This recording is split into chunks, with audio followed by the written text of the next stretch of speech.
Finding Spring. The Finding Home Series, Book 3. Written by Bridget E. Baker. Narrated by JenniferJill Araya and Connor Crace. Something as beautiful as my son, Troy. Sometimes I catch myself staring at him. The curve of his chubby baby face, the delicate bones in his arms, and the curlicues in his hair. I'm staring at him and thinking about how quickly he's growing when he knocks his cereal bowl onto the floor. Milk sprays in directions my high school physics teacher wouldn't have even believed possible. My sense of wonder evaporates in the heat of frustration. "Troy, sweetie!"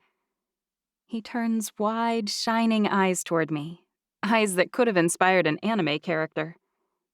"I'm sorry, Mommy." I sigh and grab 2 hand towels. I dampen one of them and hand the other to Troy. "Clean up the mess, and I'll wipe it all down for you after you're done." I'm a firm believer that kids need to try to clean up their own messes, but Troy isn't very effective yet. My knees ache by the time I finish wiping the bottom of the cabinets on the far side of the kitchen. That's when I notice Troy's curly head bobbing up and down toward the front door. He's dragging the tin watering can behind him, sloshing water over the side onto the tile. I sigh dramatically.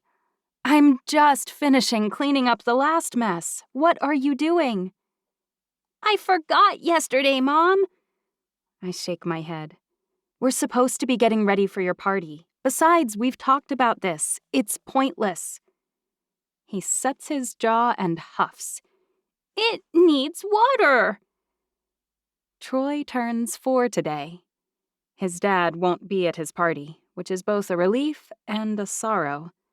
I'm the one who took out the restraining order, so I can't really fault Chris for not coming. Troy and I are stronger without him. But the absence of his dad has made Troy a little obsessive. His latest hang-up centers on a dead plant in a pot on the front porch. "I looked it up, honey, remember? Gerbera daisies are annuals here in Atlanta. That means they die when the weather gets cold and they don't come back. Once spring comes, we can buy some more, but this little plant is completely dead. Watering it won't help." Troy opens the door and doggedly hoists the watering can a few inches off the ground to pour water over the blackened stems and leaves of the former daisy. "Plants need water and sun and dirt." I wait for him to finish and usher him back inside, taking the much lighter watering can from his hands. In Troy's mind, everything can be fixed. Broken toy? Mom can glue it. Hole in his jacket? Mom will sew it up. One day he'll learn that some things can't be saved. But for now, I don't put up more than a token protest. I'm totally the mom I swore I'd never become. The kind who secretly flushes a dead goldfish and replaces it before my son wakes up. Not that we have a fish, thankfully. I'm at capacity on the total number of living things I can preserve right now with just Troy and myself. Guests should be arriving any minute. I only invited a handful of people, but Troy won't know it's a pathetically small party. I survey the family room, breakfast room, and kitchen.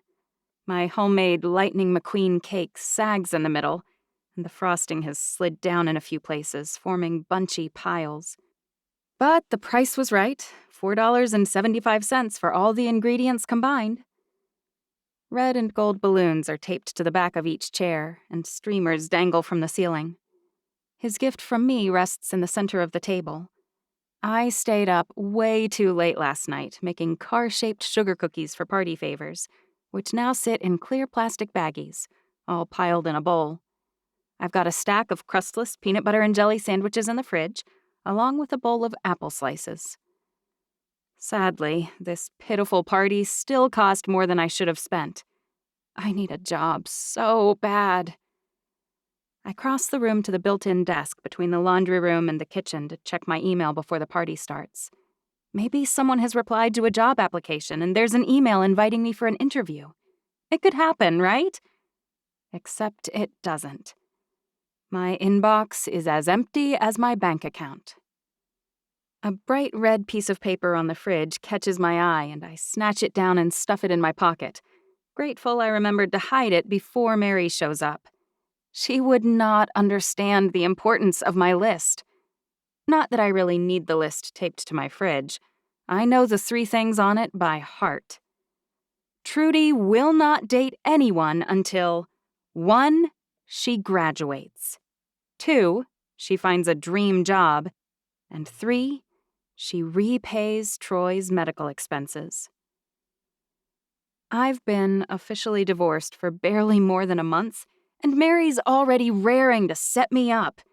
Clearly, her newfound happiness in love has nowhere to go and is spilling over on her family and friends.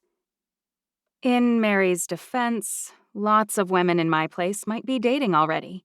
Chris did leave me more than 6 months ago, even if I didn't want to admit it was real for a while. But I did things wrong the first time around, and I'm not going to screw up again.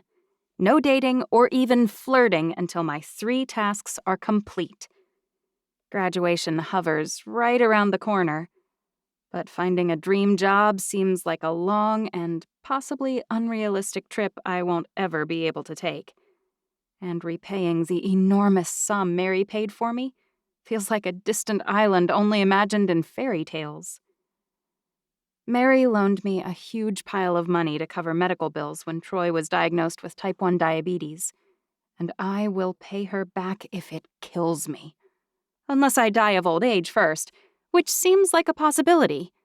Right now, I can't even come up with any money to pay rent for this house, which means my debt is increasing, not decreasing. The doorbell rings, and Troy races to answer it. He nearly trips over his own feet. "Honey, wait for me. You're too young to be answering." Troy doesn't even pause, but he swings the door wide enough that I can see Mary's smiling face. Her grin always lifts my spirits. Her fiancé Luke follows her through the door, and Amy and Chase dart past the adults. Chase and Troy immediately shoot around the corner, headed for Troy's room. I almost call them back to interact with the rest of us, but I stop myself. If Troy and Chase want to play boy stuff on Troy's birthday, I should let them. Besides, only 3 other kids are coming. I'll call them back to greet the other guests when they arrive. "Trudy, everything looks great," Mary says. "I can't believe you made that cake." I lift one eyebrow. "You can't?" Luke shakes his head. "I can't either. It looks amazing, seriously. If you weren't about to graduate in computer stuff, I'd say go find a job at a bakery." This is exactly why I can't trust a word they say. I really am looking for jobs. I'll pay you rent as soon as I can. Mary flinches. That's not what Luke meant. She crosses the room and pulls me against her for a hug. You don't need to rush. Troy needs you. You're welcome to stay here for as long as you want. Tears threaten, and I inhale deeply to head them off. The income I earn each month selling handmade home decor on Etsy barely covers the cost of groceries. I moved in with Mary around Christmas, but when she got engaged, Luke bought a new house for her. Mary's been kind enough to keep paying the utility bills on this place so that I have somewhere to live with Troy. She's never once complained, but I feel guilty about it every day. I know you're not pushing, and I appreciate it. I swear to you, though, I will be able to pay rent soon. Aunt Trudy, Amy says. I glance down at her. She's got one hand on her hip and the other around a box. Where should we put Troy's presents? She's only holding one, but I don't point that out. The kitchen table is great. Thanks for being so polite about asking. Amy glances at our 4-person table and raises one eyebrow skeptically. They definitely won't fit there. I crouch down and hold out my hands.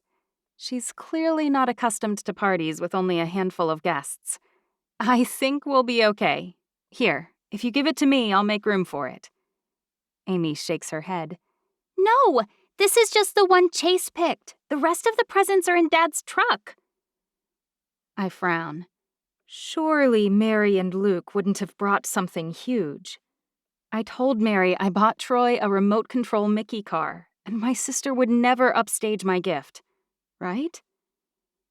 Amy reaches out with her free hand and pushes on the corners of my mouth. Don't frown. Dad said you might have forgotten how you couldn't fit the surprise for Troy in your car, but we brought it for you. She leans close and whispers, Did you forget? Because sometimes old people forget things, and Dad says that's really normal. It's the train table Troy loves to play with when he comes to Mom's house, like Chase's. This time, I can't blink back my tears, so I stand up and wipe at my face. I did forget. Thanks for reminding me, Amy. And you're right, it didn't fit in my car. Amy claps her hands. I helped wrap all the trains. I thought Troy would like to open each one. Her eyes sparkle. I'll go help Dad bring them inside if that's okay. I point. Maybe put them over there by the window. Amy races back toward the door with Luke on her heels. He glances back at me, his eyebrows drawn together quizzically. I hope you don't mind. How could I mind that I have such generous family? It's exactly the kind of thing Mary would have done herself before she met Luke. Of course, she and I would have stayed up late the night before putting it together, one dumb piece at a time. I smile at him. Of course not. Thanks. He bobs his head and steps out. He's a really, really good guy, I say. Mary beams. I know he is. And your guy is out there too. I can feel it. I roll my eyes. If you mention Paul's name one more time, I may duct tape your mouth shut. Mary puts her arm around me. I didn't say it this time. And you can't be too cranky about it. You haven't even met him yet. I've been divorced for 1 month, I say. But you've been entirely alone for 5. Most women would be looking around by now. You're just in the engagement haze. I'm not in a rush. I'll meet Paul at your wedding, and I don't need you guys to make things unbearably awkward before then. I wouldn't even want to go on a date with Bradley Cooper if he knocked on my door. I'm not ready to date. I said something similar not too long ago. Mary drags me into the kitchen and lets go of my hand to sink onto a chair. Then I met Luke and realized I'd been lying to myself. Everyone wants to fall head over heels. They just need to meet a guy they trust to catch them. My heart's deader than those daisies Troy keeps watering. Dating anyone would be grotesque, trust me.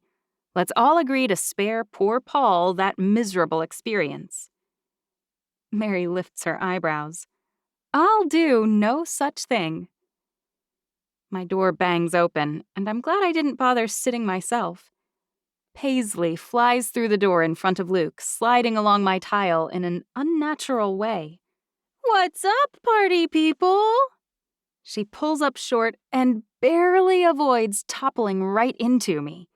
Meanwhile, Luke single-handedly hefts a huge table through my doorway sideways. I maneuver around Paisley and rush over to help guide Luke. Amy follows after her dad with an armful of small packages. Thanks, guys, I say. Amy and Luke head back down to grab the rest of the trains and track, all wrapped up individually. Troy unwraps presents slower than an arthritic snail, so this is going to be painful. Before I can follow them out and offer to help, Paisley zooms over to the family room with 2 more boxes under her arm. What in the world is wrong with you? I squint at her feet. No wonder she practically knocked me over when she came inside. Please tell me you don't have wheels on your shoes. Paisley plops both boxes onto the top of the train table.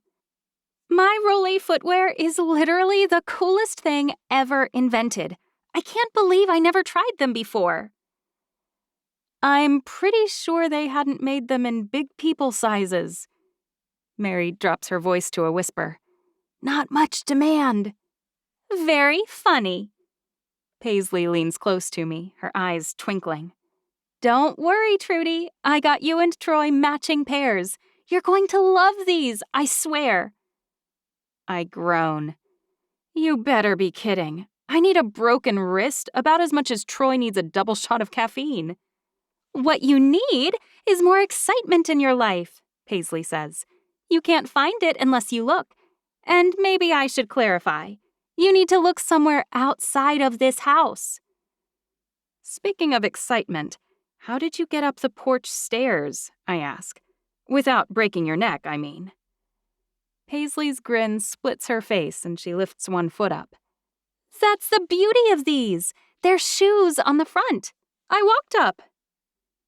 Mary and I share a glance, but before we come up with anything witty enough to say about the oddity of Paisley's brain, a boy from Troy's Sunday school class shows up. The other boy and the girl arrive moments after. The next hour and a half is full of squeals, games, and far too many juice box spills for only 6 kids. Amy takes it upon herself to enforce all house rules. She follows the 4-year-olds around and orders them not to write on anything but paper. She makes them wash their hands before leaving the kitchen area to play. And when one of the little boys dashes over to the table to snatch a handful of grapes, she stops him with a firmly outstretched palm. Graham, she says imperiously, you're welcome to eat those, but in this house, food stays in the kitchen. Mary and Luke watch it all with identical, indulgent half-smiles on their faces. If they weren't so cute, it might be a little alarming. My sister's been replaced. Now she's half of a couple that communicates silently in smirks and loaded looks. Amy has turned into quite the little lieutenant, hasn't she? I ask Mary. We're spending more and more time at Mary's place, Luke says, so that it won't be such a big transition when we move in after the wedding. Amy's happy not to be outnumbered anymore, and she may be taking a job as Mommy's helper a little too seriously. Mary shrugs. I think it's harmless, for now. Luke rolls his eyes. You would think that. She didn't order you to take your shoes off and leave them by the front door yesterday. You were tracking mud inside, Mary says. Amy approaches, arms folded across her chest. Aunt Trudy, I think the kids are getting a little bored with the beanbag game. I keep having to stop them from opening Troy's presents. It might be time for cake. Mary shoots me a sheepish look. Why, little miss, I think you're right. Why don't you call everyone over? Amy herds the kids toward the table like a well-intentioned border collie. Chase bristles a little at his sister's officious commands, but Troy and his friends don't seem to mind. After one look at the cake, even Chase happily stands near the table with his small hands folded in front of him. Thank you all for coming, I say to the kids and their parents. We are so happy that Troy's 4 years old. Troy hugs my leg. I'm big, big, big! My heart contracts, and I crouch down in front of him. All I asked for this Christmas was for you to stay little. Troy raises his chin. But I gave you something different, a stuffed teddy bear, which means I can be big now. I pick Troy up.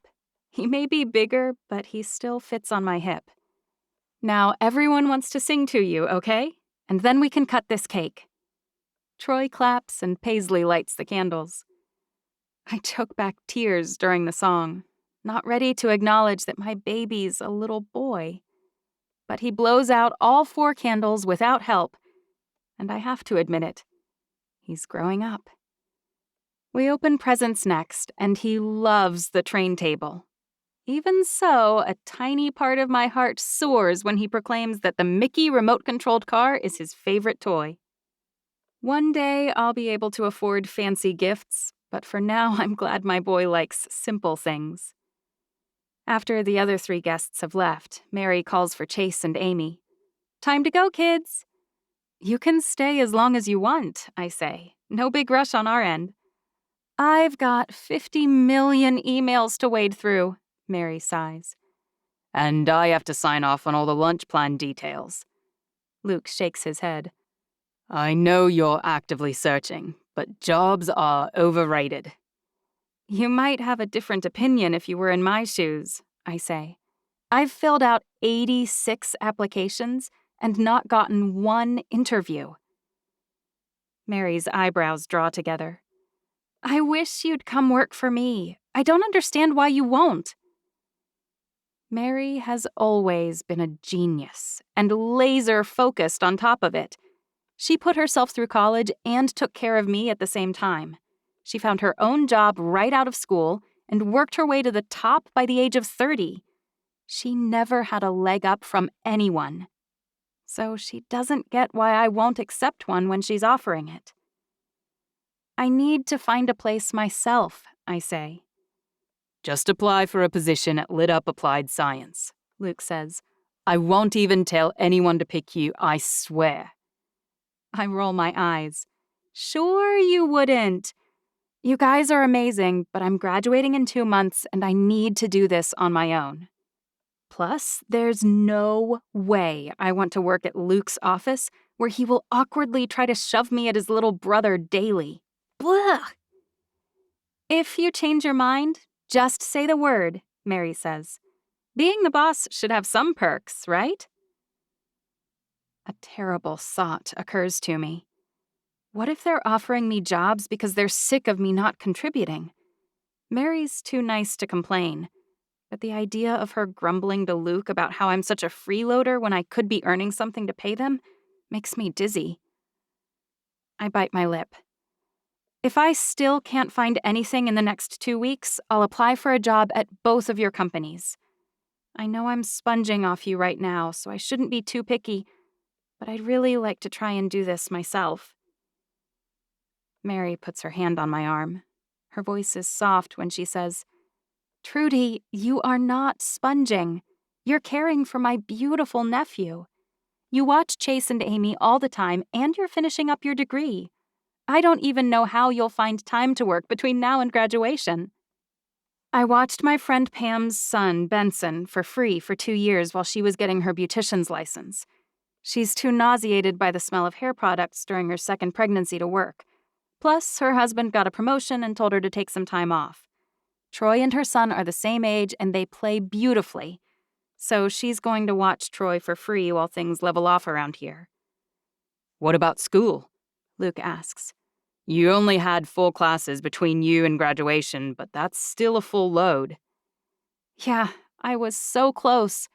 I was such an idiot not to finish. Luckily, the university has a new program that lets me take the computer classes mostly online, which means I could go at whatever pace I wanted. The reason I started looking for jobs is that I'm essentially done. How's that even possible? Paisley has been wiping down the counters, and I almost forgot she was still here. I've been working on them every single time Troy takes a nap and after he goes to bed. I'm finished other than taking my finals, which I can't do until the first week of May. Paisley whistles. Well, folks, Mary and Trudy may not look an awful lot alike, but it turns out Trudy's just as big of a nerd. Good luck living with a Wigan girl, Luke. That's all I have to say. I can't wait. Luke kisses Mary's forehead. Mary beans Paisley in the head with a grape. Nice shot, I say. See, we're not too nerdy. We can still lob a grape well enough to leave a welt. Luke's phone buzzes and he checks it. That's Paul. He needs my feedback in the next hour on the supply chain revisions. He slides his phone into his pocket. Sorry, we can't stay longer. If you guys are super busy, leave the kiddos, I say. They can spend the night. Luke's head whips toward Mary's so fast I worry about whiplash. That's not a bad idea. Mary shakes her head. We can't, not tonight. They have dentist appointments in the morning, remember? Luke grunts. Fine. Thanks for the offer, Trudy. Once they've gathered all their things and extricated both kids, they head out the door. Luke turns back toward me before he heads down the steps. I'm going to hold you to your promise, Luke says. Not because we care whether you're paying rent. We couldn't care less, I swear. But you're too great an asset to be wandering around undiscovered. You can keep sending resumes into slush piles for 2 more weeks. And if no one bites, then you're going to come work for me. He hugs me and I close the door behind him. Paisley's sweeping now. I cross the room and take the broom from her. I didn't invite you over to be my maid. There were only 6 kids, right? How come it looks like a tornado went through the house? She asks. It looks almost this bad before I put Troy to bed every night. He's watching Mickey Mouse on TV right now, but I glance at the clock, which I have to do in an hour or so anyway. Maybe I'll stick around for a movie then. Do you have time? She asks. You don't have other plans? I'm giddy about having some girl time, but I feel bad keeping her here on a Sunday night. I'm sure she has more exciting options. It's a weekend, and you're single and flirty and fun. Paisley laughs. It's cute that you think I might have exciting plans. I had a horrible date on Friday. It was so bad, I deleted the dating app from my phone. Whoa. No more internet dating for you? I ask. She giggles. Let's not get too carried away. I have about 10 other apps, but that particular one's toast. I don't even want to think about all that, I say. You never used apps before you married Chris? Paisley asks. I mean, they existed, but I met him through a friend. After that, Paisley nods. Yeah, Mary told me. He kind of took over your life. I shrug. It's been so strange making decisions on my own, now that he's finally been eliminated from my life. Strange, but also liberating. Anyhow, I have a while before I need to worry about it. She narrows her eyes at me. Do you now? She snatches my phone and starts poking at buttons. Hey, I say, give that back. I'm bringing you into the 21st century. I snatch my phone back. I'm not dating at all. Paisley's jaw drops. Why not? I pull the crumpled list out of my pocket. Last time I started dating someone and got excited, I got married and pregnant and didn't finish my last semester of college. Not everyone is Chris, Paisley says. In fact, most people aren't anywhere near that narcissistic. Thank goodness for that, I say. But I need to worry about getting my ducks in a row. Besides, right now, I don't even want to date. I plop down onto one of the kitchen chairs. I think my heart died. I didn't realize you were so upset over the divorce. Paisley collapses next to me. I'm sorry. I'm a lousy friend. I shake my head. It's not the divorce, or even Chris. My overwhelming feeling about that was just relief. Paisley leans toward me. Then what's with the vampire situation? Huh? I ask. Your undead heart? Paisley's such a goober. I don't know. I haven't wanted to watch rom-coms or any kind of love stories. I don't ever catch myself checking out hot guys. If my heart isn't dead, it's broken beyond repair. I don't even think about all that stuff. When would you go see a movie if you wanted to? Do you ever leave the house anymore? I whap her on the arm. I leave the house? I'm not actually kidding. Other than shipping your Etsy signs and, grocery shopping, when do you go anywhere? My cheeks heat up. I don't have enough money to pay for a gym membership.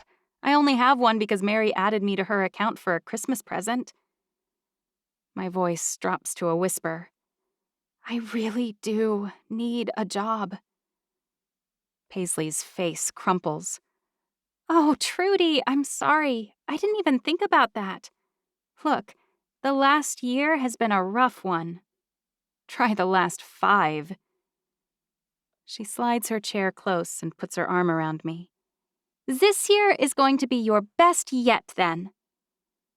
A tear slides down my cheek. Why would you think that? I haven't got a single lead for a job. Not one. That's how it works. When life gets horrible enough, we make changes. It takes time to course correct, but once we do, that's when things improve. I've been watching. You're headed the right way again, so things will come around for you. I hope she's right. Hey, what jobs are you applying for anyway? She asks. What do you mean? You're graduating in computer science, right? I nod. I'm applying for IT jobs, if that's what you're asking. But they all require experience. I don't know how I'm supposed to get any since none of them will take me without it. She taps her lip and stands up. You should search for jobs where the company is looking for an assistant and an IT person. I tilt my head. Why exactly? First of all, you have experience as an assistant, and you have a reference too. You've helped with Sub for Santa several times. You list that, and then you put me down as a reference. I'll give you a glowing recommendation. But I don't want to be an assistant, I say. No offense. I still have no idea what Paisley likes about being Mary's gopher. She rolls her eyes. You might like it once you try it, but even if you don't, it would get your foot in the door, Trudy. Once they meet you and see how smart you are, you'll be a shoo-in for their IT position. Sly like a fox. My kind of plan. With Paisley's help, I add to my resume. When she wants me to change Trudy to Gertrude, I balk. It makes me sound 100 years old. You're applying for assistant jobs. The older, the more competent, right? I suppose she would know. We work on applications until Troy gets sick of Mickey, which is about 11 applications in. Frankly, I was surprised to even find that many places looking for both assistants and IT personnel. An assistant spy, I say. I like it. She grins and helps me put Troy to bed. Afterwards, she insists on watching Kate and Leopold. I almost enjoy it. The next day, I check my email after my morning walk with Troy. I definitely enjoy seeing not one, not two, but 3 emails from companies interested in interviewing me. Maybe Paisley's right and things are turning around for me. I'm smiling when I call them one by one and set up interviews. 2. Paul. My door is always open at work, but a knock on my doorframe alerts me to someone's presence. I look up and into the face of my older brother. Luke smiles at me. Got a second? Sure, I say. Come on in. He sets a large box on my desk. I brought the packaging sample. It's here sooner than I expected. I reach for it, but Luke leans against the desk, blocking my hand. He clearly has an agenda this morning. Did you have a good weekend? Luke asks a little too casually. If working all day Saturday and all day Sunday and still not catching up on everything qualifies as good, then sure, it was fantastic. You? Mine was okay. I didn't catch up either. He smirks. So what are you doing this weekend? Hopefully it won't be as pathetic. I know what I'm not doing, I say. What's that? Meeting you and Mary for a double date? Luke opens his mouth and then closes it, his teeth clicking together. I've said this before, but it didn't seem to take, I say. I don't want to be set up with Mary's loser little sister. Luke scowls. She's not a loser, and since you've never even seen her, I'm surprised to hear you say that. You're usually not so boorish, and I thought you liked Mary. I really stepped into that one. I do. Mary's great. Maybe too great. That's not the point. Look, the more someone tries to sell me on how great beachfront property is, the more I suspect it's not even near the water. I'm overselling her. Yes, and also I don't need your help finding someone to date. I know you don't, Luke says. You're smart and funny and kind, and you do great with the ladies, which is exactly why I want to introduce you to Trudy. She doesn't need our help either, and she's pushing back as hard as you are. I frown at him. Wait, she doesn't want to meet me? He takes that as encouragement, apparently. It would be low-key, I swear. Right. I can see it now. You and Mary would meet us at the restaurant. Your fiancée would walk in arm in arm with her mini-me, and you'd be dragging me by the scruff of my neck. We'd get appetizers and chat politics. We'd swap old family stories during the main course, and by the time dessert arrives, Mary and her sister would be clipping pages out of bridal magazines together. Oh, please, Luke says. We don't even... I cut him off. Thanks, but no thanks. I know you found an amazing wife not once but twice now. I know you're more than qualified to judge whether a woman is quality, and I've proven that I can't always tell. Even so, I don't need you to set me up at all. With anyone. Ever. Fine. I'll get it this time. You serious? Luke points at the mock-up for the packaging. Feel like yelling about this now, or are you done? I chuckle as I turn the box over in my hands. Our 4.6-pound car battery's biggest selling point is that it's lightweight, which means we need the packaging for the battery to be light as air and showcase its size, while still protecting it in transit and attracting attention. No. This actually looks great. Did we get price quotes? Luke shakes his head. We can't shop for quotes until we have an approved sample. If you think this is all right, I'll move ahead on the bids. Yeah, I think we're ready for that. Luke mock bows. Yes, boss. The irony of him calling me that even in jest stings a little. I only own 49%, as you well know. I should be calling you boss. As far as I'm concerned, we're even partners. We only did what the lawyer suggested, and it was only to eliminate conflict if we ever disagreed. You insisted that I be assigned the 51% instead of the 49% because I ponied up the startup capital. True enough. Luke's a benevolent overlord and always has been. It still irritates me. I stand up and grab my bag. Get out of my office so I can too. Luke lifts his eyebrows. You working from home every afternoon now? I drop my bag on the desk. I'm sorry, do I need to check in with you on where I work? Because you were the one who completely abandoned the company for years to drive around in an RV with your kids, playing at being a simple project electrician. Luke stiffens, and I immediately regret saying anything. Luke's wife died delivering their second child, leaving him to deal with the grief of losing her and the care of a toddler and a newborn at the same time. I'd probably have gone insane and spent the next 3 years talking to a football I named Myrtle. I didn't mean... Luke cuts me off. I am a project electrician, and I get all my best ideas from work in the field. Most of our innovations came from things Luke realized the industry needed while working an actual gig. Whenever we ran dry on ideas, I'd send him back out. But I didn't send him out after Beth, and he kept at those jobs for years, unable to come home and face that Beth wasn't coming back. I don't even begrudge him his sabbatical. He worked from where he was and sent a dozen ideas my direction. I know you do. And I'm sorry I said anything. I really am sorry I brought it up, but it still annoys me that he's giving me a hard time for leaving the office.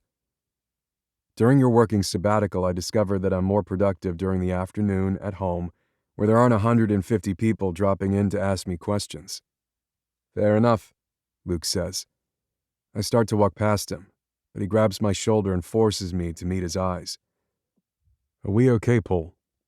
You seem off lately, and I can't pinpoint how. I don't want to badger you, but I need to make sure we're okay. Luke's the best brother in the history of the world. Seriously.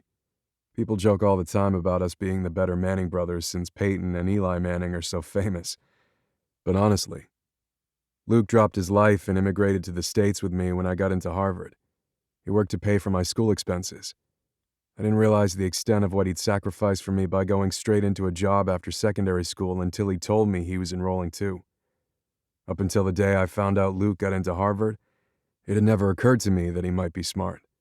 My family always talked about how Luke had common sense, and I was the smart one. I never even considered that he might be smart enough for a U.S. college, much less an Ivy League one. He never hogged the limelight, but he was smarter than me all along, and better looking, and harder working. I didn't want to let his frat boy, trust baby friend bankroll our first venture, but Luke insisted, and it paid off. Then he met the most amazing girl ever, married her, and had 2 gorgeous kids. It sucked when she died. I mean, I really do feel awful about that. But now he's found someone even more spectacular. I kind of hate him for it. Not really. I mean, I'm happy for him, and of course I love him, but I'm jealous too. I want a perfect wife. I want to be the one with the ideas, instead of the grunt who hunches over a microscope figuring out how to make the brilliant concepts work. I want to sacrifice for him for once, so he can pursue his dreams. I thought I was doing it while he traveled around the world with his kids in an RV, but he came up with the idea that made this dumb battery possible on that hiatus. So, again, I lose. To someone I adore. To someone I idolize. To someone I respect.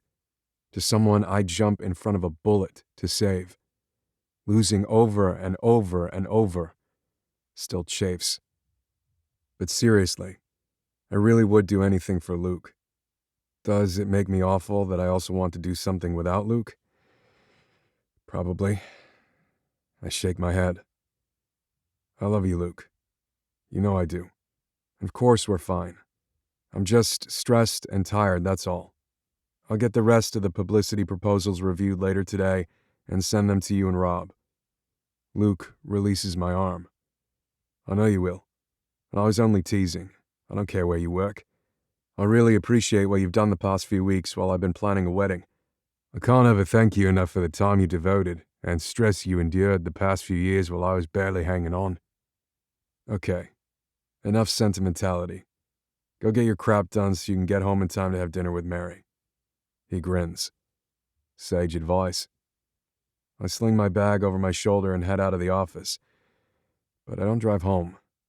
I head for my other office, my secret office, and the place where I leave behind all the expectations that follow Paul Manning. I reach my tiny office space in Smyrna and park in one of the reserved spots. It's not fancy, but it's in between my house and Lit-Up's office, which makes it convenient. Jack Campbell, I remind myself. When I walk through that door, everyone inside knows me as Jack Campbell. Everyone except my office manager, Nancy, but she calls me Jack too. It's not hard to remember since Jack's my middle name, and Campbell was my mother's maiden name.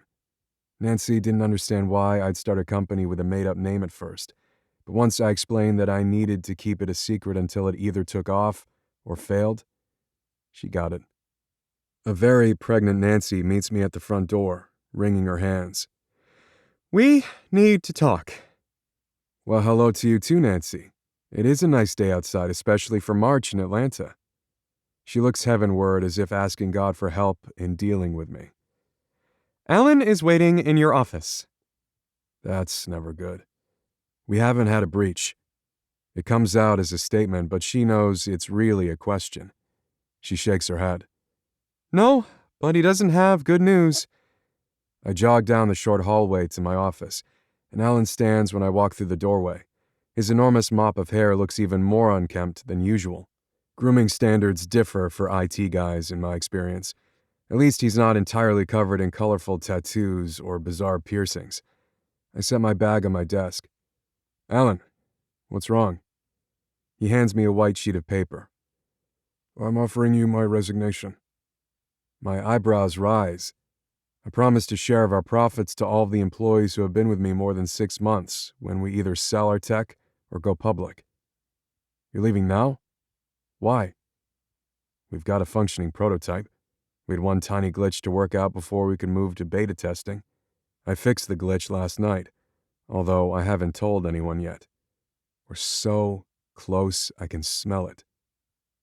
"I fixed the glitch. It works." "That's wonderful news, but I've been working on a side project at night," he says. "A software program for law offices. Last week I found a backer, a partner, really. He's a big lawyer, and if he comes on, I'll get a lot of business. He doesn't want to wait anymore. Your offer of an ownership interest was nice, but it's theoretical. This is real and immediate." I close my eyes. I can't believe Alan's leaving now. We're at our most vulnerable. "How long can you stick around? A month? 2 maybe?" Part-time is okay. He makes the annoying popping sound he always makes with his lips when he's agitated. What's wrong? I ask. He shakes his head. I don't have time to do both jobs, not now that my law file program will be live. My contract doesn't require 2 weeks' notice. It says immediate termination at will by either party. I remember including that because I needed to be able to fire someone immediately. Alan asked for reciprocity. I want to smack myself in the head now for agreeing. Fine, I say. Well, good luck to you. He makes the stupid popping sound again and skulks out of my office. This may not be a great time to remind you that I'm due to have this baby in 3 weeks, Nancy says, which means it's full term now and could come any day. Every candidate we interviewed to fill in for me last month was disappointing, but at this point we have to choose someone. Anyone would be better than nothing. I told you I could keep working some from home, but you really need an assistant to handle everything I can't do remotely. Even borderline incompetent is better than nothing. I want to scream, but I pinch the bridge of my nose instead. Fine. That's fine. You can hire whoever you want, like I said before. She nods. I sorted through a bunch of idiots, but you never showed up for any of the interviews. With a glowing recommendation like a bunch of idiots, I can't believe I blew you off. She glares. I throw my hands up in the air. Hire the best option. I really couldn't care less. She huffs. You will be working with this person closely until I'm back from my leave. The person we choose matters. You need to choose my replacement yourself. Fine, I say. Set it up and do it soon. I really don't have the patience to post job listings or sort through all the junk applicants. She smiles then. Helpless as my husband with a cold, which is why you need a competent assistant. I'll line some options up for tomorrow afternoon. Promise me you'll be here? Yes, I promise I'll meet with whoever you deem decent enough to be a real candidate. And because I like you, I won't tell your husband what you said. Nancy rolls her eyes. Gee, thanks. She drops her voice. So, is it true? Did you really fix the glitch? I nod. I set up calls with 3M and Siemens for tomorrow. I'll need that file we discussed with the specs and the price points Andy worked up. On your desk.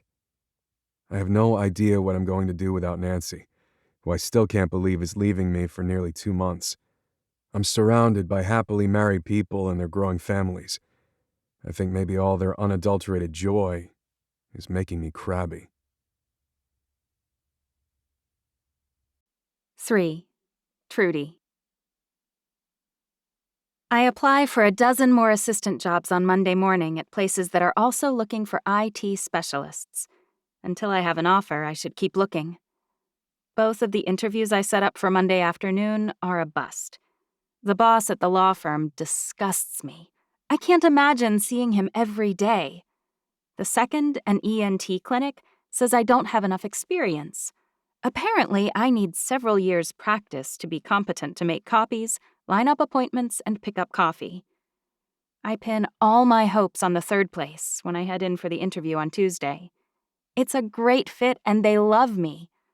Unfortunately, when they make me an offer, the pay is so low I'd practically lose money on the gas to and from work. It hurts me to turn them down, but I don't have much choice. My phone bings and hope blossoms in my chest, which is stupid because no jobs are going to text me with interest. Troy is doing awesome, Pam texts. How'd the interview go? My feet drag as I walk toward the car. I can't quite bring myself to text her back and tell her I bombed out. Somehow, being offered a job and still having nothing to show for it makes me feel worse, not better. Why is having hope and losing it harder than no hope at all? I check my email one last time before I turn the key in the ignition, and it's a good thing I do. A company called SITB would love to interview me, and they're in a big hurry. I dial the number immediately. It's a great day at SITB, a man's voice says. How may I direct your call? I received an email from Nancy Jones wanting to set up an interview. She mentioned you were on a tight timetable. I just walked out of another interview, but I could come by on my way out of Atlanta, if she has time to see me today. What's your name? Gertrude Jenkins. Hold, please. Beep, beep, beep. This is Nancy. Hi, Nancy. My name is Gertrude Jenkins. I saw your email a few moments ago. I just left another interview, and your office is on my way home. I thought I'd check whether you happen to have time to meet with me today. You're fast, she says. I love it. Yes. Why don't you come by now? How soon can you get here? I glance at the address. 20 minutes, give or take? See you then. The office isn't much to look at. A simple storefront with a modest sign that reads SITB. Below the large lettering on the acronym, much smaller letters read, a tech startup. I wonder what SITB means. The pudgy receptionist greets me with a genuine smile. Hello, he says, and welcome to SITB. How can I help you today? My name is Gertrude Jenkins. I called a few moments ago. I'm here to meet with Nancy Jones for an interview as an assistant. He nods. My name is Ishmael, but everyone calls me Ish. I'll just need to see your driver's license to verify who you are. And if you can look over this and sign it, I'll let Nancy know you're here. He hands me a document. I look down and read the heading, Confidentiality and Non-Disclosure. I lift one eyebrow at him. Is this really necessary? I'm only here for an interview. He shrugs sheepishly. The boss is pretty particular, I guess. Great. Another lunatic. Why is every interview I manage to get at a place run by oddballs? I guess there's a reason these offices are hiring. I try to read the document, but my eyes blur. Finally, I give up and sign it at the bottom of the third page next to the X. I hope I didn't just trade Troy for this interview. Nancy's belly rounds the corner before she does. I remember being that pregnant. I could barely eat, and I couldn't see my toes at all. Gertrude! She looks me over head to toe, and her eyebrows rise. You're a lot younger than I anticipated. You're a little more pregnant than I expected. I grin. She chokes back a laugh. Understatement of the day. Well, never mind. Come on back. Ish hands my license back to me, and I give Nancy the non-disclosure as he passes her the copy of my driver's license. It takes quite the paperwork shuffle to clear me for an interview. I wonder whether this is a CIA front. I've clearly been watching too many old reruns of Alias. I follow her around the corner. Nancy waves her hand at the large space that opens up in front of us. It's segmented into 8 or so cubicles, and more than a dozen doors branch off of the central area. We're a pretty small office for now, she says. 24 employees, including me. You'd make 25. Administrative support, as you can see, occupies the cubicles that compose the heart of the office. The programming and testing units are on the far left. She points. And the business-related employees are on the right. She points toward the far corner. If you're a good fit, you'll be taking my office until my return. So this position is temporary? I try to keep the disappointment from my tone, but I'm not sure whether I succeed. Sort of, she says. It will be an employee position, but we'd be looking at an initial term of 3 months. I've been pulling double duty as both the boss's assistant and the office manager for 8 months. But I recently convinced Jack to hire someone as an assistant until my return. For now, I'll just say we don't let good people go without a fight. There's more than enough work to go around, even after I come back full-time.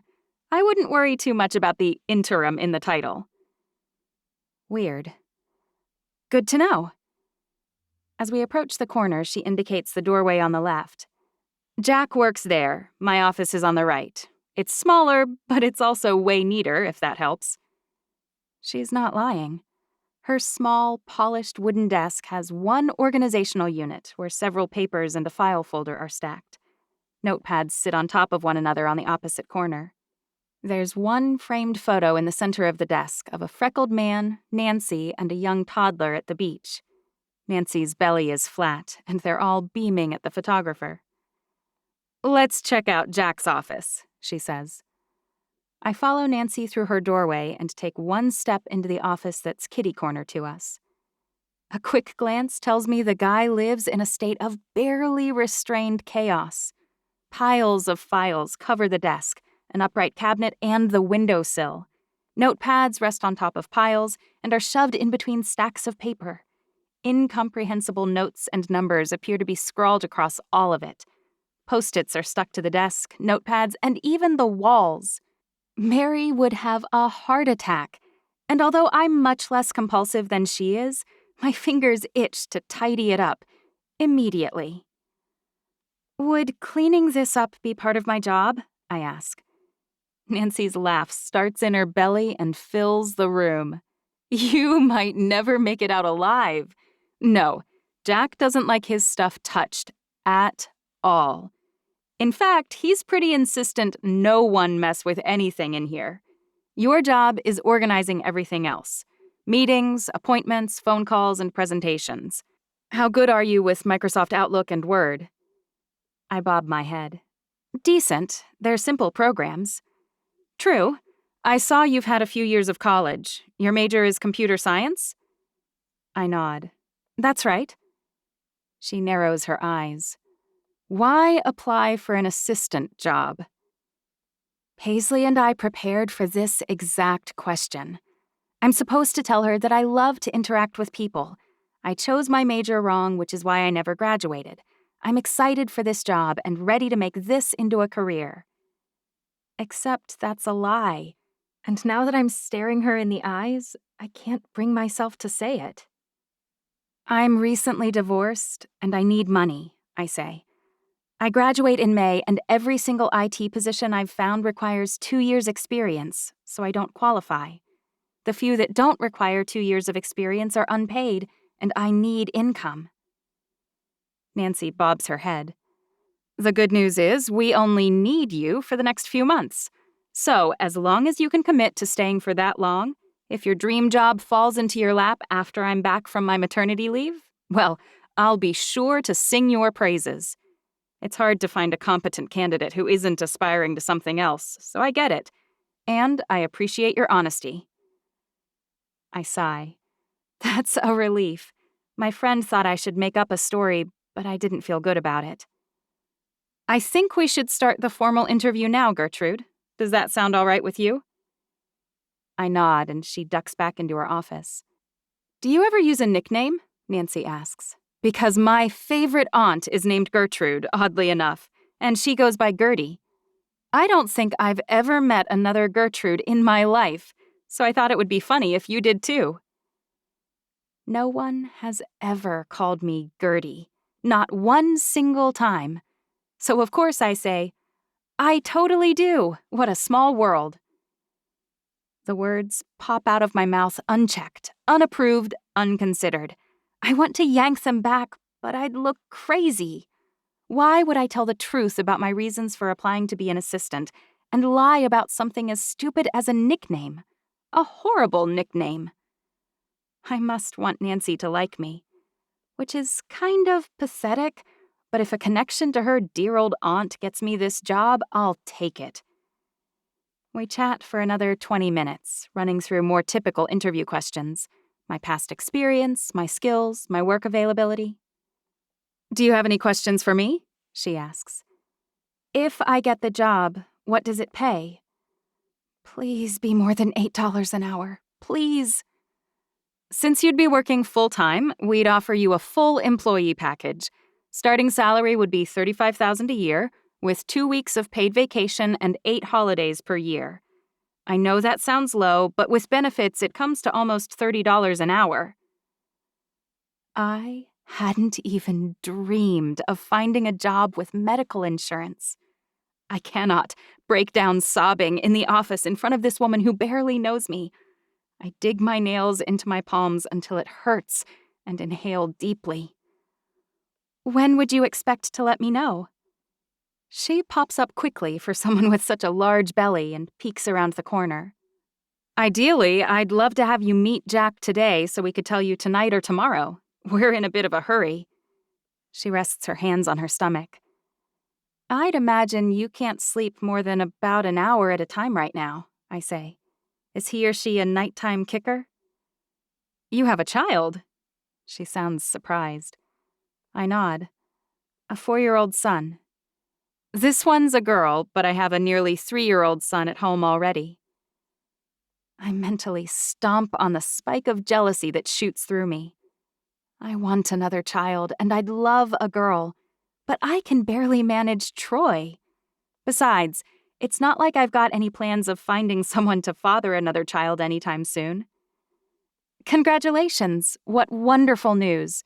You're a brave woman to have them so close together. She sighs heavily. Well, that wasn't bravery so much as fate. Some of the best things in life happen in ways we don't plan. Nancy perks up at the sound of a deep voice coming from down the hall. Finally, that's Jack. My hands shake a little. I need this job. I deserve this job. Paisley said this would be my best year yet, which requires me to find a job that pays a decent wage with benefits. I need to knock Jack's slobby, disorganized socks off. I stand up and smooth my shirt and pants, picking at invisible lint while I wait for him to reach the office where I'm waiting. I try to imagine what this mystery boss with the deep, rolling voice might look like. He arrives at the office at 3 p.m, and his workspace looks like a scene out of A Beautiful Mind. Clearly, he's a little more creative than business-minded, which is probably an occupational hazard when you're developing tech. I realize I have no idea what this company even manufactures. Watches, phones, apps, pedometers? Not that it really matters to me as long as the check's clear. I'm here as promised. Jack walks around the corner with a smile on his bearded face. It's not a shaggy beard, but it's more than scruff. He's got such a pretty face that the facial hair keeps him from looking effeminate. His teeth are straight and white, and his hair isn't long and it isn't short. He's a study in perfect symmetry and balance. And you've got a candidate, as you promised. He holds out his hand. I'm Jack Campbell. I meet his eyes and extend my hand. He clasps it firmly, and his arm flexes noticeably underneath his dress shirt. I should extricate my hand from his, but his eyes distract me. I can't decide whether they're more green or brown. Nancy clears her throat. Can you talk to her in your office? He drops my hand and cocks his head. If we hire her, that means I can't ask her on a date, right? He must be kidding, but my eyelashes flutter anyway. My heart races and my breathing hitches because Slobby Jack is the hottest guy I've seen in years maybe. But I need this job, so I hope it was a stupid, poorly considered joke. I don't need a date, sir, I say, but I really, really need employment. My assessment so far is that Gertie is competent, resourceful, and clear, Nancy interjects. I've interviewed 12 people for this position in the past 2 weeks. None rose to her level of interpersonal competency or inspired as much confidence. She turns toward me and lowers her voice. I'm very sorry. He's never been unprofessional like this before. He waves toward his office. I'm sorry for the inappropriate joke.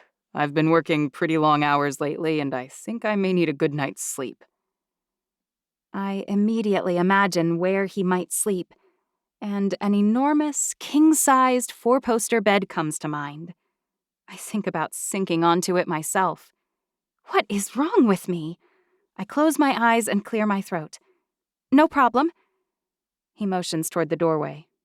No more flirting, I promise. I follow him out of Nancy's office and into his.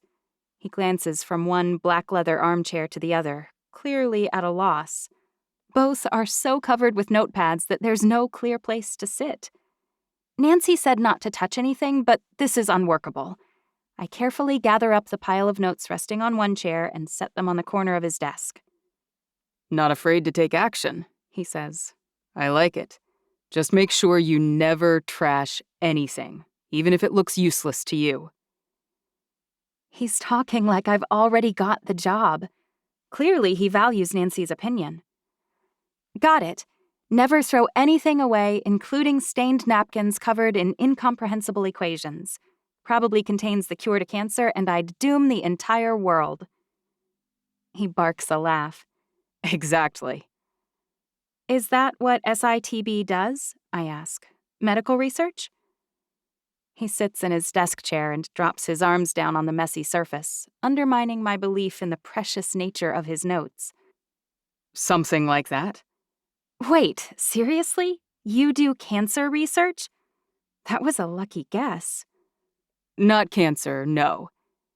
He smiles, and I'm glad I'm sitting down so my knees don't wobble. We're working on a prototype for a portable EKG.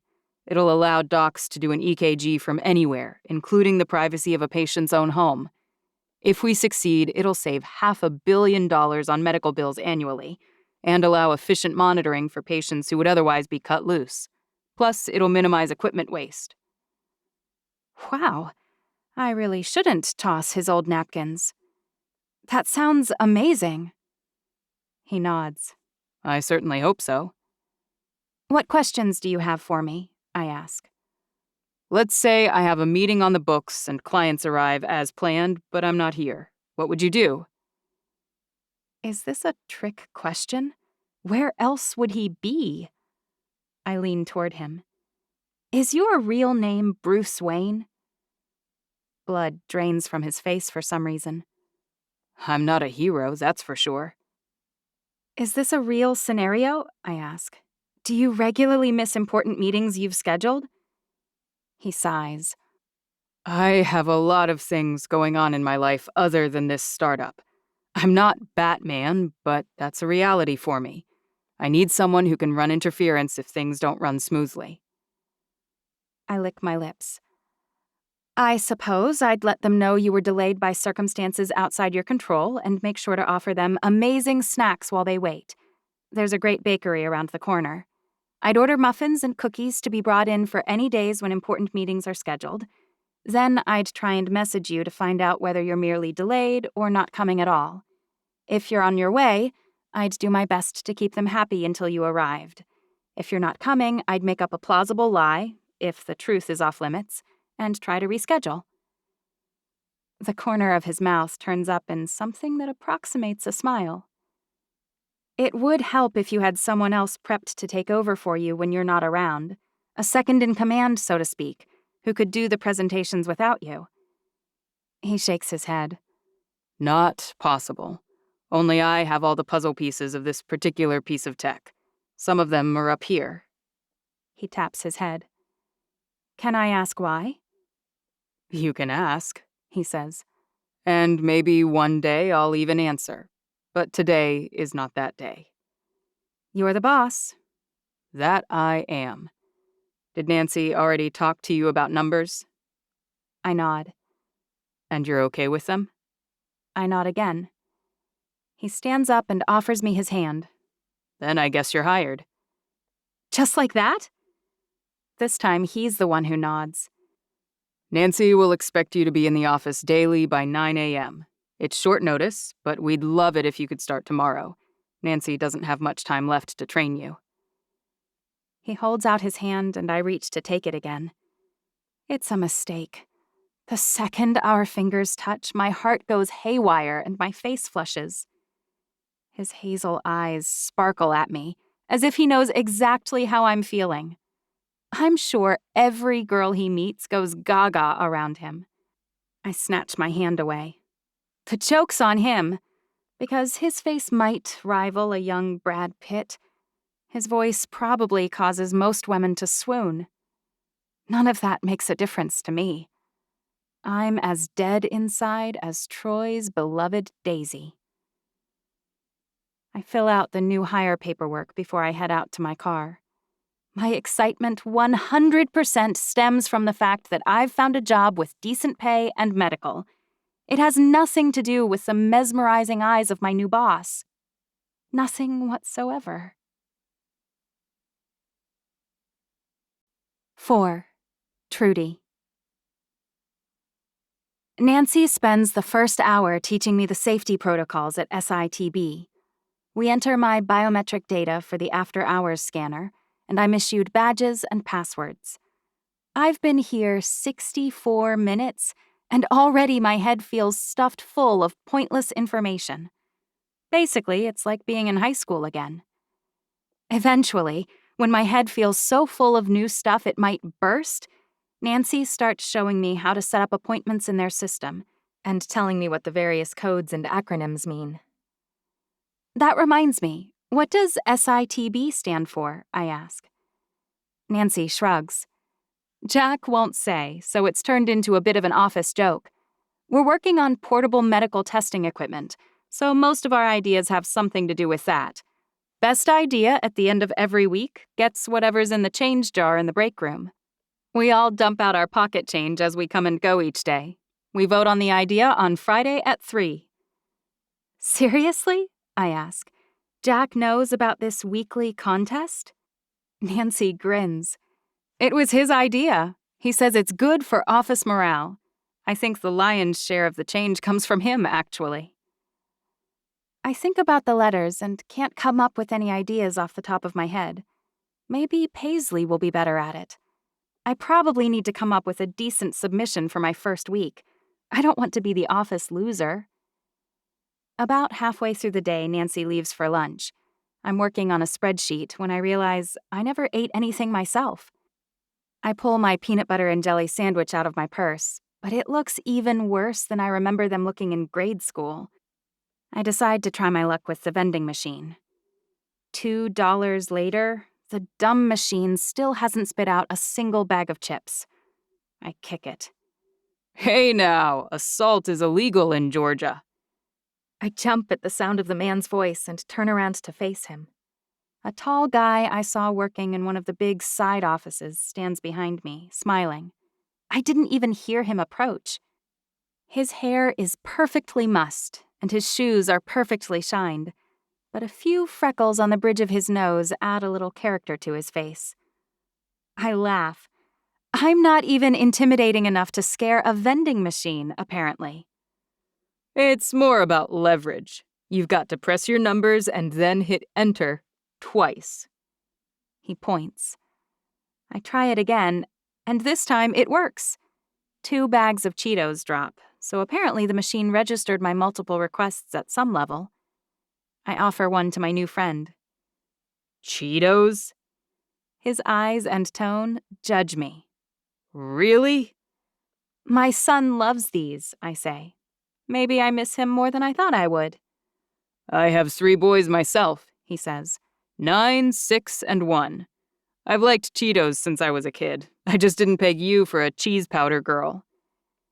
Troy just turned 4. They grow too fast. Some nights I think they don't grow fast enough. He rubs at his eyes. Not getting enough sleep is the worst for sure.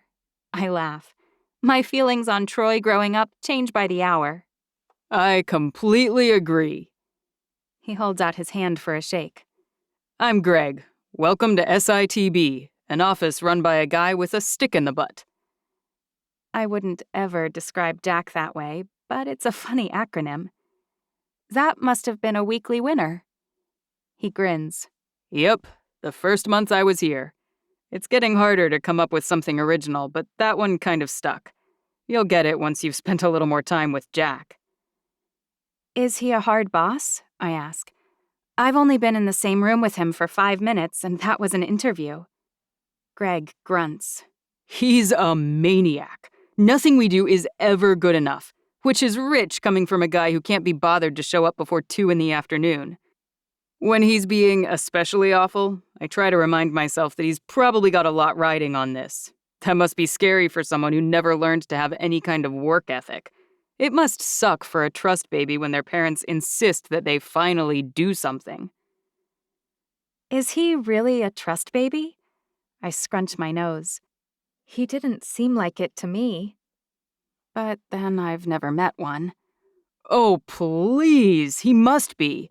He's got several cars, breezes in and out like this is a hobby to him, and orders people around like he's Prince Charles. Jack did say I should plan on him missing important meetings. I don't envy you being his assistant, Greg says. It's hard enough meeting his expectations from the business side. Being his assistant sounds like a job no one could ever win. Gee, thanks, I say. If you ever need anything at all, let me know. I'm happy to help, and I've been with SITB since it opened. I can't believe it's coming up on a year. Greg seems nice enough, but I really hope he's wrong. Even if I don't want to finish my career as an assistant here at SITB, I have to survive at least a few months. Nancy and I work dutifully all afternoon, but in the end, my enigmatic boss doesn't even show up on my first day. Even so, I do the math and realize that I earned $135 today. I'd have to sell 16 signs on Etsy to make that much money. It feels good. Really good. The next day, I know immediately when Jack shows up. The reverb from his shouts echoes from all the way down the hall. Nancy stands up to see what's happening, and I follow her to sneak a look around the doorframe. Jack's face is red, and his arms gesture wildly. You have 30 seconds to grab your stuff and get out! I'll leave whatever you can't carry at the front desk tomorrow.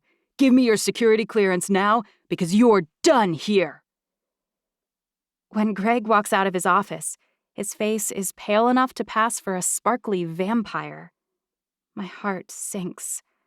I had one friend, and my horrible new boss just fired him. But for what? Conference room in 5 minutes. Staff-wide meeting, Jack says to Nancy as he storms into his office. Nancy crosses her arms under her chest, resting them on the top of her belly. I wish I knew what she was thinking because I'm a little freaked out. Let's finish this up, she tells me. We should be able to wrap it up before the meeting. My hands shake as I type the updated press release and drop the document into the email we prepared. Send it, she says, and let's go. We need to make sure Jack has what he needs before he faces everyone. Greg was well liked. She picks up the phone and calls building security to let them know about Greg's departure. How'd you know to do that? I ask as we walk to the conference room. She glances my way. Part of your new job is doing whatever needs to be done so that by the time Jack thinks about it, it's already taken care of. How am I supposed to know what he's going to think of? Jack strides up and falls into step next to us. We need to call security and let them know Greg Killian's clearance is revoked. Nancy shoots me a sideways glance. It's been done already, sir. Jack smiles and takes a seat at the head of the table. Nancy sits next to him, a notepad in hand. Why didn't I think to bring something to write on? Why are we here today? Jack asks. No one offers any ideas. You heard me fire Greg, obviously. I was too upset to be circumspect. Heads bob silently. We've long had a clear company policy that private activities aren't allowed in the office during the day. You're being paid for your time, and most of you clock out at 5 p.m. daily. That means that when you're here, I expect you to be working, and not wasting time and effort on personal websites. Not to mention, your access of such websites exposes us to all sorts of security risks I won't waste time enumerating. He fired Greg for what? Checking his email? My heart goes out to his wife and 3 kids. Jack fired him for wasting a little time? I kind of hate Mr. Campbell, even if he does have a beautiful face. That should have prepared me for this, actually. Chris had a pretty enough face, and look where that got me.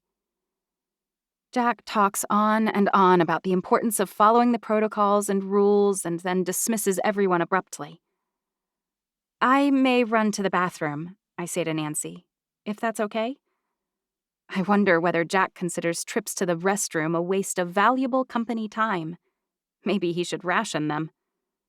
She bobs her head. Of course. On my way back, I notice several people whispering in the break room.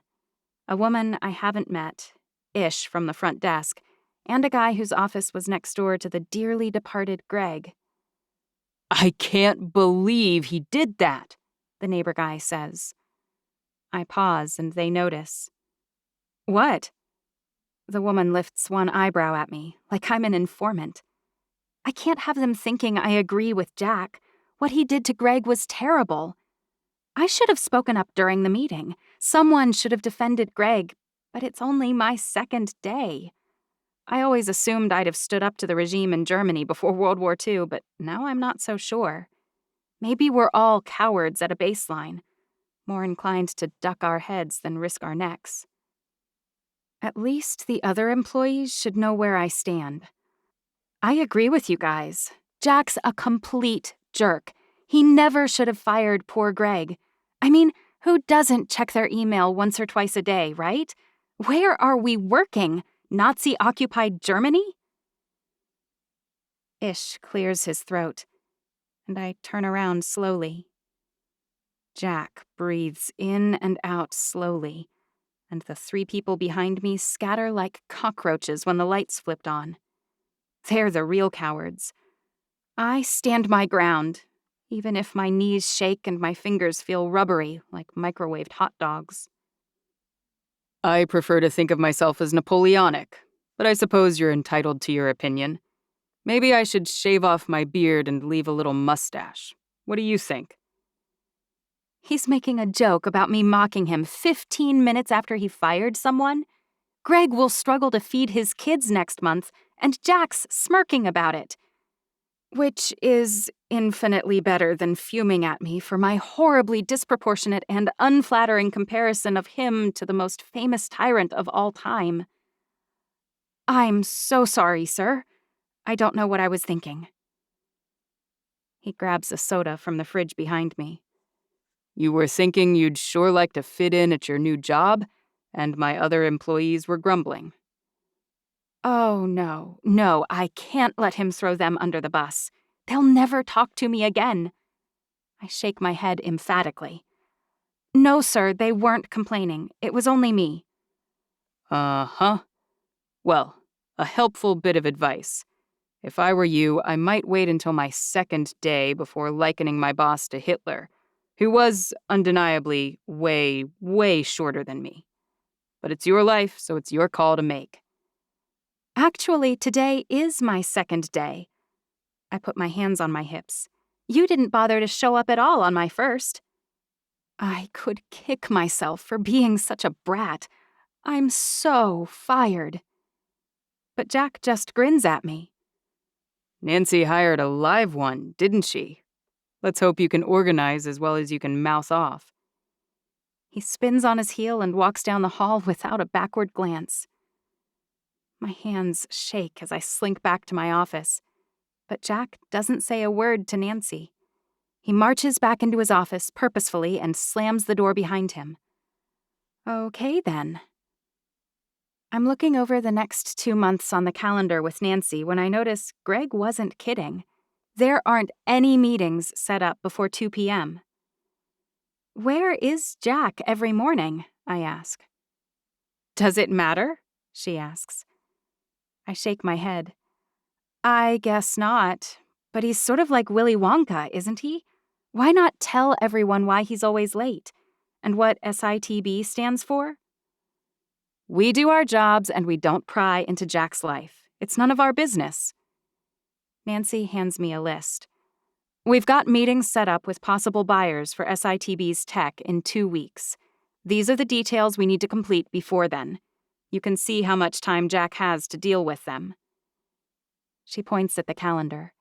There are about 6 hours that aren't already blocked off in the next 2 weeks.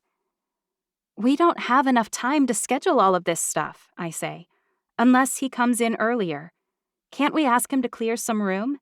Maybe he can come in at 9 a.m. 2 days a week. Her lips compress and she stares at me for a moment. Jack Campbell bankrolled this entire company with his private savings. So whether he's golfing, or out late partying, or sleeping in with a hangover, or basket weaving while listening to reggae music, it doesn't affect our jobs. This is the time he's given us, and our job is to work within it. I shake my head. Fine. I focus on the time blocks again, seeing patterns emerge that remind me of a puzzle, like an old game Mary loved when we were kids. Tetris, I think it was called. I point at the details for next Wednesday. This meeting is across town, so we blocked off drive time. That sort of wasted dead space. Maybe we could do this review, I point at the list, during that drive. I glance up at her. Is that kind of what you mean? She nods. This is exactly why I hired you. Do as much as you possibly can to condense this, paying careful attention to the order in which these steps need to take place. Once you've come up with a smaller list of things we can't possibly compress, that's when we go to Jack and ask for his help. Got it? It's our job to inconvenience him as little as possible. Nancy beams at me. Yes, precisely. I hunch over and get to work, calling people on the list to shift things when necessary. I'm about halfway through when Nancy stands up and heads for the door. I've got to leave early for an appointment with my OB. They're twice a week now, which is killing me. I'll see you tomorrow then? I ask. She nods. Absolutely. Do the best you can with that, and we'll review your solutions in the morning. Once you're finished there, I need the PowerPoint I created reviewed for typos, and 24 of the portfolios copied and assembled. Think you can do that? Sure. I might be a little late, but I'll text Pam and warn her. Great. See you tomorrow. Jack's door is still shut when Nancy leaves. The red light that represents his phone line is lit up, which means he's still talking to someone. Maybe he's almost forgotten about how I sort of called him Hitler. When my cell phone rings, I'm so startled that I almost drop it. I silence it immediately, Jack's feelings about employees doing personal things during work fresh in my mind. But in the process, I notice the caller. It's Pam. What if Troy's in trouble? My heart sinks at the thought of answering a private call at work. But Jack's on the phone behind a closed door, and Troy's only been with Pam 4 days, today included. I swipe to answer the call. Pam? Trudy, Troy won't wake up from his nap. I shook him like you said, but he won't open his eyes. My heart stops. It's the worst nightmare of every parent with a diabetic child. Call 911. Tell them to take him to Piedmont. I'll meet them there. I grab my bag and rush from the office. I barely stop at the front desk long enough to tell Ish I'm leaving. Family emergency. If Jack notices I'm gone, tell him I'll be back later tonight to finish the PowerPoint and copy the portfolios. Ish nods. Best of luck to you, miss. I hope everyone's okay. Me too. The whole way to the hospital, I obsess. I wanted this. I wanted a job. I needed to go out into the world, leaving Troy with a stranger. And now he's unconscious, probably suffering a hypoglycemic event. That means I traded $135 for my child's safety. I always knew Mary was smarter, and she's undeniably harder working. She made better decisions in love. She took care of me and everyone around her when I could barely care for myself. Mary gives more time to charity, more time to friends, and more time to everyone. But I never doubted one thing. I'm a good mom. If I don't even have that, if I've failed my son, then who am I? I race into the partitioned section of the ER where Pam's waiting with Troy. He's sitting up, sucking noisily from a juice box straw. I sprint across the room and yank him into my arms. My baby! Hi, Mom. Sorry you had to come to the doctor's. I rub the back of his curly head. It's okay, baby. It's just fine. But you had to leave work, and Miss Pam's real sad. Pam still hasn't met my eye. When she finally does, she looks away immediately. I'd put my money on her feeling more guilty than sad. What happened? I ask. The doctor breezes into the room, his white coat unbuttoned over hugely baggy blue scrubs. You must be Mrs. Jenkins? I nod. It looks like my baby's okay? He's just fine. He suffered a minor hypoglycemic episode, Mrs. Jenkins. Do you know what that means? Yes, sir. It means his sugars went too low. It can cause sweating, confusion, or even hallucinations. But when young children are napping, you wouldn't see any of that. But you can't wake them up. I've feared this exact thing for more than 3 months. We gave him a shot of glucagon, and he perked right up. Based on what Pam told me, it seems she gave him the proper amount of insulin for the food she prepared, but he failed to finish his lunch. I close my eyes. How could she not have noticed? I'm so sorry, Pam says. I didn't realize he hid the animal crackers under the sofa, and I'm pretty sure he fed part of his hot dog to Camilla. Camilla, their stupid, bouncy sheepdog who I now need to shoot. I told Pam to make sure he ate everything, but this is my fault for assuming she could handle it. I never should have taken this dumb job. I never should have trusted anyone else with Troy. But what choice do I have? I can't sponge off of Mary forever. I want to curl myself around Troy and never move again. The doc monitors his vitals for another half hour, but his sugars remain stable. You guys can leave whenever you're ready, he says. Troy's fine. I gather him up in my arms, but he shoves against me. I can walk, Mom. Put me down. My heart lurches. He's too small to be so big. I slide him down my body slowly until his tiny sneakers touch the ground. I really am so sorry, Pam says. I swear I'll watch what he eats like a hawk from now on. I didn't realize how serious it could be. One look at Pam's stricken face, and I know she means it. We've been friends since before Troy was even born. She taught me how to change a diaper when neither Mary nor I had any idea what we were doing. I know, I say. It's not your fault. It's complicated. Pam touches my arm. Please give me another chance. Don't give up your job, Trudy. I know you're planning to from that look in your eye. I grit my teeth. It's not that I blame you. It's my fault, not yours. She looks at the ceiling. You watched Benson for so long, and you never let me pay you a dime. I made one tiny mistake, and I promise it won't happen again. I promise. Mom, I like playing with Benson. Please don't blame Miss Pam. I won't hide food anymore. I crouch down.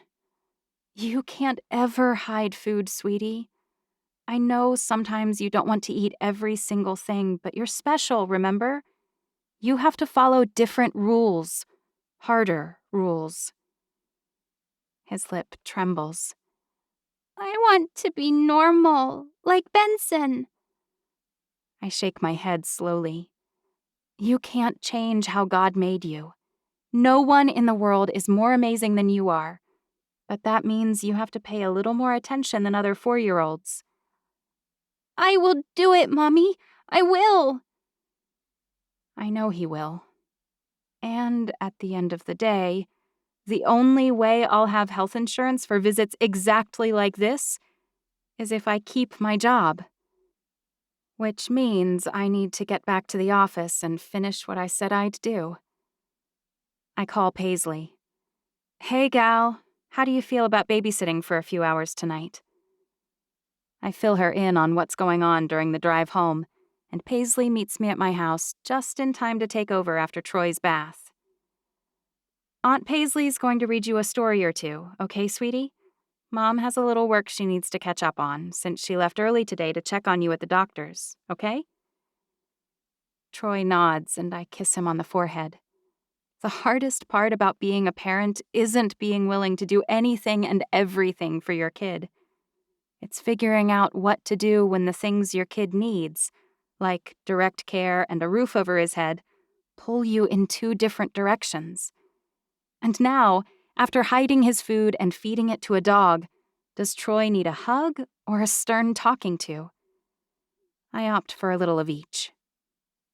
When I grab my purse to leave, Troy's small voice calls out, "Mom?" "Yes, baby?" "Can you please water my plant on your way out?" That dumb, dead Daisy. I roll my eyes. "Please?" I dump another cup of water over the top of the rotting Gerbera daisy because it's easier than trying to crush Troy's treasured delusion. Then I head back to the empty office. I'm going to finish that spreadsheet, typo check the PowerPoint, and make those portfolio copies if they kill me. 5. Paul. My patent attorney is the best in Atlanta, but he's hard to pin down. "So you think we'll have the FAOM this time next week?" I ask. "Of course, I can't speak for the patent examiner, but yes. The hope is that the first office action on the merits will be complete early next week. Todd indicated as much to me." I close my eyes. I need this wrapped up or I'm going to get an ulcer. "Fine. Let me know as soon as you hear." "Of course," Mr. Brighton says. I hang up. I never make small talk with anyone when those pleasantries cost me $600 an hour. I learned that the hard way. No matter how close you think you are to your lawyer, the clock is ticking every time you're on the phone with them. My Outlook calendar indicates the mock presentation is scheduled for tomorrow at 3 p.m. I leave my office to grab a copy of the portfolio Nancy was preparing, so I can run through it tonight. Except Nancy's not in her office. Gertrude isn't either. I walk to the front of the office. "Ish, what time is it?" "Hello, sir. It's 5 minutes until 5 p.m. I frown. We're up against a deadline and both my assistants leave early? On the same day I fired Greg's untrustworthy self? Did either Nancy or the new girl mention why they left? Ish bobs his head up and down awkwardly. Yes, sir. Thank you." Thank you. I swear if reliable receptionists weren't so hard to find, this odd guy would not still be here. But he's unfailingly polite, and he's never called in sick. Not once in almost a year. I prompt him. "What did they say?" "Oh, yes, of course, sir. Miss Nancy has a doctor's appointment, and she will see us in the morning." "Okay. And the new hire?" "Miss Gertie ran out the door just before 4. She looked quite distressed and mentioned she had a family emergency." I swallow hard, inexplicably worried about someone I barely know. What kind of emergency?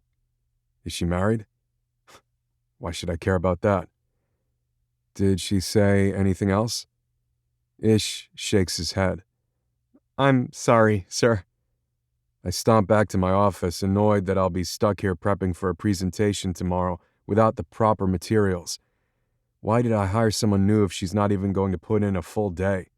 I've barely reached my office when my phone rings. I snatch the handset and hold it to my ear. "Hello?" "Paul, it's me again." "Mr. Brighton." There's no good reason he should be calling me back. Is everything okay? "I wanted to tell you that a nearly identical patent to yours was filed at the patent office 2 days after us." I clench my free hand into a fist, but I don't throw anything through the window. Yet. 2 days after us this time. "That's correct. It looks like your leak was delayed for some reason." "But we can't sue for infringement until our patent is granted," I say. "You're absolutely right. If you learn any more about this process, you won't need me anymore." I wish.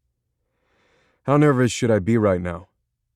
That depends entirely on whether you can document the date of your discoveries. Last time your competitor had a working prototype before you did. My competitor. I roll my eyes. Some shell company we couldn't track down. And now, even though SITB doesn't share a single employee with my last startup, they've managed to infiltrate me again. What should I be doing, other than preparing records and a timeline? It would help if you could identify this competitor and the leak. You'll look into the shell company? I ask. Mr. Brighton's frown conveys in his tone. Of course, but I'm limited in ways you aren't. He needs to follow all the rules to keep his law license. Any risk-taking will have to come from my end, as it should, since it's my leak, not his. I'll pursue every angle. You can be sure of that. Mr. Brighton clears his throat. And I'll lean on my friend at the patent office and let you know if we can expedite anything. I'll also call the court and push for a hearing date. Soon. I hang up and release a string of expletives. I pore over all my internal email correspondence and memos to prepare a timeline, which takes nearly 2 hours. I wish we had an IT person to help me ensure our firewalls and data are secure. I don't know enough about computer tech to be confident there. Nancy really needs to find someone new soon. I click send on the email with my timeline to Mr. Brighton and I lean back and stretch. A run. I need to take a nice, long run and I'll feel better. I stand up to leave for the night, but I'm startled by a noise. Someone else is here. After hours. While I'm already suspicious about a leak. I poke my head around the corner expecting Nancy. I do not expect our new hire, Gertie, whatever her name is. Nancy's desk is covered with papers, and she's stuffing things into folders. What are you doing here? I narrow my eyes at her. She jumps and looks up at me with huge, wide, sky-blue eyes. Oh, Mr. Campbell, I didn't realize anyone else was here. Her sweater hangs on the back of Nancy's chair, leaving her in a silky camisole top. Her high heels are piled in the corner of the room, and she's standing in bare feet. Clearly. I had to leave to deal with something, but I promised Nancy I'd have these ready for the mock presentation tomorrow. I came back to finish them up and to do some work on, I'm sure you don't care what, but another project Nancy asked me to do today. I'm sorry if I'm disturbing you. She is, but not in the way she means. Although, the timing is strange. She shows up for an interview on the very day the thief files a rival patent. I do the math in my head. Even if she had stolen the information, they couldn't have gotten it transmitted and a file prepared on the same day. But that doesn't mean she's not a new leak either. What if Alan or Greg were the leak and now they're gone, so she's the replacement? Again, the timeline. Alan, maybe, but he left voluntarily, so that's unlikely. And Greg left after she appeared. Since you're here, she asks, is there any chance you know what this means? She holds up a note that says, Diagram G, electrical components. I nod. I've got that on my laptop. The specs for the critical components aren't kept on the main server. I told Nancy I'd print a copy of that. Follow me. Gertie pulls her sweater on and slides into her heels before following me into my office. I hide my smile. She wouldn't have bothered covering up if she didn't find me at least a little bit attractive. Not that I'd actually date my assistant, especially a mouthy, accusatory one, who, for all I know, left without notice because she had to help her husband out of a pinch. I check out her left hand while I'm putting the file up. She's standing awkwardly by the door, resting it against the door frame, so it's easy to see. Her ring finger is bare, but that doesn't mean she's single. Maybe her boyfriend has commitment issues. Not that it matters. How many copies do you need? I ask. I guess that's your call. I'm preparing 10 folders, but I think the idea is that if they make sense to the staff tomorrow, we can use the same ones for the presentation in 2 weeks. Do you want them all to have one? She asks. Or maybe just one for yours if the material is sensitive? Good idea. I'll just print a single one here. The printer sits on the edge of my desk, right next to my desktop. It clicks and growls, preparing to print. I walk toward it at the same time as Gertie, our hands reaching out simultaneously for the diagram. She pulls back, as do I, and then we both reach for the paper again. This time she steps back, bumping into a potted plant. She steps forward in alarm, her hand knocking against a pile of files which tumble behind my desk. I am so sorry. Her eyes widen like she's terrified I'll fire her for being clumsy.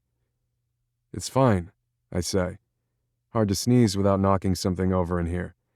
I should be embarrassed, I suppose, but I haven't had a single extra second for tidying lately, and chaos has always worked for me. She leans over the desk to where the files fell between the desk and the wall. She's not very tall, so when she leans forward like that, I get a good view of her very nicely shaped backside, which I should not be ogling.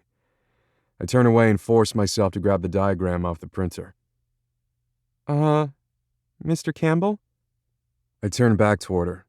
Not my fault this time, but she's still bent over the desk. Come on, Gertie, think this through. I'm trying to act like a boss should. I clear my voice. If you step back, I'm sure I can reach the files. She rummages around a little more and my computer shuts off abruptly. Hey, what are you doing? I step toward her, looking toward the wall where she's poking at things. She finally rights herself and turns around to face me, brandishing a tiny black cylinder the size of a tube of lipstick. Did you just destroy my computer? I ask. She shakes her head. I fixed it. I raise one eyebrow and point to the screen. My computer begs to differ. It's most definitely not working anymore. Do you know what this is? She waves the cylinder at me. Part of a power cord. Or maybe part of the keyboard controls. Yep. She nods vigorously. It's supposed to look like that anyway. Are you ever going to tell me what you think it is? Because I'm beginning to wonder whether you're a maniac. An adorable maniac, but a maniac nonetheless. This is a keylogger. I've heard of that, but I can't quite recall what it does. It logs your keystrokes. One of my professors collects them and plays with the code that interprets what they collect. It's like a puzzle, but they're almost always used for something illegal. Any idea why someone might put one on your computer? I curse. Then, I curse again. Tell me how they work, exactly. Well, I guess anyone with access to your office could have put this on the back of the desktop keyboard. All the data coming from your keyboard passes through this, one stroke at a time, and this tiny device saves all of it, until someone uploads the data from it. How would they retrieve it? This one looks like it's hooked up to transmit wirelessly, she says. Maybe a Bluetooth device? So someone in the office is collecting the info every day. She taps her lip. Maybe, but it wouldn't have to be done that often, especially since you aren't here all day most days, so the data set would be smaller. How are they doing it? Do they have to come in my office? She shakes her head. Not necessarily. They need to come within transmission range, but I'm not quite sure what that would be on this. But it's probably an employee, I ask. I would guess whoever placed it was an employee, or someone who could access your computer to add it. But the retrieval could be done by someone from outside the office who visits pretty regularly. I suppose that could be a lot of people, supply companies, regular contractors, janitors, maintenance staff. It probably could be collected as infrequently as once a week or even every 10 days. Gertie, I say. Did she cringe for some reason? That's your name, right? She swallows reflexively. Yes, sir. That's right. I suspected you at first, if I'm honest. Me? Her eyes widen. Why? You're new. You've got this innocent look about you as though you'd adopt a dozen orphans from Africa if only you could. She frowns. What's wrong with adoption? I sigh. Nothing, but you show up one day before I get word that... That what? Nothing. She doesn't need to know exactly what's going on. But the timing is suspicious. Why would I hand you my own keylogger? She asks. Besides, this had to be placed and then checked regularly. You think I had someone else do that for me, and then I showed up, and instead of checking it, what? Hand it over to convince you I'm trustworthy? It seems a little convoluted. What's going on, anyway? I peer at her. Is it an act of some kind? She's prying now, but probably only because this whole situation has crossed beyond bizarre and into absurd, bad spy movie territory.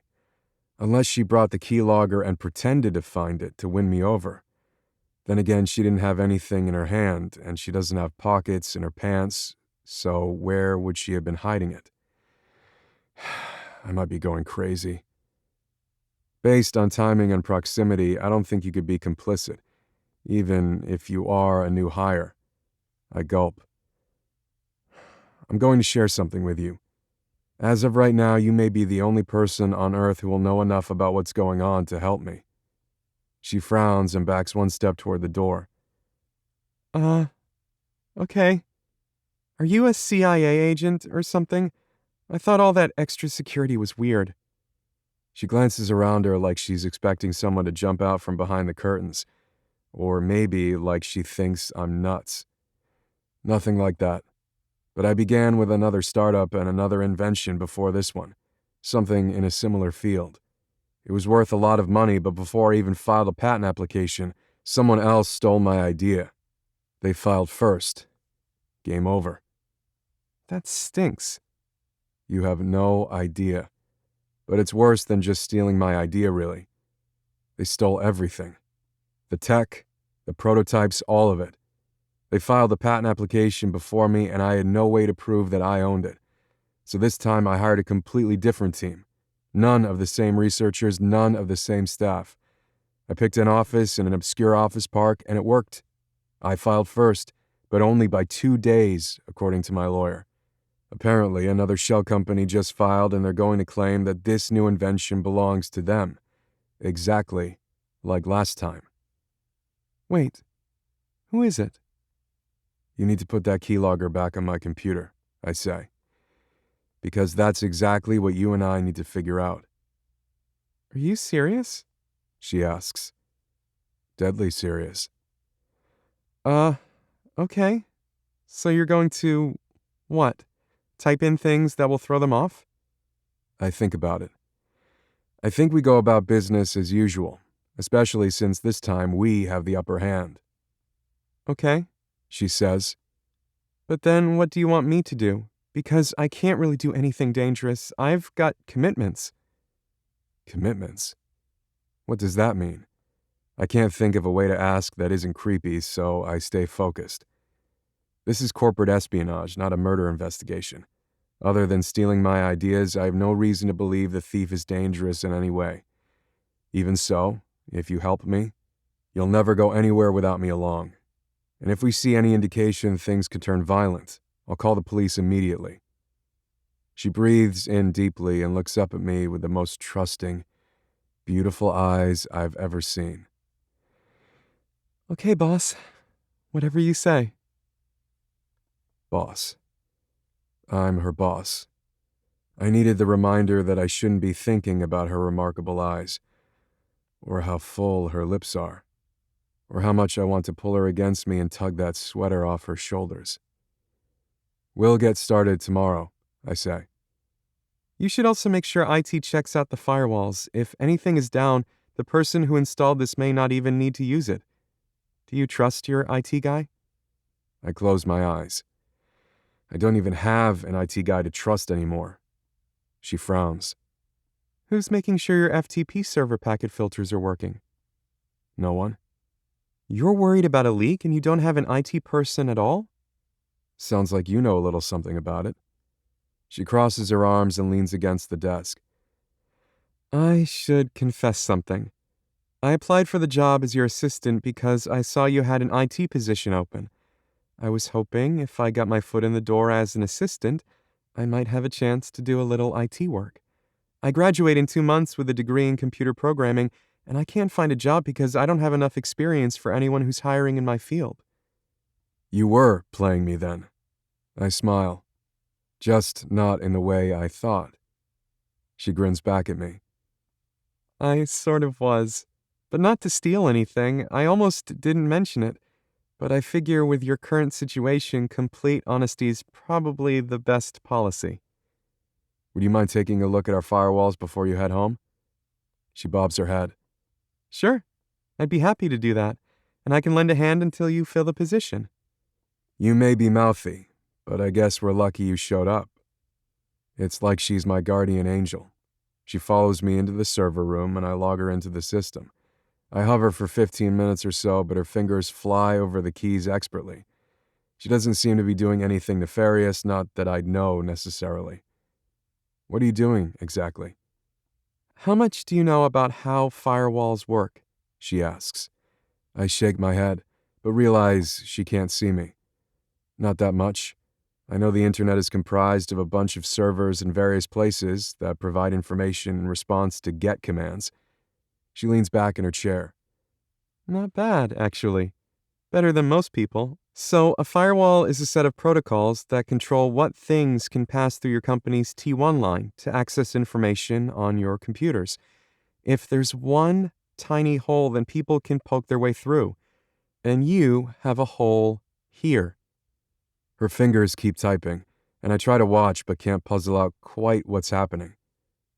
The hole came from Greg Killian, she says. Wait, is that? I sigh.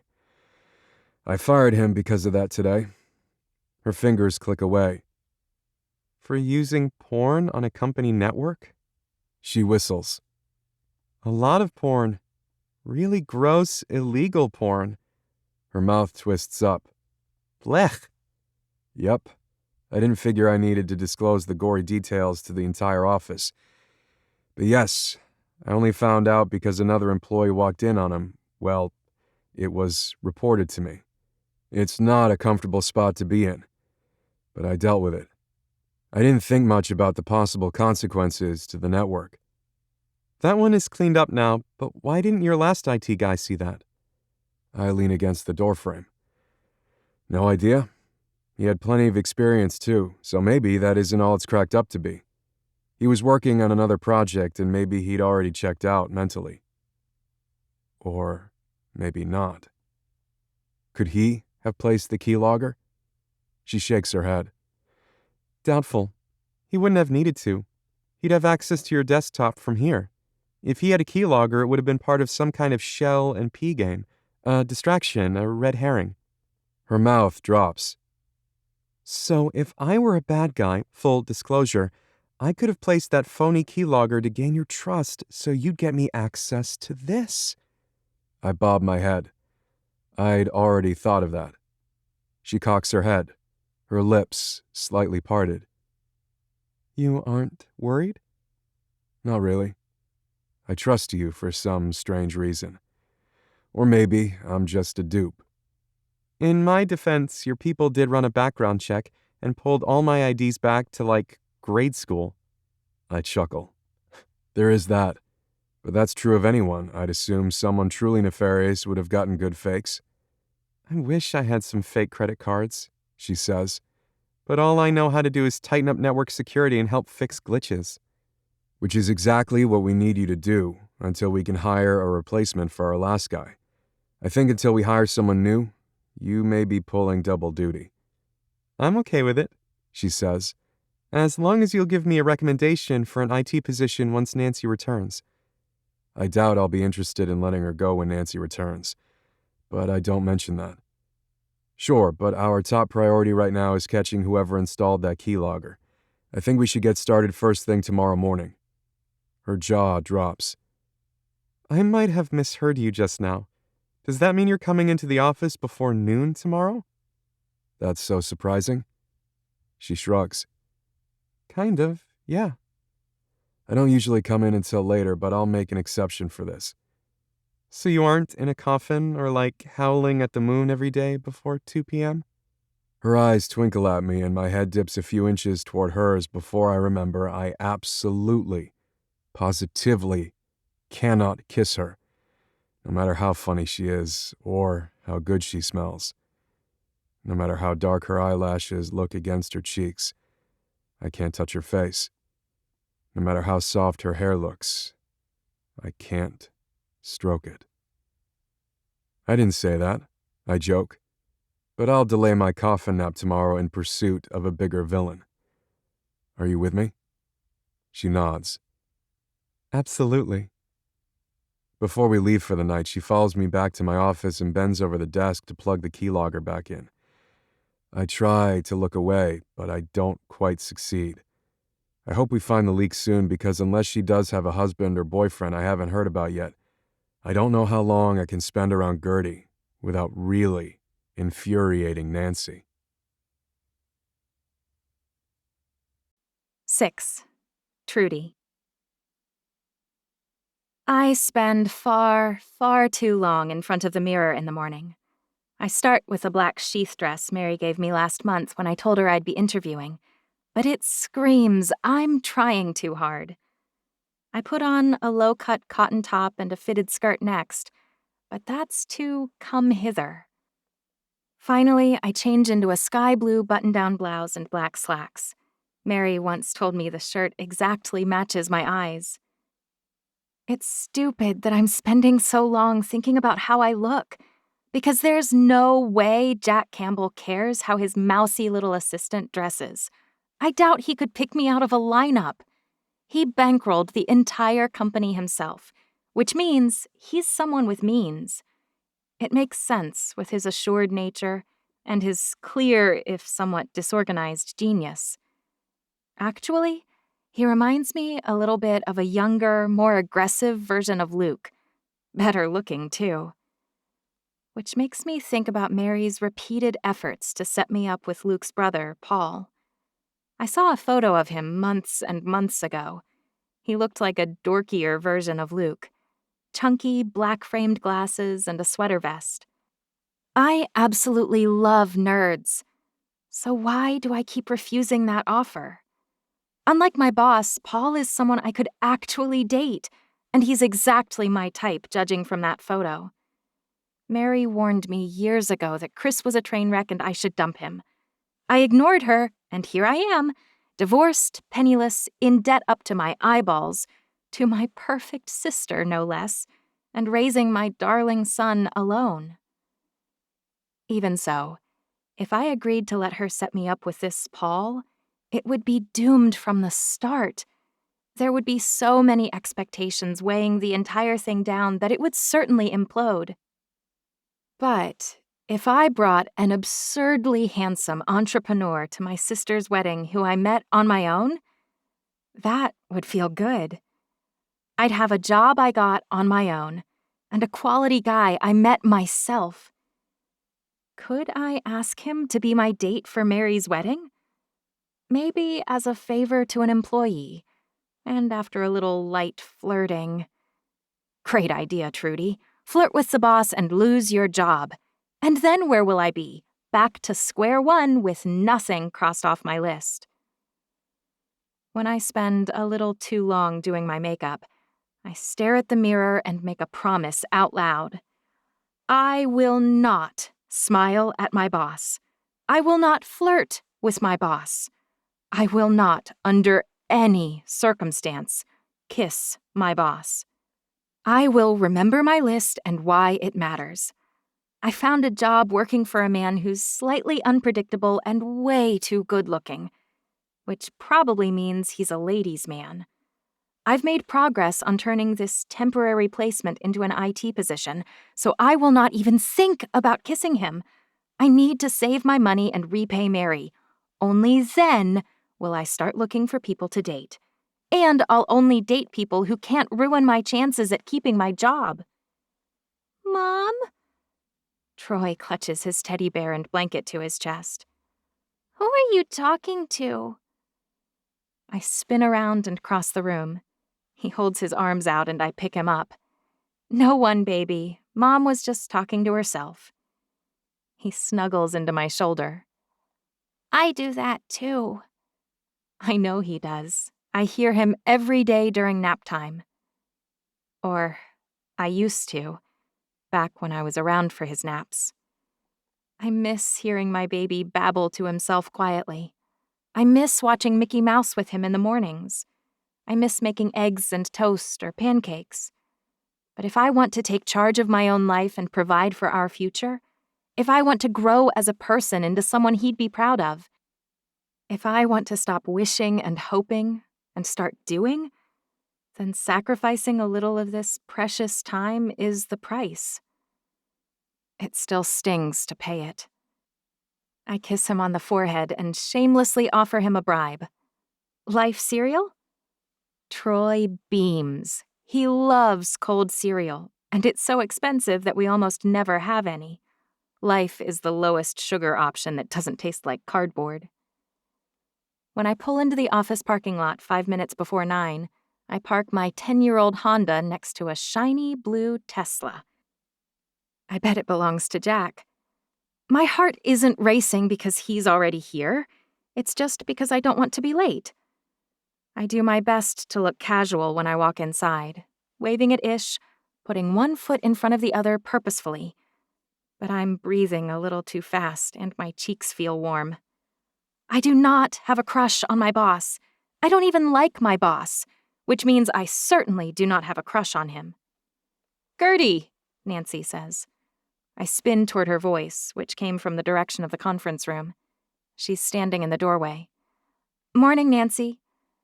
Jack's here early today, so change of plans. We're doing the presentation first thing." I duck into the conference room, where about half the chairs are already full. Jack smiles at me, and my heart throws a few cartwheels. I press against my chest with my hand, hoping it's just a minor heart attack and not some kind of involuntary reaction to Jack's grin, because that might mean that I do have a crush on him. He gestures at the chair next to him. I look behind me to make sure he's not looking at someone else. But no, he's calling me to sit next to him. My hand shakes when I pull the chair out and sit down.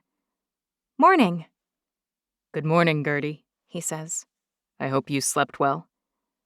I nod. "I did, thanks." He leans over his notepad, putting his face inches from mine, but covering his mouth so no one else can see he's whispering. "Let's get this over with so we can put together a plan for tracking the key logger." "Sure," I whisper back. "I've been thinking about it. I think the easiest solution would be for one of us to be near your computer all day, with a phone open scanning for Bluetooth devices. Anyone who hovers near your office for any amount of time with an active Bluetooth network becomes a suspect. Employees, delivery people, anyone." He touches my arm. "Don't take this the wrong way, then. I need someone to be monitoring my office while I'm in here. I'm going to give you an excuse to leave and hang out in there." He sits up and says, "Gertie assembled the folders that all of you will be referring to during this practice presentation. While I appreciate her help, that means she's not going to be very effective as a test subject. Why don't you head to my office, Gertie, and see whether you can organize some of my notes. By date." "Organize that mess?" I want to groan and cheer at the same time. I stand up. "Yes, sir." Jack lowers his voice again. "Don't throw anything away, okay? Sometimes I make notes on strange things, but they may be important later." He drops his voice, which makes it unbelievably low. His whisper ruffles my hair. "In the lawsuit." My knees are wobbly, but I don't think anyone can tell. "Got it. Clean up, but no trashing anything Jack Campbell has touched, even snotty old Kleenexes." "You never know what they might be worth on eBay." He winks. "And depending on how this goes, I might need that money." I set my phone to detect local Bluetooth networks, but since this side of the office is a ghost town, I figure I may as well try to actually clean this mess up a bit. I spend the next hour trying to tidy up Jack's office without actually throwing anything away.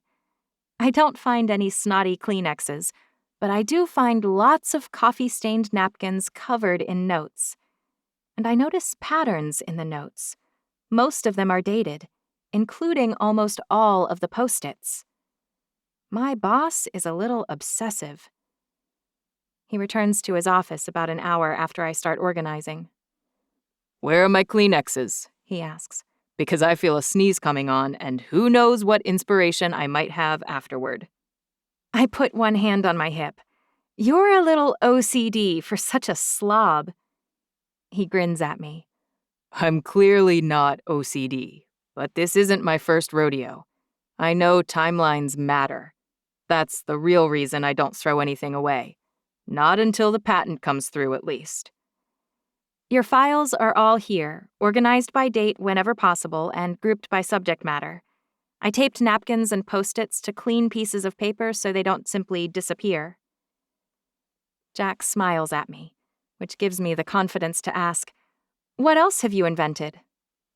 You're inquisitive for such a new employee. He walks around the desk and sits in his chair. Even so, you've done a pretty good job, Nosy Rosie. I could do a lot more with a few hanging file folders, I say. And if we're going to be here for a while... He bobs his head. It certainly looks that way, doesn't it? Any luck on finding networks? I hand him my phone so he can see the networks screen. Nothing yet, but I've been alone down here. One of us needs to have our phone casually out all day, the sleep function disabled. We're looking for any Bluetooth networks, so no matter what else you're doing, you pretty much need to watch this at all times. What transmission distance are we talking here? Jack asks. 30 feet, give or take, I say, which means our best bet is to camp out right by your computer. The network would have to show up right here at ground zero. Good thing you cleaned off that chair. Jack points. I shake my head. I can't just sit around now that you are here. Everyone would wonder what's going on. I've got other work to do anyway. Since you're back, you can take over. I hold out my hand for my phone. He meets my eyes for a moment, and time stops. My mouth drops open and I draw a ragged breath. I've never been so aware of anyone else's gaze. His voice is rough when he says, I'd rather you stayed. My heart skips a few beats. Okay, a few dozen. I should have spent a few more minutes on affirmations in the mirror. I think you're a little too accustomed to getting your way, I say.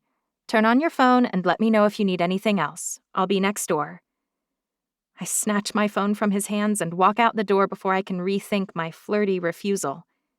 It's hard not to look back at him over my shoulder. I struggle to focus after I leave, which is idiotic. He's been in the office almost every day I've been here. I wasn't this moony zen. What's different? We're working together now, and we share a secret. That must be it. He feels real to me now that I know him better. He's not the obvious egomaniac I thought he was at first, either. Which reminds me, I need to check on the firewalls. I stand up and start across the office. Nancy stops me halfway there. Where are you headed? Jack told me to check on the firewalls until you've hired a new IT person. She bobs her head. Smart. How did he know you knew tech stuff? I have no idea what Nancy knows, so I make up a lie as close to the truth as I can manage. I stayed late last night to finish those folders, and he had a computer glitch I helped him with. Nice, she says. Maybe we should be looking for another assistant instead of an IT person. Hope surges in my chest, but I don't want to be presumptuous. I don't think we're there yet. Well, I'm impressed. Nancy turns to head back to our shared office, but she stops mid-step and grabs the partition for the closest cubicle as if she needs it to stay upright. Are you okay? I ask. Just a contraction, she says. Pretty common for me during the last few weeks. I had contractions too, but none that made me clutch something to keep from falling. But I work for her, so I don't argue about it. Even so, I'm not surprised around 11 a.m. when I reach our office again, and she's gripping both arms of her desk chair tightly, her knuckles white. Have you called your husband yet? I ask. She nods. I think Annie may be coming a little early. Don't worry. We'll handle things here. You enjoy your baby. Nancy forces a smile.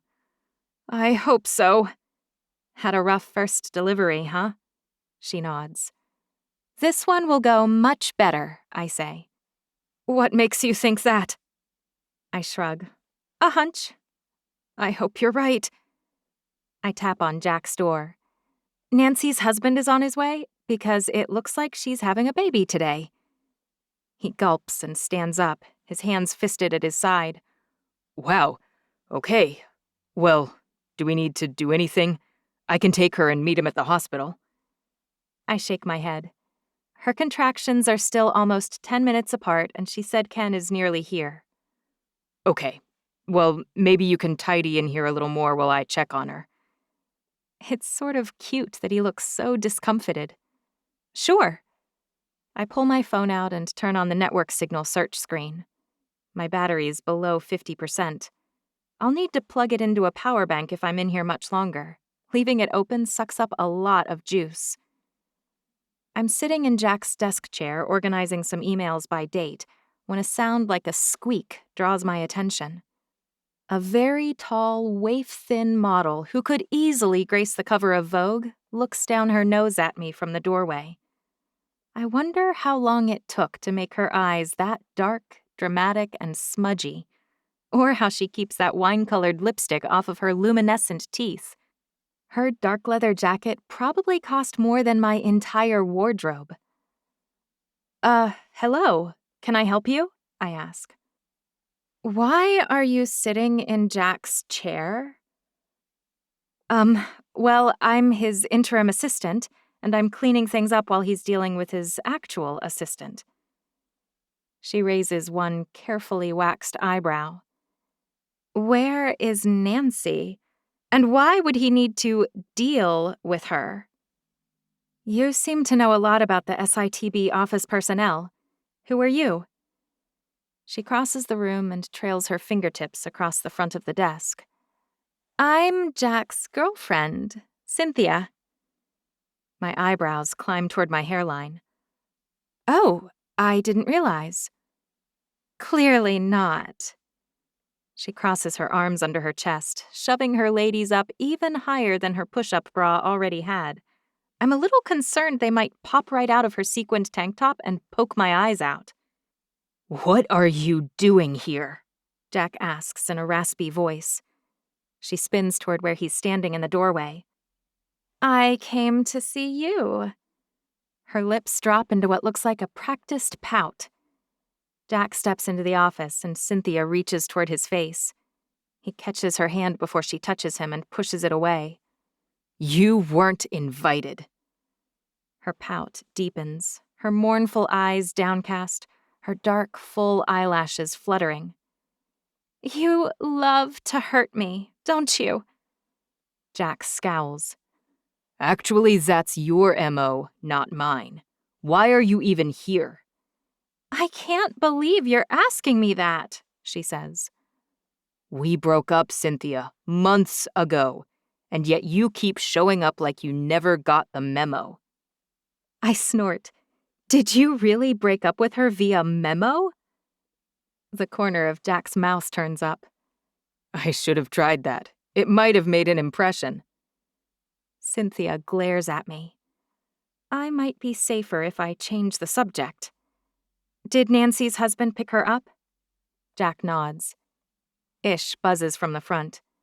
Excuse me, sir, but I wanted to let you know that Billy from Jimmy John's is here with your lunch.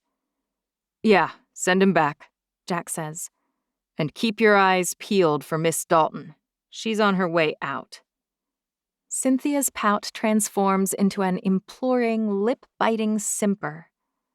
Jack, I know you miss me as much as I miss you.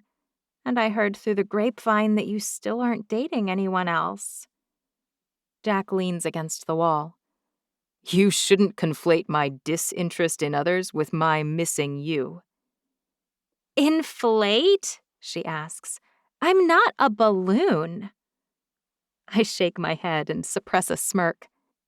Jack said conflate, not inflate, and that means combining two ideas. I've never been more grateful that my nerdy sister uses such big words all the time. She's forced me to know the meanings of them or routinely look like an idiot.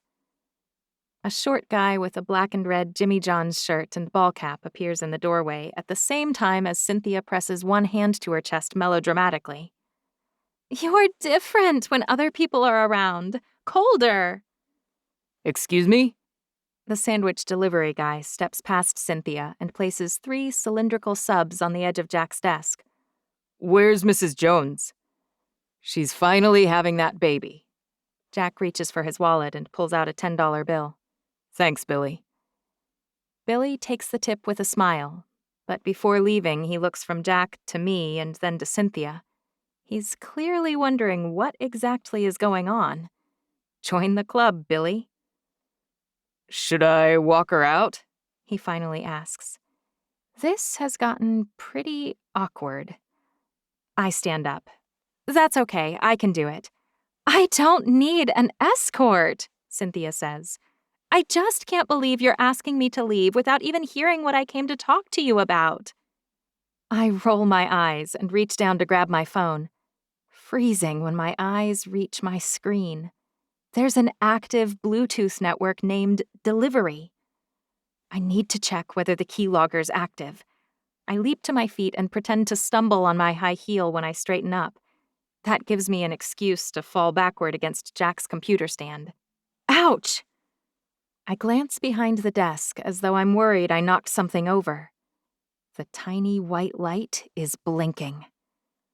I stand up straight and try to look natural when I pick up my sandwich and sniff it. That smells great. I'm new, so I'm not too familiar with the office rhythm yet. Billy, do we order from you often? Because I could get used to this. He grins. Well, Mrs. Jones craved subs this pregnancy, so I've been coming out at least once a week during the past few months. Often enough that Jack, who's rarely here for lunch, knows his name. Speaking of Nancy. Jack picks up the 3rd sub that Nancy won't be eating and holds it out to Cynthia.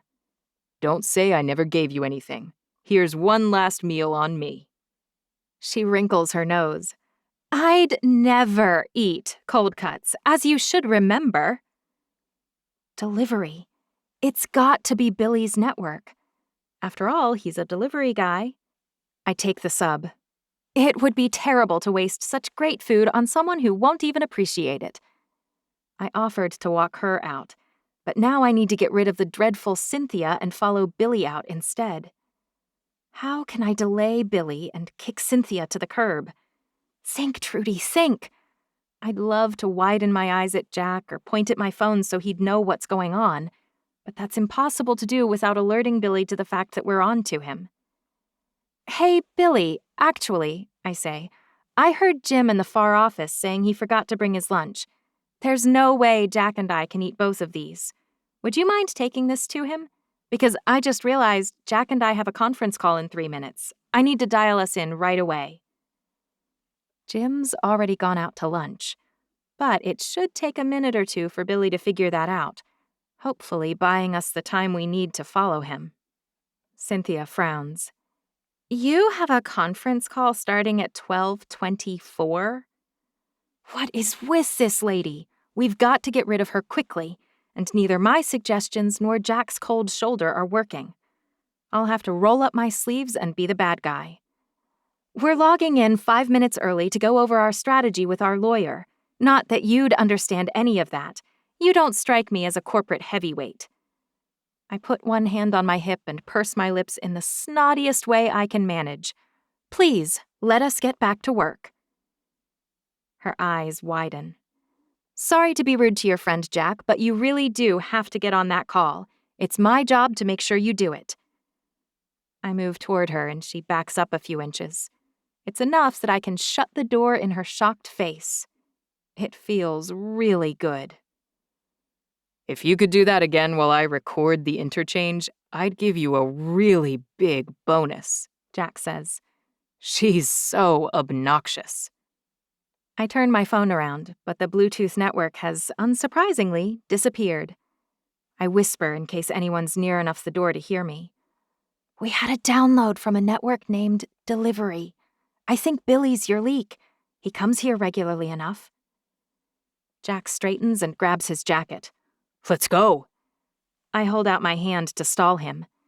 We need to leave at just the right time so it won't look like we're following either of them out. He walks up next to me, the side of his body touching mine, and I inhale with surprise. My traitorous body sways toward him involuntarily, and I want him closer still. I breathe in and out once, the scent of outdoors mixed with some kind of spice filling my nostrils. I lift my hand to touch his arm, until I realize he's only standing right next to me so he can peek through the window in his door. Of course he is. He's checking on whether the coast is clear. I force myself to step away from him before I do something idiotic.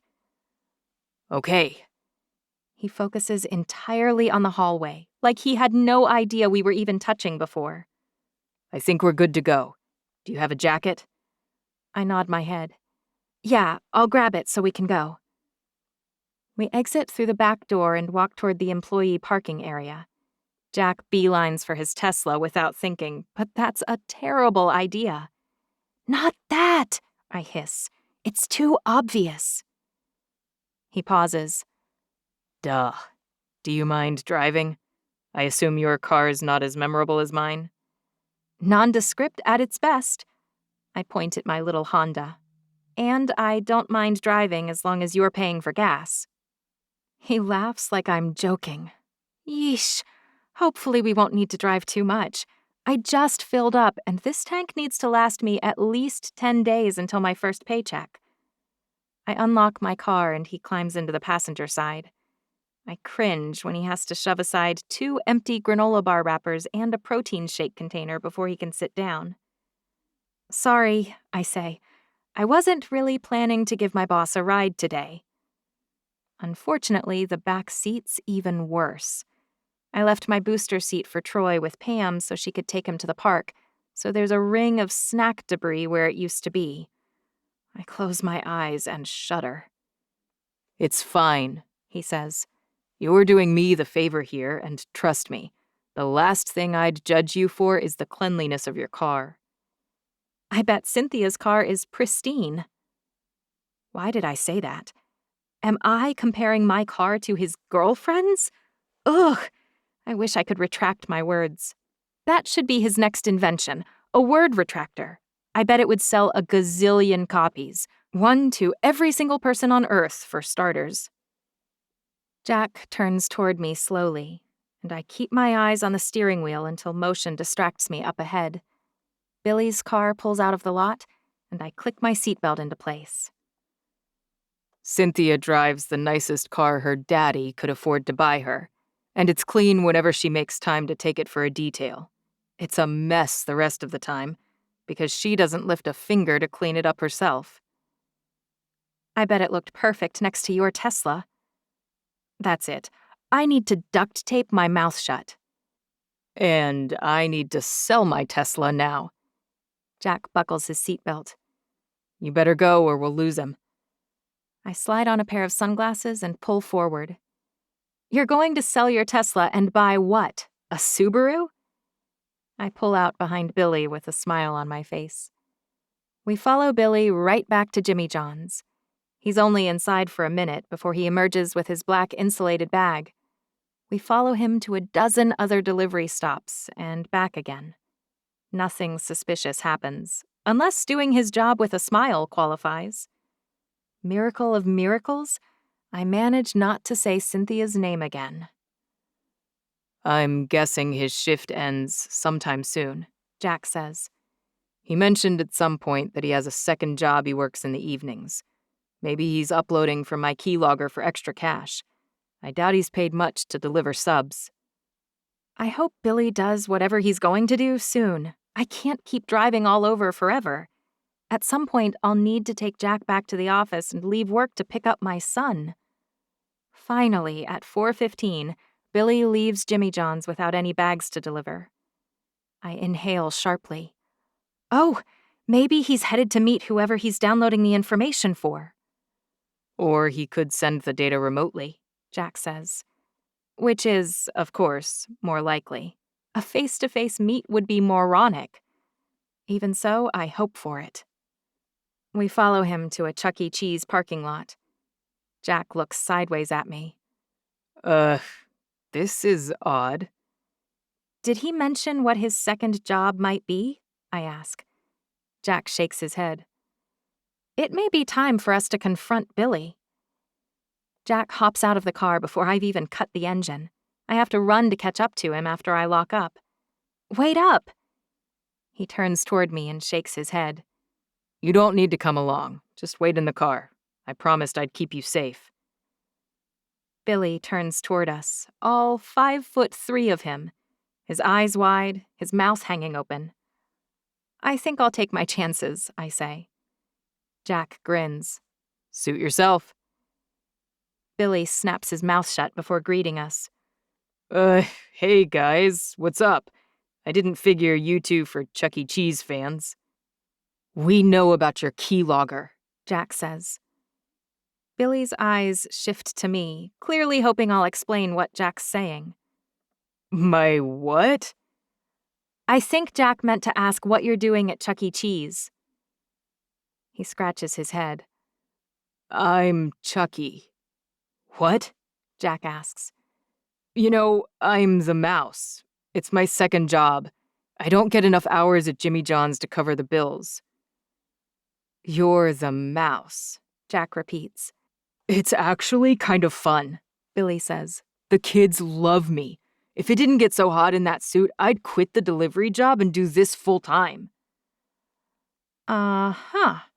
So maybe Billy isn't our guy. Do you know what a keylogger is, Billy? I ask. He shakes his head. Are you locked out of the building or something? Because I swear I didn't touch anything. I couldn't even find that gym guy. I had to leave the extra sandwich with the front desk guy.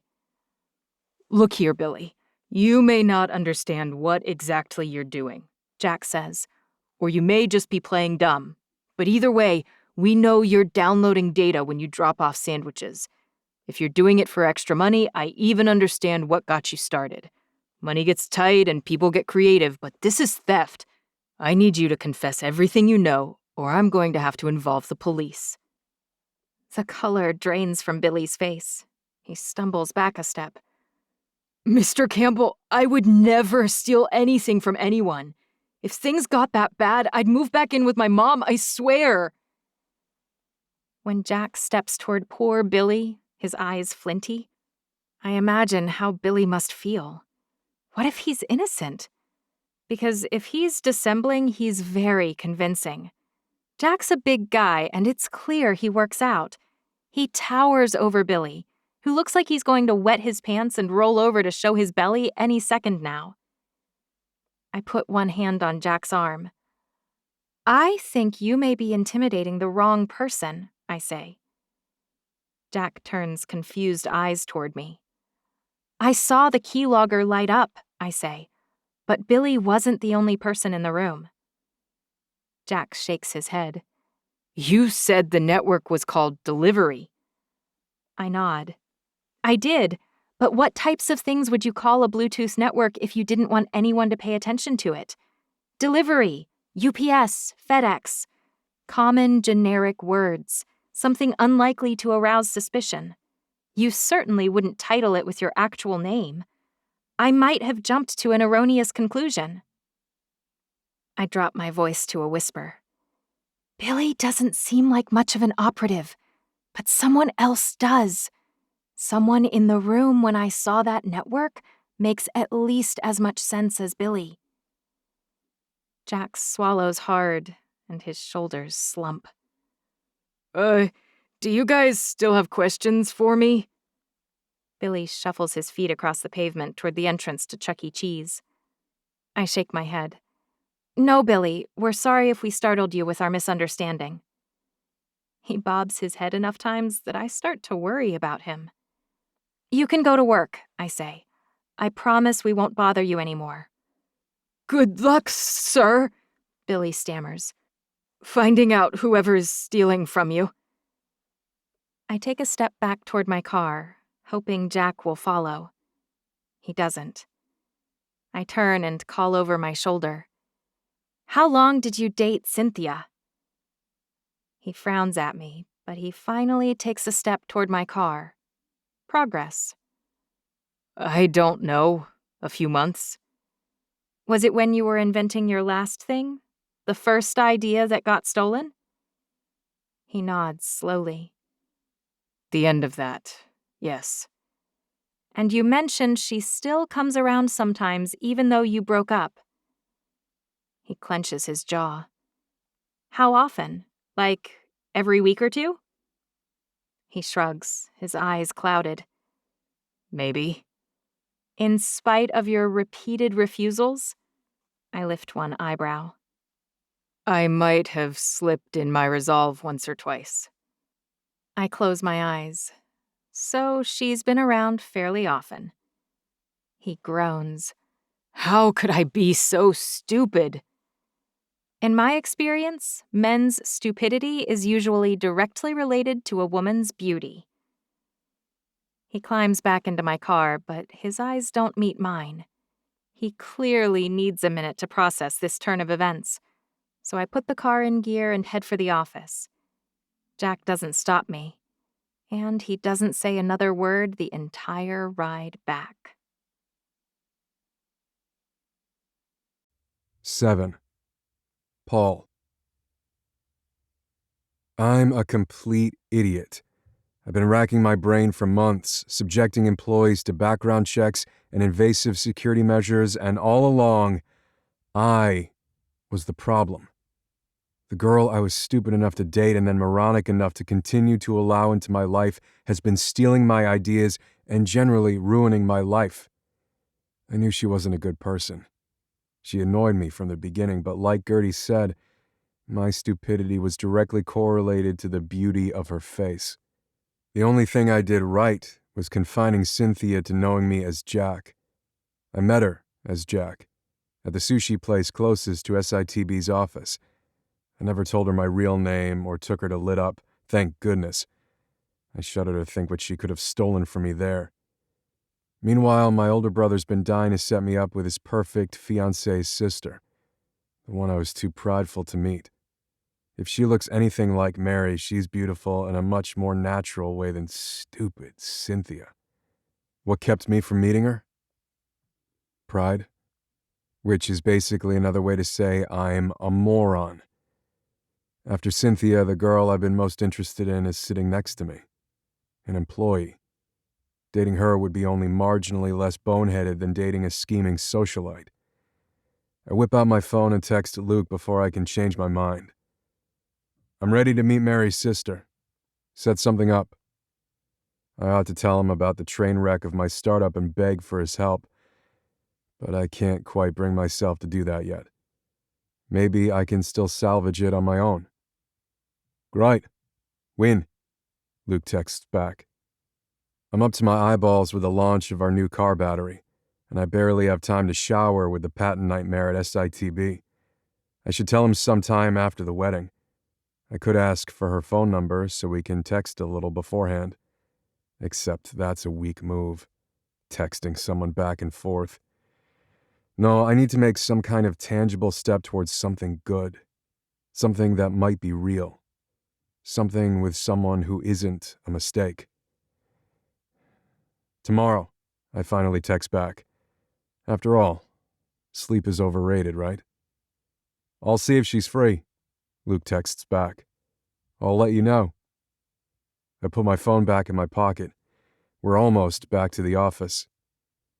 We think it's Cynthia, Gertie's voice sounds wobbly.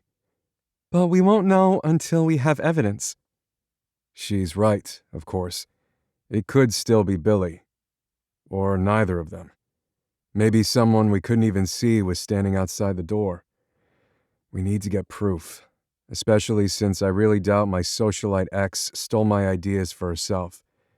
If she really was downloading, she's got to be working for someone, which means she was probably paid to be my girlfriend in the first place, which Gertie must have figured out already, but she's too polite to mention out loud.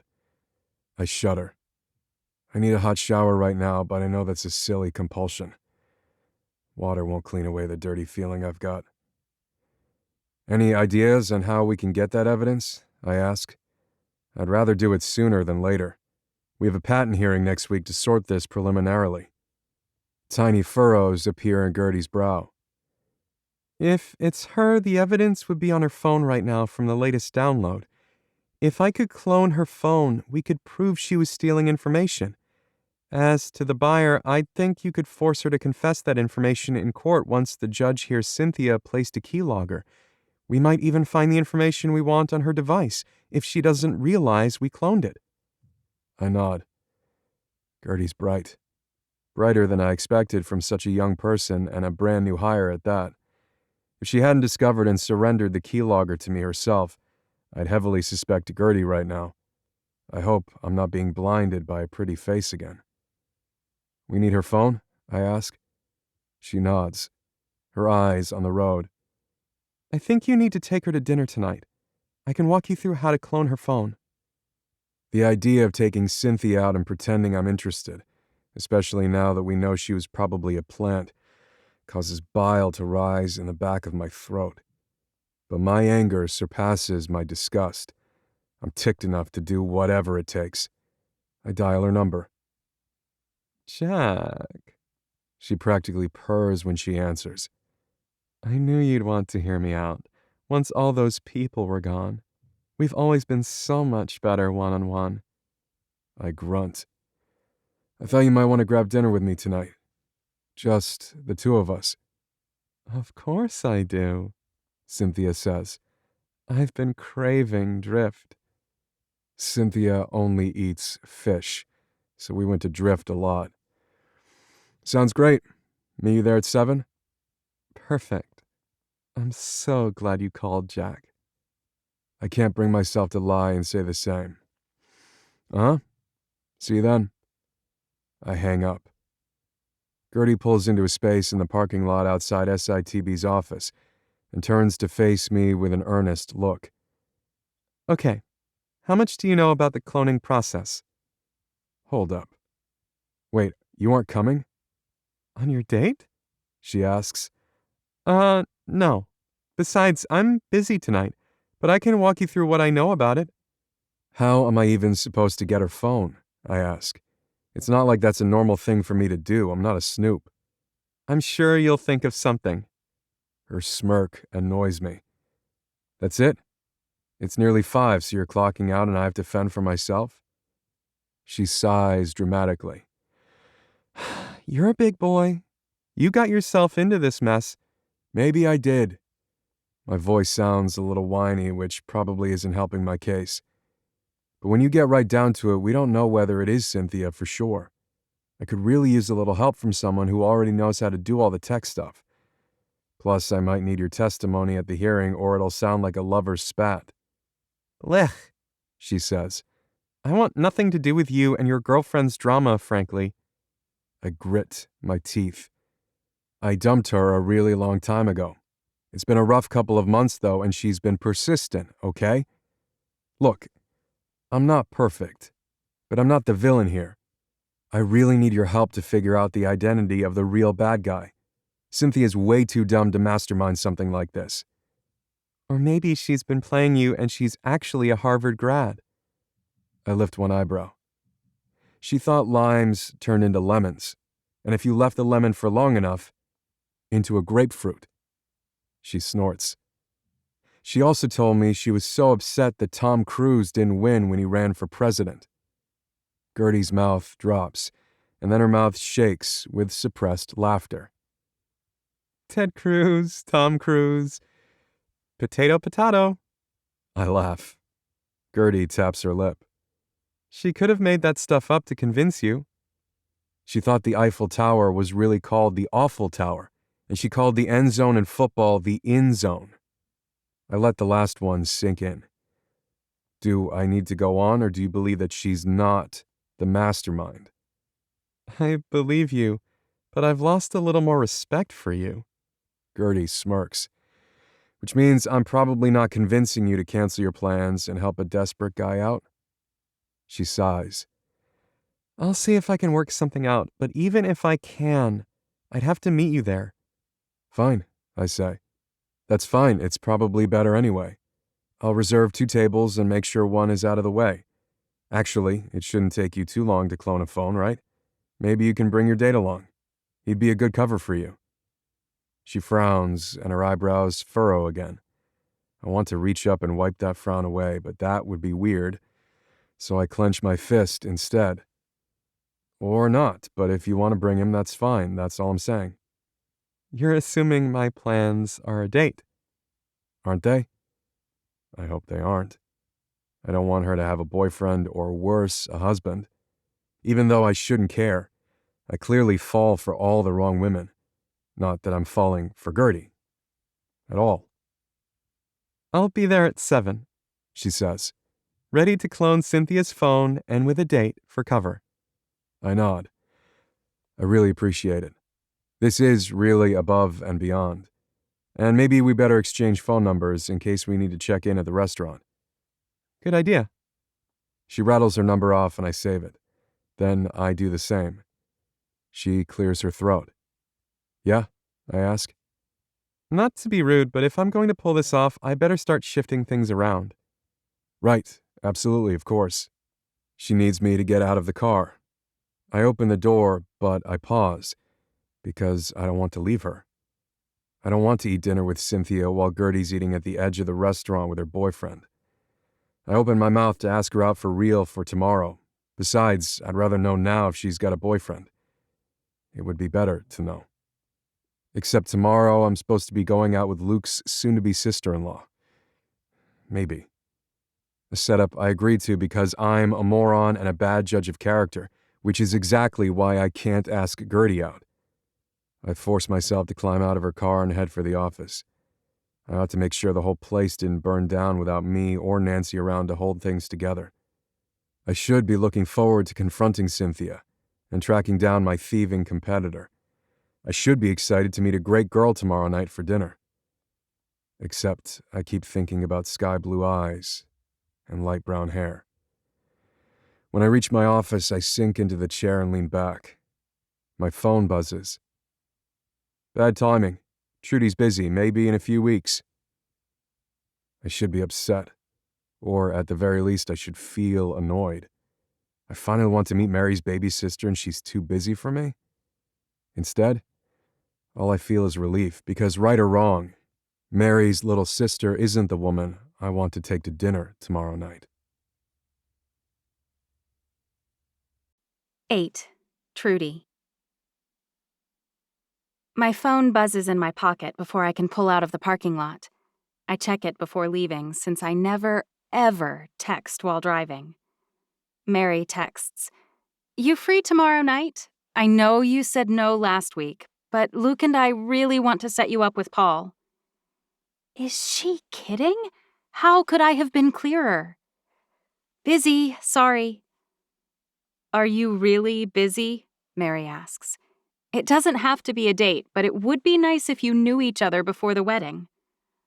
I'm slammed. Need to study, working, plus kid, plus job. It's a Saturday night. Troy will be asleep. We can come over to your place.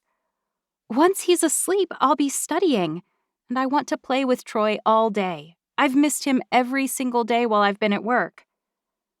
All right, fine. Rain check?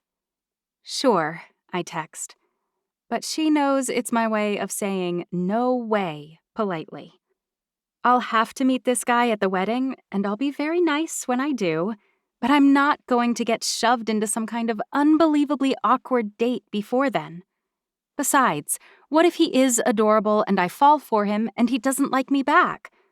Or what if we get super lucky and he likes me and I like him? I've still got way too many things to accomplish before I'm ready for something like that, so just no. I call Paisley through my Bluetooth in the car on my way to pick up Troy. Pick up, pick up. Luckily, she does, right before it would have gone to voicemail. Hello? Oh, thank gosh you answered, I say. I'm calling to ask you for a major favor." "Why, Trudy, it's so nice to hear from you too," Paisley says. "I've had a busy week, but I'd love to hear about your new job." Yeah, I'm sorry I'm skipping over all the niceties. I should call Mary, but I'm sure she'll be stuck at work until like 10 p.m. Plus, I'd be too embarrassed to tell her what I need and why." "Now you've piqued my curiosity," Paisley says. "So I guess I'll forgive your atrocious manners for now. What do you need so badly?" "First, a confession. I might have a crush on my boss." Silence. I know, I say. "It's idiotic, and I'm aware of that. I'm not doing anything about it, but he needs my help tonight. It's a long story and something I can't really share details on, but let's just say we knew they needed an IT person, and tonight I have a chance to audition. Sort of. But to do it, I need someone to watch Troy. Do you have plans?" "Actually, I do," she says. "My brother's visiting." Paisley has a brother? I always assumed she was an only child. She mentions her parents sometimes, but she's never mentioned anyone else. Actually, I don't even know where she's from. I'm a terrible friend. But now is not the time to rectify that. One thing at a time. Oh, crap. Don't worry about it then. I'll see if Pam can help me out. "My brother loves kids," she says. "So he's sitting next to me saying it's fine." Inspiration clobbers me over the head. "Actually," I say softly, "what does your brother look like?" She giggles. "He's kind of a fox. I mean, he looks like a manly version of me. Why do you ask?" A masculine version of Paisley? I try to imagine all that manic energy, bossy pushiness, and bubbly vivacity shoved into the body of a guy, and my brain reboots. "Why do you ask?" Paisley prompts. I sort of need a cover for my audition. My boss wants me to bring a date if I can. Dinner's included if that helps, and at a nice place, too. If you wouldn't mind watching Troy, it shouldn't take too long, and your brother will get a free dinner out of the deal." "Let me ask him, and I'll message you back," she says. "You would be saving me," I say. "Seriously." "Uh-huh," Paisley says. "I'm already practically a saint, with all the stuff I do for you and your sister. And if I agree to this, you better bring back some amazing takeout." "Of course," I promise. I'm buckling Troy into his seat when Paisley texts me. "We'll do it. How nice should Cole dress?" "We're going to Drift Fish House." She sends back a heart eyes emoji. I've never been there, but I'm gathering it's nice, which stresses me out. Forget Cole. What am I supposed to wear? I rush to feed Troy dinner once we're home. Then I race to my room and put on a gray skirt and pink button-down shirt. After all, spring is theoretically around the corner. I hear a knock at the door, but by the time I get outside, Troy's already opened it, and he's watering that stupid, dead daisy. "Troy," I say, with as gentle a reprimand as I can manage, "don't answer the door, baby. It could have been anyone, including your insane father."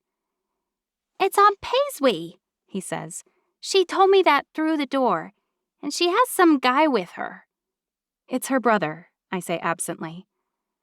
I take the dripping watering can from Troy and glance up at Paisley's brother. And up, and up.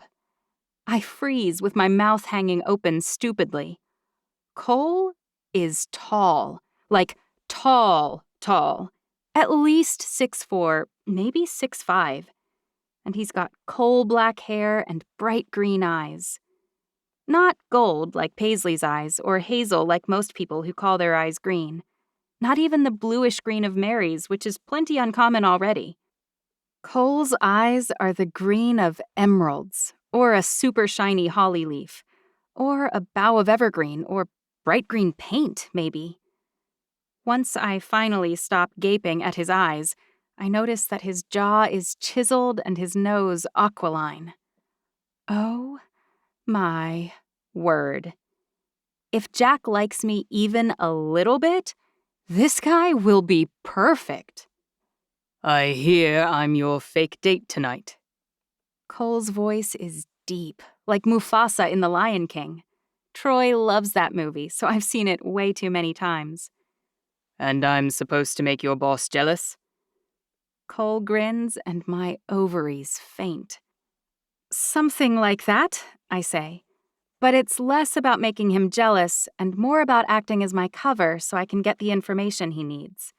He'll be on a date a few tables over, and I need to see whether the woman he's with stole some valuable information from him.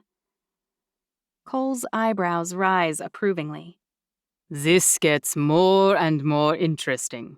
Plus, I love lobster, and it's hard to come by at home. At home? I smile.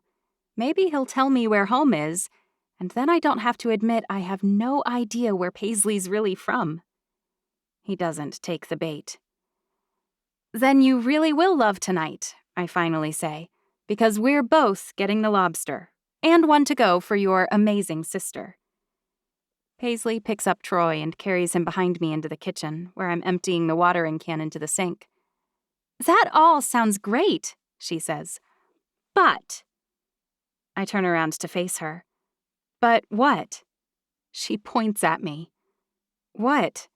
You aren't wearing that, she says. How well do I know you? She raises her eyebrows knowingly at Cole. What did I say? Cole's mouth turns up naturally into a smolder. She said you'd be wearing a kindergarten teacher ensemble. And I was right. She is. Paisley purses her lips. Well, grab it then. Wait, grab what? I ask. But Cole's already ducking out the door. Paisley just shakes her head when I look at her, and before I can complain, Cole's back with a black garment bag over his arm. What exactly is that? I ask. It's the right dress for the job. I groan and take it from him. When I unzip the bag in my room, I discover a short, low-cut black dress with crisscrossing straps all over the back. I'll have no room for breathing, much less eating lobster. I can't wear this, I yell. She said you'd say that too, Cole says. Just try it on, Paisley says. I'm here doing you this last-minute favor. The least you can do is humor me. I grumble, but I put it on, and then I walk out to show them how awful it looks. I could barely get the zipper to go all the way up.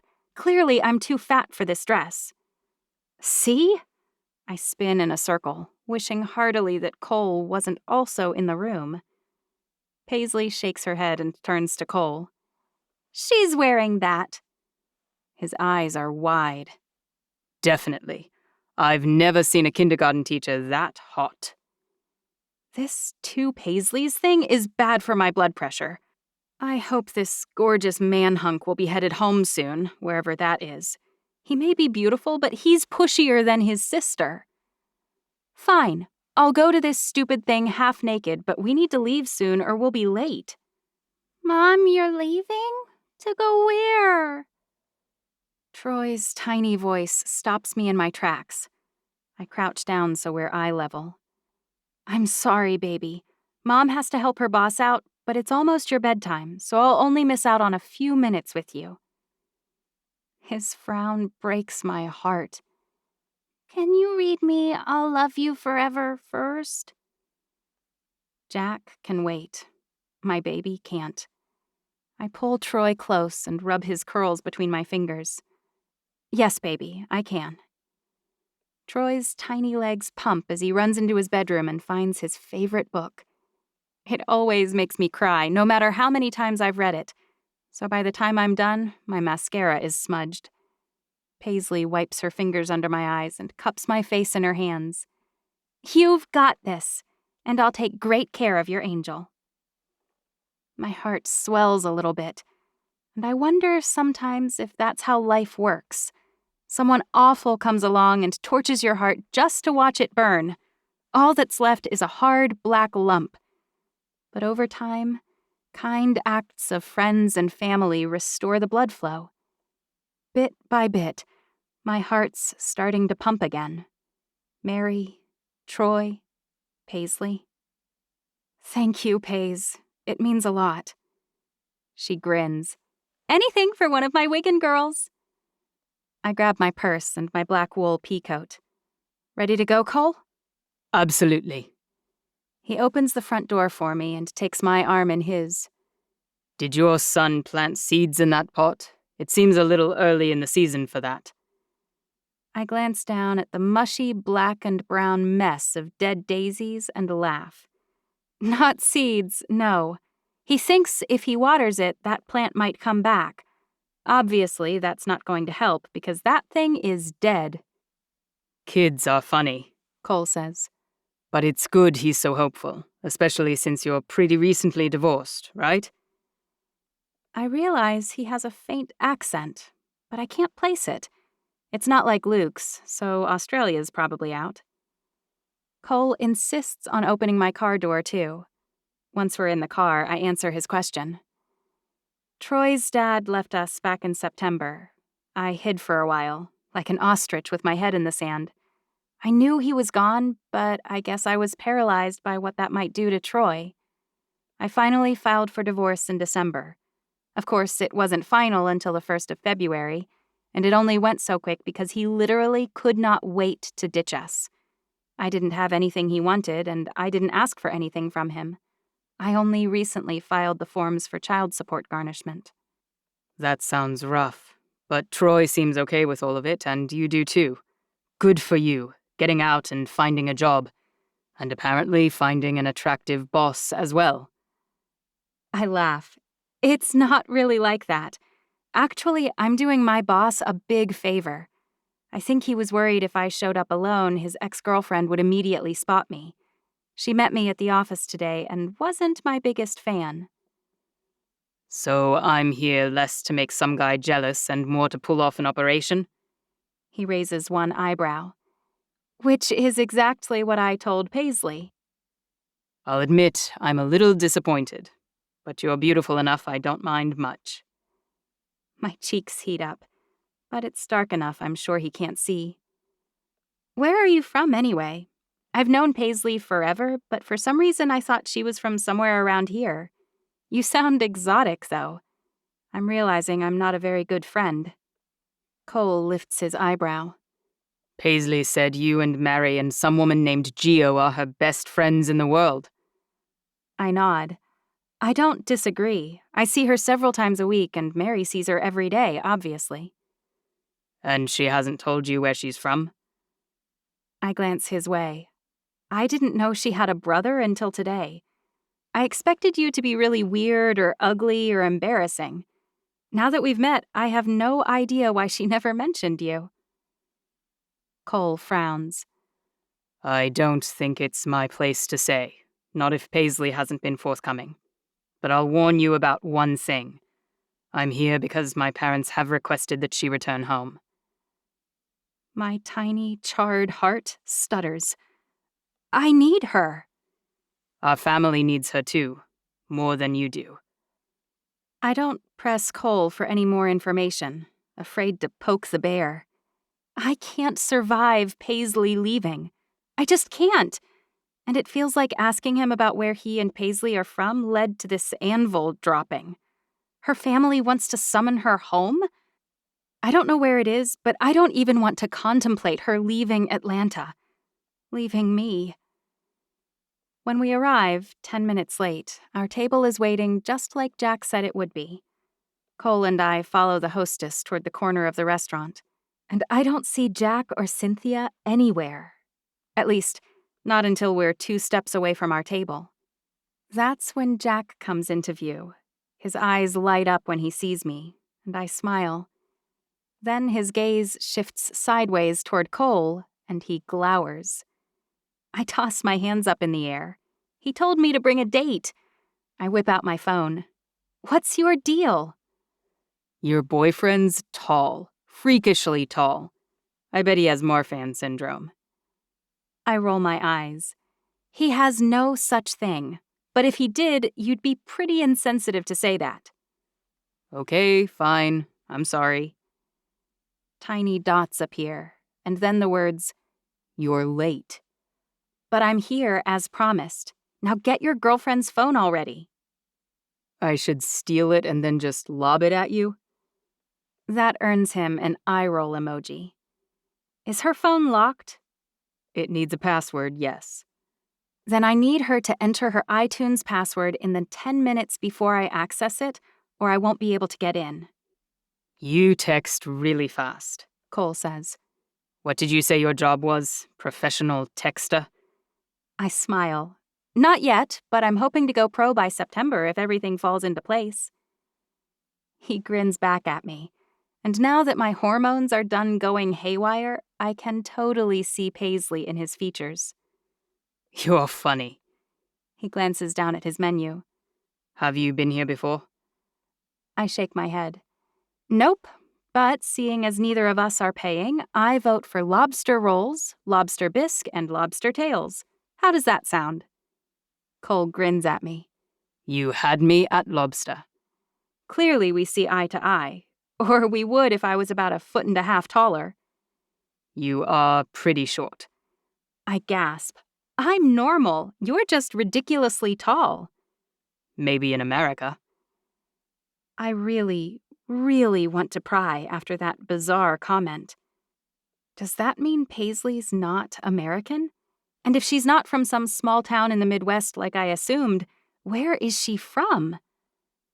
My phone buzzes. How am I supposed to get her to leave without her phone? Ask her to set a new photo of you as her lock screen, then set your hand on her wrist and compliment her. She'll drop it. Mention she's got lipstick on her teeth and she'll rush off to the bathroom without it. That's pretty good, Jack texts back. What about the iTunes password? Can't you do anything yourself? He shrugs at me sheepishly, and everyone in between us disappears. Tell her you want her to download a new ringtone for you. Endless love. Not funny. I glance his way, and he's still staring at me. If he's not careful, Cynthia's going to look this way and recognize me. Focus on your date, idiot. I assume all that texting is with the guy over there who's been looking at you like you're air, and he's asphyxiating? Cole asks. I set my phone down. Yeah, that's my boss. Good news. If any part of you wanted to make him jealous, it's working.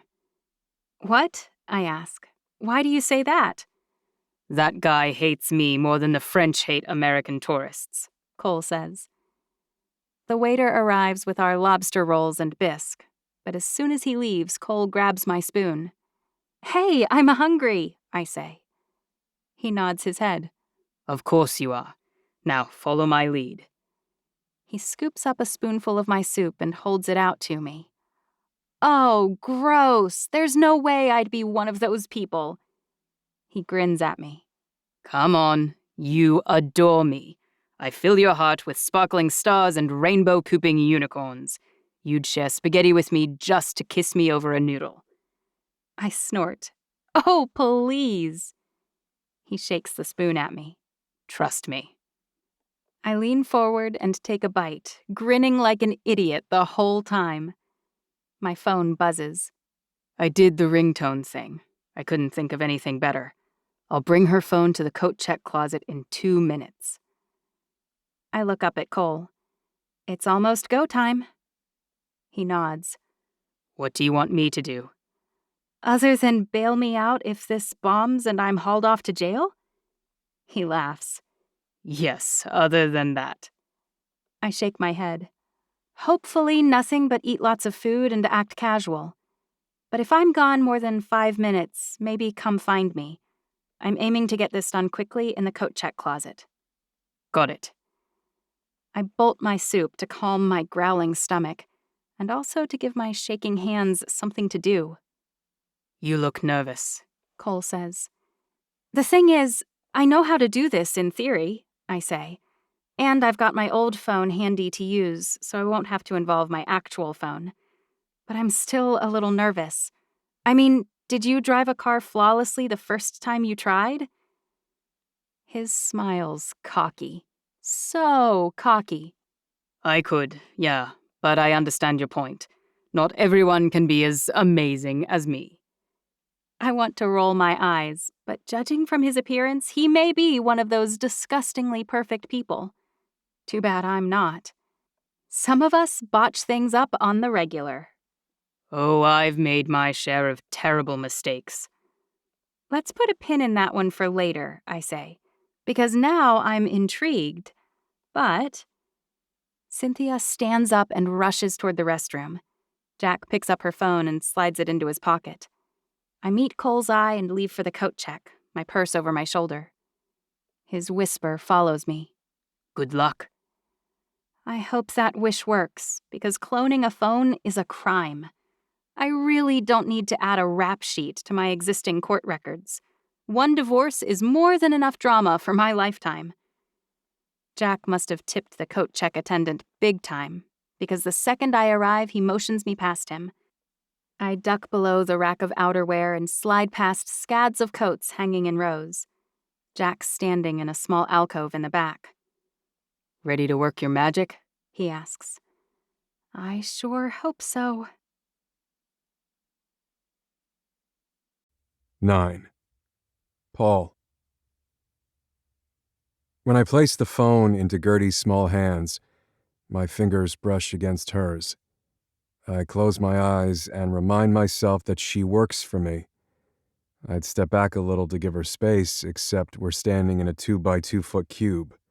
If I back up, a casual passerby would be able to see me. There isn't really anywhere else to go. Her fingers fly over the phone. Did she enter her iTunes password? Yeah, but why does that matter? It's an old trick, and I hope it works. It'll only work once, if it does at all. What are you going to do if it doesn't work? I ask. Let's hope it does. She presses the home button and asks, Siri, what time is it? Cynthia's phone displays a clock with the time. Gertie taps on the clock, which brings up the world clock screen. Then she taps on the timer option and selects when timer ends. She scrolls to the top of the list and selects buy more ringtones. That opens the Apple Store. Gertie hits the home button and opens the phone, completely unlocked. I swear under my breath. It's pretty disconcerting that with one little back door, like the owner entering an iTunes password in the past few minutes, Gertie can loop around the phone's security. That's amazing. Don't distract me, she says. We don't have much time. Do you see anything? I ask.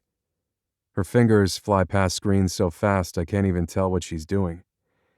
Yep, she says. It's here. Look, see the network? She shows me. Delivery, just like she said. She takes a screenshot of it, forwards several files to another email address, and deletes the file send path. Then she starts doing something I don't understand. What's going on now? I ask. I'm cloning her phone so we can send messages from it and receive hers, too. She finishes and hands the phone back to me. When her sky blue eyes meet mine, I've never been more impressed by any woman in my life. I know a lot of genius researchers, but some of them can't tie their shoes. This woman is smart and capable and heart-stoppingly lovely. You did all that in minutes while remaining completely calm. How many times have you done this before? Never. Her eyes are wide, her mouth parted, almost invitingly. You've never done that, I ask. And you did it that fast without any issues? It's a good thing it worked, she says. Because you need to get back with this, or Miss America will start to suspect your absence. I reach for the phone, but she reaches around my hand and slides it into my suit pocket. How's dinner going for you? I can't quite keep myself from prying. Was he upset you asked to change your plans?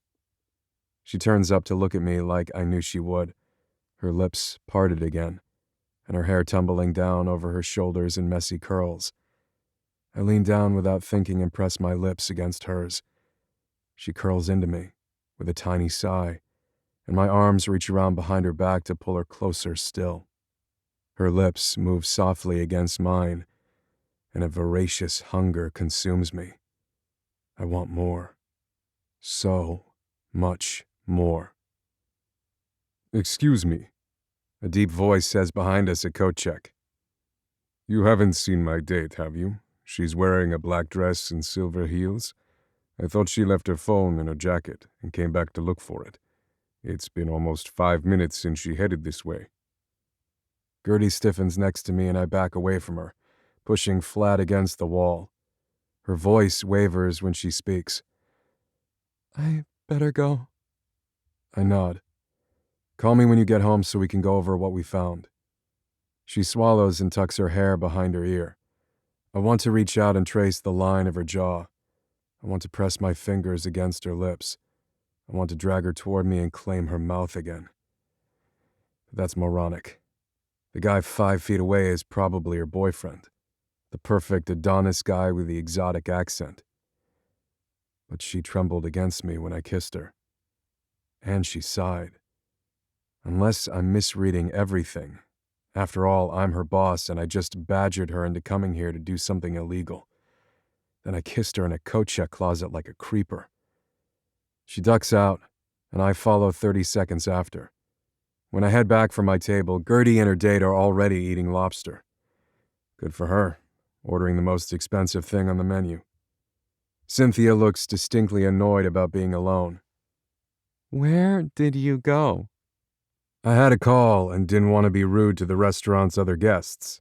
It's about my new prototype and I had to take it, so I stepped out. I'm sorry you had to sit alone. She looks around. Thanks to your leaving, I think my phone may have been stolen. I left it at the table when I went to the restroom, but now it's gone. I point at the ground. Is that it? She curves around to look, but I dart ahead of her and pull her phone out of my pocket. Is this it? I hand it to her and she glances at the screen. Locked. She beams at me. You are so smart. I swear I looked everywhere, but it must have been hiding under the foot of the table. I do my best. The rest of the dinner is pure torture, trying to pay attention to what Cynthia's saying when all I really want to do is go introduce myself to Gertie's date and find out who he is to her. His coloring is too different to be her brother, and he called her his date. Still, maybe he's just a friend? Or a cousin, perhaps. She chastised me for assuming her plans were a date with a twinkle in her eye. Didn't she mention she was still in school? He could be a professor, maybe. I'm grasping at straws here, but they aren't wearing rings, so at least I can assume they aren't married. The waiter shows up with both checks in the same folder like I asked. Hello? She snaps at me. Cynthia must have asked something and I tuned it out. Oh, sorry. What was that? I said, your place or mine. She bats her eyes. I put down enough cash for both checks, including the food Gertie ordered to go. I think something I ate didn't agree with me. I feel nauseous. That's true enough, although the cause of my nausea is actually the thought of Cynthia trying to extend this date 1 second longer than necessary. I better head home. You're sending very mixed signals, Mr. Campbell. She's trying for coquettish, I think, but it comes off both petty and shrill. Let me be clear then. I invited you here tonight for one reason. I considered telling her the bald truth, but that would tip my hand. I wanted to very kindly, very rationally inform you that we are entirely done. You aren't welcome at my home or at my office or anywhere else. You didn't seem to understand me earlier, and I loathe big scenes at my office or elsewhere, but you and I are entirely incompatible. I'll inform my receptionist not to let you back again, and I've changed my gate code so you shouldn't try my house either. Her mouth drops in a very satisfying way. Thanks for meeting me for dinner, and I wish you the very best in the future. She stands up and grabs my hand before I can walk away. You don't mean that. I shrug. Actually, you're right. I don't. She sighs in relief. You have such a weird sense of humor, Jack. I swear sometimes I don't get you at all. Oh, I wasn't making a joke earlier. I say. All of that was true. I didn't really mean it when I wished you the best in the future. I don't care much what happens to you tomorrow or any day after that. It's just something people say. I don't wait to see how she takes it, and I don't look back when she exclaims in outrage. I stride toward the door purposefully and drive home like a madman.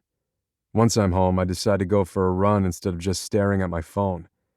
After all, I have no idea how late it will be before Gertie's date is over and she contacts me. 4 miles later, I shower. Only after I'm clean and dry and dressed do I allow myself to glance at my phone screen. Gertie texted me 20 minutes ago. I think we have what you need. I call her, hoping she can talk. Hello? She whispers. Is she still with that guy? Worse, is he asleep next to her? I stifle a groan. Are you okay? She asks, not whispering this time. I'm fine, just wondering why you were whispering. I mean, I'm obviously dying to know what you found, but I've completely taken over your life and I feel bad about it. I am exhausted, she says. But I've been distracted decoding the files I found, and there's definitely correspondence between Miss Dalton and a man named Bennett Parker. He's an executive with a company called Welsh Allen. They're a pretty famous medical equipment manufacturer, right? I lean back against the headboard of my bed. They are, yeah. I've got a meeting with them next week, actually. Can you send me what you found? Sure. What email address do you want to use? I can't give her my SITB one. Thanks to the keylogger, they can probably access that email. But I can't give her my real email address without telling her my real name, which gets sticky. I trust her, but do I trust her that much? Actually, I say, why don't you give me yours? I'll email you in a minute, and then you can reply with the documents. That's fine, She says. Mine is jenkygirl123@gmail.com.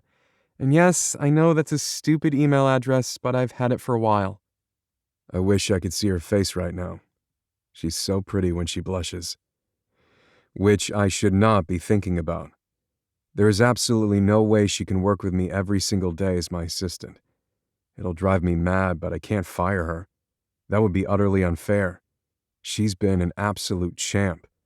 She basically saved both me and the company in the last 24 hours. Hey, listen, I say. Yeah? Her voice is husky. I imagine she's lying in bed just like me. I wonder what her pajamas look like. I shake my head to clear it. You've gone way above and way beyond. I know you didn't want to be my assistant. It's been fun, actually. Even so, I say. What you really wanted was an IT spot. True?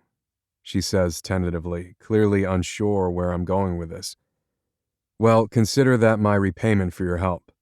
I'm promoting you to Head of Information Technology for SITB. If you need an assistant in there, well, we can hire you one. But as of Monday, you'll be IT manager, not my administrative assistant. You're clearly too talented to be stuck doing scheduling and files. That's so generous of you, She says. Thanks. A lot. It comes with a pay raise, I say. Of course. Silence. Hello? Is she still there? I don't even know what to say, She says. Being speechless is fine for now, but I hope you're okay with testifying next week, because the second we get off the phone, I'm calling my lawyer. This is such amazing news. Well, don't let me keep you. Her voice is small. Is she upset for some reason? Or does she just want to get off the phone with her absurdly inappropriate and possibly way out of line boss? Oh my gosh, is she going to sue me? Was I that off base? Thanks again, I say. I'll send you an email momentarily, as soon as I can set up a new account. Good night, Mr. Campbell. Sleep well, Miss Jenkins. Even though the files she sends me have everything she said and more, I can't sleep. Not for hours. I keep thinking about her soft curls, her sky blue eyes, and her long legs in that black dress. 10. Trudy. I spend all day Saturday doing anything and everything Troy wants, and we stay up late watching a Cars marathon on Saturday night. Sunlight streaming down on my face wakes me up on Sunday morning, and I stretch luxuriously. Days when a mom can sleep in are good days. I still can't quite believe that, thanks to my resourcefulness, I'm the new IT manager at a startup. It's my dream job, and one that should have taken me a year or two to achieve, maybe more. I should be giddy. I should be on cloud 9. I can cross something huge off the list on my nightstand. I pick it up and look at the lofty goals I created for my new life. I crumple the stupid list in my hand. Before I have time to try and puzzle out my bizarre lack of excitement regarding my promotion, Troy pads into my room, his blue blanket trailing behind him. "Mommy, someone's knocking at the door." I pick up my phone and look at the clock. 9:14 a.m. Troy needs breakfast soon. I shouldn't have slept in, but who in the world would come over this early on a Sunday? I swing my feet out of bed and into a pair of slippers. I shiver and pull a jacket on over my pajama t-shirt. "It's okay, baby. I'll come answer it. I'm glad you didn't already open it." Troy tilts his head and scrunches his nose. I never answer the door. You told me a lot of times." I pat his head on my way past. "I'm glad you were listening." Could it be Chris? My pulse accelerates, and my hands shake at the thought. Per the court order, he's not supposed to come by my house at all. His parents supervise his visits with Troy when he asks for one. The court ordered not more than twice a month, but he's only requested to see him twice since leaving us. Luckily, my former in-laws seem to understand he isn't responsible enough to take Troy on his own, at least not until Troy's old enough to manage his diabetes himself. If Chris ever demonstrates enough discipline to learn about managing it, then we can revisit the idea. Seeing as he didn't even want to have the baby at all when we found out we were pregnant, I doubt he's about to reverse his level of interest without some other motivating factor.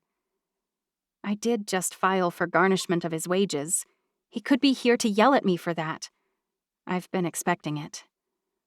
"Please don't be Chris," I whisper softly. "Not today. Not here."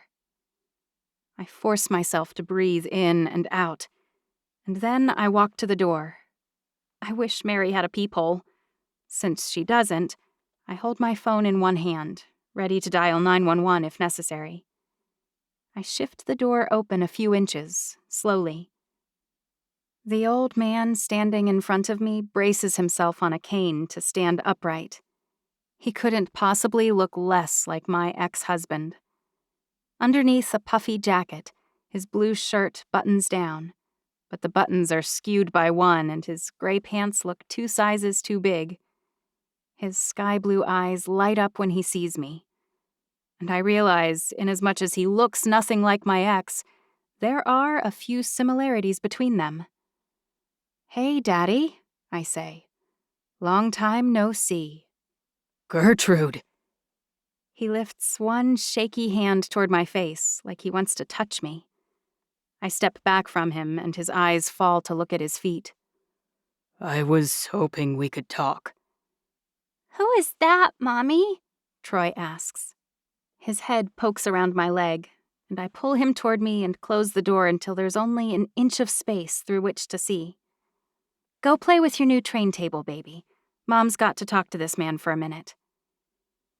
Troy's curious eyes peer at my pathetic father, looking him up and down. Eventually, he shrugs and turns around like I asked. My dad's eyes fill with tears. It might work on someone else, but I don't appreciate the obvious manipulation. I've endured years and years of his crocodile tears anytime things were bad, to inure me to them. My grandson. He chokes out. He's so beautiful. He is. My voice is flat. "What do you want, Dad?" He looks up at the sky as though praying, and then turns back toward me. Can't I come inside for a moment? I need to talk to you. I knew Mary would slam the door in my face. Oh, please, I say. Don't act like I'm a monster. I come visit you 4 times a year. It usually takes me days to track you down first, and you're almost always drunk as a skunk. I haven't shut you out of my life or abandoned you. I'm just keeping a healthy distance between you and my perfectly beautiful baby. I think that's a reasonable boundary, Dad.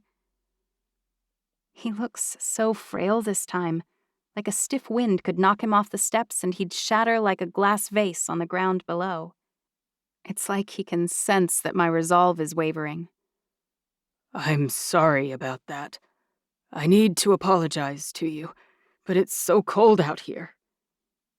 I glance behind me at the junker car parked in my driveway. The passenger door is red, the rest of the car is silver, except the back fender, which is blue.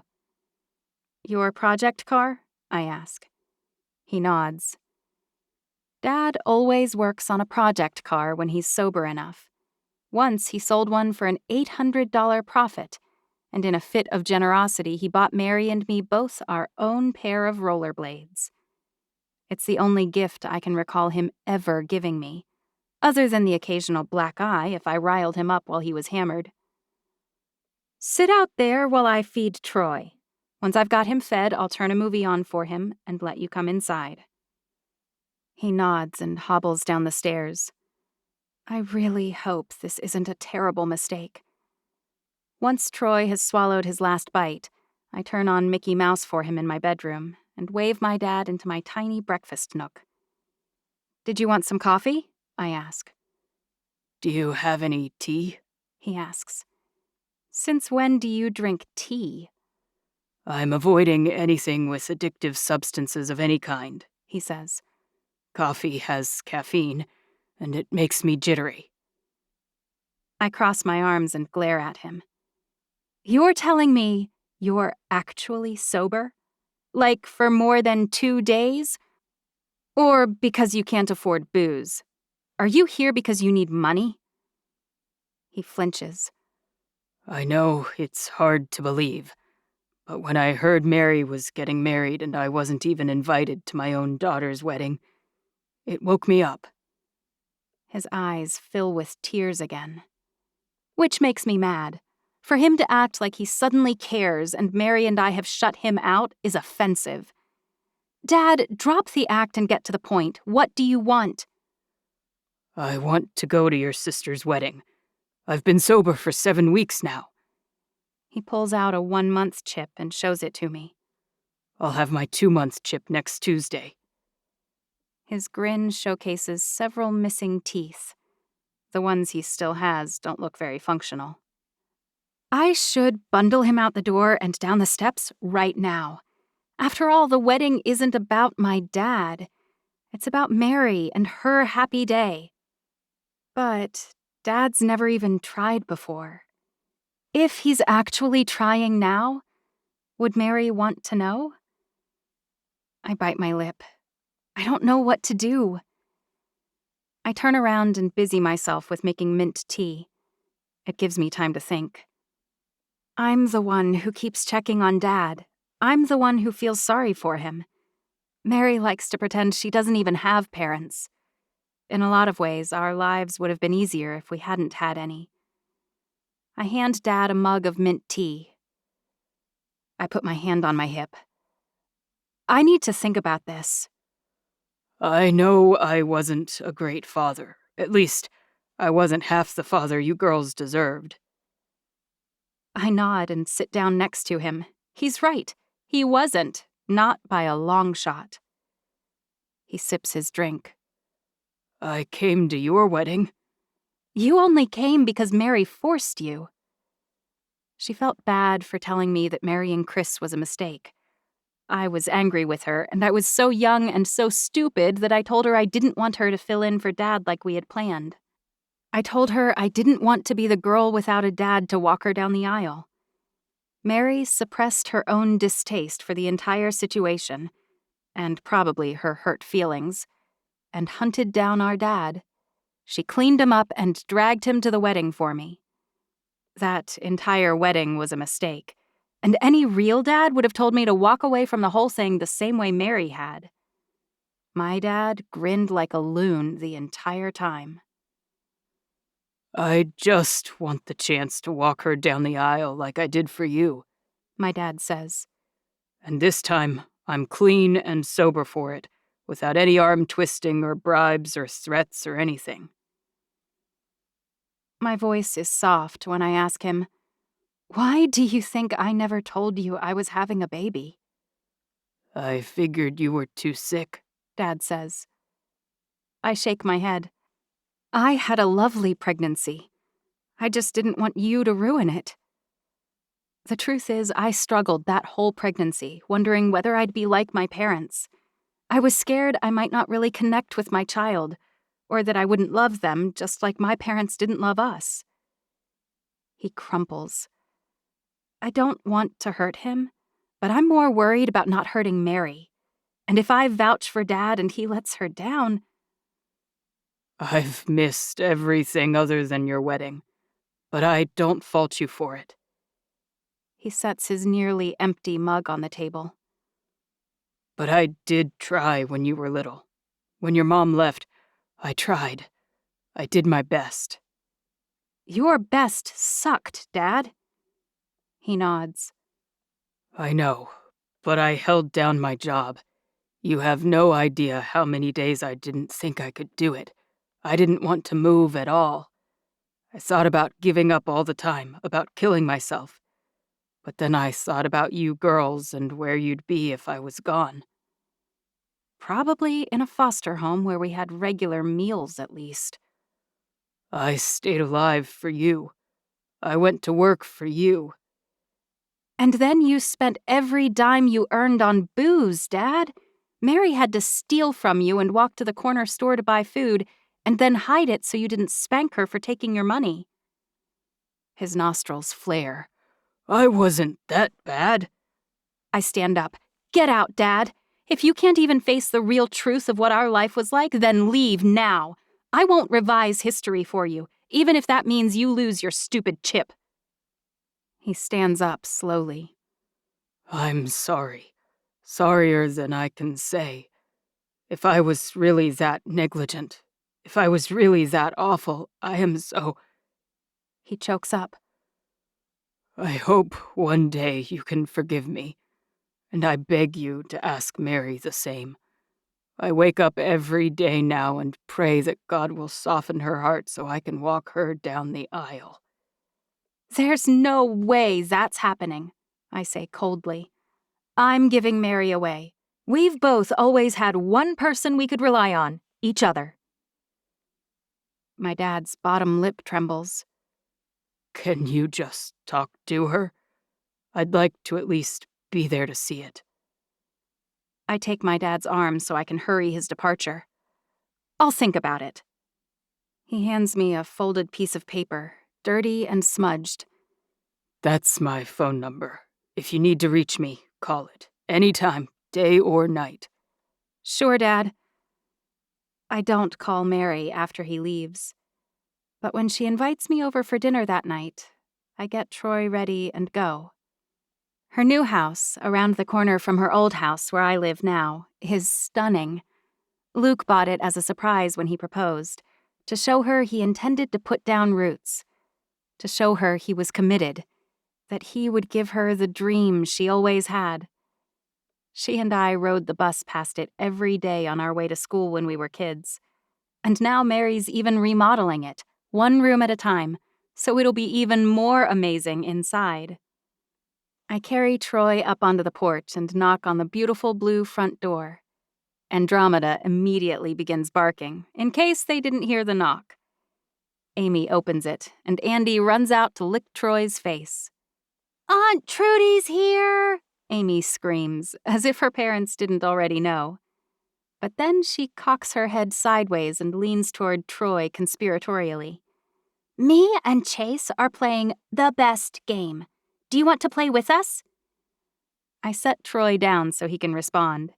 He wisely asks for more details before committing. "What is the game?" "Chase has all the animals' powers. He can command any animal to do anything he wants. Dolphins, killer whales, tigers, horses, even elephants. Troy purses his lips. What could I do? What powers do you want? Amy counters. I want to fly, Troy says. Amy's eyes light up. I even have a cape for you. You'll want that since it'll ripple in the wind. Troy nods. Good idea. And I want the powers to be strong enough to pick up this whole house, or maybe everything in the world. I roll my eyes and usher Troy past Amy and inside the house. What are your powers? I ask Amy. She and Troy head for the playroom, but she tosses her answer over her shoulder like a rippling cape of her own. I have all the powers in the universe, of course. Obviously. I chuckle as I walk into the kitchen where I hear Mary and Luke talking. We can do that when he gets here, Luke says. When who gets here? My hackles rise. If they're inviting Paul over, even though I refused to meet him last night, I'm going to explode. Luke's buddy Trig is coming by with his new fiancée, Mary says. Calm down. You've met Geode before. She's my wedding planner, so they're completely harmless. Believe me, you were crystal clear. We wouldn't dream of springing Paul on you without your permission. Although he is Luke's brother, so you're going to be around him eventually. I sigh. Right, sorry. It's been a long weekend. Mary hands me a chocolate chip cookie. Eat this. Cookies help everything. Luke makes the best cookies on the planet. Thanks. I bite into it and the chocolate melts in my mouth. Why has it been such a long week? Luke asks. Is the new job stressful? Because I am always looking for good IT people at Lit Up. I shake my head. I like it, actually, and I just got promoted. Mary's mouth drops open. You've been there 4 days. You got a promotion to what? Senior assistant? You're looking at the new IT manager for SITB. What the heck does SITB even stand for? Luke asks. It's a strange name, I say. The owner, Mr. Campbell, won't tell anyone what it means. Luke frowns. That's odd. Campbell, you say? I nod. I know a lot of Campbells. Maybe we've met. What's the product?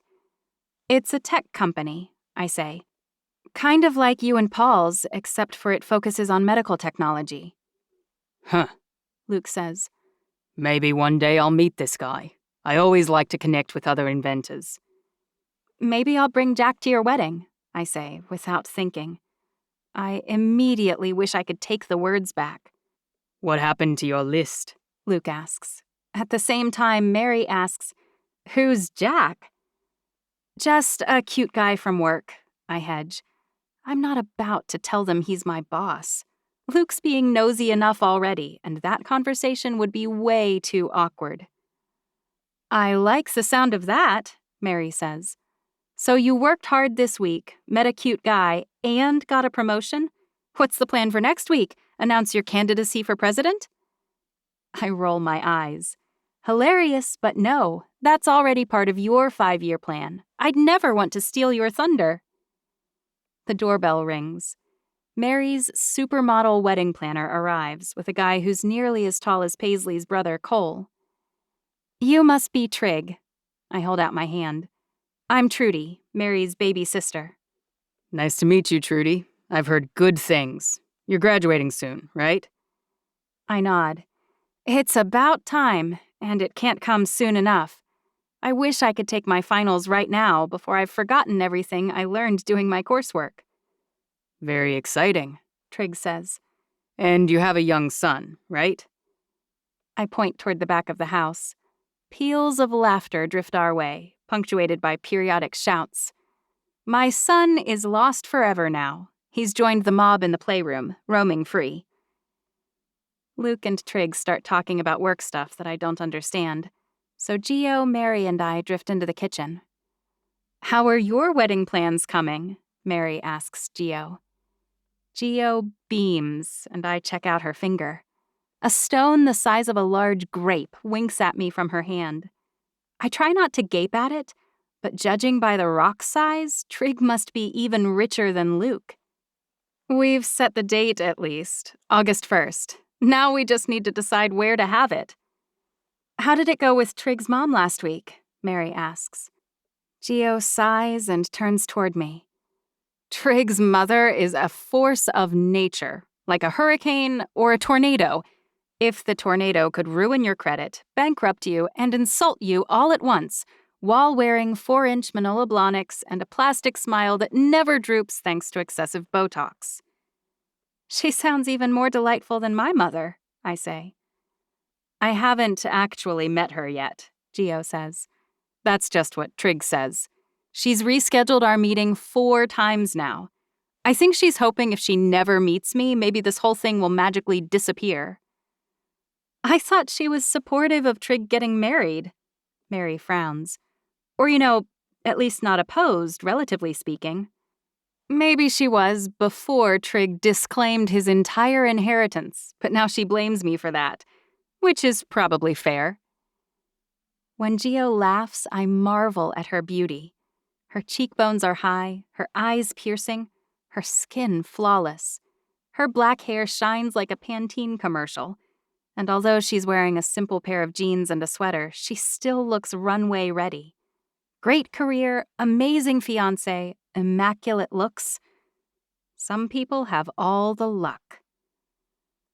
The next few hours fly by, punctuated by a yummy steak dinner, kid squabbles and games, and more wedding talk. I try to be a good sport, but by 6:30, if I have to hear one more thing about venues or bridesmaid colors, I might puke up my barely digested steak.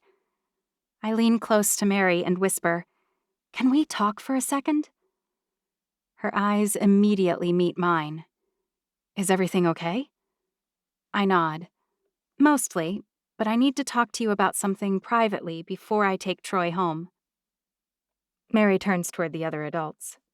Trudy and I need to finalize a few details real quick. We'll be right back. No one bats an eye when we head for Mary's bedroom. She pats the bed and sits down next to me. What's up? I inhale through my nose and exhale through my mouth. I don't even know how to approach this. She's usually the delicate one, and I'm the blunderer. Finally, I just blurt it out. Dad came by to see me this morning. Her hands fist in the comforter. How does he even know where you live? I don't actually know. Not sure. I guess I didn't think about that. I send him money or gift cards sometimes. Maybe I wrote a return address on it the last time. She scowls. You send cash to an alcoholic, Trudy? What were you thinking? Not enough to do any damage. Mostly I send McDonald's gift cards, but that's not the point, I say. He's never come looking for me before, not ever. And he was sober this time, voluntarily. What did you want to talk to me about? Mary's eyes are flinty. Because you never felt the need to tell me about Dad before now, and I know you check in with him sometimes. Why don't you? I've always wondered. Mary's such a kind person, such a forgiving person. She's forgiven me over and over, never blaming me, even when something's my fault. You don't remember enough, Mary says. But I do. He just wants a second chance, I say. And I think maybe he's really trying this time. Mary shakes her head. This wouldn't be a second chance, though. It would be a 1,000th chance, a 10,000th. You started making excuses for Chris from the very beginning, and Dad's even worse. I don't know about Dad being worse. Alcoholism is a disease, and the symptoms suck. Chris made his decisions entirely out of selfishness. But I don't argue with her. Besides, Mary says, it's not only me anymore. If I let him back in my life, I'm putting Amy and Chase at risk. It's not about how much abuse you and I can endure, Trudy. We have a duty to protect our family from this garbage. I think about Chris, and how I wish he cared enough to even make an effort with Troy. Now I'm stuck protecting Troy from the true extent of his dad's indifference. Fine, it's your call. I wasn't even sure whether to tell you. I figured you're a big girl and you might like to know. Mary stands up and walks toward the door, but when she reaches for the knob, her hand freezes. Tell Gio Dad can come, but he has to sit on the back row. He can't talk to me or my kids. He can't introduce himself to Luke or act like a proud father. He's a bystander, nothing more, or he's bounced. When she turns back toward me, her eyes are haunted. It's more than he deserves, I admit. She shakes herself off like a dog after a bath. I'm done thinking about it, okay? My wedding's going to be a happy day. I won't let him ruin it. I hope I didn't just ruin it for her. But I still think she needed to know Dad was trying. Now that I've done my duty, a wave of exhaustion crashes over me. Time to go, sweetheart, I tell Troy. He doesn't want to leave, but he never does after being with his new cousins. He hugs Chase tightly around the waist. I can't go. I'm stuck. See? We have to go, baby. We've got to get you to bed, and tomorrow's a work day again. He whines, but eventually lets go of Chase, puts his shoes and coat on, and trudges alongside me to the car. His tiny voice interrupts my thoughts on the way home when we pass Dee Dee's Donuts. Mom, how come we never get donuts anymore? I'm a record stuck on repeat. I can't quite bring myself to say, because you're diabetic now, sweetie, one more time. Honey, I say, the thing is, I know I'm not supposed to have a lot of sweet stuff, but you told Aunt Mary you have a new job. Can't we celebrate that with a donut? Sometimes we need something to look forward to, even if it's not the healthiest thing for us. I did get another new job, I say. And we should celebrate with a B. So yes, we can get donuts tomorrow. I sort of hope he'll forget about it overnight, but I have no such luck. As soon as I get his shoes tied on Monday morning, Troy jumps up and down. We're getting donuts! Get your jacket and we'll pick them up on our way to Miss Pam's. I want blue with sprinkles, Troy says. And donut holes, and chocolate with sprinkles, and a cinnamon one, or maybe a maple. I shake my head indulgently. How many do you get to choose? Troy folds his arms and frowns at me. We're celebrating, you said. Celebrating, I say, and we are. But that doesn't mean you should eat your weight in fried, sugar-covered dough. Fine. Blue with sprinkles and donut holes. I pick up Troy and swing him in a circle. I think I can do that. Maybe your friend Benson would like one with chocolate sprinkles and a cinnamon twist. Troy bobs his head up and down eagerly. And if he doesn't like them, I could eat those too. I kiss his greedy little face. Maybe so, who knows? Like any preschool-aged kid is going to not want a donut of any variety. I grab Troy's bag and head for the car. Wait, Mom! My flower! I groan. It's dead, honey. We don't need to water it every day. I hear zombie flowers only need water once a week, tops. Troy scowls at me. It's not a zombie flower. Do you even know what a zombie is? I ask. Troy holds his hands out in front of him and rolls his eyes back in his head before shuffling toward me. He moans and waves his arms around. How exactly do you know that zombies shuffle and make that horrible sound? Troy drops his arms and laughs at me. Benson loves a game called Plants vs. Zombies, Mom. It's so funny. And my flower is not like those at all. It's a plant, not a zombie. I water the stupid thing so we can go, but I contemplate bumping the pot off the edge of the porch. If it crashed to the ground, oh well. Wouldn't that be a terrible accident? I think about Troy's innocent little face asking me what happened. and I remember how he used to ask me about his dad with the same sad eyes. I can't do it. If he wants to badger me to death over his dumb plant, then I guess that's okay.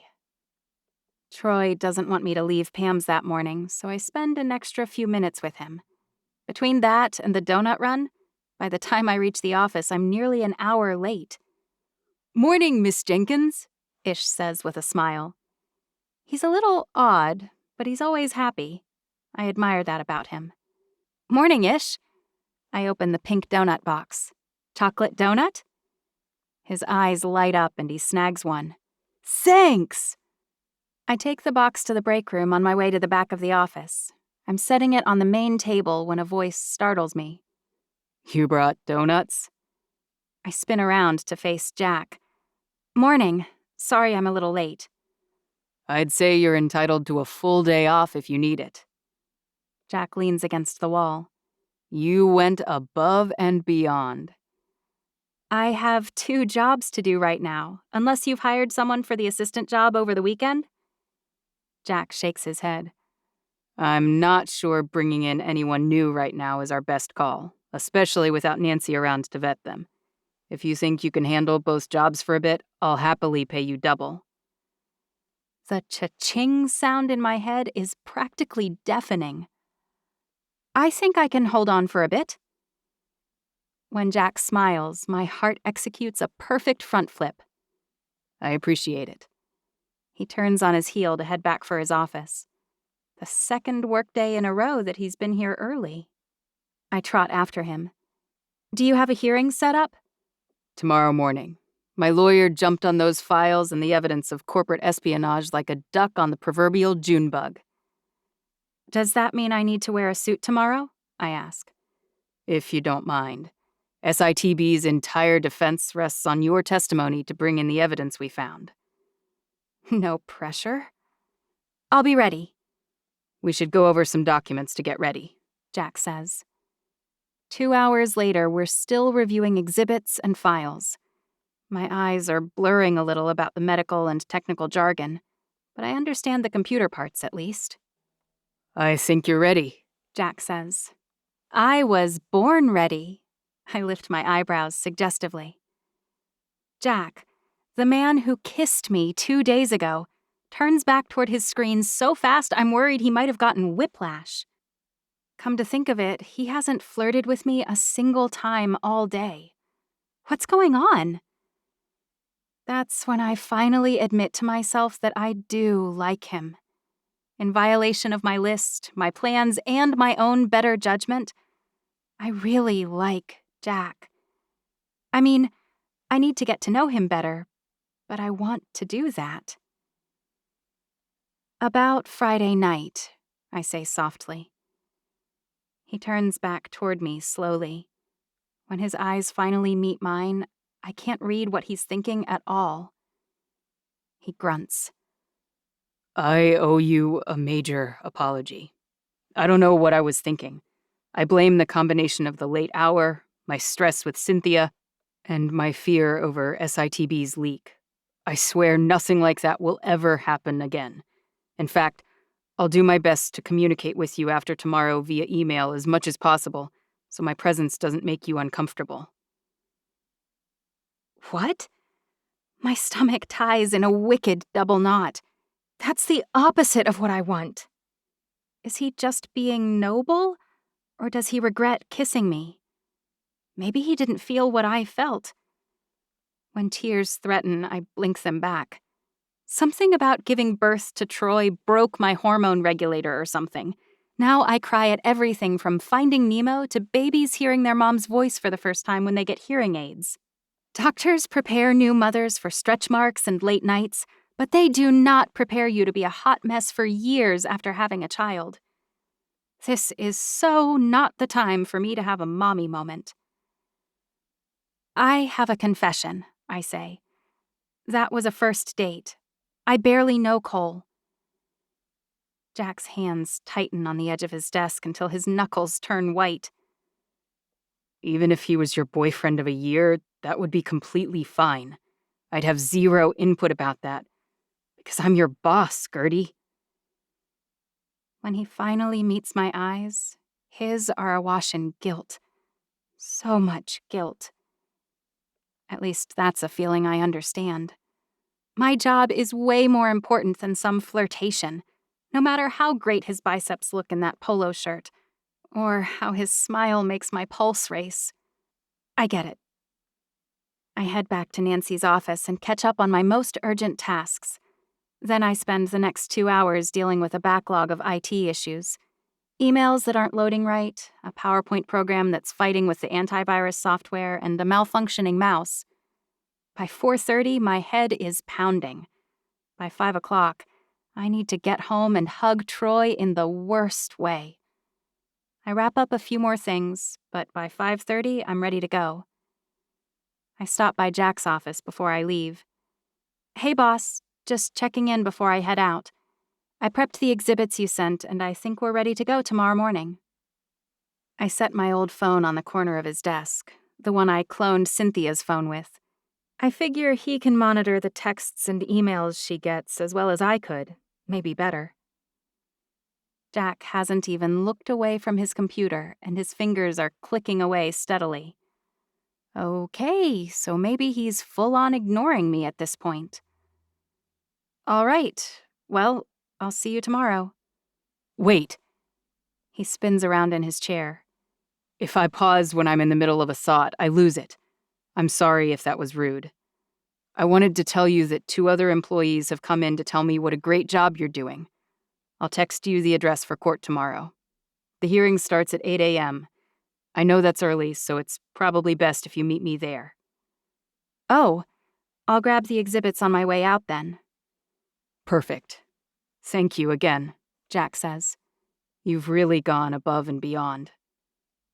I bob my head in acknowledgement, a little embarrassed at the praise, and head to Nancy's office to grab the box with the exhibits for tomorrow that I printed off earlier.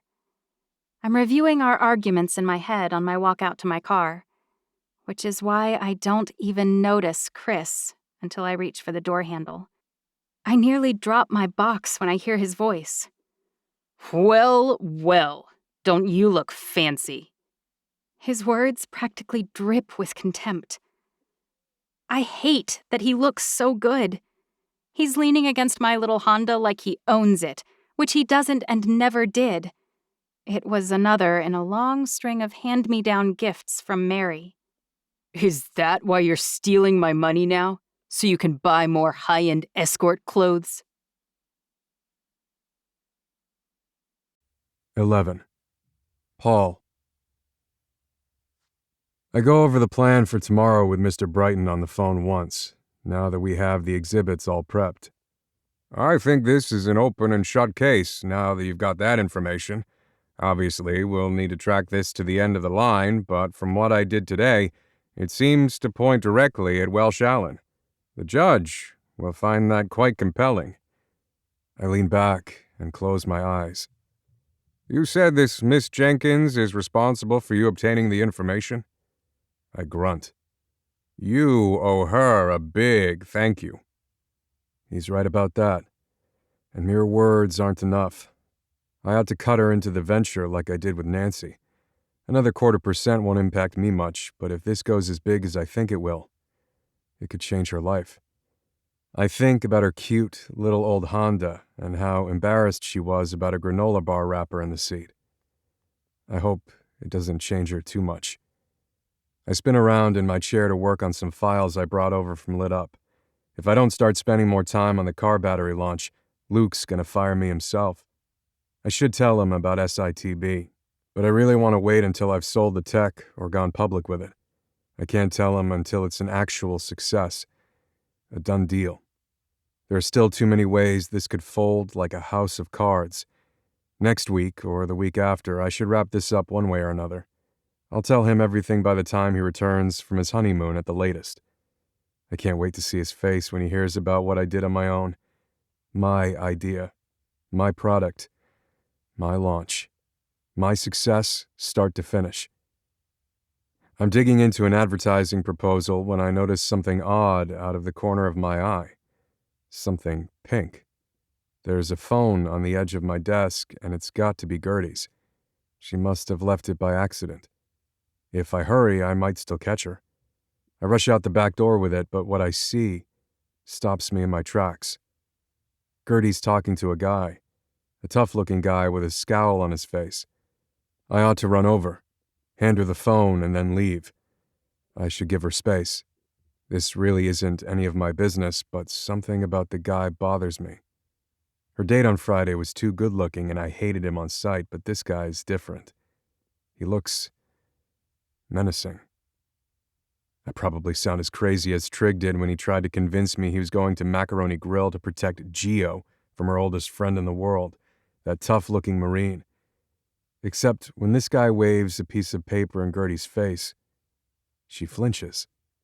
He slams his other hand down on the hood of her car right after, his voice strident and his eyes sparking with anger. That's about enough of that. I jog toward the car.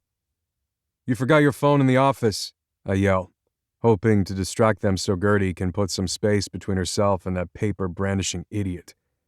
She spins around with one hand against her chest, and I'm glad I ran over. Her eyes dart between me and the other guy nervously. "I didn't realize you were talking to someone," I say casually.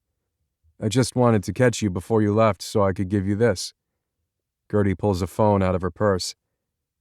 I left that on purpose. It's not mine. It's Cynthia's. She widens her eyes intentionally, reminding me I'm holding the cloned phone. Duh. I ought to head back inside. Gertie's a big girl, and she clearly doesn't welcome my interference. But I'm not going anywhere until I know this guy's not a threat. "I'm Jack." I reach out my hand to shake. The loser looks at me with unbridled disgust. "I'm her boss." "Maybe you should pay her a little more," the guy says. "Maybe then she wouldn't be trying to steal from me." Steal from him? I glance her direction and notice something in the car that wasn't there on Friday afternoon. A booster seat with red fire trucks driving across it. I squint at the paper the guy's holding. Garnishment of wages is printed in big, bold letters across the top. "Do you have a kid?" I ask. Gertie lifts her chin. I do. A 4-year-old son named Troy. She had plans that night, all right, but they probably weren't a first date with that tall guy like I assumed. She missed out on time with her son because of me. Poor thing had to scramble for a sitter, no doubt. Which begs the question, how did she procure coal so fast? And that makes the guy who's slamming his hand down on her hood and making her flinch in fear her ex? I'm gathering you're the ex-husband? I raise one eyebrow and spear this guy with my baddest boss glare. He bristles and puffs his chest like he and I are two apes about to fight over a box of bananas, which would be fine with me. I can't handle men who intimidate women, no matter the circumstance. But there's a special place in hell for men who won't pay child support, and I'm happy to expedite his check-in. "I'm Chris, yeah?" "Child support payments aren't stealing," I say. "Paying them is the law. If you're making it hard for her to get money from you to support your own child, it doesn't speak much about you as a man, does it?" Chris's face turns bright red, and his scowl deepens. "None of this is any of your business, man, so go back inside to your little wussy desk and leave us alone." He's a real winner. I'll go inside when she tells me to. I glance toward Gertie. "You okay?" She swallows, her face still unnaturally pale. He's not supposed to be here. "Here? As in at your office?" I ask. She nods. He's not supposed to be within 500 feet of me. Not ever. I close my eyes. She has a permanent restraining order against him, which means he has a history of violence. No, I really have no tolerance for his nonsense. "Hey, Chris. I get it. You're pissed off that some of your hard-earned money's being taken, right? I work hard for my money too, so I understand." He nods. 20%, which is way too much. Total BS, man. I'm going to talk really slowly, okay? I point behind us at the SITB office building. See that camera? Chris scowls at me. I take security seriously around here. I have a state-of-the-art system. If you mess with it, like throw a rock at it or try to cut the wires to it, the police will be here in less than 2 minutes. And your remarkable and quite recognizable face is now recorded in HD on that video feed, which means one call to my good friend on the Marietta Police Department, and you're going to spend the next 30 days in jail for violating your restraining order. Chris swears. Are you kidding me right now? I just came to talk to her. If she'd give me her actual address, I wouldn't have to come find her at work. How did you find her? I ask. Man, none of this is any of your business, okay? So go back to your own stuff and leave us alone. I cross my arms. In the several seconds after I came out that back door, I saw you slam your hand down on her car. I saw you threaten my employee in my parking lot. It's all on film, Chris. And while you don't seem like a very bright person to me, I think you'll understand this part. 20% off your paycheck might suck, but 30 days without a paycheck would suck more. How long do you think your new girlfriend will remain faithful to you while you're in prison for violating a court order keeping you away from your ex? That last part was a guess, but I doubt he left one branch before having a fist tightly wrapped around another. And Gertie's far too cute for him to leave without someone else in the picture. They don't put you in prison for making someone flinch. They just yell at you for not listening, Chris says. I step toward him purposefully, and he stumbles back. The only reason I haven't already called the cops, I say, is that if you don't go away, my friend here won't even get a lousy, unimpressive 20% out of you. But I'm going to make you a promise. And I think, now that you've met me, you'll believe that I'm someone who makes good on his promises. If you contact your beautiful ex-wife again, I'll send this tape to the police, press charges against you as the owner of this property, and after that's all over, I'll beat the ever-loving crap out of you, myself. I step closer to Chris, and I whisper the last words. Did I mention that I'm a boxer, Chris? In fact, if my business hadn't done so remarkably well that I never need to work again, I'd have become a prize fighter. I had an offer in Vegas my last year of college. It's been a long time since I beat someone to a pulp. And between you and me, I miss it. Badly. Don't give me a reason to turn your fairly nice face into hamburger meat because I won't pass on that opportunity. Chris scowls at me, but he backs off and climbs into a shiny orange Mustang. I wish he'd had a little more gumption. I really am jonesing for a fight right now.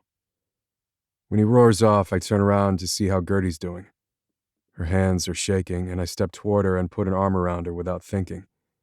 When she turns toward me, my arm around her morphs into a side hug. He's gone, I whisper into her hair. And I think I scared him enough that he won't be back anytime soon.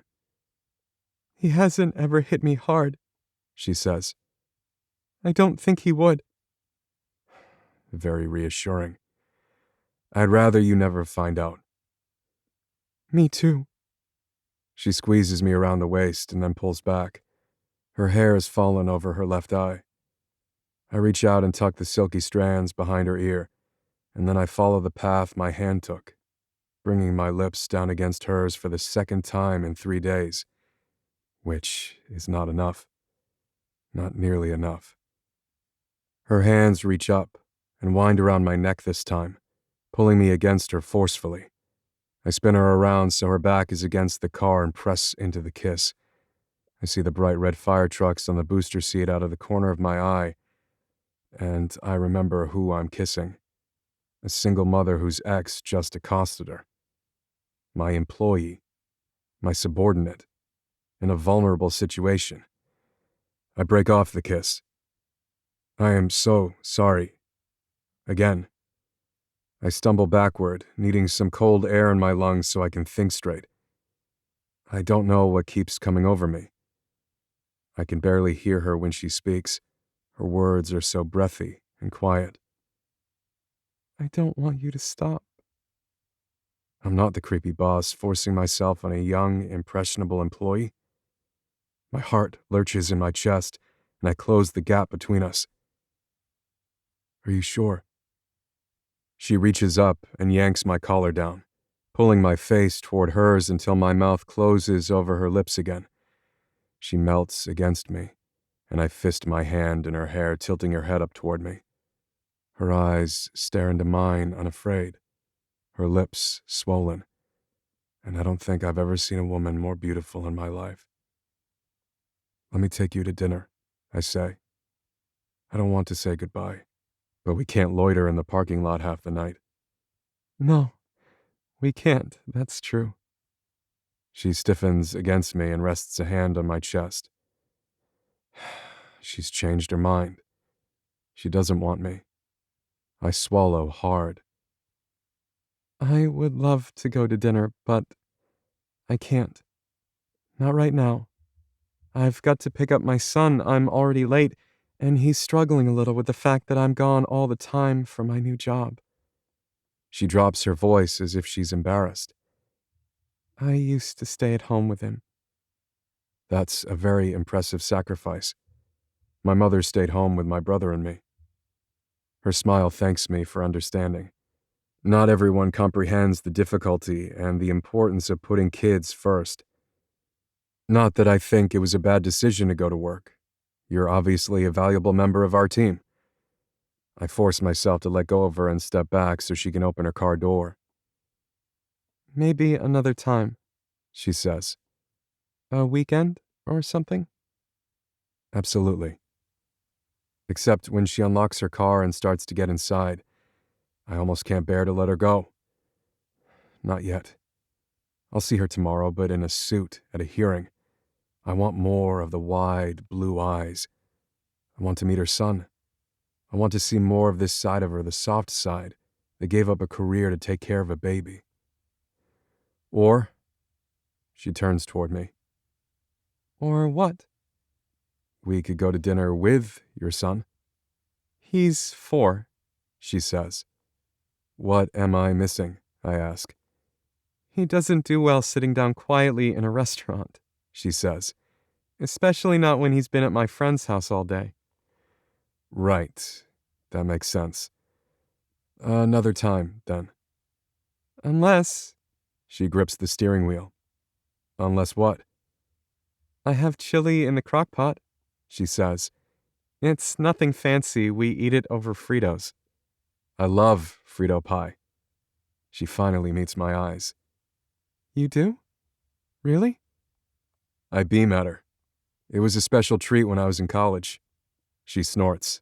Oh, good. One of my go-to meals was your college food, like ramen noodles and nachos. I laugh. I mean it though, I love chili, with or without Fritos. Well, okay. If you want to come to dinner, you're welcome to. Just don't expect a lot. No expectations, I say. Can I pick anything up to bring, a dessert or a side or something? She shakes her head. We don't eat a lot of dessert at our house. I hope that's okay. Fine by me. But I have a little bit of work I need to finish and send. Can I meet you at your place in 45 minutes or so? She exhales deeply, like that's a relief somehow, and slides the key into her car. That's perfect, actually. I've still got to grab Troy, remember? Right. Well, text me your address and I'll see you soon. See you soon. She tosses me a half wave and a tiny grin on her way out of the parking lot. I wait until she's gone to start beaming like a simpleton. This is the first date I've been giddy about in years. Our plan is to eat crock-pot Frito pie with a 4-year-old boy. I definitely did not see this one coming. 12. Trudy. I didn't particularly think my house was a mess when I left this morning, but when Troy and I walk through the door, it looks like Pigpen was playing in here, with charcoals. The chili is ready, but I spend the next half hour frantically cleaning. Eventually, I give up and simply start grabbing everything off the counters, from photos to decor to toys, and dumping it into the master closet. I'll sort through it all later. The counters and surfaces look a little bare, but that's better than cluttered. So what if he doesn't see any photos of me and Mary, or the cute decor I've made to turn the house into a home? I can impress him with all that later, when I have time to put the Toy Story figurines, Legos, and army men into the toy box one by one. I'm sweeping the kitchen floor when the doorbell rings, and my heart flies into my throat. "Is that pizza?" Troy asks. I crouch down. Maybe instead of cleaning, I should have been explaining to my son that a friend was coming over, especially since I've never had any guy in the house other than soon-to-be Uncle Luke. No. We're having chili, but I invited a friend to come over and eat with us. Troy nods. "Does she have kids to play with?" "No, and it's a he, not a she." "That even better," he says. "Why is that better?" I ask. "Because boys like trains more than girls do." Troy picks his train up again and pushes the button on top that makes the wheels move. I stand up and brush off my pants before walking to the door. I breathe in and out slowly, and then I open it. Jack's smiling at me from the front porch. I told him not to bring anything, but he's holding a bouquet of stargazer lilies. I love lilies. "Those smell so good, thanks." I take them from him. No one has brought me flowers in ever. Other than Mary, no one has ever brought me flowers. Which is really pathetic now that I think about it. "Come on in." Jack walks inside and looks around like he's sweeping the room for terrorist threats. I almost chuckle when I realize he's looking for Troy, who's hunched over the train table. "Troy, this is my friend Jack. Come and say hello." My adorable son straightens up and walks over to the entryway. "I'm Troy. I like trains even more than cars, and I'm happy you're a boy." I'm happy to be a boy, and I like trains too. Maybe after dinner we can play with yours, if you don't mind sharing with me," Jack says. Troy's face lights up. "I got so many for my birthday, and my mom never wants to play with them." "I play trains with you all the time," I protest. Troy scrunches his nose. "Yeah, but you don't want to do it. I can tell. You always set up a track and say, 'Okay, now we're done.'" "My 4-year-old son can see right through me, apparently," I say. Well, you're in luck, Jack says. I have a real knack for train tracks, and I might even be able to come up with a setup you've never seen before. Troy beams at him. I've never seen Troy eat his dinner so fast.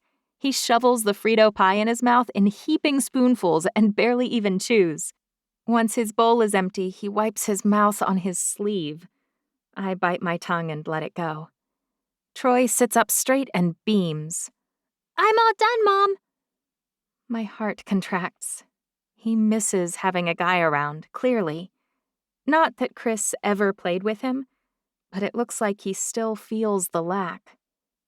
It might take me a minute longer than you to finish, Jack says. But why don't you get started and I'll join you momentarily. Troy leaps to his feet, but I snag his arm before he can dart away. I lead him to the sink and give him his shot quickly under the guise of cleaning him up. Jack doesn't notice, luckily. Troy gets embarrassed sometimes around people he doesn't know, and the cooler he thinks the person is, the less he wants them to see him getting shots and being told to eat every bite. Troy hurries over to the train table, and I walk back to the kitchen table. "Sorry," I say. He's excited to have a visitor. Clearly, we don't get out much. I don't mind. He's adorable. Jack's hand inches over until our fingers are touching. A little thrill zings up my arm to my heart. Thanks for letting me invite myself over, he says. I know it was short notice. Kind of a lame dinner. Sorry about that. Jack puts his hand over mine. Stop apologizing. I'm having way more fun here, eating chili with you, than I ever did with Cynthia. Even if you sucked every tiny second of fun out of the time we spent and aggregated it all, I'd still have had more fun in this one night. I find that hard to believe. Whatever you say. Jack scoops 3 bites into his mouth in rapid succession and still manages to talk around all the food. I do say. He stands up and crosses the room to sit next to my son, whose whole face lights up. Troy frowns and whispers, but I can still hear him. "If you didn't wash your hands, my mom's gonna fuss at you." Jack choke laughs and walks back into the kitchen to wash up, catching my eye and widening his. He shakes his head at me as he walks back. Your mom sure has a lot of rules, huh? Troy sighs as though he's quite put upon. "You don't even know." Jack winks at me before he turns around to focus on the train track. This won't do at all. He points at the current configuration. Whoever built this has no vision. "That's me," I say. "No vision, Mom. Architectural design isn't really my thing." Jack starts taking pieces off the table and stacking them on the floor. Your mom's got quite a lot of vision, but maybe your strength just isn't in the train arena. Did she tell you that she saved my entire company last week? Troy shouts, "No way!" Indeed she did. Without her, someone bad would have stolen all my hard work and my company would have collapsed. "That's so cool, Mom! You caught the stealers?" I stack up the dirty dishes and carry them to the sink. "Something like that." "Why didn't you tell me?" Troy asks. "That's cooler than being a police person." "It's kind of a secret, baby." I doubt Jack wants Troy telling the world. Although who could Troy really tell?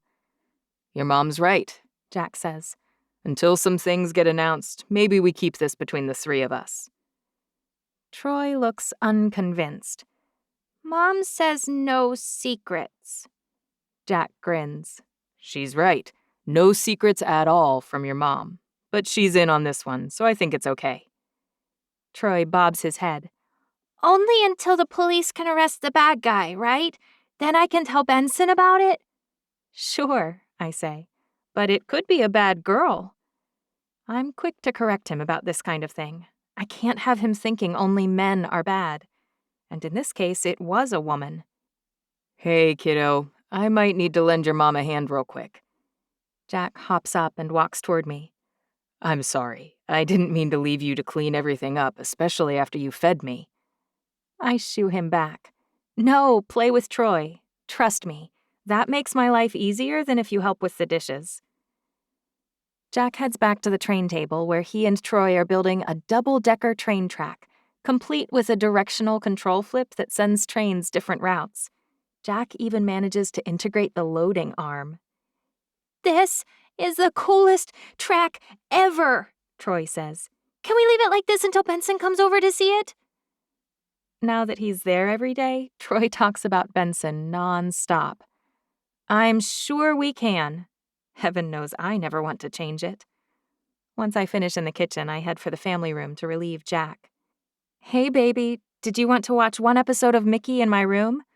"No way! This is way more fun."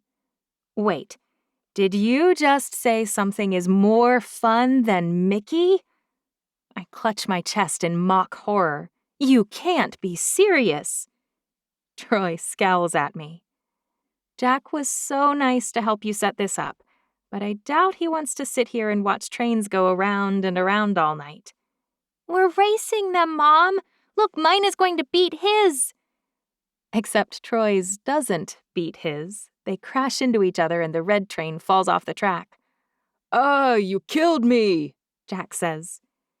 It does look like fun, but sometimes adults want to talk instead of playing, I say, determined to save poor Jack. Jack pats the ground next to him. I'm having fun right here. I knew you had a 4-year-old son when I decided to come. Why don't you join us? Troy runs off to grab his dinosaurs and army men, and the 3 of us sit in front of the train table, setting up barricades and reptilian attackers, knocking little battery-powered trains off the tracks and laughing. I don't think I've sat down and played with Troy like this since before Chris left me. Normally, I'd feel guilty about that thought, but tonight I just enjoy myself. Until I notice it's nearly 8 p.m. I've got to get this one to bed, I say. Troy, go find your toothbrush and meet me in the bathroom. I want your friend to brush my teeth. I sigh. That's not Jack's job. I don't mind, he says. My nephew likes me to brush his teeth too. In fact, he says I do a better job than his dentist. Right after Jack brushes Troy's teeth, he gets a phone call. He steps outside to take it. I run through Troy's bedtime routine and tuck him into bed. By the time I sink down onto the sofa, it's already 8:45. The tap on the front door startles me, but then Jack pokes his head inside. Am I okay to come back in? I wave him inside, and my heart somersaults when he crosses the room to sit right next to me on the sofa. You're a really cute mom. You're a pretty hot boss. He winces. And that's my cue to go. He starts to stand up, but I grab his hand and he stops. He turns toward me, slowly. Too slowly. Don't go yet, I say. No? I shake my head. How likely is Troy to come out here and ask for a glass of water or another story? I laugh. Pretty likely. How scarred would he be if he saw me doing this? Jack lowers his head toward mine and brushes his mouth against my lips. When he pulls back, I follow him for an inch or two before flopping back against the sofa. My hands shake at my sides. On a scale of SpongeBob to Marilyn Manson? He grins. Sure. I'd say closer to the SpongeBob side. He's a pretty sheltered kid, but he pays attention to stuff around him. He knew what a zombie was this morning when I asked. So you think he'd survive this? Jack kisses me again, leaning closer to me this time. His hand cups my face, and when he stops, it's to trail kisses across my jaw. He whispers in my ear. This is kind of exciting. Like making out in a dressing room or a movie theater. Or the theater catwalk. His eyebrows rise. Now I wish I knew you back in high school. I think about the 4 shirts and 2 pairs of pants I owned in high school, and the 1 pair of shoes. Scruffy, hand-me-down Keds. I doubt Mr. Polished Jack would have liked high school Trudy.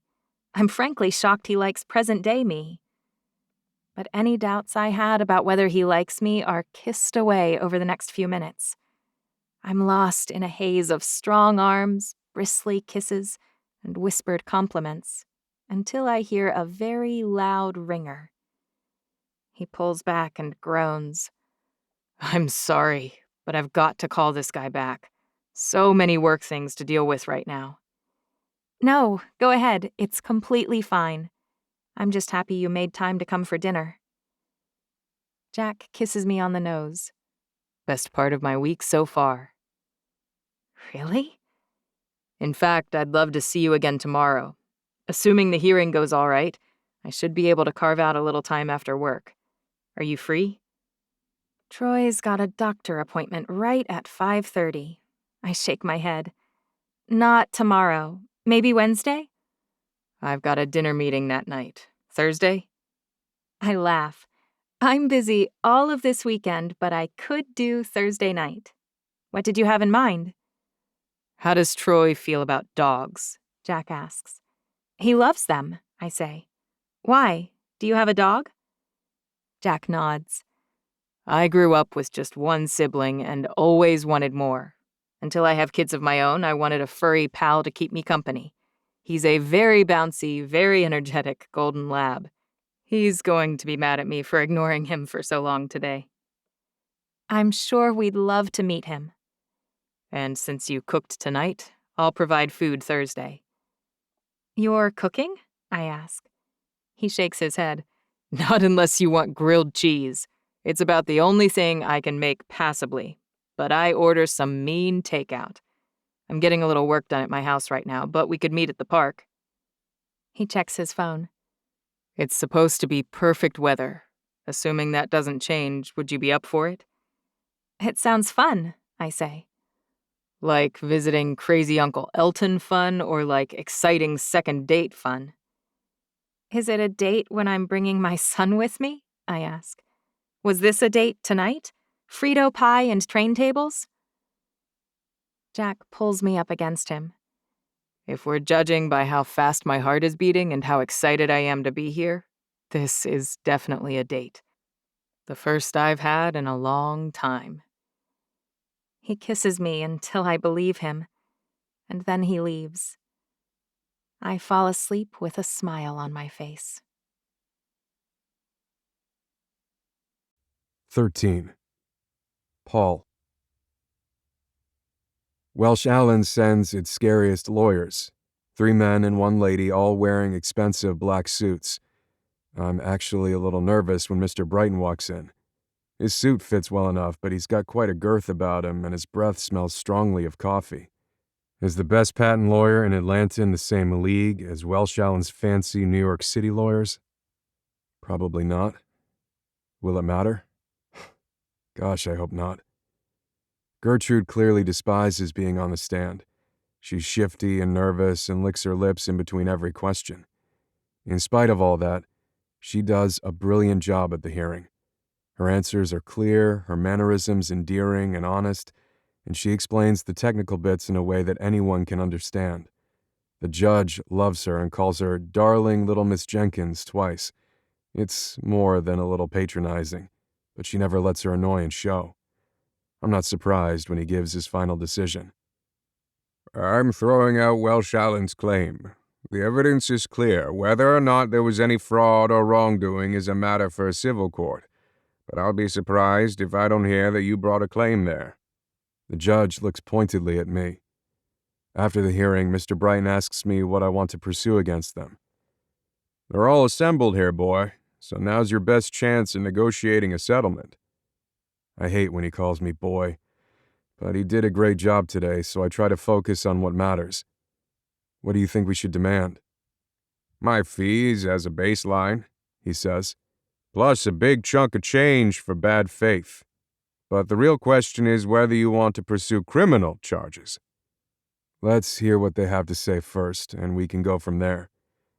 We approach Welsh Allen's team together, with Gertie trailing slightly behind us. I want to take her hand, but I settle for gesturing her over to stand next to me. Before you move ahead with anything, the flinty-eyed female named Mrs. Stone says, you should know that Welsh Allen had absolutely nothing to do with any illegal dealings. We purchased the information we submitted in good faith. She hands a folder to Mr. Brighton. He flips it open, and I look over his shoulder. Gertie peers over his other shoulder. It's a contract. It's for $9,999? Gertie says. Doesn't that seem a little low for this tech? Mr. Brighton turns back toward the group of lawyers and clears his throat. With whom exactly did you make this deal? He shakes the folder. This says JF Holdings. Their lawyer approached us, Mrs. Stone says. He offered us the deal with a lot of stipulations, the privacy of his client foremost among them. You didn't find that offer suspect? Mr. Brighton lifts one eye accusingly. We'd have been moronic not to take it. You were negligent not to examine where it came from and why the information was being offered so inexpensively.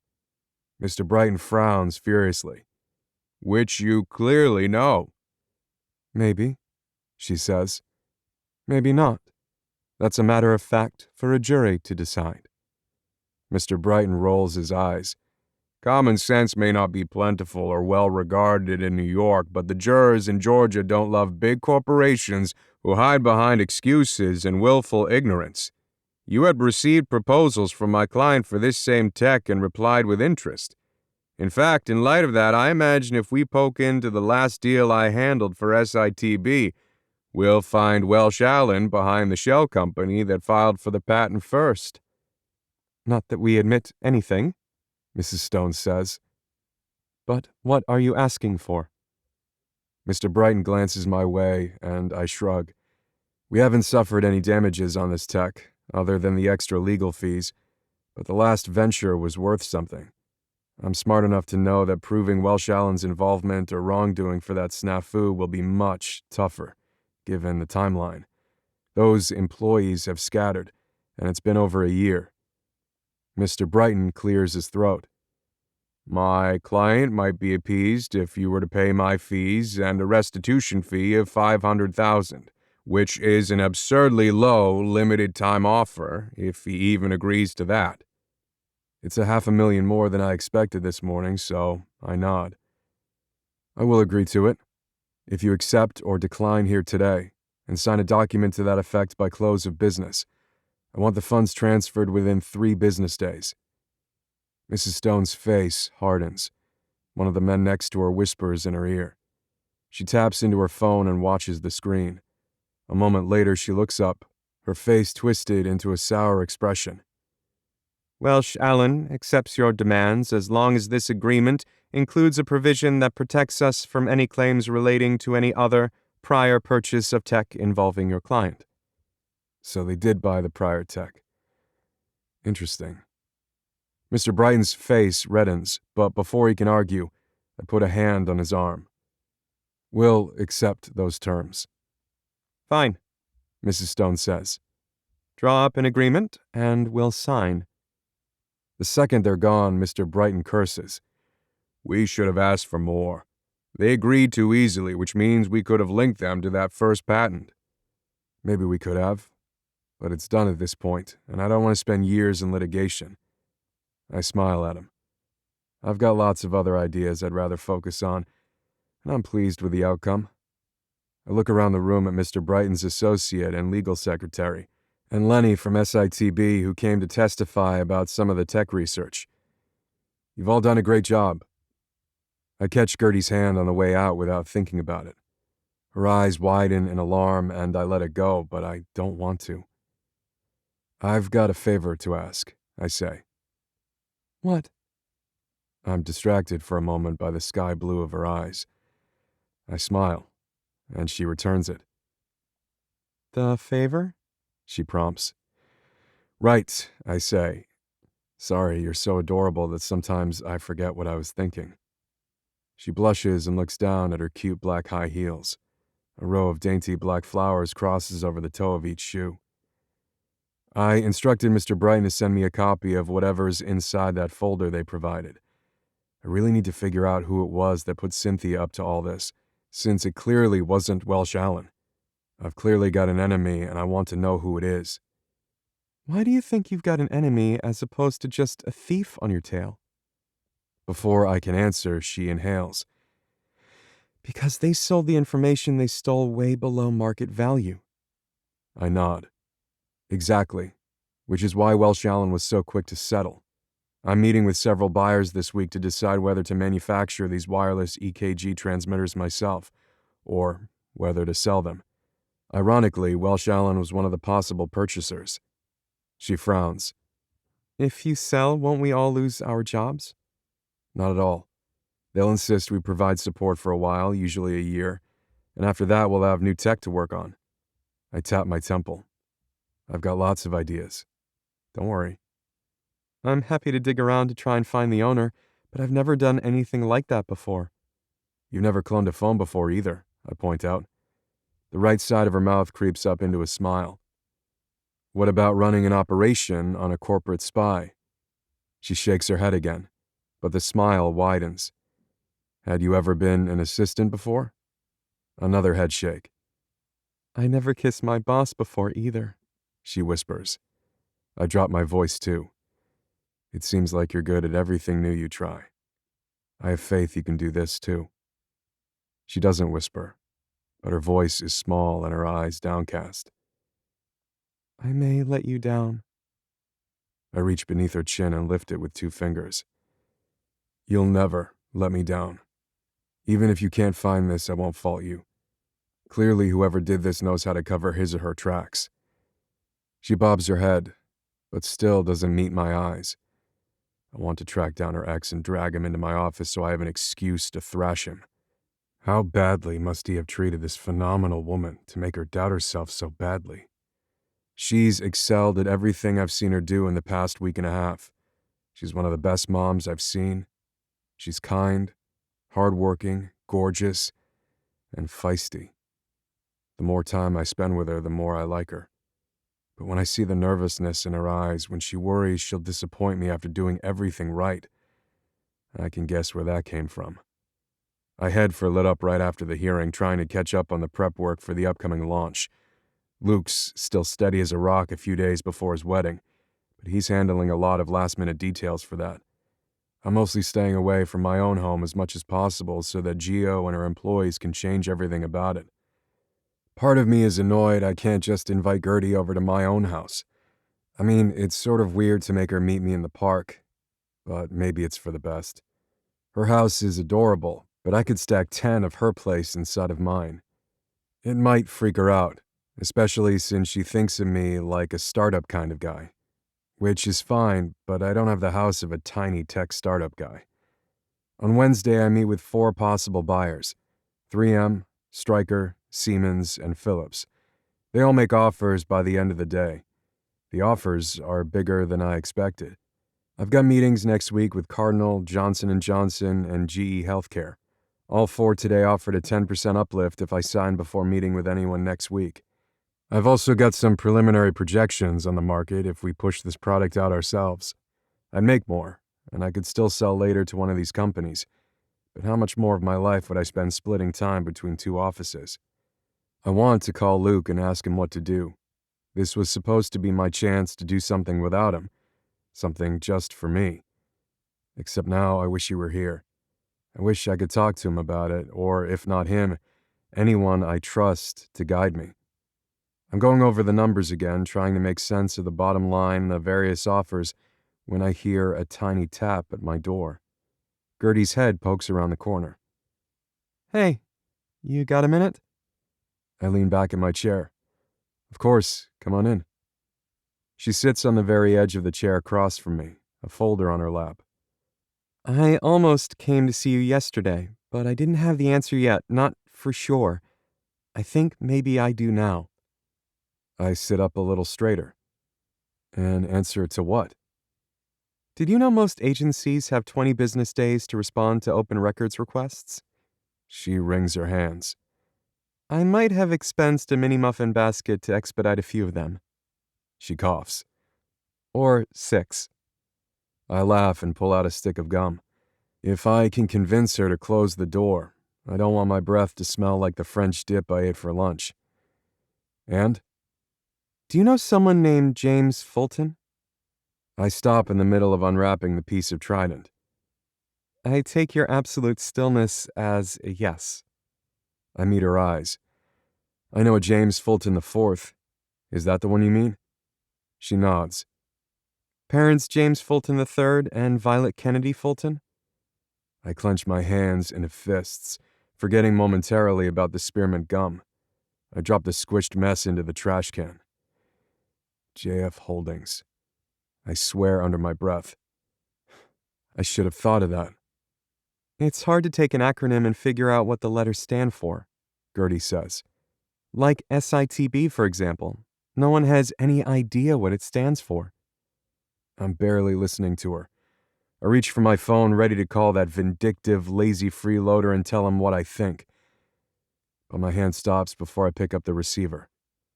What good would calling him do? He'd probably be delighted to hear from me. He obviously didn't do this for the money. This was straight up revenge. Calling him would tip my hand. For the same reasons that I kept that keylogger, I'm better off not letting on that I know what he did. He'll know I made Cynthia, and he'll know I beat him this round, but he may think he covered his tracks well enough that I haven't figured it out yet. How hard was it to figure this out? I ask. Gertie sighs. I guess that depends. I didn't obtain the information legally. JF Holdings is set up in Switzerland. He clearly spent a lot more creating this company than he earned from the 2 sales, assuming they were both for under $10,000. How did you get any information from a Swiss company? I ask. My ex has an old friend who... Never mind. The point is, it took some real digging and a little bit of pressure, but if I could find it in 2 days, I'm sure someone else could too.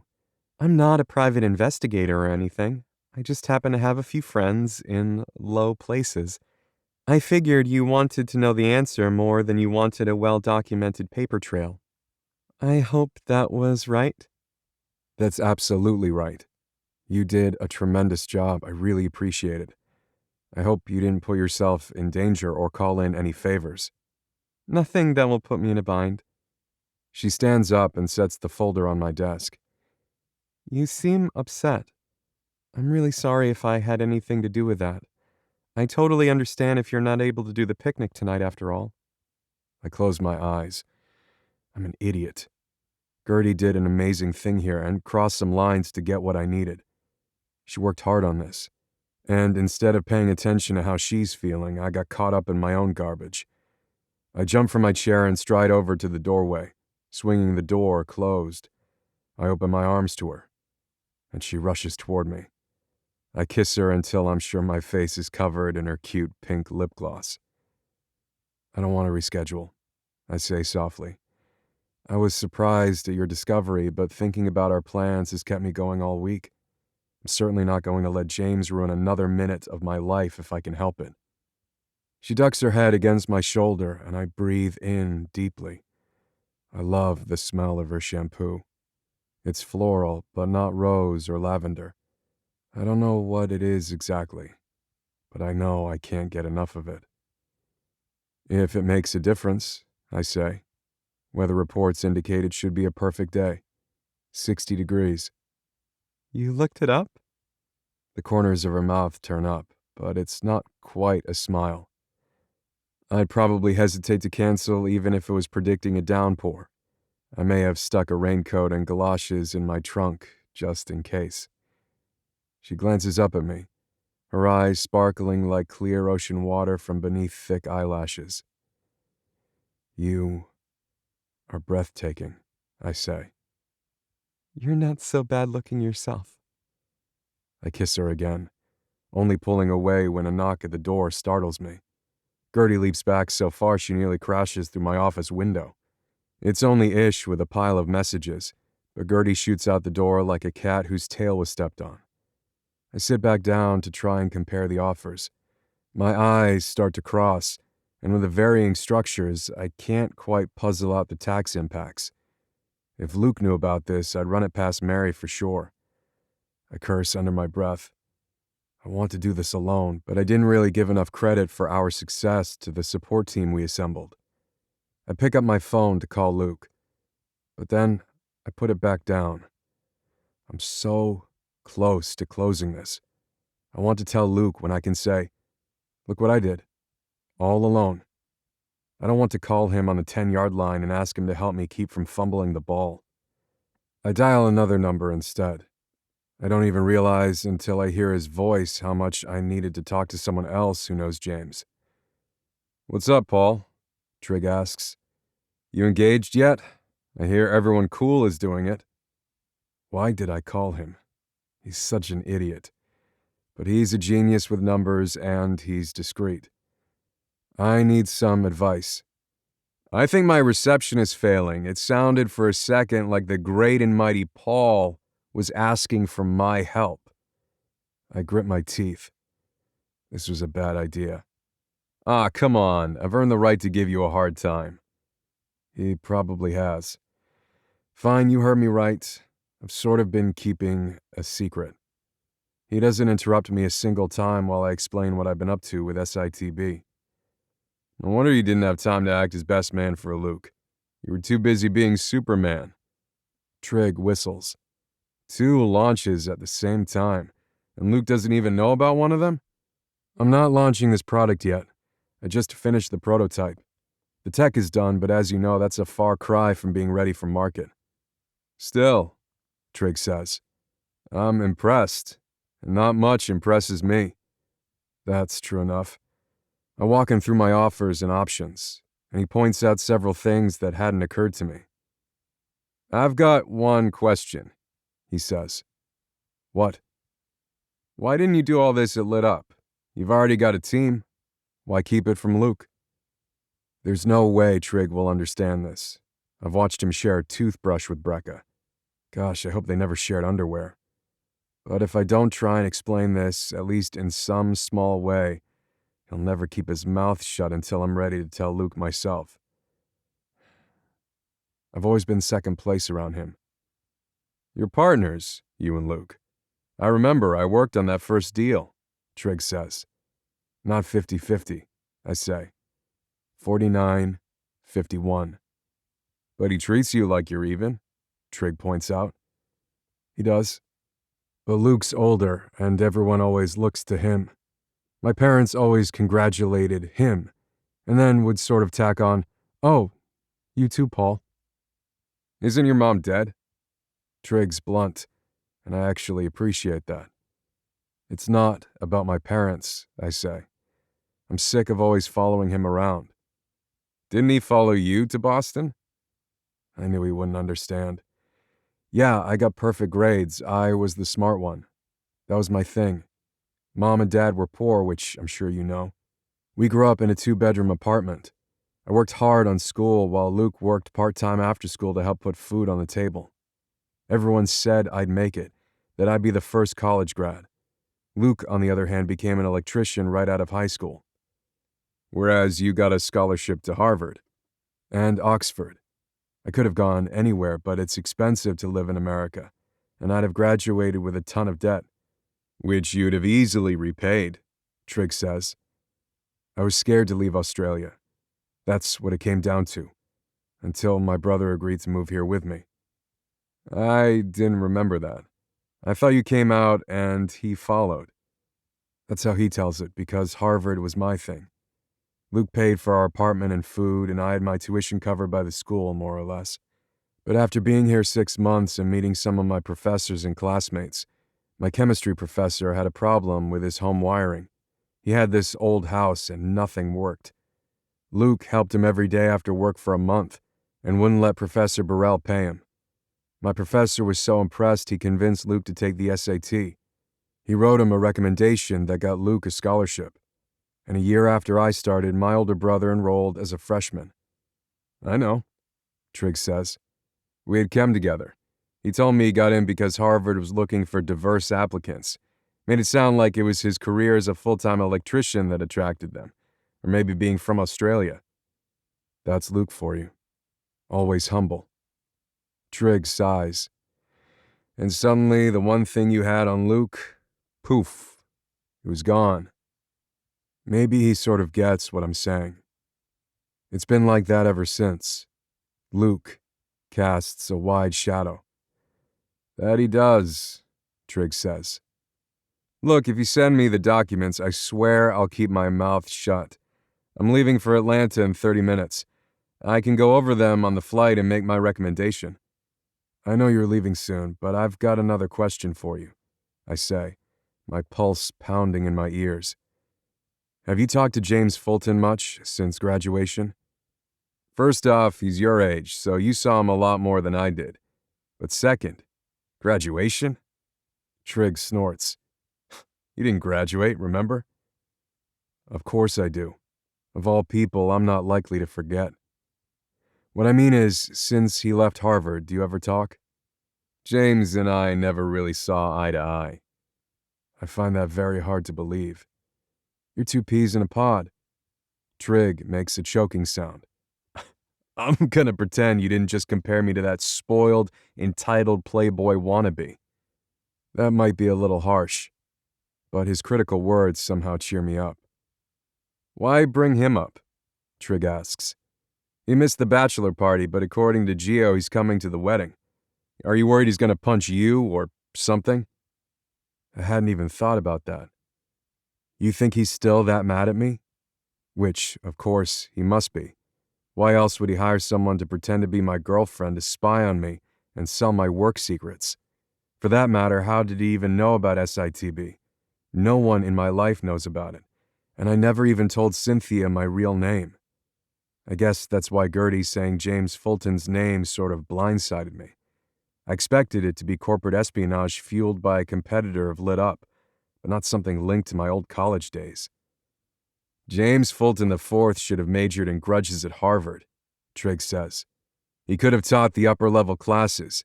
In fact, he might have been able to teach a thing or two to the infamous Count of Monte Cristo. Trigg sure has some strong feelings about this. You said you never even talked to him. Why do you think he's so great with grudges? You and James were a year older than me, so we didn't have many classes together, but he left his laptop open that one time, when he fell asleep in the library. I remember. Trigg sent out an email from his account. It was obviously a joke, but it was a little outrageous. A love letter to a particularly awful professor who happened to be male. People weren't so accepting of homosexuality at the time either. James and the Latin professor both took a lot of heat for it, especially when Professor Snyder turned out to actually be gay. Is he still mad about that? It was a joke. He was irate at the time, Trigg says, but I figured he got over it quickly. I didn't realize he hadn't until he tanked one of my deals 3 years back for a product called Hyped. It was an appetite suppressant that made fen-phen look like chiclets. We had FDA approval and everything was in place. Then our funding fell through, and our suppliers backed out, and a million other little things happened all at once. Brecca and I about went crazy trying to stick our fingers into every leak that popped up. I've never had a deal completely fall apart like that. The more we dug into the oddities, like the bank yanking funding at the last minute per some buried clause, the less we could figure out the cause. That sucks, I say. It was worse than I'm making it sound. It was like death by 1,000 cuts. Each individual thing seemed solvable, but then something else, and something else. We didn't sleep for a week trying to fix the house of cards as it collapsed one level at a time. How do you know it was James? I had no idea what was going on at the time, but I got an email a week later, Trigg says. It read, "Hyped for Snyder. We're finally even. JF." He waited more than 10 years, I say. That's messed up. And in his mind, it was completely even that he tanked a $50 million deal because I wrote an email that was obviously a joke 10 years ago. I swear under my breath. He was a lot madder at you, Trigg says. And I still haven't gotten an email, which probably means that according to James' ledger, we aren't square yet. What's going on? Trigg asks. You worried about your launch? No, I am. I lie. Want me to dig into what he's been up to lately? Trigg asks. I don't have the reach I used to have, but I employ some pretty hard-hitting investigators. Nah, I say. I appreciate it, but I'll handle this myself. You got him kicked out of Harvard, Trigg says. He did that to himself. He shouldn't have been cheating. He swore he wasn't. He said he only had the answers in case he got nervous. Do you believe that? I ask. Trigg sighs. I think you were pissed about that stupid girl you thought he stole from you, and you didn't care whether he was cheating or not. You only knew he had it because he offered you a copy of the same cheat sheet. He thought you were friends, whether you did or not, and you threw him to the dogs. The pang of the old guilt eats at me. So he cheats his way through school and I'm the bad guy? I didn't say that. In fact, I never understood how you and Luke could stand him. I never liked James. I hated all the legacies at Harvard, including Trigg. When Luke started a year after me, he thought I was close-minded. He liked everyone back then, just like he does today. Luke always gives people the benefit of the doubt, and for the most part, people don't let Luke down. Has James done something? Trigg asks. No. I don't want to get into any details of my first epic failure. So why are you asking me about this? Trigg asks. I sigh. He might have tried to steal my tech on this startup. Only one really resourceful employee kept that from happening. Trigg's quiet for a moment. I think your older brother may be James' only real friend in the world. He cheated back in school because he was lazy, and he didn't think there would ever be consequences for someone like him. He's a smart SOB, and he doesn't like anyone, except he liked Luke a lot. I think Trigg may be right, which means he never did anything to me before because I was in business with Luke. You're lucky you've been working with your brother, Trigg says, because hurting you Hurts Luke, and I can't see James doing that. But watch your back out on your own. In his mind, you're fair game now. All right. Well, thanks for the advice. I lean back in my chair and think about what Trigg said. I'd met James attack and defended against it this time, but he tanked my first venture. Why didn't I get an email after that one? Is he going to plague me forever unless I'm hiding behind Luke? I check my email like an idiot, even rummaging around in the spam, hoping stupidly for something from James that I missed. No luck. I send the numbers to Trigg and head out to grab Winnie for our picnic. He's bouncing up and down like Tigger when I reach home, but he hasn't destroyed any of the piles of wedding junk. He didn't knock over any of the chairs set up in the backyard either. I squat down to eye level and rub him all over. Good boy, Sir Winston, you're a good boy. His mouth always pulls back into a big smile, and his entire body shakes with his tail when I come home. James may hate me forever, but at least this guy loves me. When I stand up, Winnie bounds over and grabs the running leash between his teeth. Not a jog today, boy. We're going to play, though. I snag the bag with his tennis balls, and he leaps even higher, incorporating a few spinning circles into his jumps. I throw a picnic blanket into the back of my car, along with Winnie's ball bag, and he leaps into the passenger side, slobbering on my leather seats. I usually drive my Range Rover when I take Winnie with me, but Gertie's already seen my Tesla, and I don't want her thinking I've got two cars. Not until it's the right time to explain why I have four. I meet the driver from Dave Poe's barbecue at the edge of my driveway. He's holding the bag for me when I open the gate. Thanks, Steve. You're welcome, Mr. Manning. It pays to always use the same people if you tip well, which I always do. Gertie pulls up in front of the park at the same time I do. She unbuckles Troy, and I clip Winnie into his retractable leash. Winnie bolts toward Troy, and I lock the leash before he can bowl him over. That's a cool leash, she says. It's almost 30 feet long when I want it to be. It lets him run around me 15 times before going another direction and knocking me over like a bowling pin. I'm guessing Troy will enjoy watching it. I pulled Winnie up short, but Troy closed the gap between boy and dog immediately. He's currently in danger of having his face licked off. He doesn't seem to mind, but Gertie's expression is priceless. I give him heartworm pills every month, I say, if that helps. Boys and dogs. They're a match made in heaven, but also kind of gross. I hand the leash to Troy and let him run around with Winnie for a bit. Even though it's a gorgeous day, there aren't many people in the park. Plus, as much as he whines and whimpers, Winnie always listens to me. The leash is more of a reminder to Winnie than a safety protocol. Besides, it provides peace of mind for the other people around. When Troy poops out, Gertie spreads the blanket so he has a place to collapse. I unclip Winnie's leash and throw the ball a few dozen times. Eventually, Winnie settles down on the blanket next to us. Troy loves dogs, Gertie says, but the one he sees the most won't fetch, like not at all. I'm pretty sure Winnie would rather play fetch than eat filet mignon. He's kind of dumb, she says. I'd always pick the filet. Which is why we're the masters and they're the pets.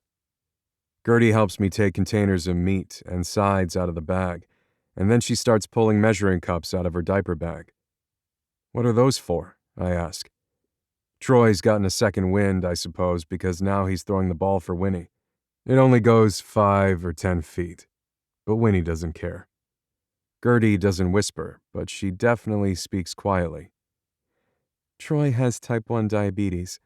I need to measure his food and make sure he's eating the right amount, or I'll give him too much insulin.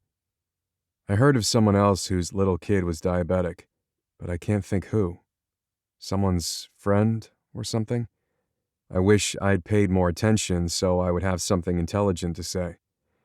That must be really hard. She shrugs. We're figuring it out. When I left early on my second day. She chokes up and shakes her head. Is everything okay? She nods. It's hard to leave him to go to work, that's all. Not everyone does such a good job monitoring his intake. If you're off by even a little bit. That's a little scary. Gosh, are kids diagnosed this young very often? No, it's very rare, thankfully. Can his dad handle it? He didn't even know for the first month after Troy was diagnosed because he couldn't be bothered to check on us. The good news is that he doesn't ever try to take Troy. He can't see him unless he's supervised anyway, but I'd prefer he just stay away, honestly. I know that sounds terrible. You just want what's best for your son. It sounds like what's best is not having much to do with his father. Yep. Do you miss his dad? She meets my eyes. Not even a little bit. I miss having someone else to rely on, a partner. But if I'm being honest, Chris wasn't ever much in the reliability department. That sucks. But it lines up with what I saw when he came by to scream at her for taking state-mandated levels of child support. What a loser. I watched the gorgeous woman in front of me, her delicate hand measuring her son's food into cups carefully on a picnic. She's been there for me every time I needed it in the last 2 weeks, and it's been more often than I'd like to admit. She's wearing jeans and a t-shirt, and her hair is pulled back into a ponytail. No high heels and impractical sheath dresses, no pretentious airs or complicated makeup. No expensive highlights, and her sunglasses look like they came from a convenience store. I love all of it. It's like coming home for the first time. I've been wishing I could find what Luke has, and what Trig has, but maybe I've been looking in all the wrong places. I opened my mouth to ask her to come with me to my brother's wedding this weekend, but then I remember she had plans already. Besides, to take her with me, I need to tell her about SITB and that my real name is Paul Manning, not Jack Campbell. I'd have to explain that everything she knows about me is pretty much a lie, and that would destroy the entire evening. An overwhelming desire to tell her grips me. I want someone other than Trig to know, to understand why I'm doing it. My reasons feel stupid and small all of a sudden, but I want her to tell me she gets it, that she understands. But I have no idea whether she will. Doing something on your own is a preposterous idea. No one does something entirely on his or her own. Even at SITB, I developed the product I did because of my team. This woman takes care of her son, but to put food on the table, she has to rely on someone else to watch him. She didn't tell me about Troy or her ex at first. Maybe she'll understand why I've been lying. I hope she understands. Hey, so there's something I was going to talk to you about. Yeah? She asks. Work something? Or personal? Personal, I say. Is this about how you know the James guy? I stop.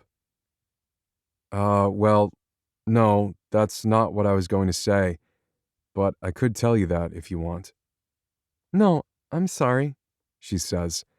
I was just thinking what a terrible person he'd have to be to do something like that. To lie to everyone about who he was, and hide away and steal someone's ideas like that.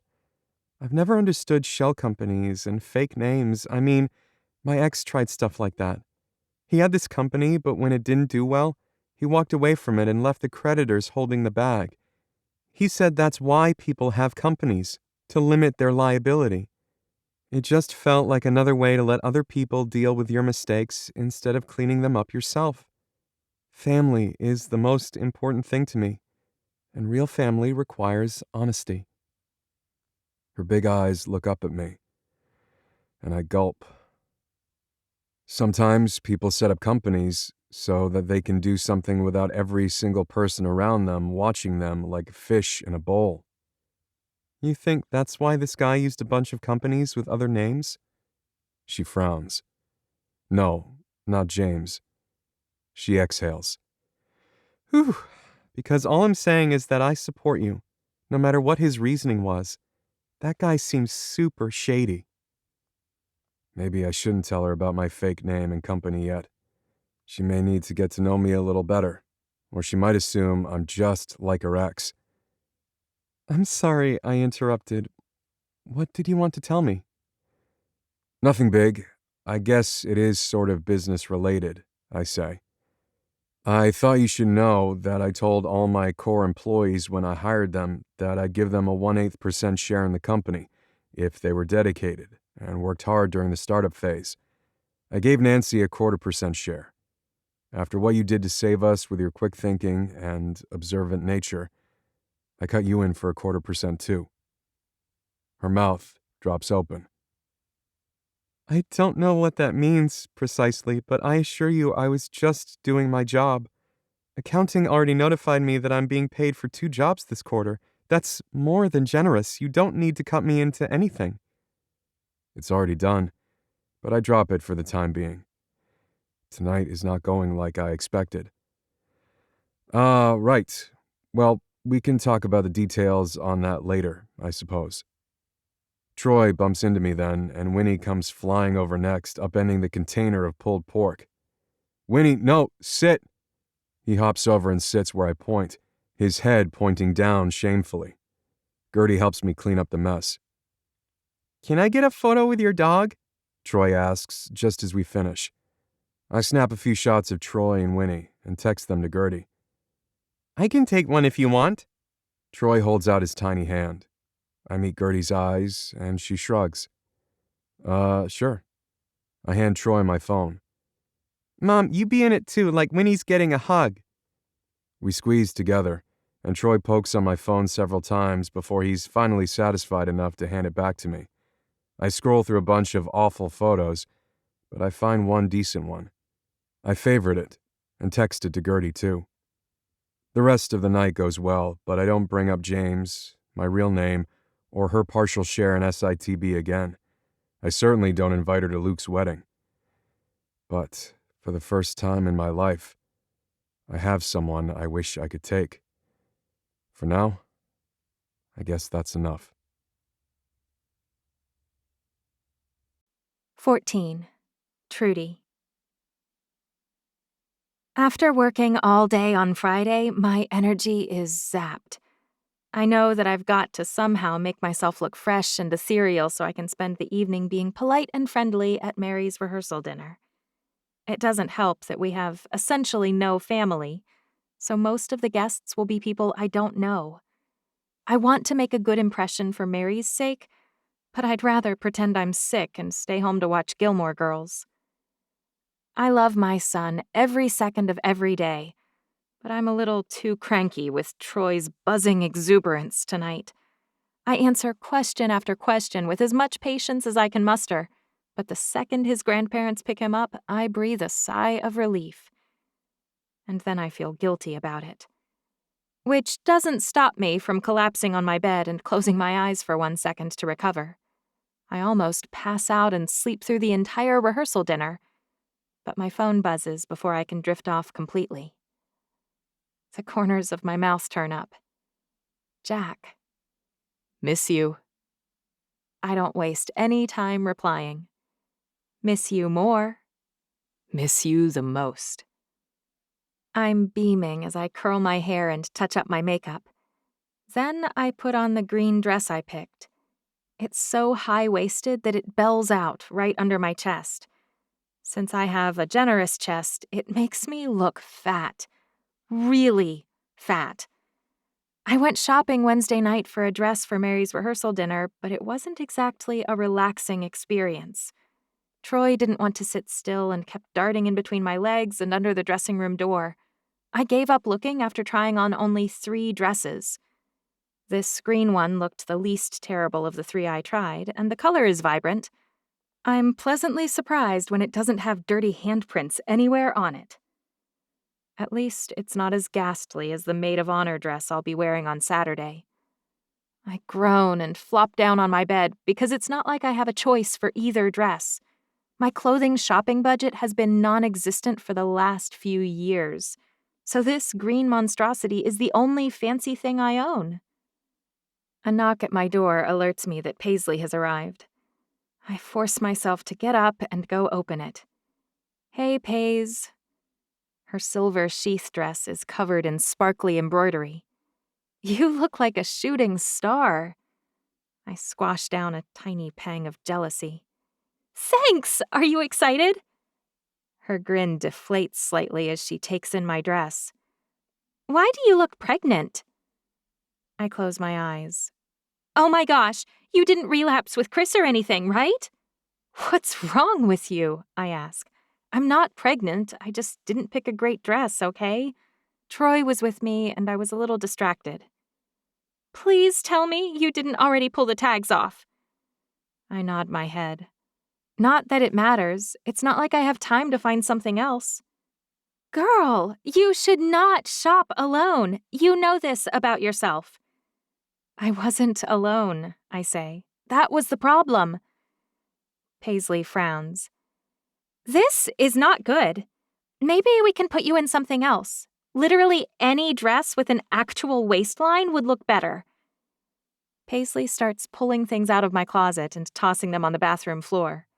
Whoa there, I say. Maybe we don't have to make such a big mess that I'll have to spend all day Sunday cleaning it up. None of this will work. Paisley puts her hands on her hips. I plop down on the bed. I get it. This dress isn't cute, but who cares what I'm wearing? It's a wedding for my sister, not for me. You're meeting Paul tonight, she says. Paul. The person on whom your sister and soon-to-be brother-in-law have pinned all their hopes for your future happiness. I try not to roll my eyes and fail. You sound like an A&E miniseries. I don't care about stupid Paul. Those are some strong words, Paisley says. Why not? Because I'm already madly in love with someone else. As I say the words, I realize that they aren't exactly true, but they aren't the outrageous joke I intended either. I do like Jack, more than I should given how long I've known him.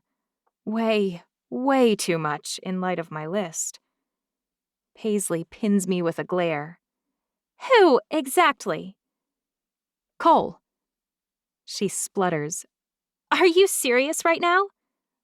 What if I am? I am so calling him. She whips out her phone.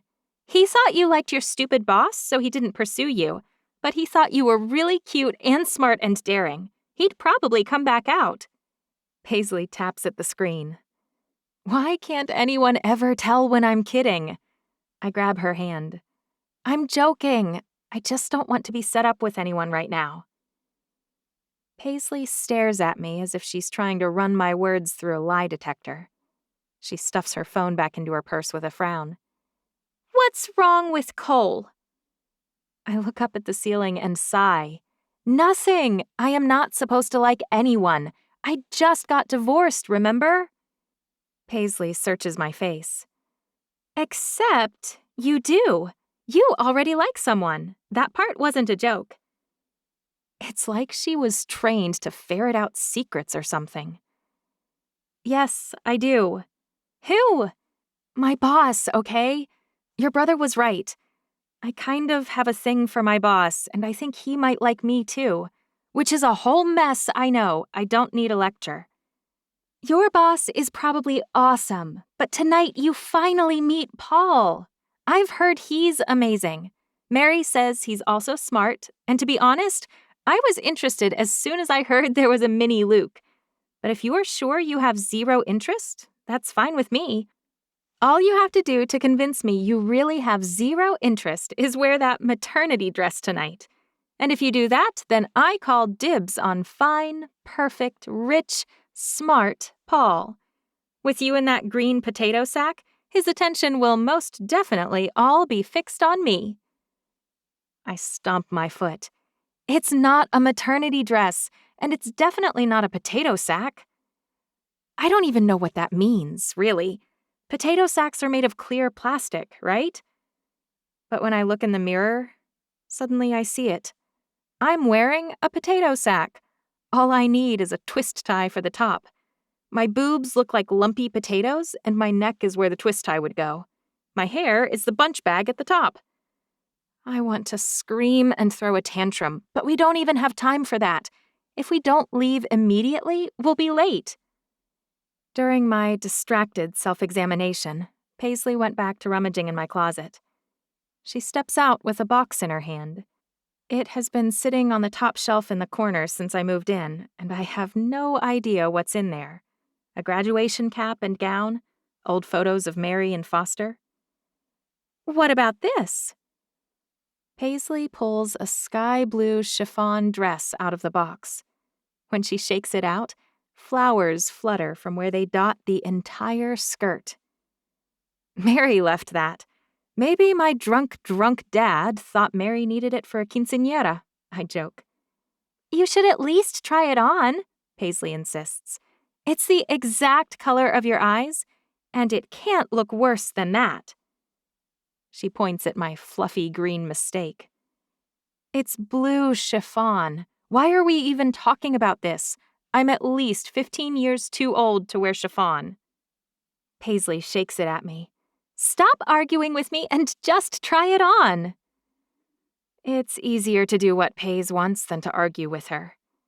I shuck my brand new dress off and unzip the blue chiffon. It slides on easily, but when Paisley zips it up, it's snug. It falls gracefully to my ankles, and the skirt bells out softly from below a drop waist. The flowers flutter when I move, but it scoops low enough in the front that it doesn't look as juvenile as I expected. It looks feminine, soft even. You can thank me now, Paisley says, because that dress is amazing. So much better than before. It's like Mary Poppins meets Catherine Zeta-Jones. I have no idea what that means, but it's definitely a step above the last one. You have to put your hair up, she says, to complete the whole look. The only way I know how to put my hair up is in a ponytail. Good thing I'm here. 20 minutes later, my hair's half up in a fluffy knot, and curly tendrils spill down my back. Paisley claps. Oh my gosh, I know what it is now. You look like Cinderella in that remake movie, right before she loses her slipper and her carriage turns into a pumpkin. You're finally ready to meet your nearly a billionaire LED light innovation prince. Unless you're still insisting you aren't interested? I scowl at her. Thanks for your help, but I'm serious. Hard pass. Thanks to my extreme makeover, we're going to be nearly 30 minutes late. I text Mary, I'm so sorry. Paisley and I are on our way. Be there in 20 minutes. No problem. We're all fine. Waiting till you arrive to start. How embarrassing. No, don't wait. Start now, please. Are you sure? Yes, I am entirely certain. I really don't want all of Luke's family and friends talking about how rude I am. And I doubt I can eat the French onion soup in this dress anyway. More than a handful of bites and I'll split the zipper. When we reach the Swan House at the Atlanta History Center, I stare dumbstruck at the beautiful old building. Until I realize we have 9 gazillion steps to climb. But while my thighs burn, the huge old plantation home looks so gorgeous that I almost feel like Cinderella running up the stairs to the ball. I wish I'd had the gumption to ask Jack to come with me. The only thing that would have made this better would have been holding his hand. Which is stupid, because I may have the job I want, but I haven't graduated yet, and I'm nowhere near paying off Mary's loan.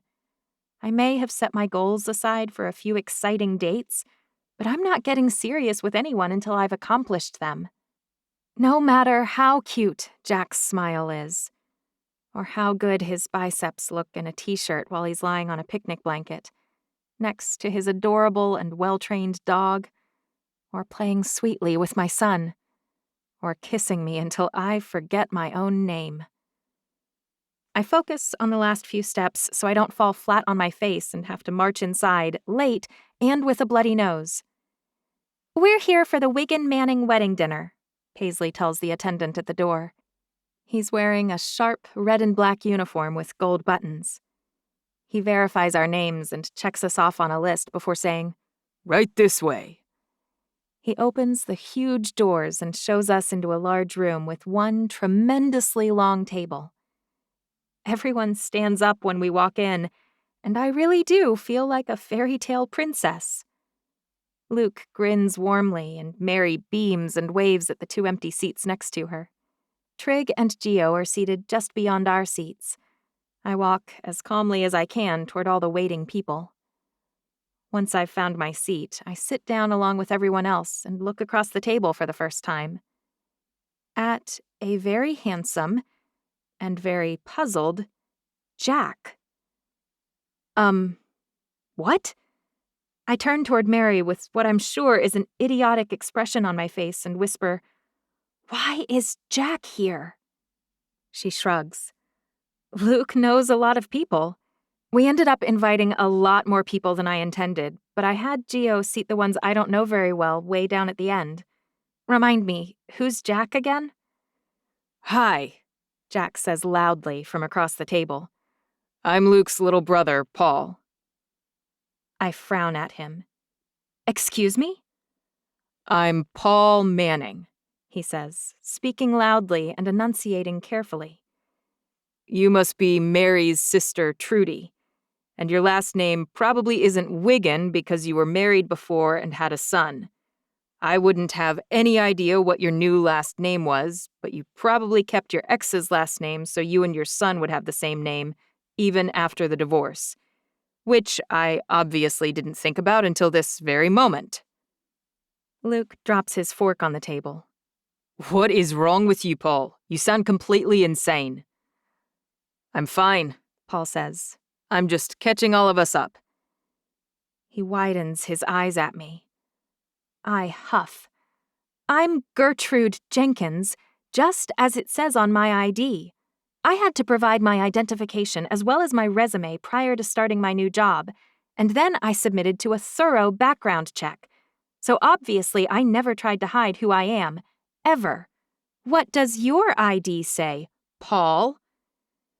It says Paul Jack Manning, he says with a grin. And you may be interested to learn that my mother's maiden name was Campbell. I'm so sorry Trudy's acting so weird. Mary places a hand on my arm. Calm down, sweetie. You've seen a photo of Paul, remember? I showed it to you when Luke and I first started dating. I think about that photo, dredging up my quite fuzzy memories of it. He was nerdy hot. That I remembered. His hair was combed severely and he wore thick glasses. Paul wore dark black frames and looked dorky. Adorably dorky, but I don't mention that part. Paul drops his fork this time, and it clatters against the plate. By now, almost the entire table is staring at us. He turns to glare at Luke. You sent Mary a photo from Halloween? Luke looks from me to his brother with a quizzical expression. Of course I did. You would have done the exact same thing if you were me. Mary wasn't too keen on dating me yet, and I wasn't about to send her a photo of my much better-looking younger brother, unless I was sure I looked better than he did. I close my eyes. Paul was wearing a costume in the photo, which is why he didn't look like he normally would, which explains why it never occurred to me that Jack might actually be Paul. The lying and subterfuge that included a fake name and a second company threw me too, but the glasses didn't help. What the heck is going on? Mary slits her eyes. It feels like you two know each other, like from more than just a bad photo and the things we've told you. I have never met Paul Manning in my life, I say loudly. I imagine there's a joke here somewhere, but I'm not in on it. I stand up and shove my chair back. I think I better take a little break. Sorry for being late and then stepping out abruptly. Paisley stands up too, but Paul flies to his feet even faster and practically runs around the table. I can explain. I stomp out the doors I just entered, Paul on my heels. Once we're outside, I spin around to face him. My life isn't some kind of game, Paul! He shakes his head. I'm as surprised as you are. I wanted to invite you to be my date last night, but then I'd have had to explain that I'm actually Paul, not Jack Campbell, and that felt like more than a casual second date conversation. Plus, Troy was there, and I guess I chickened out. I nod. And how did that decision go for you? Clearly, it was the wrong one. He runs his hand through his hair. I wish I didn't already know how soft it is. Well, I huff, I'm actually the same person I've always been, Trudy. You go by Gertie at SITB, he says, in my defense. And Luke never showed me a photo, Halloween or otherwise. The only reason I go by Gertie, which I hate, by the way, is because Nancy had a favorite aunt who went by that. She asked if I had the same nickname, and I told her, sure. I'd have agreed to being called Prissy Andrews if it would have gotten me that job. I need that job, Jack. I choke. I mean, Paul. Tears well up in my eyes. I still need the job. But I don't think I can keep working for someone who lied to me for 2 weeks. Why would you lie about your name? Is this some kind of office joke? Or are you really the bad guy here? Did you steal all of that tech from that James guy? What's really going on? He inhales deeply, and then exhales slowly. Look, you may not understand this, and I get that it was a stupid decision, okay? But my brother, Luke, you've met him. He's my older brother and I love him, but I've never done anything on my own. I started college, and then he started the next year. He and I started a company together, and we've done really well, together. Always together for my entire life. Why not just tell him you wanted to try something on your own? I'm sure he'd get it. I've been playing that song on repeat since my divorce. Mary and Luke both offered me jobs. It hits me then that, had things gone another way, I might have been working for Paul at Lit Up. Had I not been so adamant about refusing any help from anyone else, he might still be my boss. Because I was a coward, Paul says softly. I didn't want Luke to know I was branching off on my own until I'd already succeeded. Luke told me you ran the company for years without much help from him after his wife died. So hadn't you already succeeded alone? He was always there, though, looking over things, making suggestions. In fact, he came up with both of the huge ideas that took off during that time frame. He quit coming into the office and started moving when Beth died, but he didn't stop pulling his weight. Of course he didn't. He's Luke. He and Mary are perfect for each other. I've been waiting for the right moment to come clean with Luke since our hearing. I had it all planned out. I was going to show him my prototype and then explain how I developed it. He looks like Troy when he's piled an especially tall tower of blocks, desperate for my approval. I guess this isn't exactly how you imagined he'd find out, I say. But what I don't understand is, why didn't you tell your own employees? As you know, my first project was stolen. I wanted to make sure no one involved in the last startup could find me. I used entirely different employees and a new office. Besides, I couldn't risk word of anything getting back to Luke or out in the market. If I trade on the name Luke and I made, I'm still not doing it alone. That part I understand. Using a reference from Mary seemed like cheating. I know it's not the same as what Chris did. Paul didn't make me any vows first, and he didn't lie to avoid telling me things he selfishly wanted to cover up. But it feels similar. And he's been lying to his brother, the person who matters most to him, for months and months. That isn't confidence-inspiring. I wanted to do things on my own, but I told Mary that to her face. Well, you've done it, haven't you? I ask. Entirely on your own. I hope that feels really, really good. I hope it was worth it. I turn on my heel and head back inside.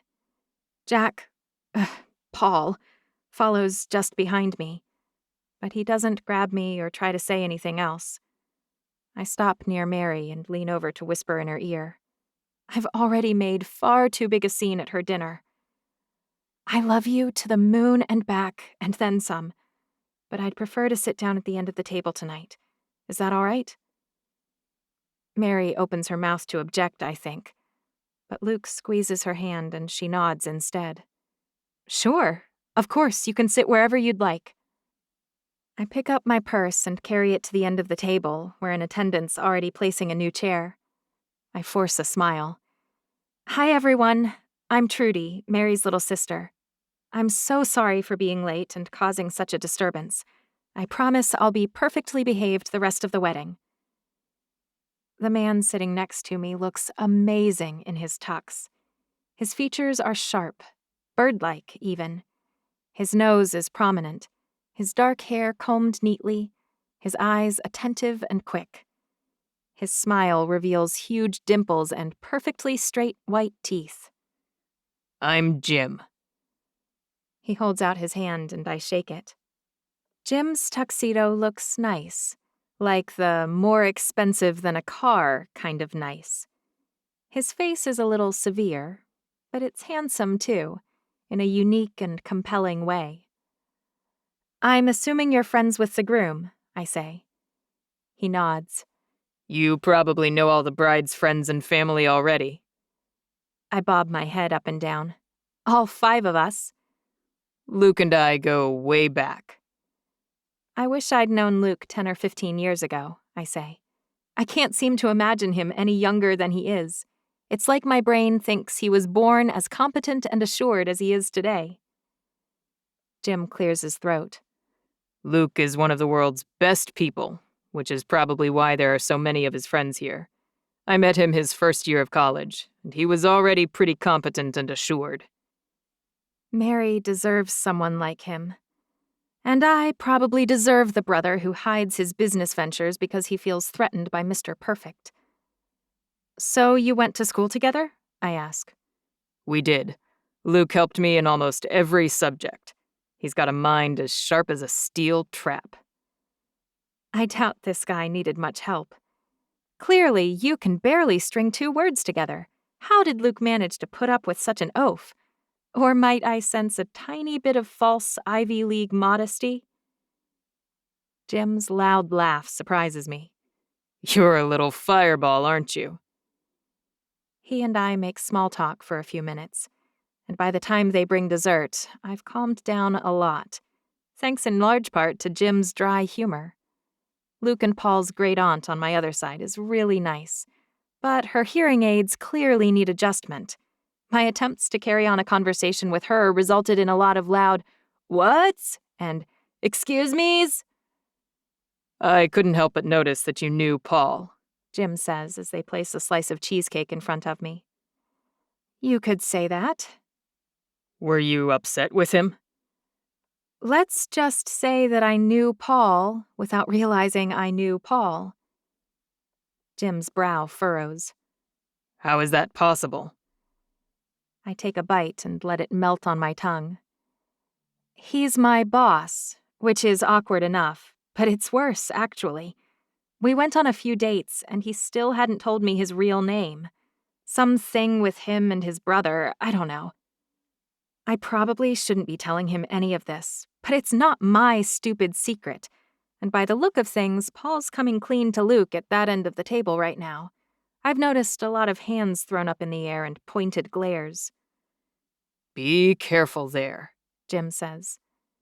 Careful? I ask. Why do you say that, other than the obvious advice not to date my boss? It's not really my business, Jim says. Never mind. If you know Luke, I'm guessing you know Paul, too. Jim nods. Met them the same year. Are you saying you think he's a bad guy? Not a bad guy, no. I've just seen a lot of disappointed ladies in the wake of Hurricane Paul, that's all. And you seem too smart for that. I think about poor Cynthia, whom I shouldn't really pity since she was essentially a spy. But still, she seemed to genuinely like him, in as much as she was able. But then I think about Jack playing with Troy and throwing the ball for his dog. Plus, he is Luke's brother. How bad could he really be? Which makes me wonder why Jim's undermining him to me. Where did you say you're from? I ask. I didn't say, but I'm from New York. I've lived in the city most of my life. He's not a big fan of Paul, but he knew him in college. I think about the research I did this past week about all the shell companies. All the US-based ones were registered in New York. Which might not mean anything, or then again it might. Your name doesn't happen to be James Fulton IV, does it, Jim? His eyes widen. It is, yes. How did you know that? I shrug. Let's call it a hunch. Impressive hunch. You work for Paul, you said? A smile creeps onto James Fulton's sharply angled face. I do. And last week I found a keylogger and helped him follow it to its owner. And then we tracked that back to a shell company, owned by one James Fulton IV. Jim leans back in his chair and stares at me intently. Where did you find Cynthia? That seems like a lucky find, a woman who's willing to spy on Paul. She seemed to genuinely like him. He sighs. She does like him. She jumped at the chance to get information from me on how to snag Jack's attention. My advice worked, too, because I really do understand what makes him tick. After she took my advice to grab his attention, she couldn't risk backing out on our deal. Because you'd tell him she was spying on him. James nods. People never think things all the way through. Why do any of it? I ask. Why steal Paul's ideas and then sell them for what amounts to pennies? Paul got me kicked out of Harvard. Did he mention that to you? Nope, he sure did not. I had the answers to a history test. A TA from the class sold them to me. I didn't think I'd need them, but I had them on me just in case. I didn't even pull them out. But I mentioned to Paul I had them when I saw him cramming at 2 a.m. the night before the exam. I offered to make him a copy as a favor. I didn't peg Paul for a goody two-shoes, what with his spy operations and fake names. But maybe he's changed a lot in the intervening years. You like Luke, at least, I say flatly. James nods. I never had a chance to pay good old Paul back without hurting his brother. But I kept tabs on him. When I saw the opportunity, I took it.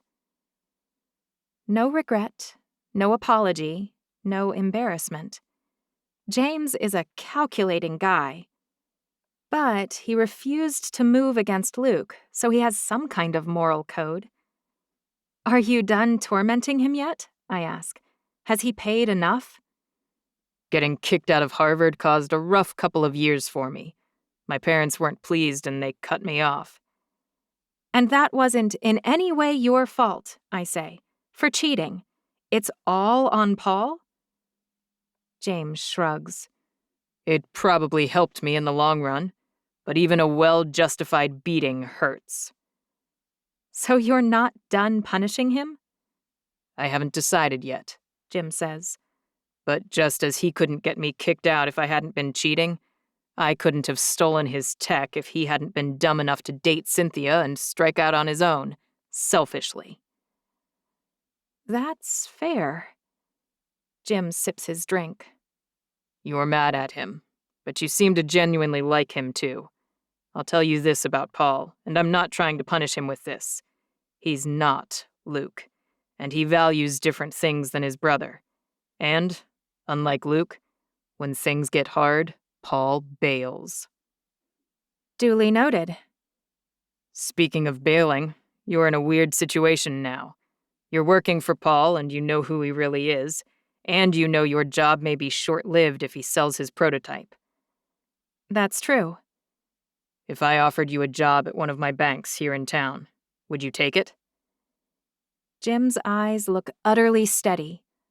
All signs point to his offer being serious. You don't even know what I do. I could be the office manicurist. He looks at my chipped nails and, wisely, makes no comment. You found my keylogger. You helped Paul identify Cynthia, and you tracked me down and connected the dots from that research to this table. That's good enough for me, Jim says. I'm an IT manager. I can definitely find you an appropriate position, and I'll offer you a 10% raise over whatever Paul's paying you. Jim smirks. I'm not trying to twist your arm, and I don't care whether you date Paul. I'm a very successful businessman because I am always hunting for and rewarding talent. You wouldn't be working for me, not directly at all. I own the majority of Fulmer Bank, but I don't oversee the day-to-day operations. I'm offering you a job as a final dig at Paul, yes, but I'm also offering you one because you're bright and capable. Say the word and I'll make a call to one of our local branches. I should trust the guy who sends spies and steals ideas? He shrugs. Is that really worse than the guy who makes up fake names and dates spies? Other than my inability to forgive when I've been wronged, I'm not so bad. I don't know how I feel about Jack, or Paul, or whoever he is. I never felt comfortable dating my boss. But whether I ought to leave so I can date him, or whether I ought to stay and not date him is all very confusing, which is one of the reasons I made that list in the first place so I wouldn't be in this situation. Even so. Thanks for the offer, but I think I'll pass. Jim shrugs. I'm going to pretend you didn't answer me yet. I'll be here all weekend, so you have plenty of time to change your mind. I'll be sure to let you know if I do. When he grins, he looks just like a falcon I saw once at the zoo. Right after they released its dinner, and it dove down and snapped a rabbit's neck. In spite of his attitude, or maybe because of it, I actually like Jim a lot more than I'd have expected to like the person who spied on Paul. He gives me a card and half bows before walking away. The strangely Regency gesture from a clearly modern-day man makes me grin. Paisley grabs my elbow the minute he's gone. Ready to go home yet? Because I have so many questions for you, it isn't even funny. Weren't you sitting by Paul and Mary? I ask. I imagine you know most everything by now. It looked like he was fessing up. Paisley's eyes widen. He's been hiding a secret company. It's wild. Luke's pretty upset. Paul approaches us, his hands in his pockets. His eyes meet mine and a spark zooms down my spine. I shiver and rub my hands over my arms. I wish his jaw wasn't so square. I wish he wasn't so tall and fit. But mostly, I wish I didn't want him to kiss me so badly. It's making it hard to hold on to my anger, and I am angry. Can we talk? He asks. What about? I force a frown to cover the tremor in my voice. Because I don't really see the point. I want to explain, Paul says. Please? When I moved down to this end of the table, someone said, "It looks like you already know Paul." I scowl at Paul. You know what I realized? I thought I knew Jack, but tonight I found out I don't know him or you, not at all. That's a little overwrought, don't you think? Paul asks. Overwrought? Like I need smelling salts or I'll pass out? Or is he worried that I'll make a scene? I'm not the one being unreasonable. I'm not the one who lied to my entire family to fill some need to strike out on my own. I'm beginning to think Paul's a coward. Well, I've dated one coward and it didn't go well for me. Chris yanked me along for months and months, hiding his girlfriend the entire time.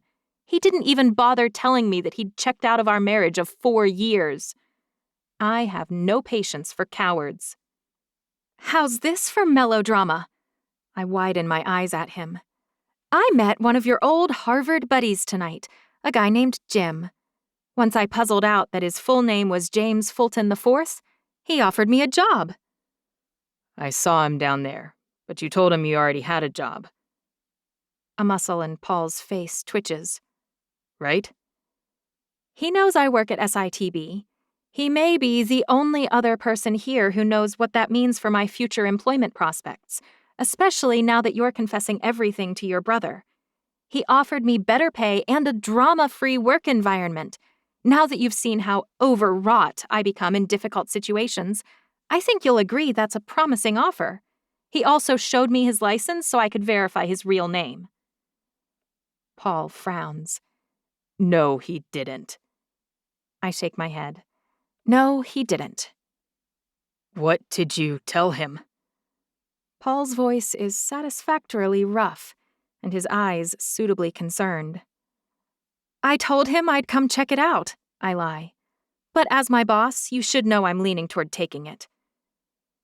I storm out of the room, and when I glance back, Jim's grin looks identical to that falcon's as he tore chunks out of that rabbit. Mary's standing near the exit to the dining room, telling people goodbye. She hugs me one last time. I'm sorry about Paul's poor behavior. Luke isn't very happy with him. Mary makes it sound like Paul stepped on my shoe or spilled a drink on my dress. He lied to me, and he's been lying to you and Luke for over a year. Family stuff gets complicated, Mary says, as I'm sure you, of all people, can understand. I'm going to let Luke handle all that, but I'm sorry you got wrapped up in it. For what it's worth, I think Paul really is a pretty good guy. He got a little confused about how to handle his business goals, but he didn't mean to hurt anyone, especially not you. So you'll let Luke handle how he feels about Paul, but you'll tell me how to feel about all of it? Mary shakes her head slowly, ruefully. I'm not trying to manage you, Trudy. I'm sorry it felt that way. I really hope this won't ruin our entire weekend. My sister's sad eyes bring me back to myself, and I realize that I'm acting like a spoiled brat. Mary's getting married tomorrow. I've already thrown a fit in the middle of her rehearsal dinner and screamed publicly at her soon-to-be brother-in-law. I won't ruin anything else, I promise. I'm sorry for freaking out. If you had to draw a lot of attention to yourself, at least you looked good doing it. Mary touches the edge of my dress where it covers my shoulder. You look amazing in that. I can't believe it fits you so well. Where did you get this anyway? I ask. I'd never seen it before. Paisley found it stuffed in a box at the very back corner of your closet. Mary purses her lips and looks at me for a moment before answering. It was Mom's wedding dress. You're kidding! Mary shakes her head. Nope. It's blue. Mary shrugs. Mom wasn't ever very traditional, so I guess that was fitting. I thought it was sort of symbolic, actually. We came from terrible parents, so that's definitely part of our story. But we can do things right instead of all wrong. I liked seeing you wear it the night before I get married. Her words sink deep as I walk with Paisley down the hall, around the corner and toward the exit. Am I doing things right? I refused to let Paul explain his reasons for doing something that really had nothing to do with me. And then I threatened to quit my job to work for his enemy, a man I barely know. I want to turn around and run back to Paul, but I need to get home before I turn into a pumpkin. It's late, and I'm obviously not thinking straight. Which makes it a really awful time for me to open the doors to the outside and see someone I haven't seen in at least a decade. She looks far, far better than she should, given her age. What are you doing here? Mary! My mom's sky blue eyes fill with tears. You're wearing my dress? Oh, you look like an angel. My laugh rings far too high and far too shrill. I try to stop laughing, but I can't seem to do it. Paisley puts an arm around me. This is Trudy, not Mary. And who are you? Oh, Trudy, of course. Mom's eyebrows draw together. Sorry for my mistake. And I'm her mother, and Mary's. Who are you? Paisley's glare would fry the paint off of a brand new car. What are you doing here? You certainly weren't invited. My absent, uncaring, selfish mother glances from me to Paisley and back again. Who in the world is this, Trudy? She's our best friend, I say. And she's right that you weren't invited. Why are you here? I want to see my daughter get married, Mom says. I'd think that was obvious. Can you believe I found out about the wedding from a listing in the paper? One of my friends pointed out the announcement. It said the wedding was at a private residence, but when I called the paper, they mentioned that Mary's wealthy fiancé booked the Atlanta History Center for the rehearsal dinner. Mary and Luke aren't going to give you any money, Mom, so you may as well go away. She presses her hand to her chest. I can't believe you'd even suggest that's why I'm here. I've never asked you for money. You've never been around to ask for anything, and your first words when you show up are that Luke's wealthy. Mom's nostrils flare. I don't need money. I only wanted to see my daughters. Paisley holds out her phone. I'll save your number. If Mary has any interest in you coming to the ceremony tomorrow, one of us will text you the location. Mom rattles off some numbers and finally leaves.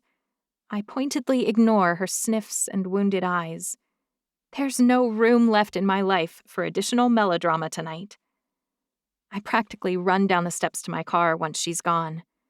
After the night I've had, I won't be the least bit surprised if my car has turned into an actual pumpkin. Or if a few wicked stepsisters turn up on my front porch, ready to tear my dress into pieces.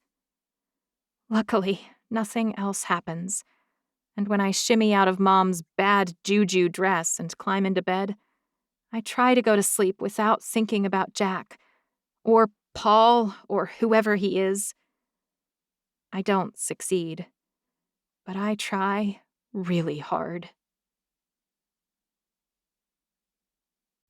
15. Paul.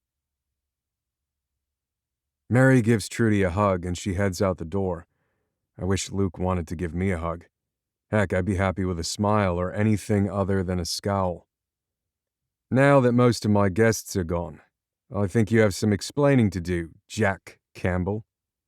It's Mom's maiden name and your middle name, I got it.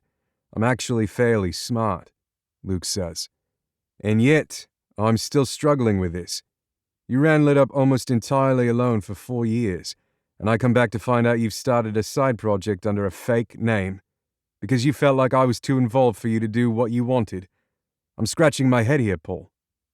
You won't ever get it, because you're the older brother. I can't change when I was born, Luke says. Do you resent that I own half of Lit Up? Because I'll sign it over to you right now. I admit I haven't done nearly as much as you have in the past few years. I'm sorry if that seemed unfair. It's not about the money, I say. Not at all. This was about me, not you. Luke stares at me while my stupid, cliché breakup line hangs in the air between us. He sits down and puts his head in his hands. So you want to dissolve our company? I yank a chair out and sit down next to him. No, nothing like that. I love our company. I'm excited for our new launch. Then what is really going on? I know we're in business together, but you've always been the boss. At the end of the day, even when you're not around, people look to you for final decision on everything. Fine. So I'll assign 5% to you. Then you're in control. Luke leans toward me. I would have done that 10 years ago. I don't care, Paul. If you recall, you're the one who insisted that I have 51% to begin with. I run my hands through my hair in frustration. I know I did. It's not about the percentages. We started the company with your idea. I shouldn't have even gotten 49%. I hid this from you because I wanted to do something myself, create something of value on my own, and I was afraid of looking like an idiot if I failed miserably without you. I never think you were stupid, Luke says. Even if you started something and it flopped, Businesses fail all the time. We got incredibly lucky with Lit Up. I thought it was everything we ever wanted. But I guess not. I love doing things with you. But I wanted to prove I could do something without you, too. I'm sick of being your business plus one. Can't you try to understand that? Even before Mary came along, I never felt like that about you, Luke says. Hilarious, yes, make a joke about the real feelings I'm sharing here. Luke leans back in his seat. I'm sorry, I am trying to get what you're saying, but it's hard. You're my brilliant, accomplished little brother. You have always been the smart one, the one everyone wanted, the scholar. I've never had any desire to do anything without you. I like working with you every single day. Even when Beth died and I couldn't stand to go into the office and sit down at my desk like I had when she was alive. Luke presses his fist against his chest. It hurt me, physically, to not be working with you. I missed you. It just hurt more thinking about how Beth was never coming back. I haven't been through that kind of heartache, I say, so I can't relate to that. But you've never been the tag-along little brother. You didn't grow up with parents who constantly said Luke this and Lucas that. It was like I wasn't even there sometimes. I'd show them my painting or my paper from school and they'd be like, oh, that's cute, mate, but look at Luke's marble sculpture he whittled from a hunk of rock with his pocket knife on his lunch break. Luke opens his mouth and closes it again. You never painted and I certainly never carved anything out of stone. I want to pull all my hair out. You're missing the point. No matter what I did, you'd already done something better. And it was easier for you, and you did it with better hair. Okay, let's say that's true. You're the one who got into Harvard, not me. I stand up. You didn't even apply to college. You went straight into trade school. Mom and Dad couldn't pay the bills, Paul. I didn't have a choice.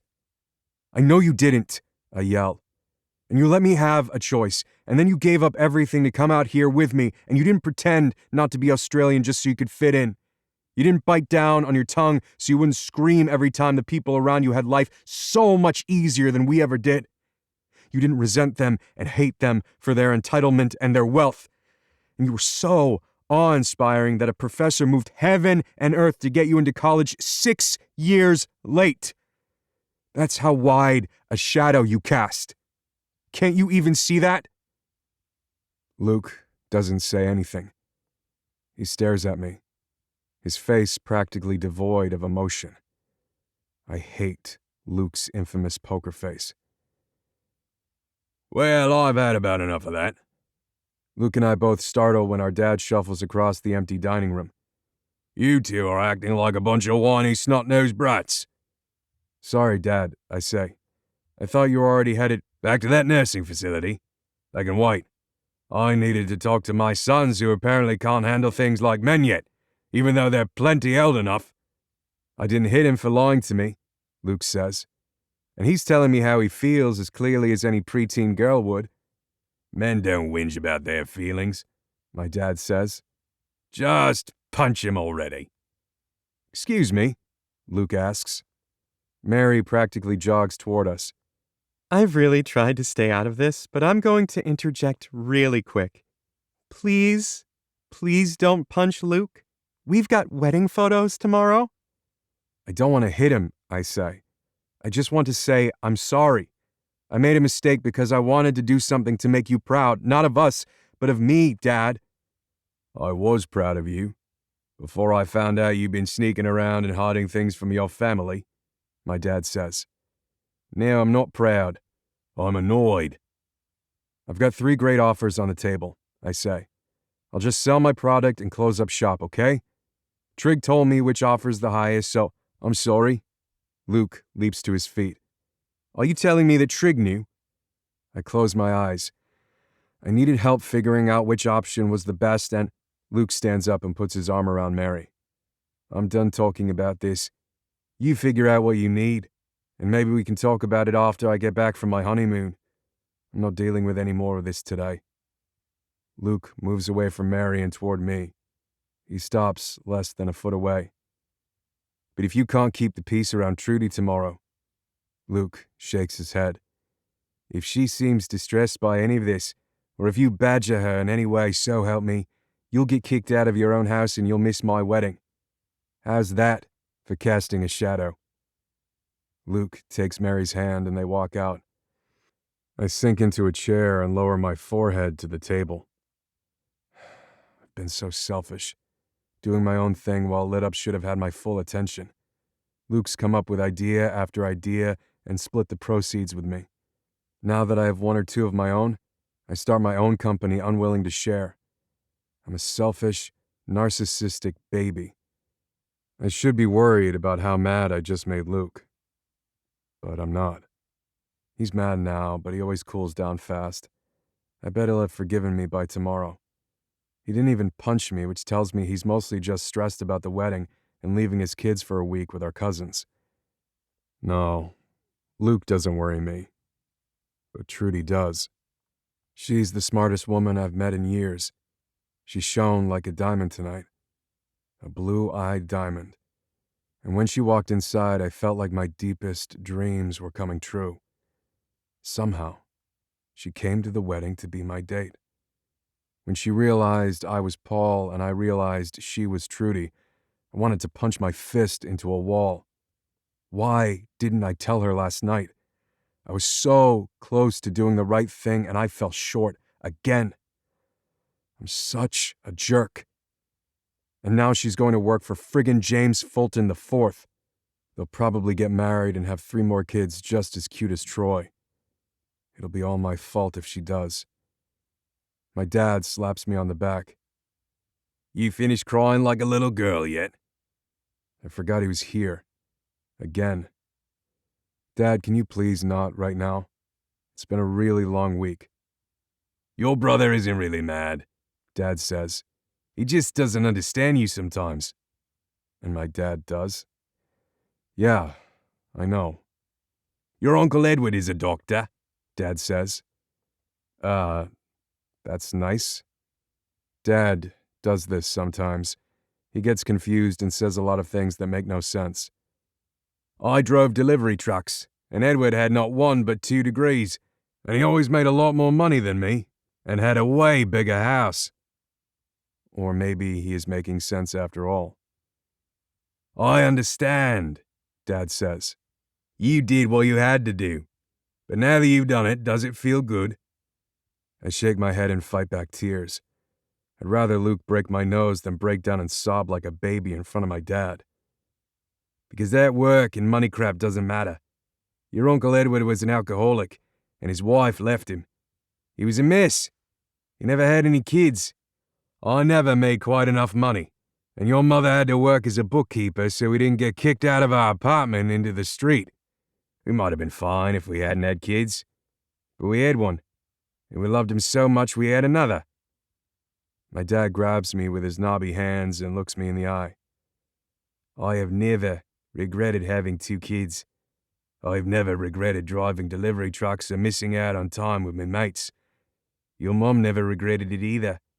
You were the joy in my life, in our life. I'd do it all over again tomorrow." A tear slides down my cheek. "You're worrying about the wrong thing, son. Your business and your inventions don't matter. That young lady who stormed out of here, the one you spent all night staring at, she's what matters. She's the only thing that matters. You can invent 100 more doodads and you'll feel just like you do now. Incomplete. Alone. Overshadowed. Do you hear me?" I do hear him. And what's more, my crazy old lovesick dad is right. Luke will get over it, or he won't. James Fulmer may steal my ideas, or he may let it go. And none of that matters as much as Trudy, who I lied to, just like her ex lied to her. I'm as bad as idiotic Chris. Having someone to trust, having someone to love, that's what matters. Luckily, I know just where Trudy's going to be tomorrow morning, and I'm going to be there too. And unlike her moronic ex, I figured out what I did wrong, and I'm ready to make it right. 16. Trudy. Paisley grills me on the way home about Paul. So you were totally making out with him all along, and at the same time telling Mary and Luke you wanted nothing to do with him? Her grin cannot be contained. Yep, that about sums it up. How could he not realize you were Mary's sister? I shrug. His office manager hired me, so she's the one who reviewed the paperwork. My name means nothing to her.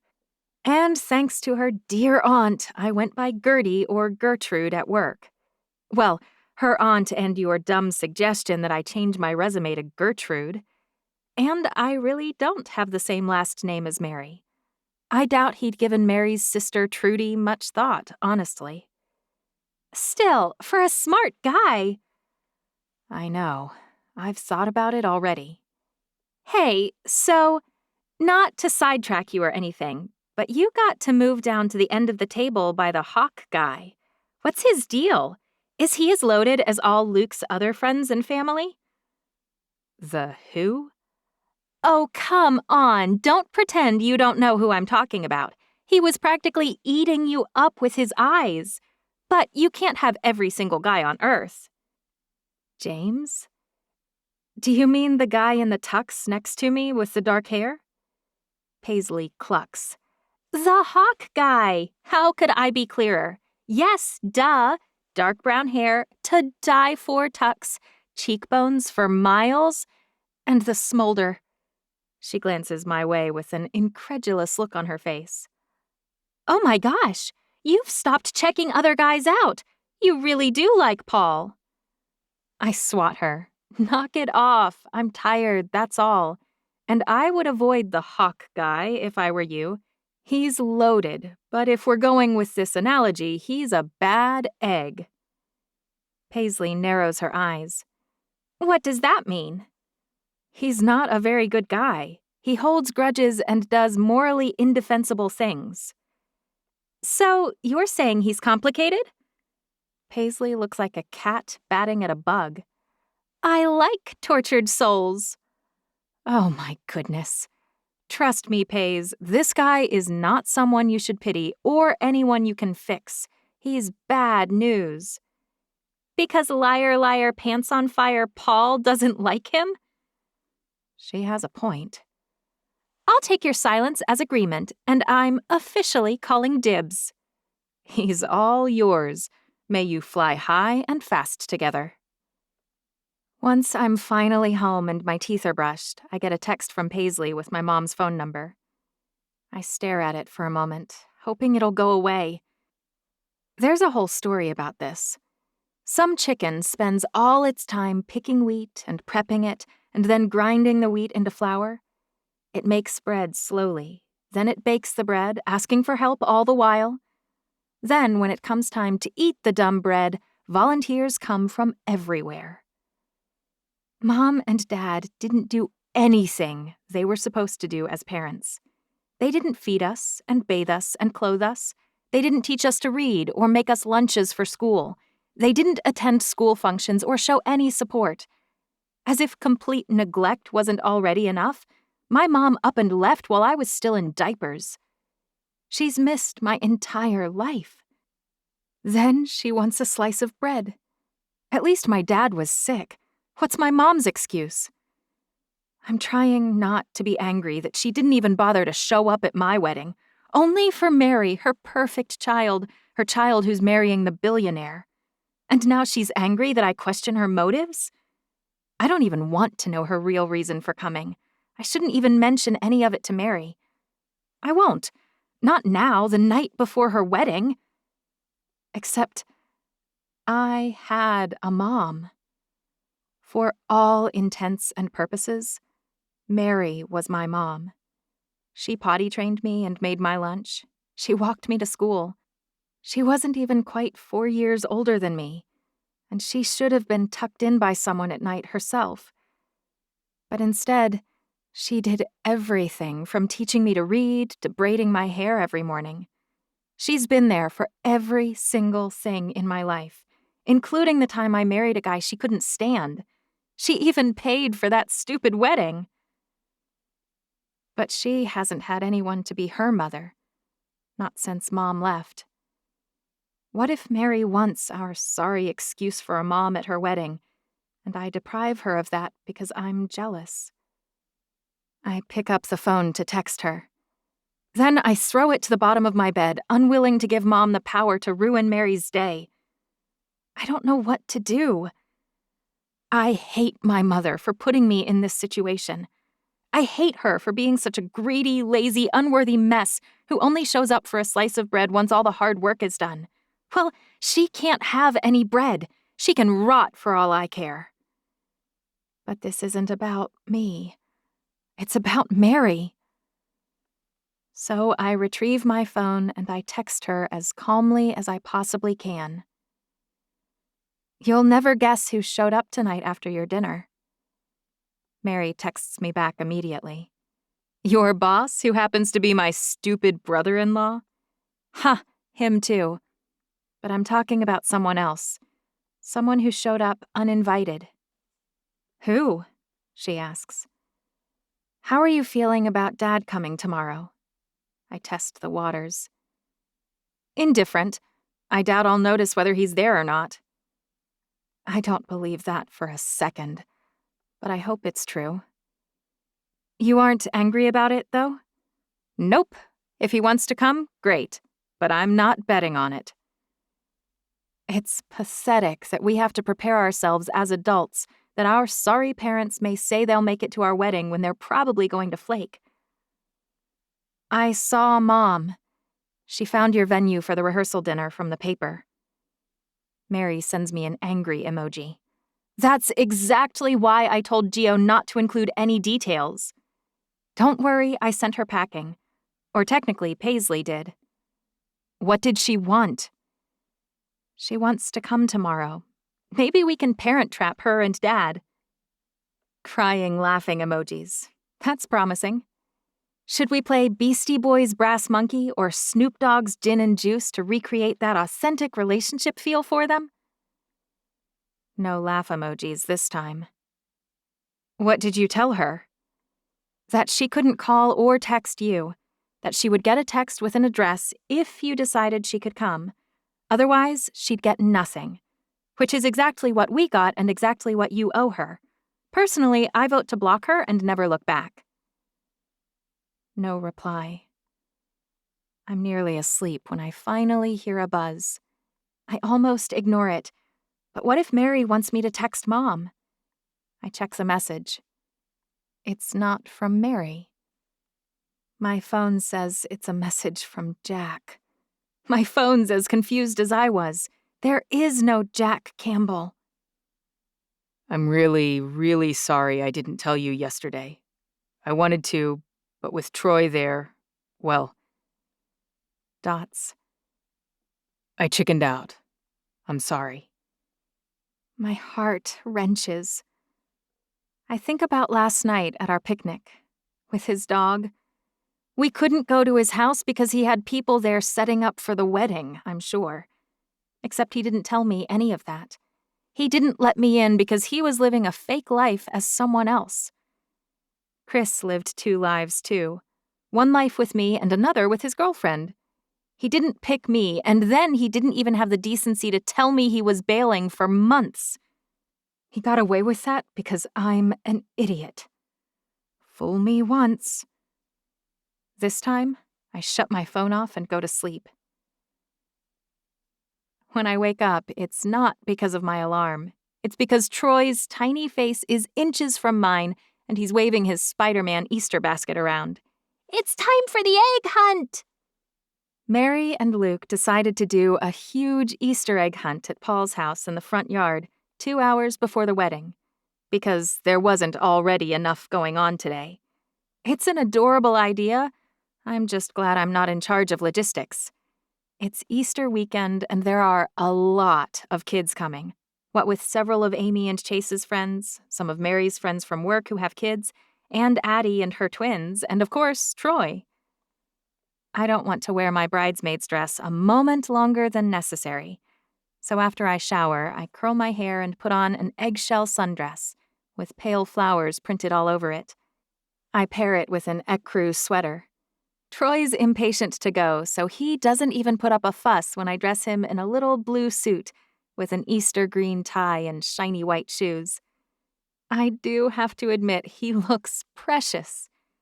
Mary chose Eastery colors, pale blue, green, and purple.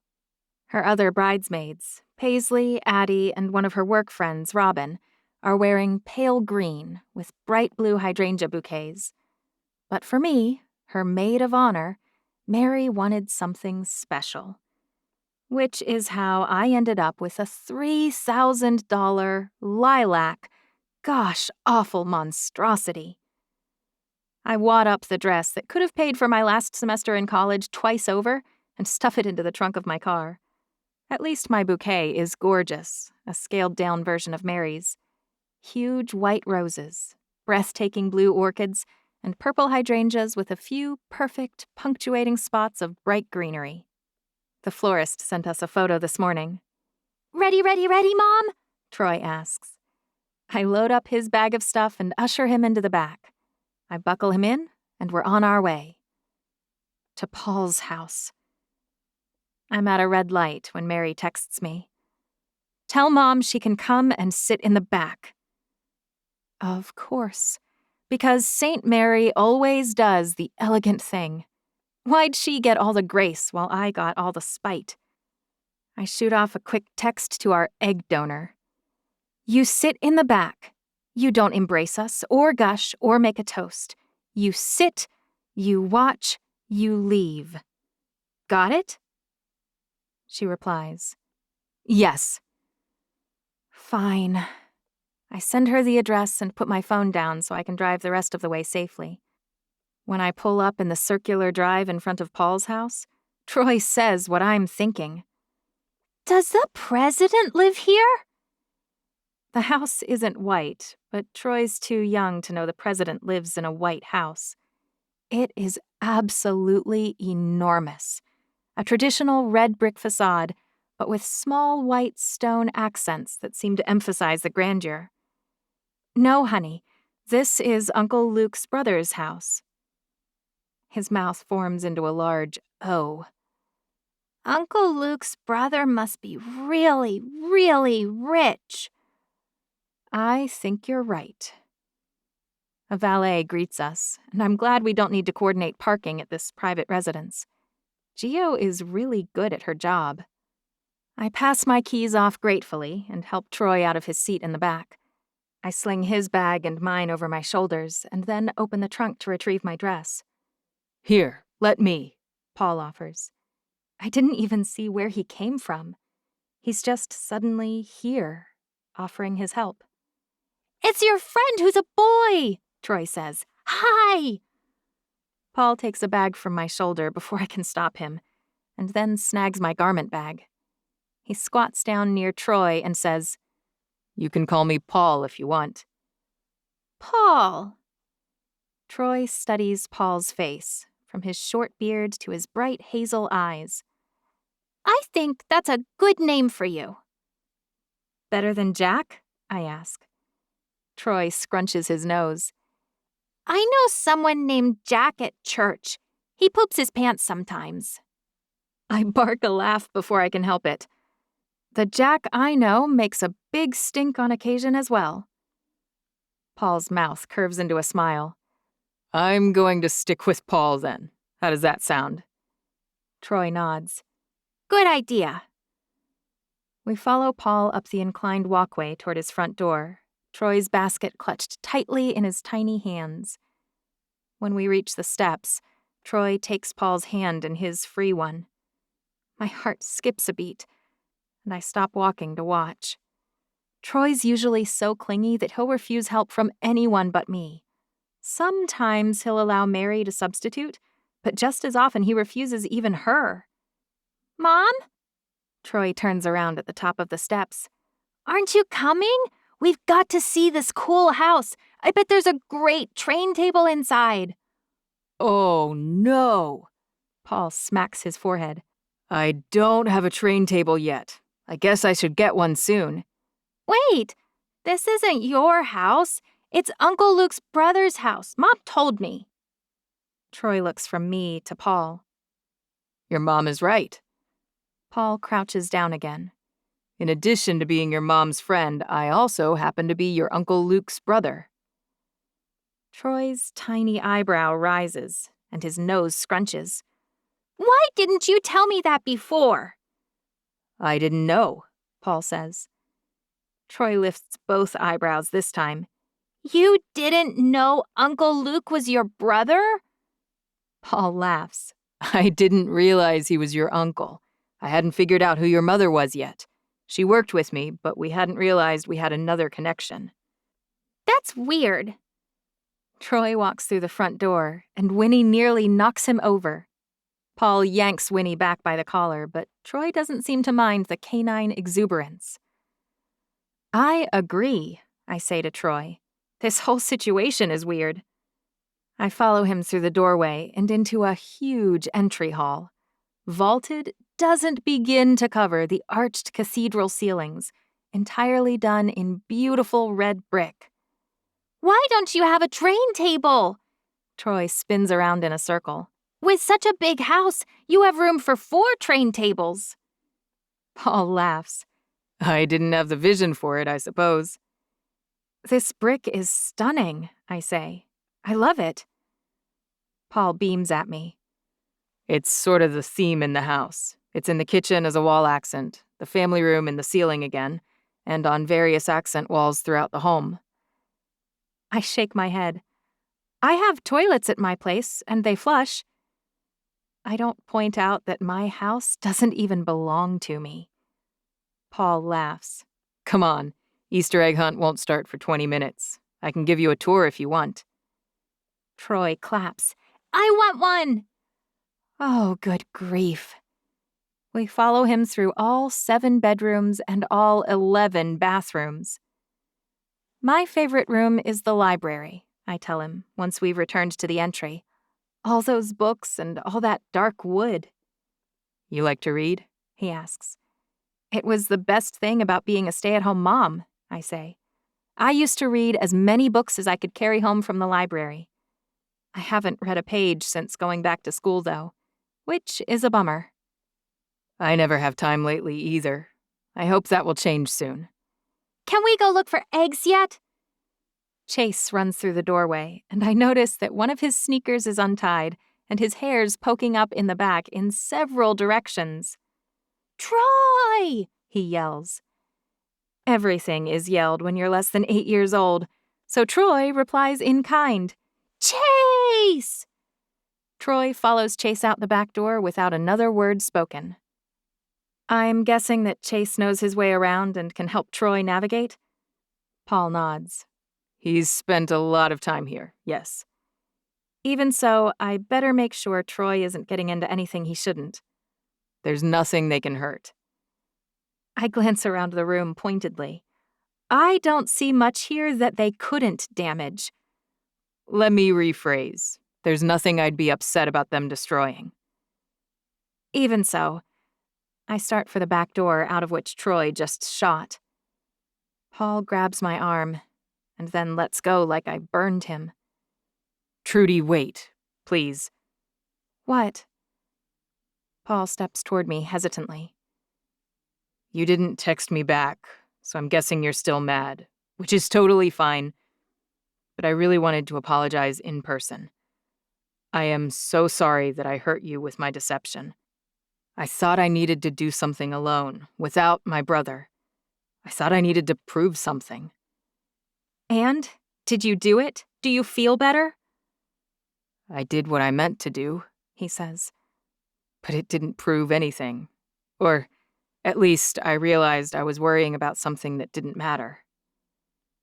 That's between you and Luke. He steps closer, his body heat radiating toward me, closing the inches between us. I sway toward him involuntarily. Does that mean you aren't mad anymore?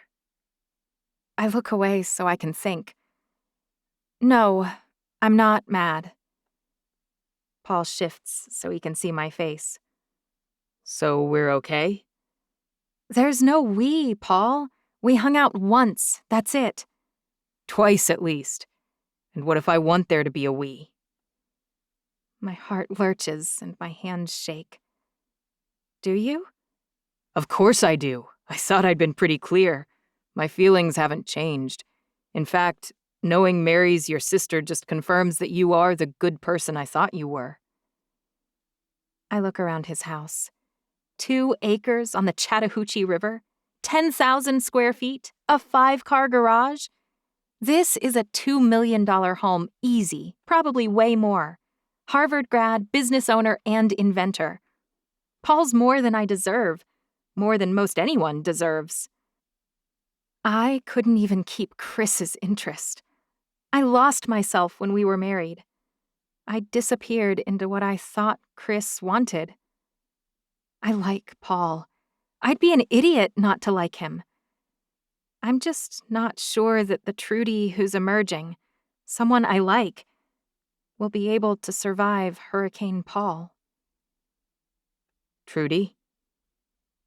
I open my mouth, but I have no idea what to say. I breathe a sigh of relief when Mary opens the door to the front yard and interrupts us. Easter egg hunt time! Troy runs inside with a smile on his face. Then his eyes widen in alarm. Mom, my basket! I look around helplessly. I don't see it. Where did you put it? Mom, it's starting! I'm going to miss it! Which wouldn't be that bad, honestly. Because Troy needs a huge basket of candy like I need to give Chris a second chance. Well, sweetheart, you should have left it with me. Paul snaps his fingers. I think you left it in the bathtub upstairs, in that white and black bathroom. He sprints up his spiral staircase and returns a moment later with a Spider-Man basket in his hands. Bless him. Troy darts out the door a split second later. Thanks, I say.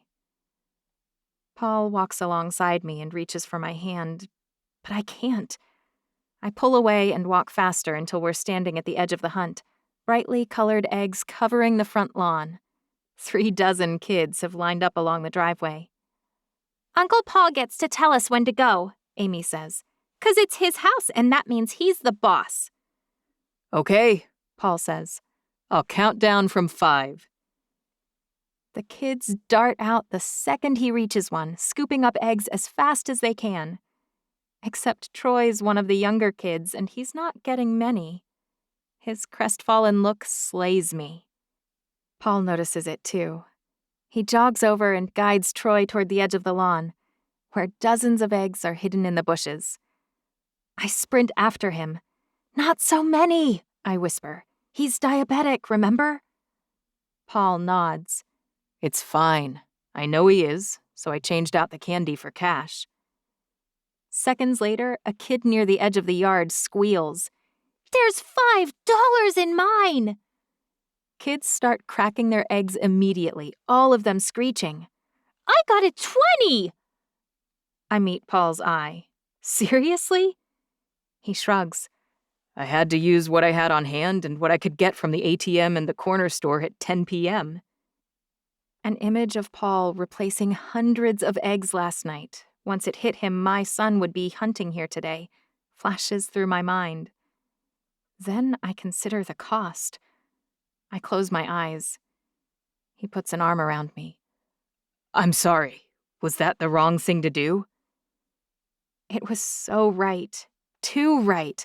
More than he should have done.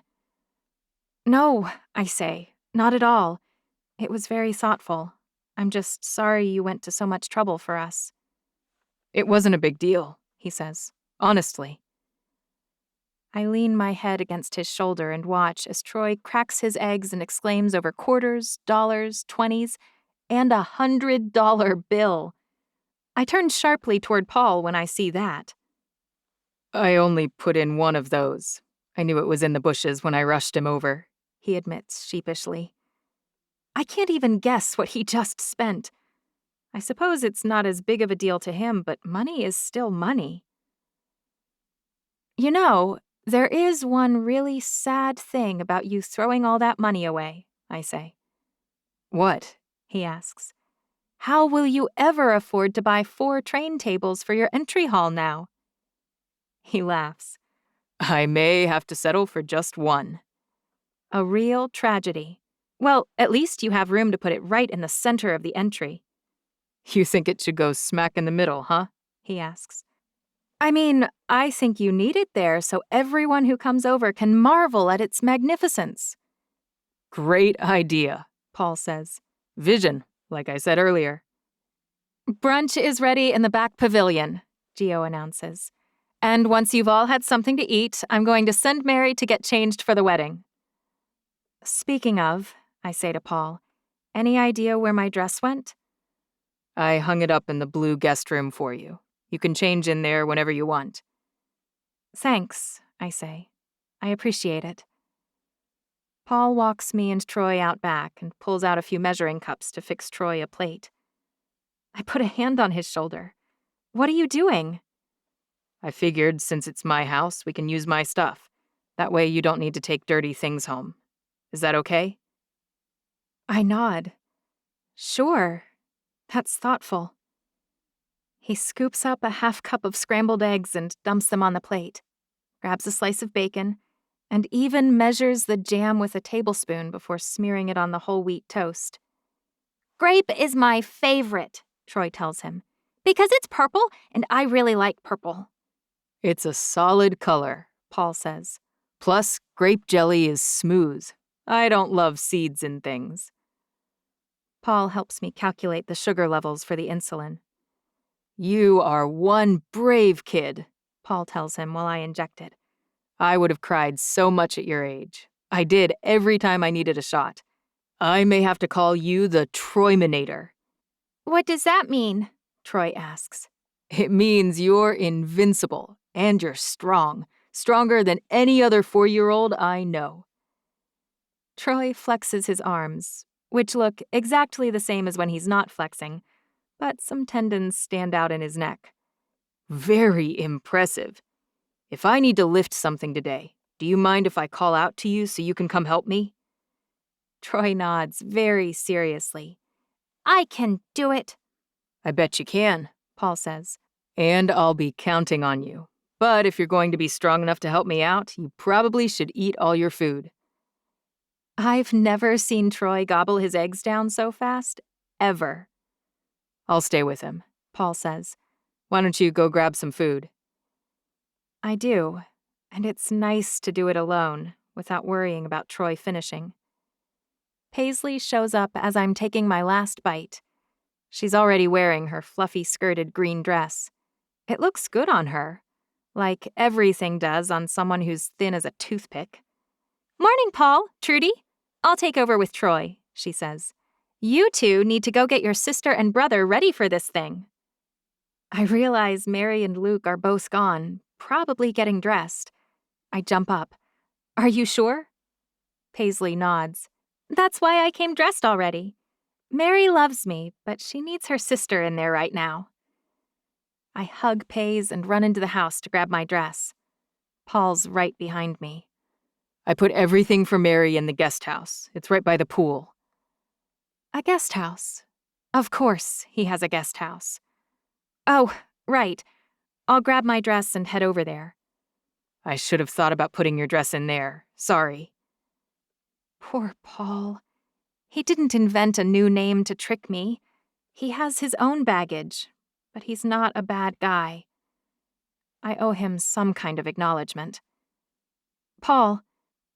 He turns toward me, his face painfully hopeful. I overreacted yesterday. He beams. I'm not mad at you, okay? Okay. You've been amazing today. You're a really good person, and I like you a lot. He takes my hands in his and pulls me toward him.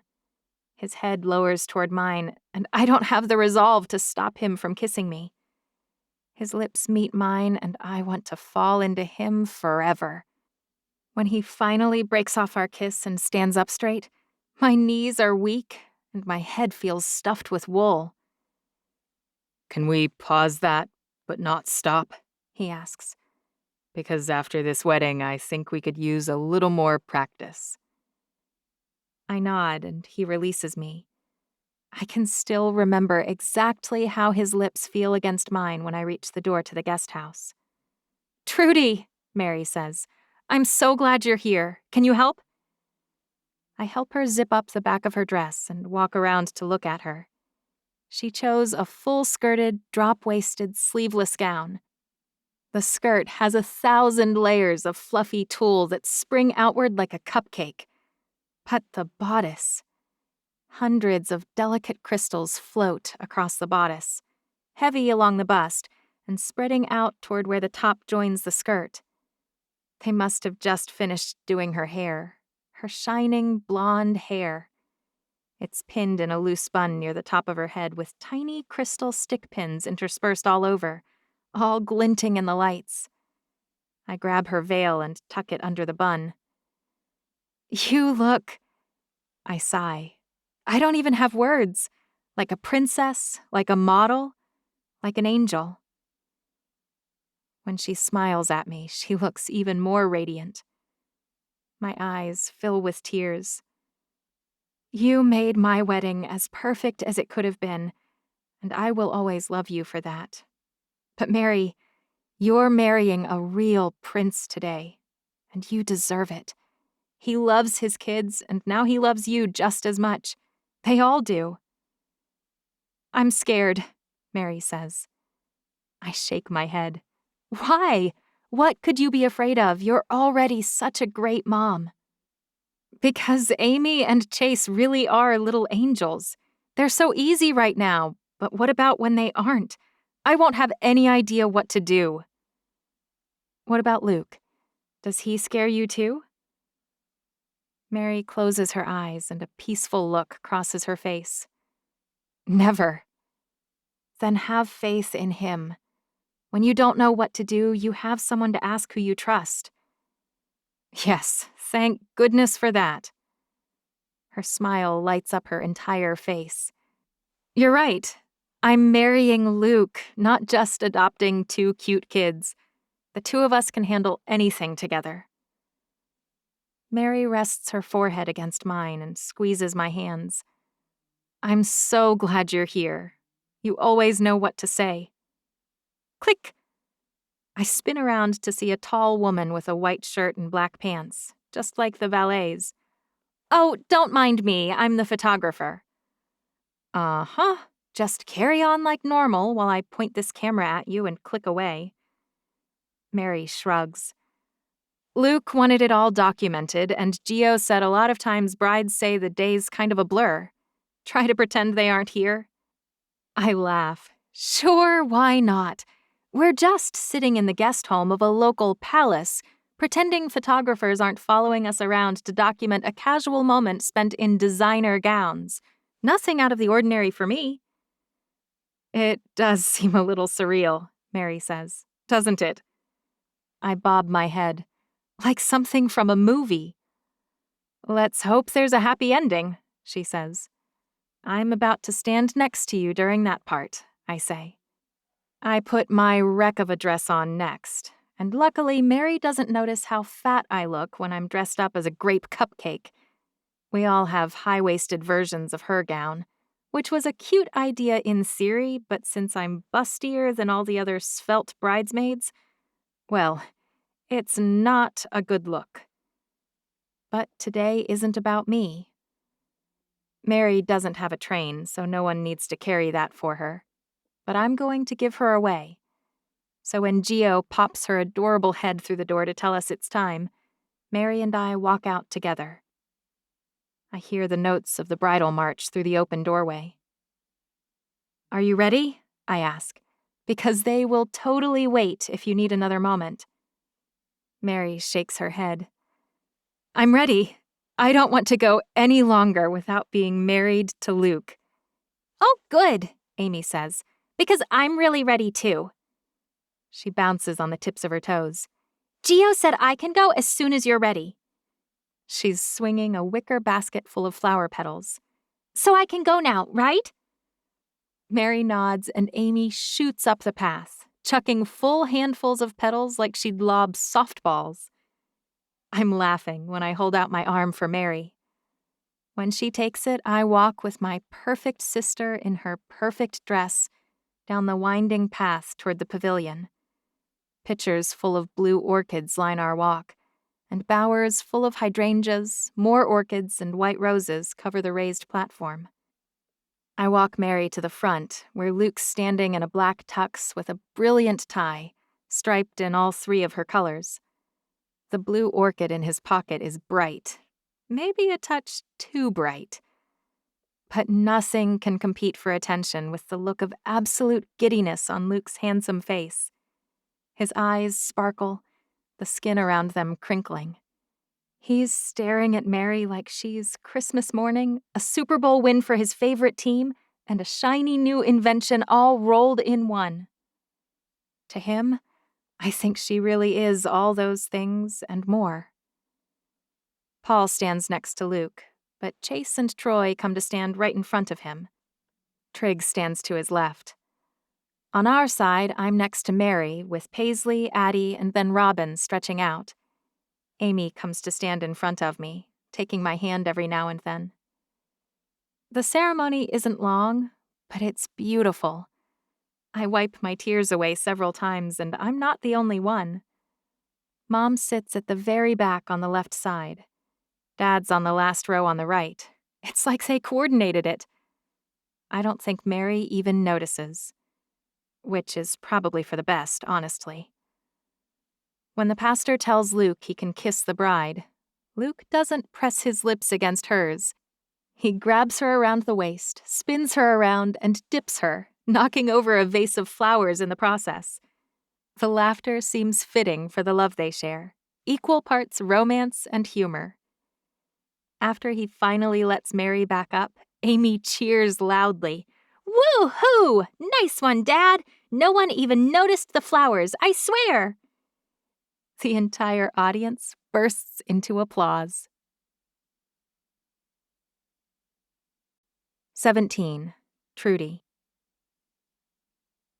Most wedding receptions start late and go far into the night. But Mary and Luke didn't want to make the kids miserable. They eliminated the photo shoot block, opting for exclusively candid photos instead, and set their reception to begin right after the ceremony. Which is why it's only 2:00 when I watch Mary smash cake on Luke's face. Paul walks up behind me, his hands in his pockets. That went well. They're a great couple, I say. I probably shouldn't say this, because I really loved Beth. But Mary's even better for Luke than she was. I've never seen him this happy, and he's generally a joyful person at a baseline. When Beth died, I thought it might have broken him forever. He slid into a hole. It's nice to see him not only out, but thriving. And that's all thanks to Mary. That's good to hear. She really worked a miracle. She does that pretty regularly, I say. She should have gone into the clergy. Paul touches my arm. Can I get you something? A drink? Some cake? Gio's wedding team has started cutting cake and passing it out on sparkly plates. I shake my head. No, but thanks. I'm good. That's quite a dress, Paul says. I don't need to look at his face to know he's teasing. Mary probably spent more on this stupid dress than you did on that egg hunt. What a waste.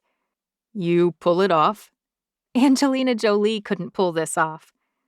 I wish I could go change clothes, especially knowing Paul is staring at it. The image of my enormously fluffy form probably burned into his retinas. But this isn't about me. You're really good with that. I turn to face him. With what? With not making things into a bigger deal than they need to be. You were saying this after being present last night? I practically ruined the rehearsal dinner. Even then, you stormed out and dealt with me outside, and then you calmly moved to the end of the table. It felt big to you because you never make scenes, but it wasn't. Most people have no idea what was going on. For all they knew, there was a spill on your seat. Mary and I learned not to take up too much space at an early age. Maybe it's become a habit for me. All conversation stops when Luke leads Mary out on the dance floor for their first dance. I sigh, watching how Luke gracefully spins her around, her skirt twirling, her eyes twinkling. Everything about Mary threatened her last boyfriend, Foster. She was too much for him. But Luke loves her for her intelligence, her leadership skills, her giving nature, her competence, her spirit, her dazzling energy, and her verve. Care to dance with me? Paul asks softly after the first dance ends, and couples begin to join them on the dance floor. I can't think of a reason to say no. I guess.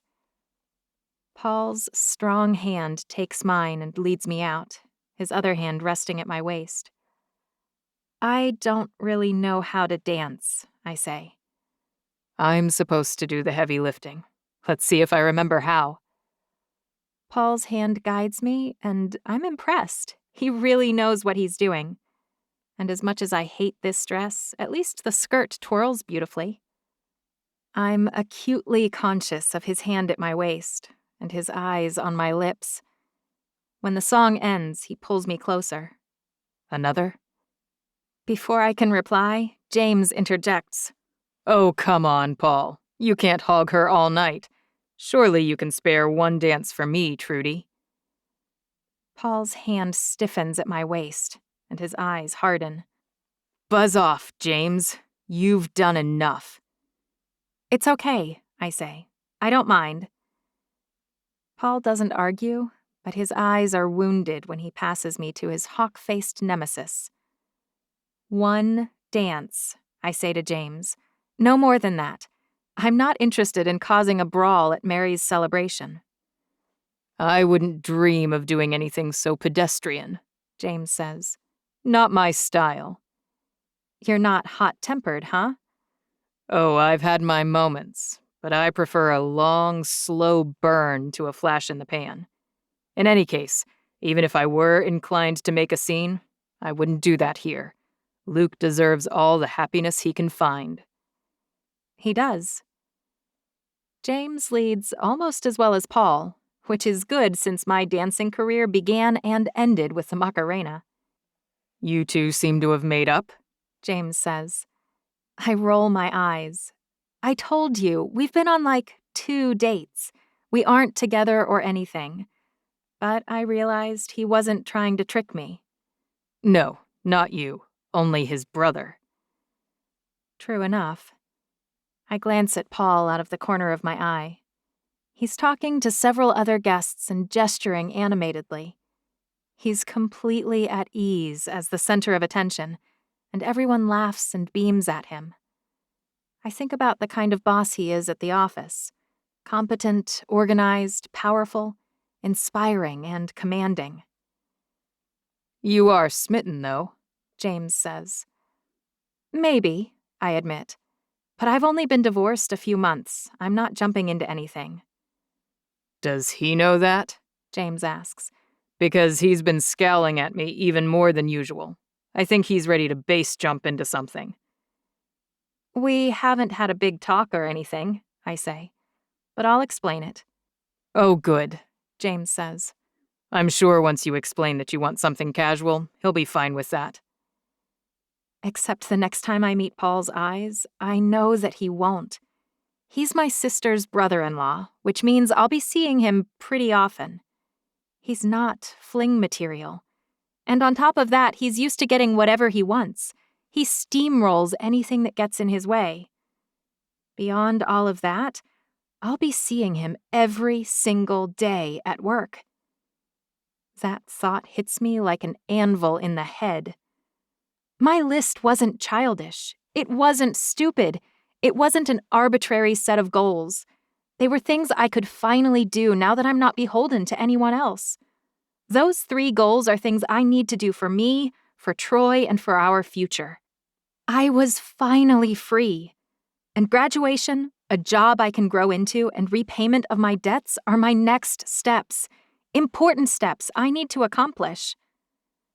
I completely lost myself with Chris.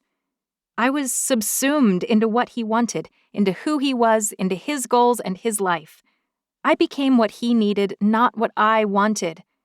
And Chris is a dinghy compared to Paul's yacht. I can't date Paul. I will disappear. Oh my gosh. I glance at Paul one more time, where he's charmed half a dozen guests. He won't be fine with anything casual, will he? No, James says quietly. Paul likes you, more than I've ever seen him like anyone. I was wrong last night. I hadn't seen how he looked at you. He's got real feelings for you, and he's sick of dating around. He's glanced over here no less than 50 times during this one dance. My heart soars, and then crashes immediately after, but I know which one matters most. Paul is too dangerous. Like trying to tame a mountain lion when I haven't learned to handle a house cat. Which means I need a new job, because I can't work with him and see him every day. My resolve will falter. I know it will. It's just a matter of time. Are you still willing to line up an interview for me? I ask. James grins, and I realize Paisley's right. He looks just like a hawk. A beautiful, sharp-eyed, hungry hawk. Absolutely. And I wouldn't be working with you, right? You live and work in New York? He nods. You wouldn't see me at all. Then I would really appreciate it. When the song ends, Paul's waiting to offer me his hand. James hands me off to him with a half smile, but he doesn't say a word. He doesn't pick a fight. He whispers, I'll have Luke pass along my contact information. Paul and I dance again, and I let myself enjoy it. No sense in picking a fight at the beginning of my sister's party. Luke claims a dance with me and tells me their plans for the honeymoon. After that, Trig asks for a dance. He's not as good-looking as his fiancée, Gio, but honestly, no one is. He is charming and kind, and he spends most of our dance trying to speak coherently while watching his fiancée with an almost pitiful look of complete adoration. I want that kind of adoration aimed at me, but I need to be worthy of it first. Troy dances in one corner of the room with Addie's twins, Amy and Chase, and a handful of other kids. His moves are almost as bad as mine, but he has no idea. Ignorance really is bliss. Before I can blink, Gio's team is passing out bags of flower petals for us to throw at the departing couple. My eyes well with tears as I watch my sister climb into Luke's Raptor to head for the airport, where they'll take a late flight to Italy. Mary has always wanted to see Italy. Eat gelato every day, I yell. She blows me a kiss, and they're gone. Amy hugs my leg. I squat down so we're on eye level. You can still come stay with me, you know. She shakes her head. It's okay. If I go with you, who will take care of Andy? Luke's cousins are staying with Chase and Amy for the next week in their new house with Mary's big fluffy dog. I tap Amy on the nose. You finally get to live your dream. Amy smiles, and her one dimple pops out.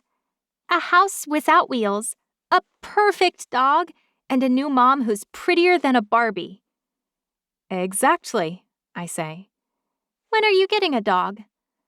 I don't know, I say. I'd need to find exactly the right one first. Uncle Paul has a great dog. Amy glances behind me to where Paul's patting someone on the shoulder. And he has a pretty cool house with a huge pool. What's wrong with my house? I ask. Amy shrugs. Nothing, but it doesn't even have a yard really, much less a pool. At least it doesn't have wheels though, so you can have pets and plants and stuff. And you have room to play good games. She's right about that. And she's right about Paul, too. It would be so easy to slide right into a fabulous life with him. His dog, his house, his everything. Except I don't want to slide into someone else's life. I want to create my own life and pick my own dog. I want to buy my own house. I'll keep that in mind, I say, but I think I might want a little yappy dog, not a big licky one. Amy considers that. Little dogs probably make little poop. Spoken like someone who has been helping with dog chores. Sage words, young Amy. I'll keep them in mind. She darts off to play with the twins, and I call Troy over. We better get ready to go, buddy. Paul needs us all out of his hair so he can get his house cleaned up. Paul steps toward me at the sound of his name. Not at all. In fact, Gio has the cleanup handled already.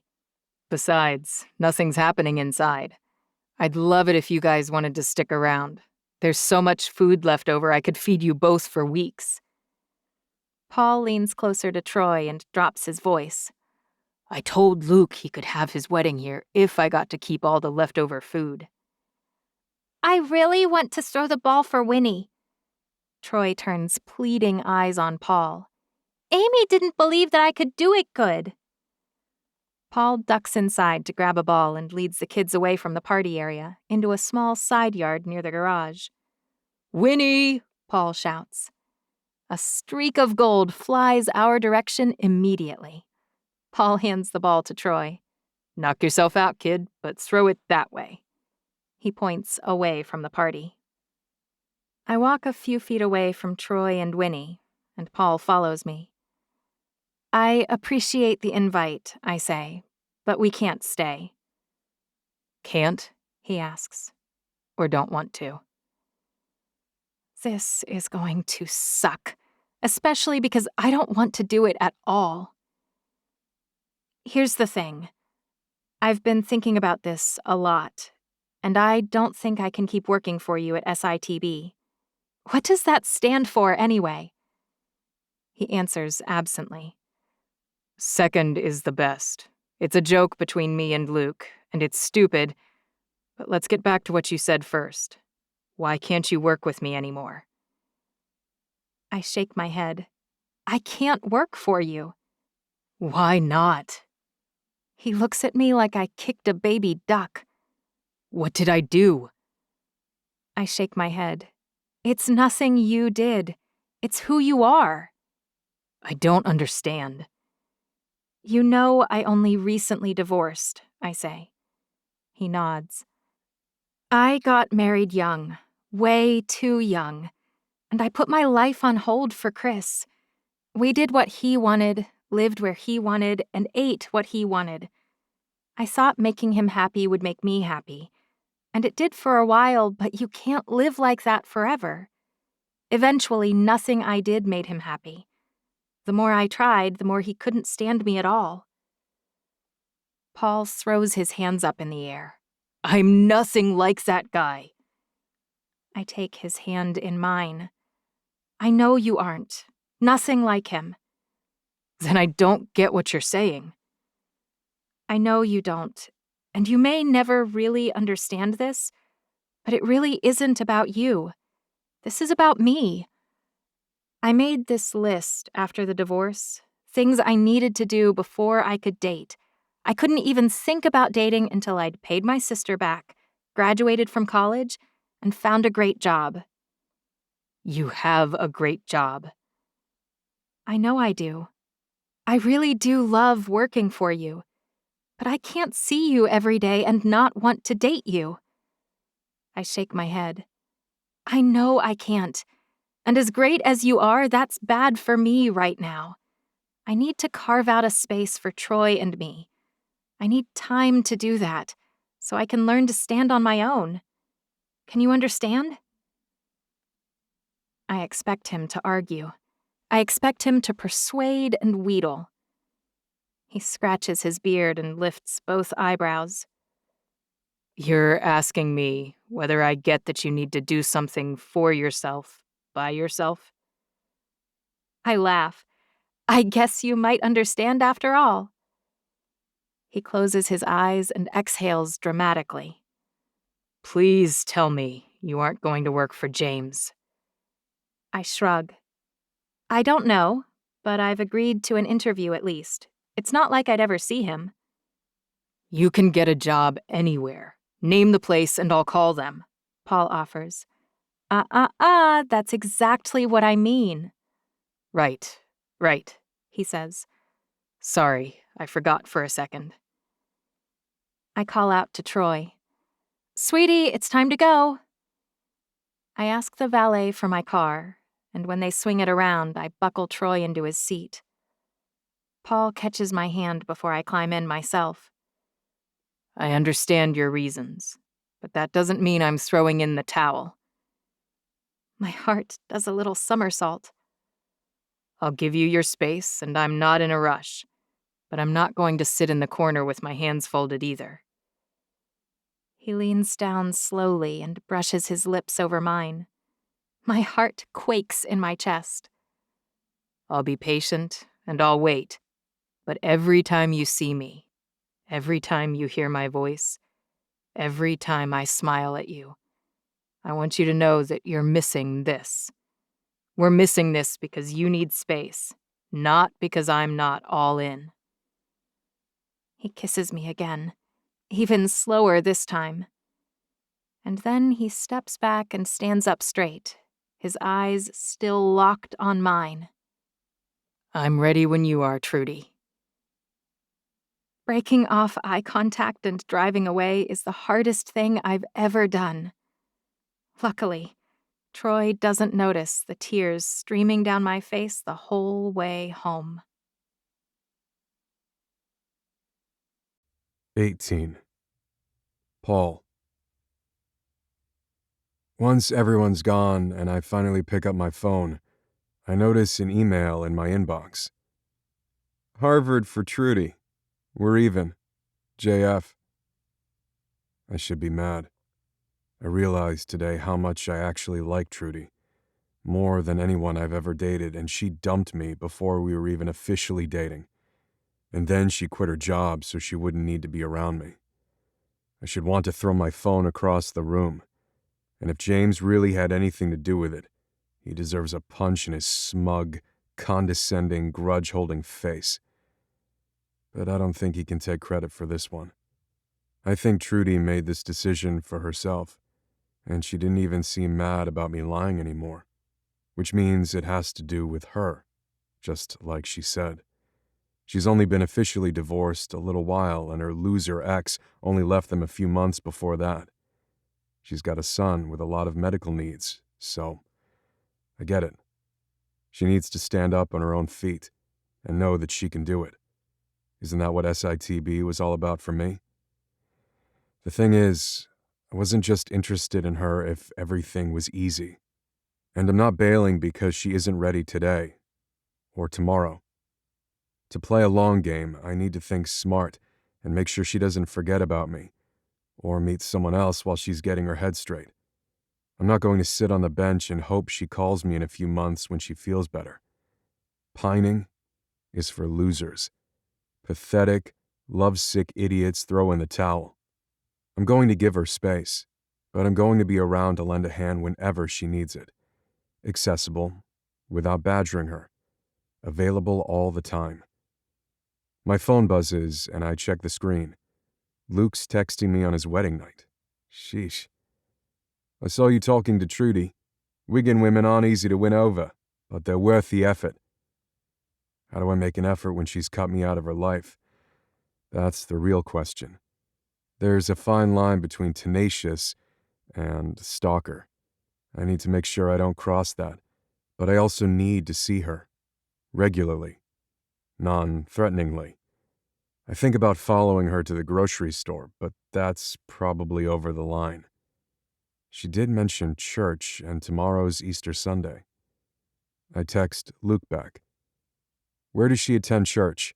I've been feeling a little morally bankrupt. I probably ought to see to the wellness of my immortal soul. Corner of Bleecker and Dunlow.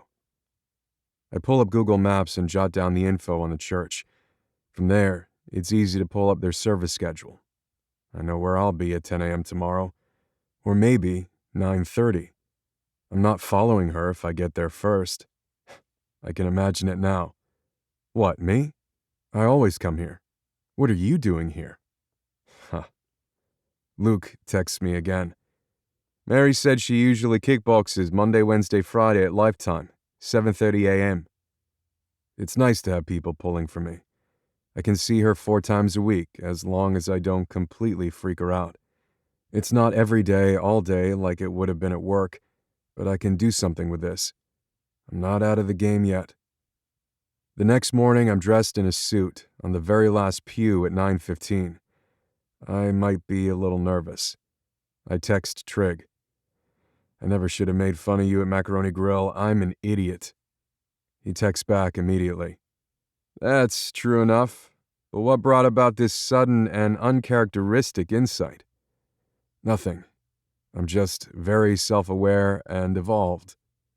Trig sends me a rude emoji. Creatively rude.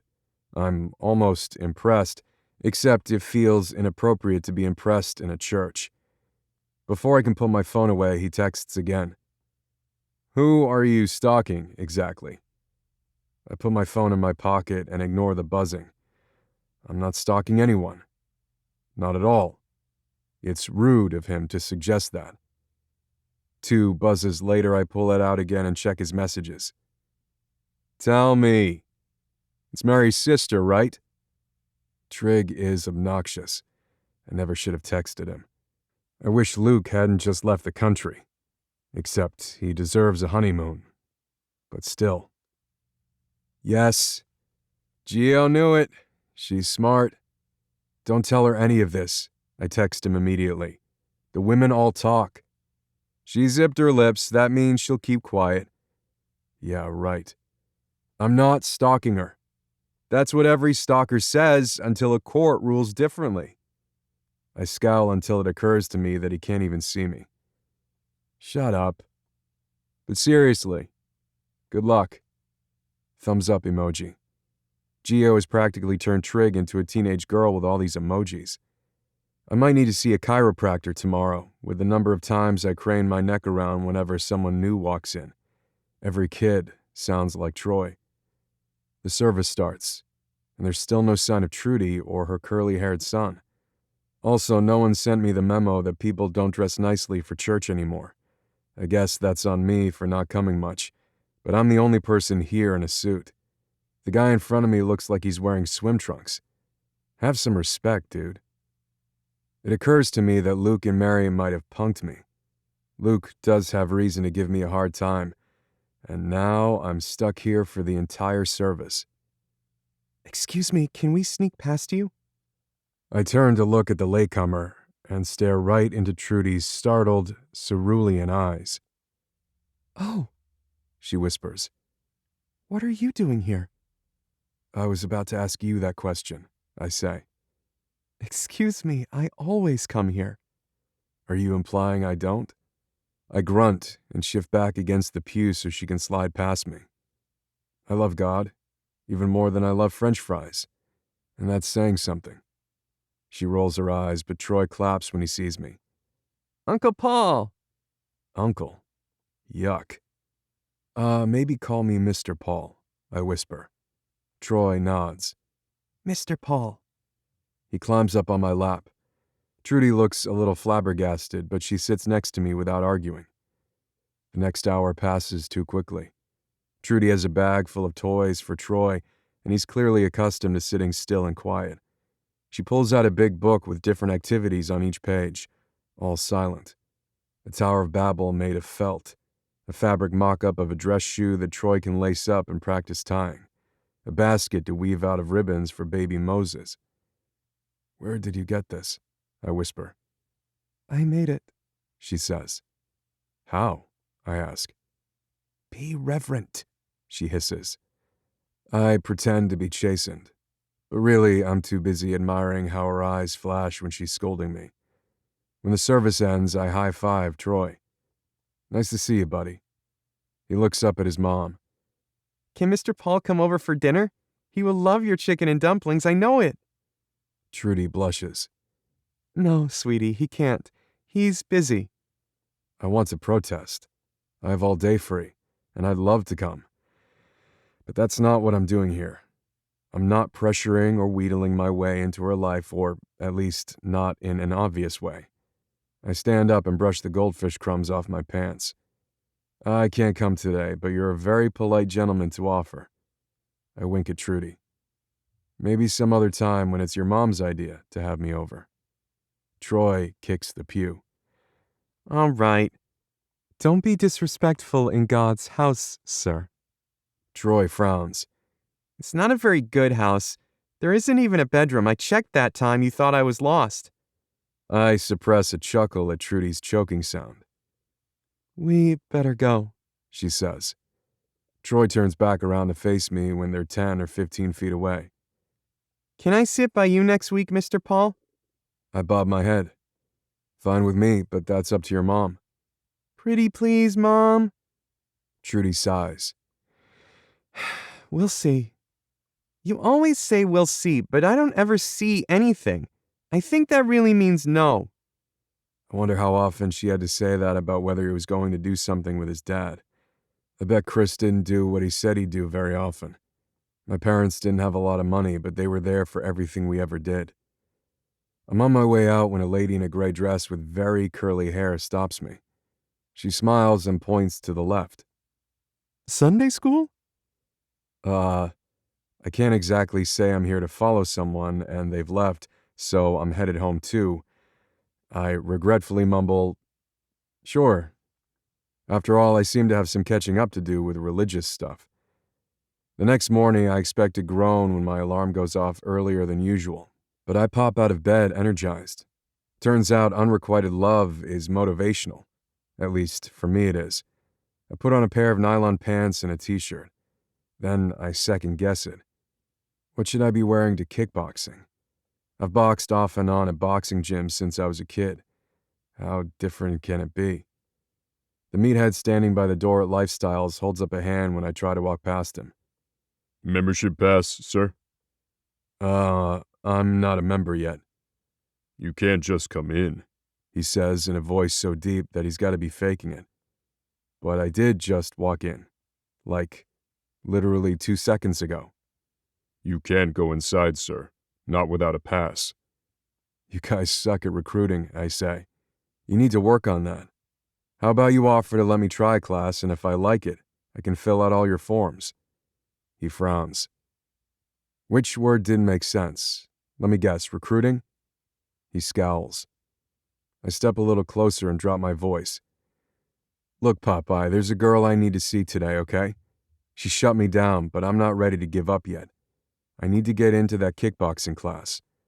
I point at the back wall where there's a sign that says Group Fitness. We're not supposed to do that, he says.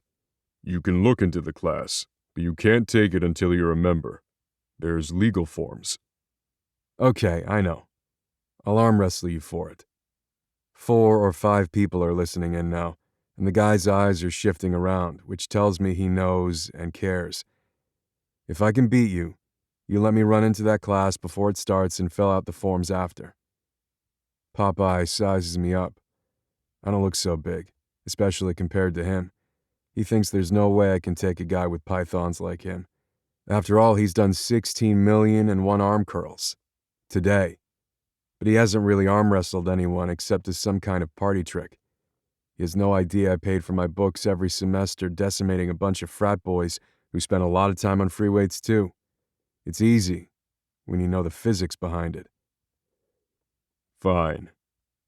I point at a table covered with a stack of little rolled-up towels and he nods. Less than a minute later, we're set up. Even in such a short time, a crowd of onlookers is gathered. I'm a righty, so I bring my right foot forward, hugging my right hip against the table. That ensures my arm won't be the only thing doing the work. When he reaches out, I make sure to grip high up on his hand, lifting my wrist higher than his. And when he yells, "Now!" I curl my wrist over immediately. My hook flattens his wrist, and I push for where I imagine Popeye's shirt pocket would be, if he had pockets on his stupid tank top. Pushing for the nearest corner saps his strength and relieves the pressure on my upper arm. 5 seconds later, I've shoved the back of his hand into the table. I ignore the hoots and hollers and stand up. So, it's this way? I point at the big room in the back and check out the clock. 4 minutes until class. I better get in there. I'm lucky Trudy didn't walk in during my stunt, but I hope she shows at some point, or I've wasted a lot of time and pissed off Popeye for no reason. I walk to the back and look around. I'm the only guy in the room. Can that be right? It's martial arts, right? I also see no bags hanging from the ceiling. Not a single one, which leaves me wondering what exactly we're supposed to be kicking or boxing. I don't see mannequins either. Am I really supposed to spar with one of these 100-pound chicks? The music kicks on and every female in the room starts bouncing around, punching the air. Not what I expected, but I roll with it. After some initial stretching and bouncing knee strikes, we settle into a lot of uppercuts, jabs, and hooks. This I can do.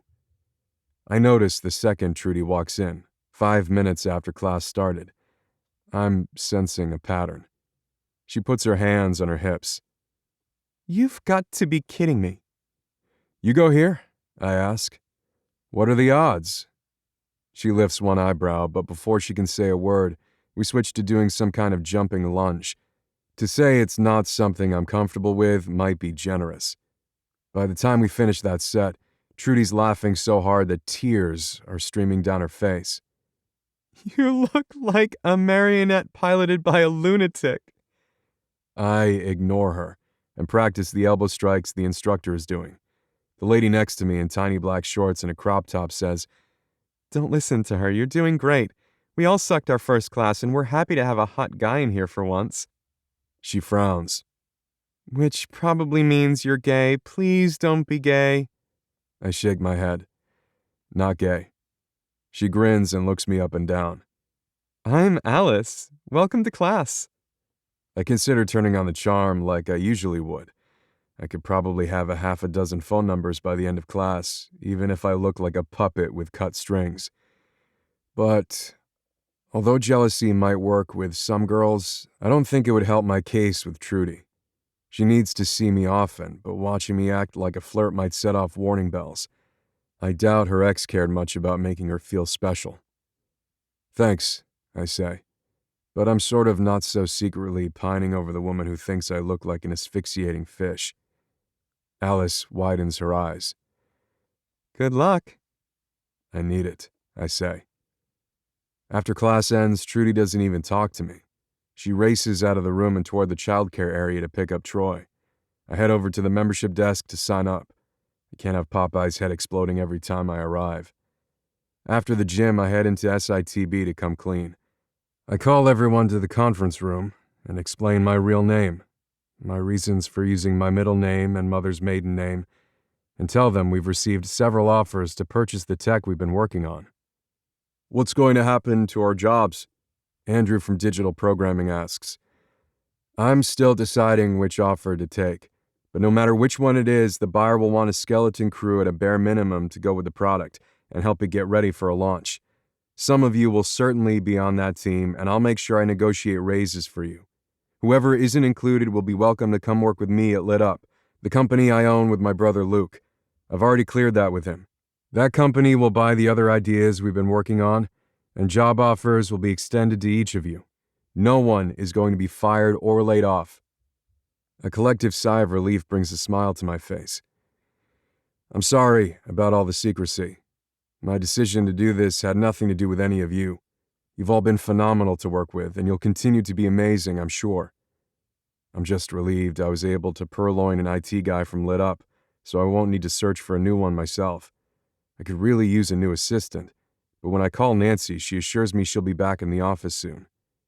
This baby's sleeping like a dream. I can actually start doing several hours from home each day this week, and I think I'll be back to full-time well before 6 weeks. I had a friend analyze our offer, and I'm making a counteroffer today, hoping to get this laid to rest by the end of this week, so we may be Lit Up by the time you're back. Does that mean the employees with a share in the company will get paid soon?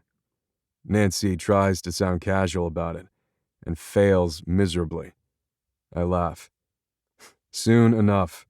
It won't all be distributed until we dissolve the corporation, and first we need to complete this transaction. Assume at least a month, probably more. Due diligence, paperwork, patent amendments, etc. Still, exciting, Nancy says. Yes, it's still very exciting. The rest of the week of Luke's honeymoon flies by. I negotiate 40% more and sign with 3M. I kickbox 2 more times. Badly.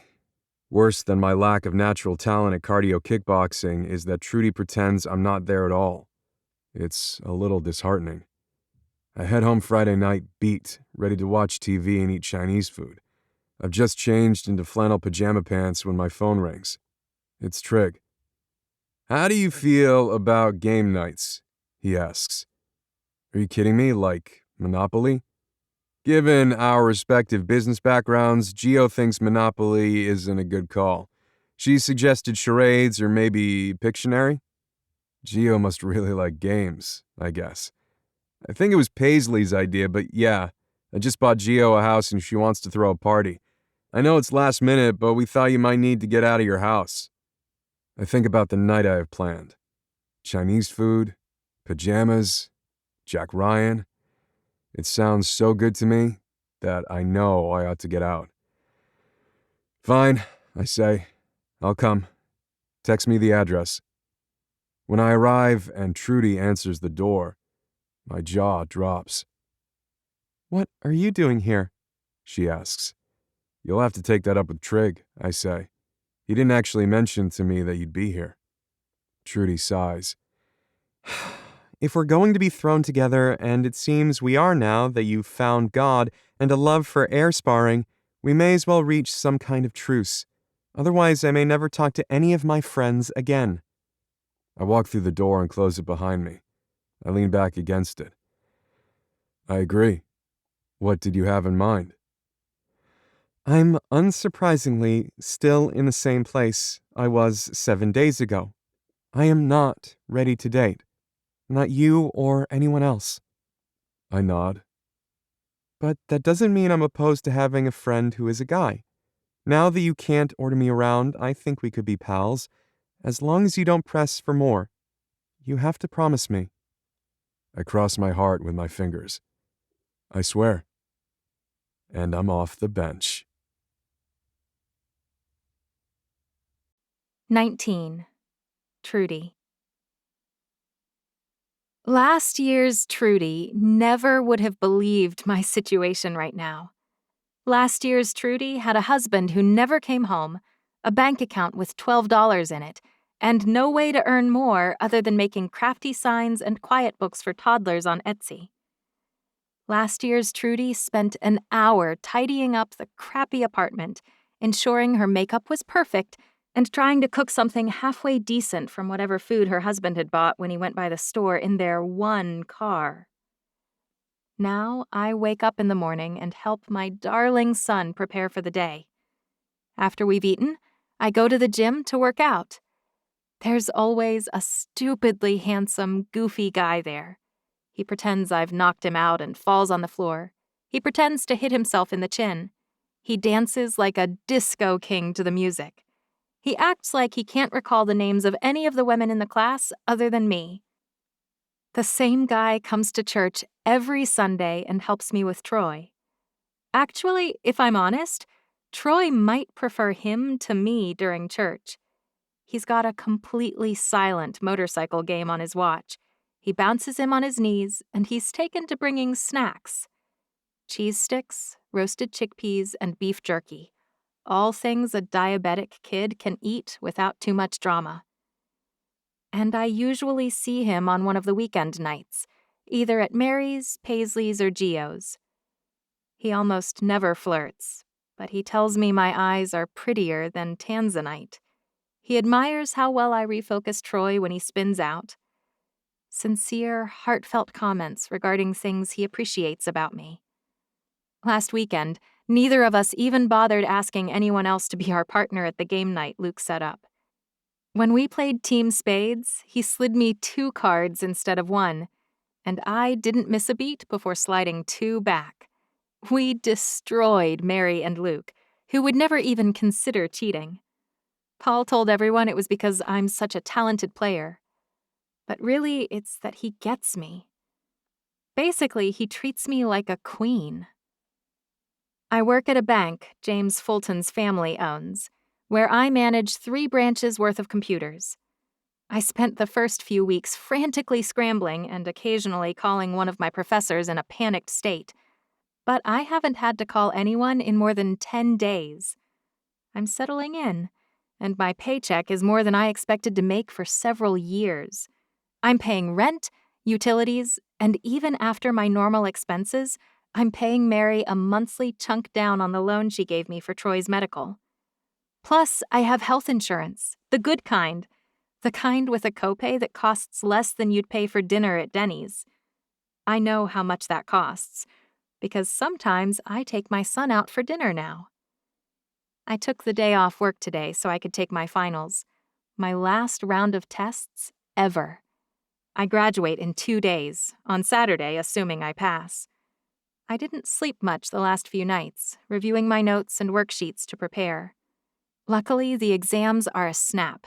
I finished them in half the time I thought it would take, so I pick Troy up early and take him to Chick-fil-A for lunch.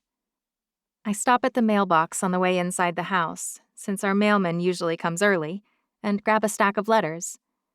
One of them is a huge manila envelope addressed very clearly to Ms. Gertrude Jenkins.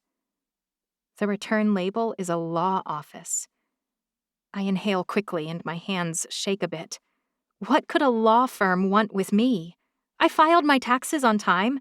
I don't owe anyone money, or I don't think I do. Could Chris be suing for custody? He hasn't seen Troy in months. Surely not. I usher Troy inside and pull out the boxes of blocks he's been asking for, stacking them absently. Once he's happily playing, I walk into the kitchen. I shove the ominous letter to the back and open the rest of the mail. Bills, mostly, and a birthday card from an old neighbor. She's a week early, but it's still a really sweet gesture. I stare at the envelope again. I've been waiting for weeks now. Or months, really. Waiting for something terrible to happen. My life never stays this good for very long, so I knew the other shoe would drop eventually. I was hoping for a few more weeks, a few more days. I set the envelope down. Maybe I can wait to open it for a day or 2. "Mom!" Troy yells, and I look up, startled. He's opened the door and he's outside. I race out, my heart in my throat. Did he fall? Cut his hand? Troy? I almost run over him. He's standing on the front porch holding the watering can. He looks up at me with wide eyes full of wonder. "Look!" His zombie plant isn't dead.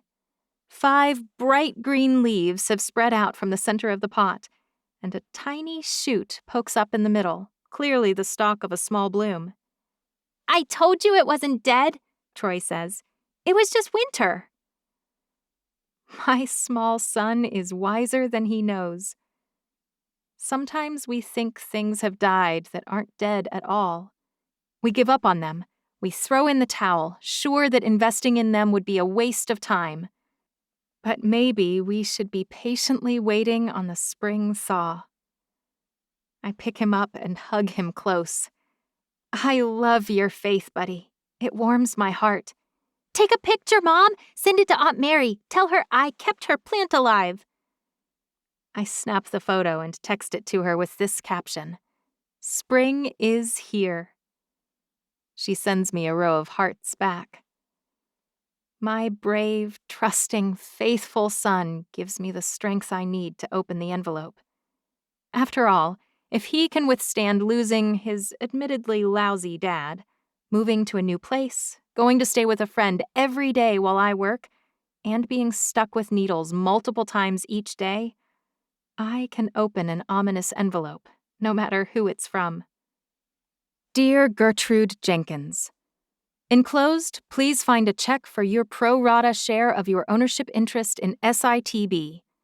Pursuant to the Articles of Incorporation, the LLC has been dissolved. A copy of the fair market valuation performed by Saylor and Parsons is attached. You have 30 days to contest this valuation should you choose, but 3M recently purchased the sum total assets, so the valuation is fairly straightforward. As you will see on the attached check, your share was the same as all other standard employees who met the qualifying conditions, 0.25%. The total sales price of the SITB assets came to $114 million. Less costs, liabilities, and expenses, the net amount was $110,500,000. Your fractional share comes to $276,250. This check is valid for 90 days. You will need to consult with a tax professional of your choosing to determine the proper way to report this income, but it was not held for more than a year and will not qualify for long-term capital gains. Should you have any other questions or concerns, do not hesitate to contact us. Yours truly, Annabelle Shepherd, Esquire. I fumble through the rest of the papers, holding the check with trembling fingers. This can't be real. How could I be a qualifying employee? Is this a joke? I call Luke. Hey, Trudy, you ready for graduation? I need to talk to you. Okay, Luke says. Well, you're in luck, because you are talking to me. I sound like a bumbling idiot. Get it together, Trudy. I got a weird letter in the mail today. I'm kind of freaking out. Okay, breathe in and out. It'll be fine. Whatever it is, Mary and I are here, and we'll help you take care of it. What does Chris want? So Luke has no idea what's going on either.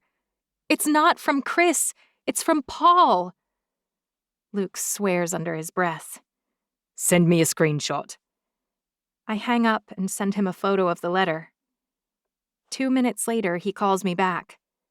Trudy, that's not even from Paul. It's from his company, same thing. No, this is a corporate formality. He probably doesn't even know the amount of your check. Honestly, it's not just you. It's all the employees who met the requirements.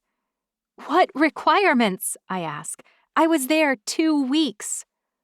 Paul told me what you did and what you risked, and he decided to cut you in long before he had any idea who you were. You were simply doing your job as best you could, and you saved him. He appreciated it. You earned that money.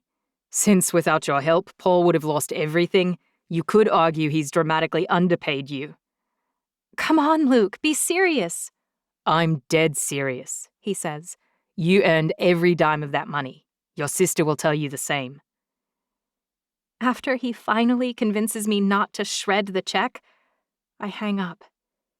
$276,000. I can't even comprehend. My phone buzzes. It's a text from Mary. You need to set aside a big chunk of that for taxes. It's going to bump your bracket for one. Assume the government will keep at least $100K of it. Trust Mary to jump straight to the depressing part. I wish she were here so I could hug her. After Mary, the first person I want to call is Paul. Which is stupid. He's just a friend. It's not like I need to call him and tell him I'm loaded now. And it's not like this is a lot of money to him. It's 0.25%, and he got the rest. $100 million or more easy. Plus, he was loaded before this. I wait an hour, and my fingers are still itching to text him. You'll never guess what I just got in the mail. Paul replies right away. Tell me it's from Victoria's Secret. Eye roll emoji. You promised. I'm still male. I'm not sure whether it's because Paul's flirting or because of the check, but my fingers and toes are all tingly. I want to jump around and, I don't know, shout and sing, or kiss something. Or someone. Hello? I'm here, I text. But what did you get in the mail? Oh, I know. Chickens. Who gets chickens in the mail? I ask. It's a thing, he insists. It absolutely is not. Then a mail order husband. Also not a thing, I text. Fine. You started this, so spill already. I'm out of good ideas. You're never out of good ideas. Why am I flirting? That's true. Okay, it's a package of 20 razor blades for $5. Now you want me to take you dancing so you could show off your recently shaved legs.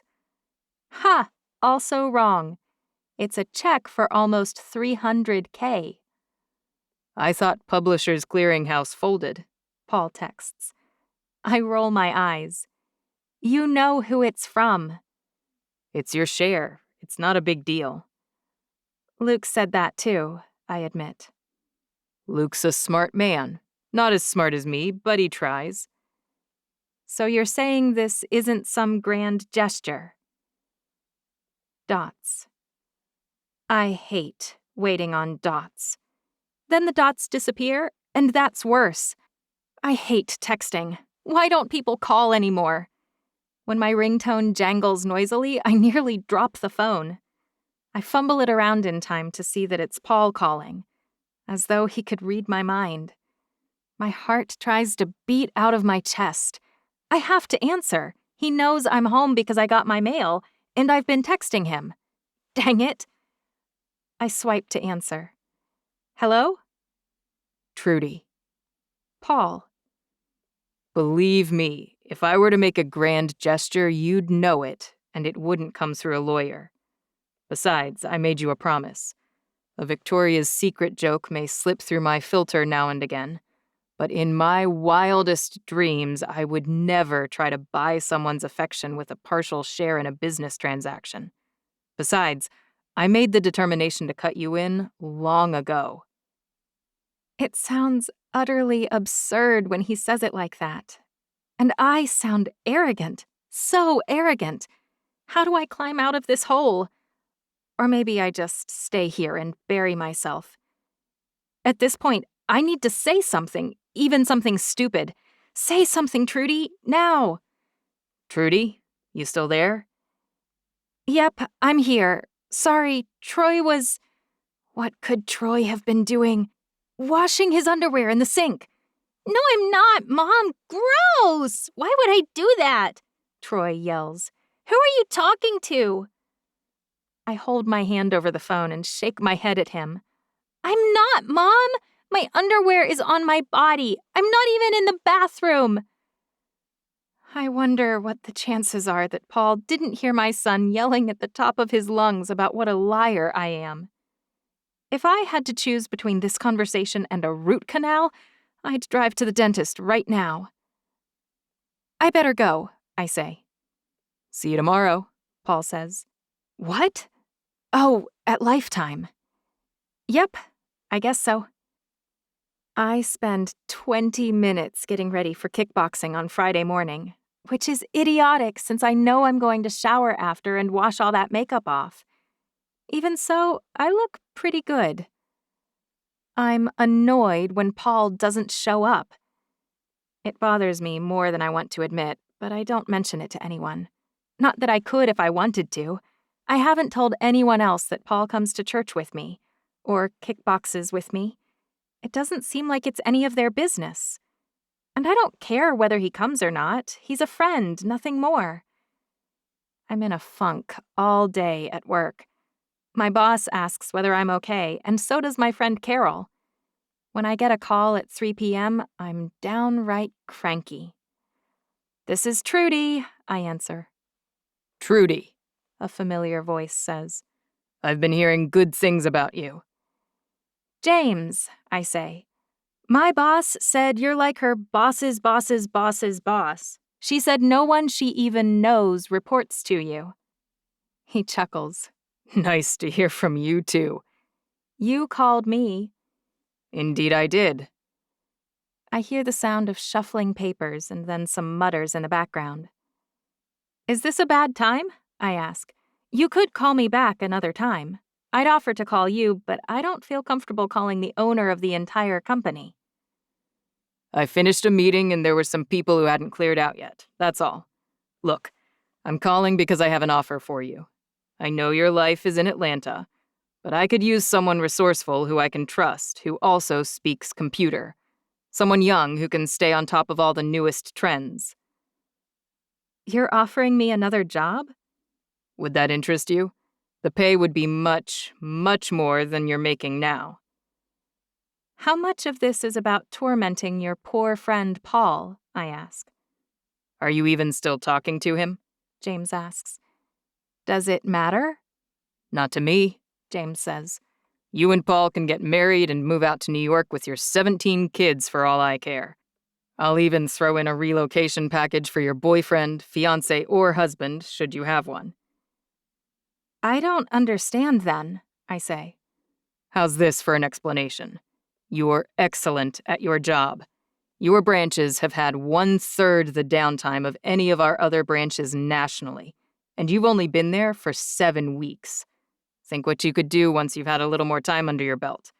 The reason I'm your boss's whatever is that I have a knack for spotting talent, and I always reward it. Incentives drive the free economy, you know? I should be chomping at the bit here. This is my window, my opportunity.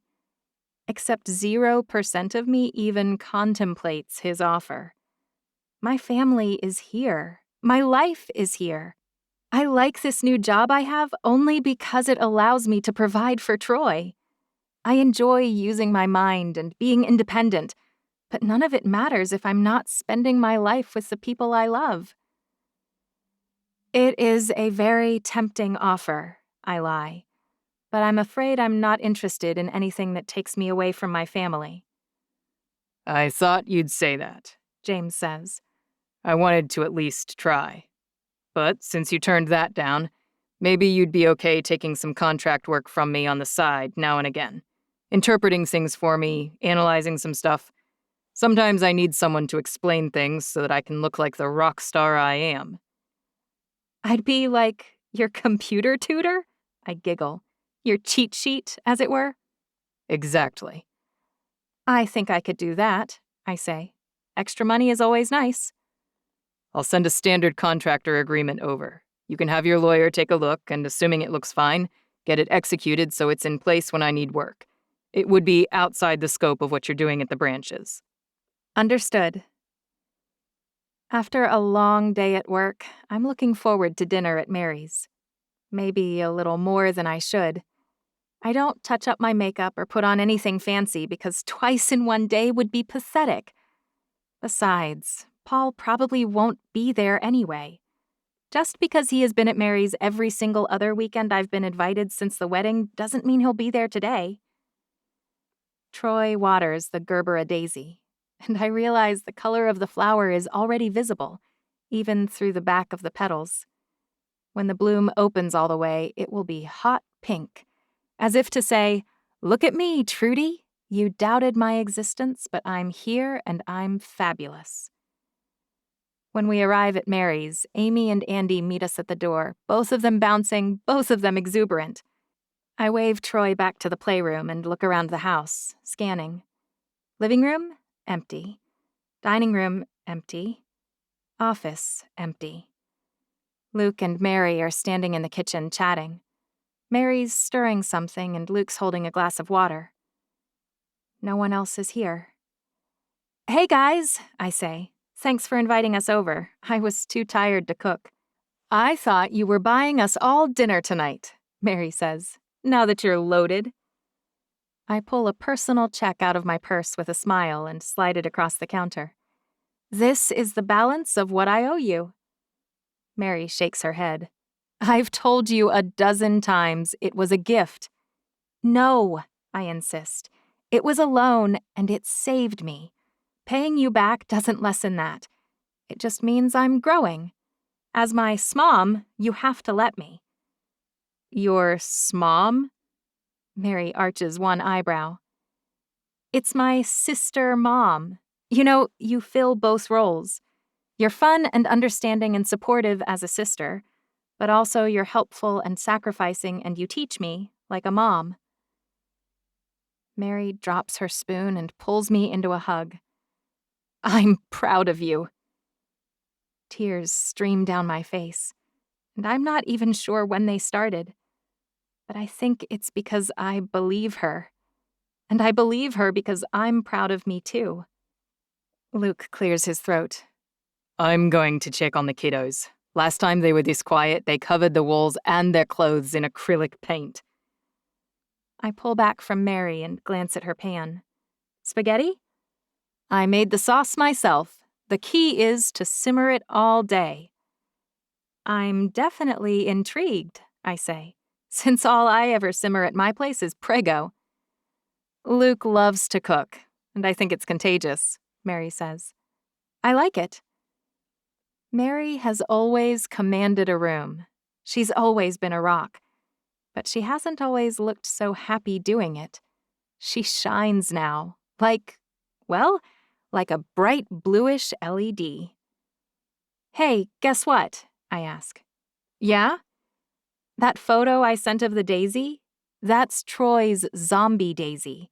It's alive and it's about to bloom, probably tomorrow. You're kidding. That's great. She reaches for a pot, probably to boil water for the noodles. I take it from her and fill it up myself. Chalk one up to the faith of a child, I suppose. I shut off the water and then have an idea. How many noodles are we making? I mean, is it just us? Mary wipes her hands on a towel. Who else did you think might come? Her eyes dance. I refuse to ask. I don't know. Trig or Geo, maybe? Paisley, Carol, or Addie? Mary shakes her head. Nope, none of them are coming. Okay. Just ask, she says. Ask what? I refuse to give her the satisfaction. You want to know whether Paul's coming. I turn away from her and haul the pot across to the stovetop. What if I do?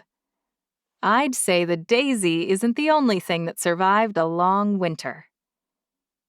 My heart swells, and I realize maybe she's right. Maybe Chris did something to me, torched my ability to love. I thought my heart was dead. I thought I'd never trust anyone again. But with regular watering, my heart may have revived like those blackened daisies to sprout new growth. Because I sure feel like spring inside, warm and tingly and full of promise. Where is he? He's not coming, Mary says. He had plans tonight. Did he say with whom? I ask, trying to sound casual, not meeting Mary's eye. He didn't specify. But he wasn't at kickboxing, and now he's not here. What if he got tired of waiting? What if he never liked me that much anyway, and he's met someone else? Someone who was already blooming? It's probably for the best if he did. I mean, even if my heart is sprouting, I still have a lot of baggage Paul doesn't deserve to have to unpack. I don't mention his name again.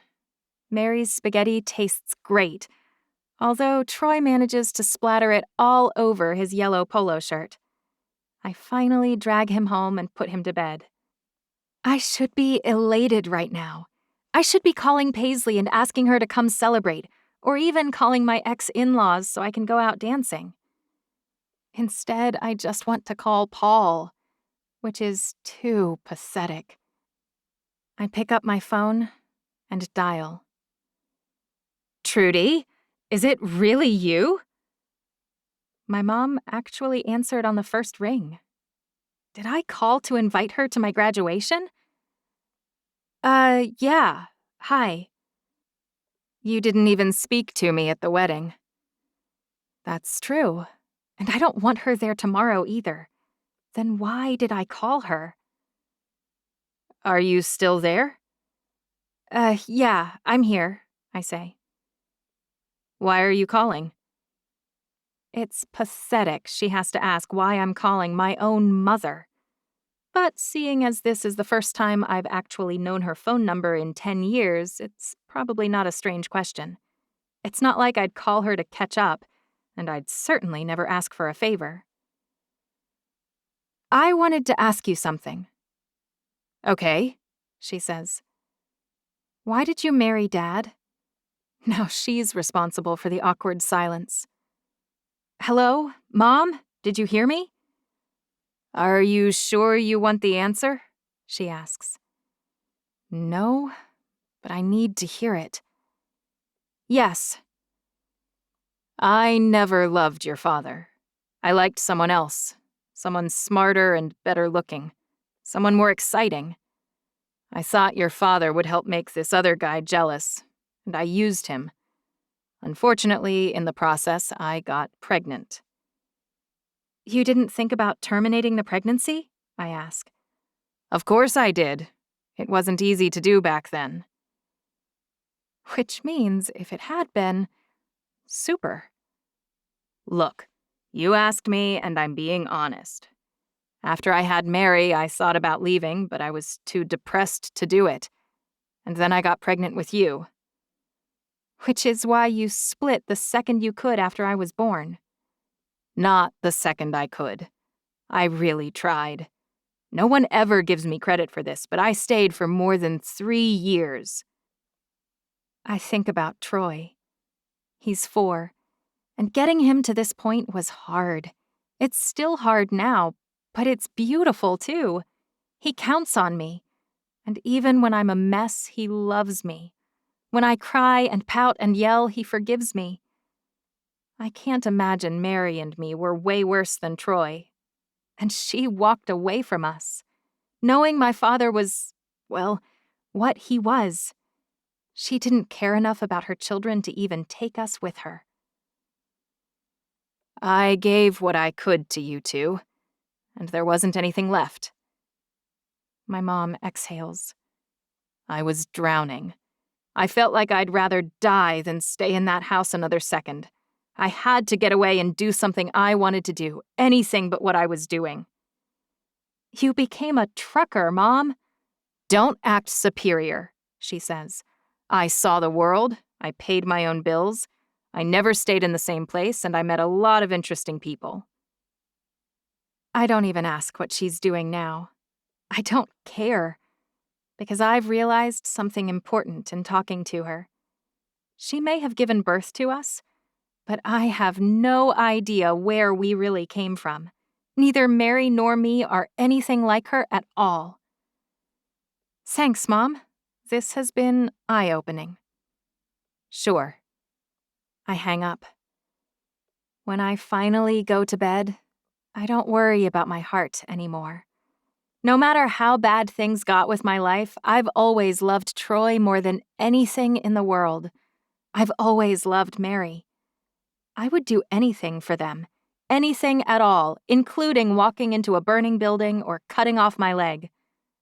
I also do the hardest thing, which is giving my all every single day, in and out, rain or shine. I never walk away and I never call in sick.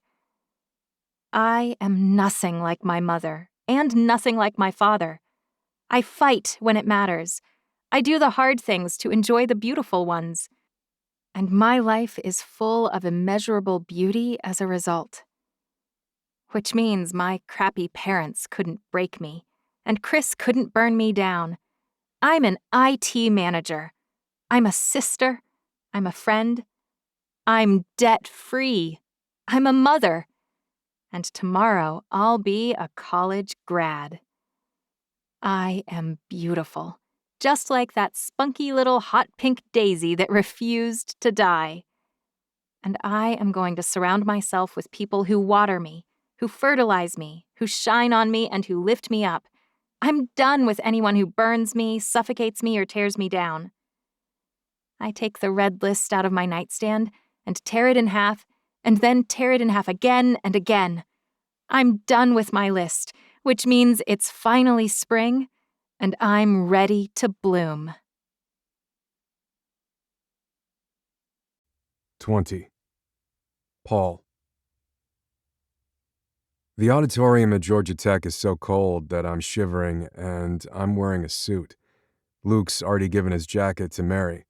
Chase is sitting on her lap, and Amy's perched on her dad's knee. Troy taps my leg. Can I sit on your lap, Mr. Paul? I'm freezing. I nod and he climbs up. I'm glad you came today. I think my mom will smile. You think? I ask. Troy nods. She was really crabby when you weren't at Aunt Mary's last night. I can't help grinning like a moron. Is that true? I look over at Mary. It's true, Mary agrees. For someone who repaid her debts and had a graduation coming, she was borderline hostile. I am so sorry I'm late. Paisley squeezes past the people at the end of the row, her pink peacoat unbuttoned, her floral scarf waving in the frenzied air conditioning. Why is it so cold in here? She sits down next to me and opens her arms to Troy. Come see Aunt Paisley. Troy shakes his head. I like Mr. Paul. He lets me play with his watch. Play with his watch? Paisley huffs. I changed your diapers, you little punk. I've cleaned up your puke. Now come warm my lap. Troy rolls his eyes at me, but lets me hand him off. Before I can say anything to Paisley, the ceremony starts. The sea of golden-robed graduates stretches across the stage, and I can't quite spot Trudy at first. But when I do, I can't look away.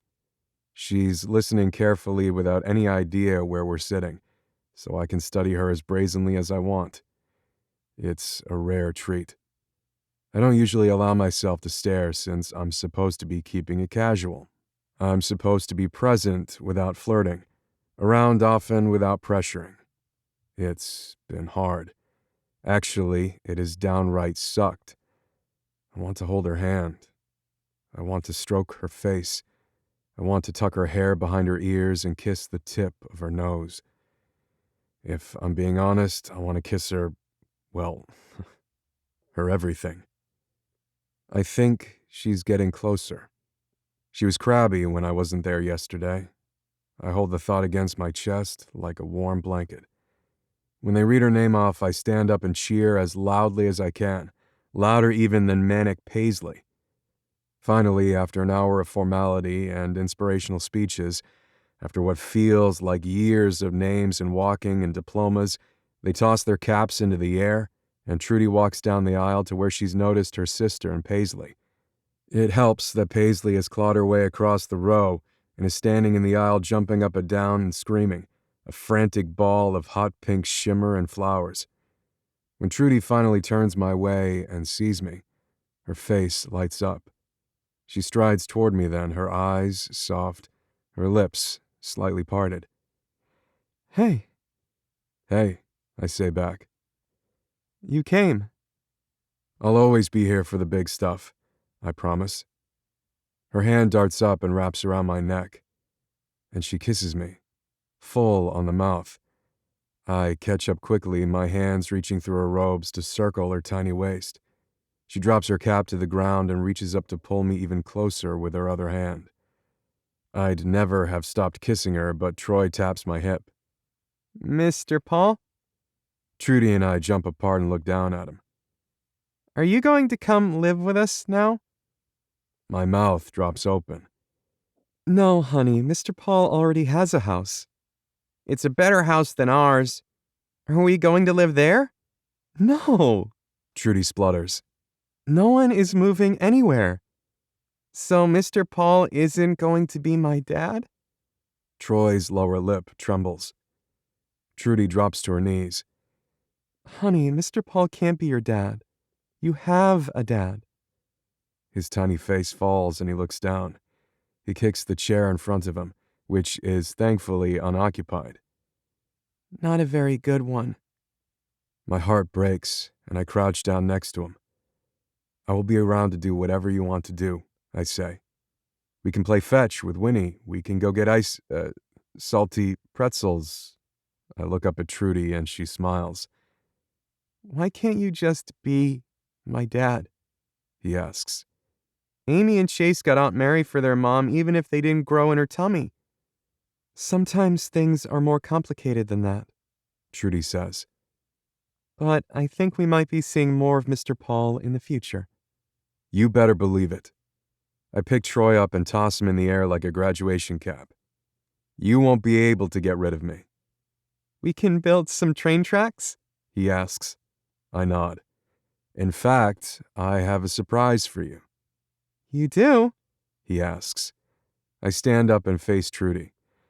I may have violated the rules a little bit and prepared a little party. For you. Her eyes widen. For what? A graduation party, you idiot, Paisley says. I've been helping him. I thought you had a surprise for me, Troy says. I ruffle his hair. I have something for you too. You can see it if you convince your mom to come over to my house for her party. Trudy grins. Sure, I'll come. Troy claps. I hope it's a tiger. A tiger? I meet Trudy's eye and she laughs. Troy dreams big. Nothing wrong with that, I say. We walk out of the auditorium together, Troy swinging between Trudy and me. I swipe his booster seat from Luke and Mary, who gave Trudy and Troy a ride, and they load up in my Range Rover. I like this car, Troy says. It's got a lot more room in it than our car. Can we get one, Mom? Trudy rolls her eyes. Sure, when I win the lottery. I feel like I've already won when she looks at me and smiles. Then she reaches over and takes my hand. I'm glad my car's an automatic because I don't let go of her cold fingers the entire drive to my place. I usually park in the garage, but that would ruin the effect. I pull up into the circular drive and cut the engine. All right, Troy, are you ready? He's unbuckled and out of the car before I can even circle around. Child safety locks, Trudy says. They're a miracle. I'll look into them, I say. I unlock the front door of my house and wave Troy through. Whoa! He rushes over to the huge, knee-height table I had custom made for my enormous entry hall. It's covered with every Thomas the Train piece I could find for sale. It took me 4 hours to set it all up. Sorry, it's not 4 tables, I say. But it's the best one table in the world! Troy immediately pushes the button to turn on a green train. Percy, maybe? What do you think? I turn toward Trudy and notice she's crying. I pull her into my chest. I'm so sorry. What did I do? She shakes her head against my chest. Nothing. It's perfect. Oh, you cry when you're happy. She shrugs. When I'm happy. When I'm sad. You're a confusing woman. She pops up on her tiptoes and kisses me. When she pulls away, she says, You're a bright guy. If you stick around, you'll figure it out. I'm not going anywhere. I leave the house early, but I'm still worried traffic might make me late. I call Luke. I'm on my way. We just left. See you there. I hang up. When I reach Withrow Jewelers, my heart is pounding. The last time I planned a party, it went so well. Trudy beamed the entire time and stole kisses from me whenever no one was looking, and sometimes even when they were. I really want this party to go at least as well as that one did. Luke and Amy are already there when I walk in, which I know because his bright red Raptor is parked outside. So, what kind of birthday present are we looking for exactly? Luke asks. A very special one, I tell him. One that would go here. I point to the ring finger on my left hand. Luke's eyes widen. Is that a good idea? You've only been dating 2 months. I'm sorry, I say. What was that? You proposed like 6 weeks after you met Mary. I've known Trudy for almost 6 months. Luke sighs. 5. And the point isn't how long you've known each other. It's whether you think she'll say yes.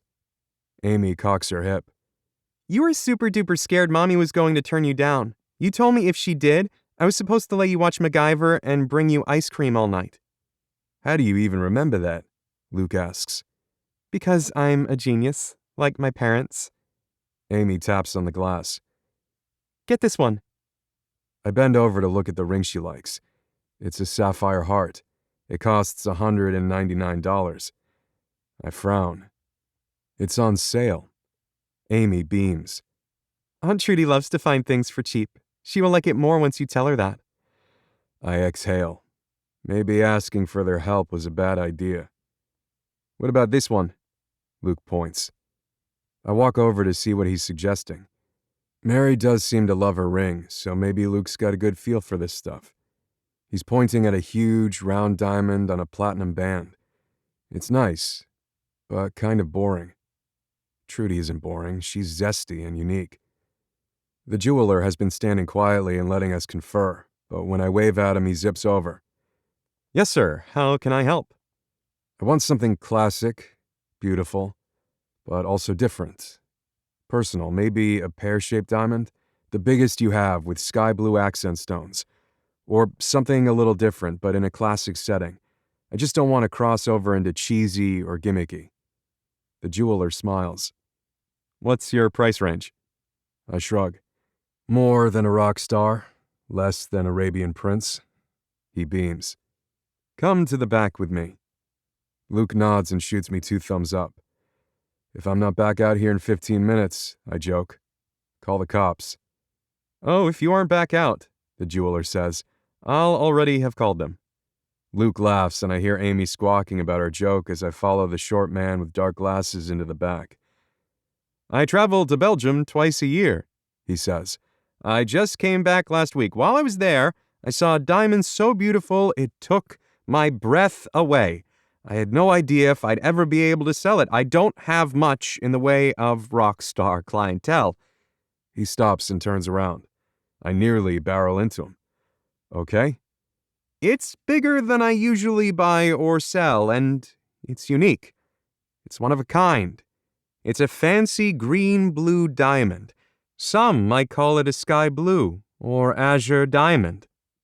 He spins back around and clicks a light on. Then he removes a stone from a case and sets it on a pillow. This is a 5.6 carat green-blue heart. Boron and nitrogen got together to make it this stunning color. I step toward the case, and I know. Just like I knew that day at the park.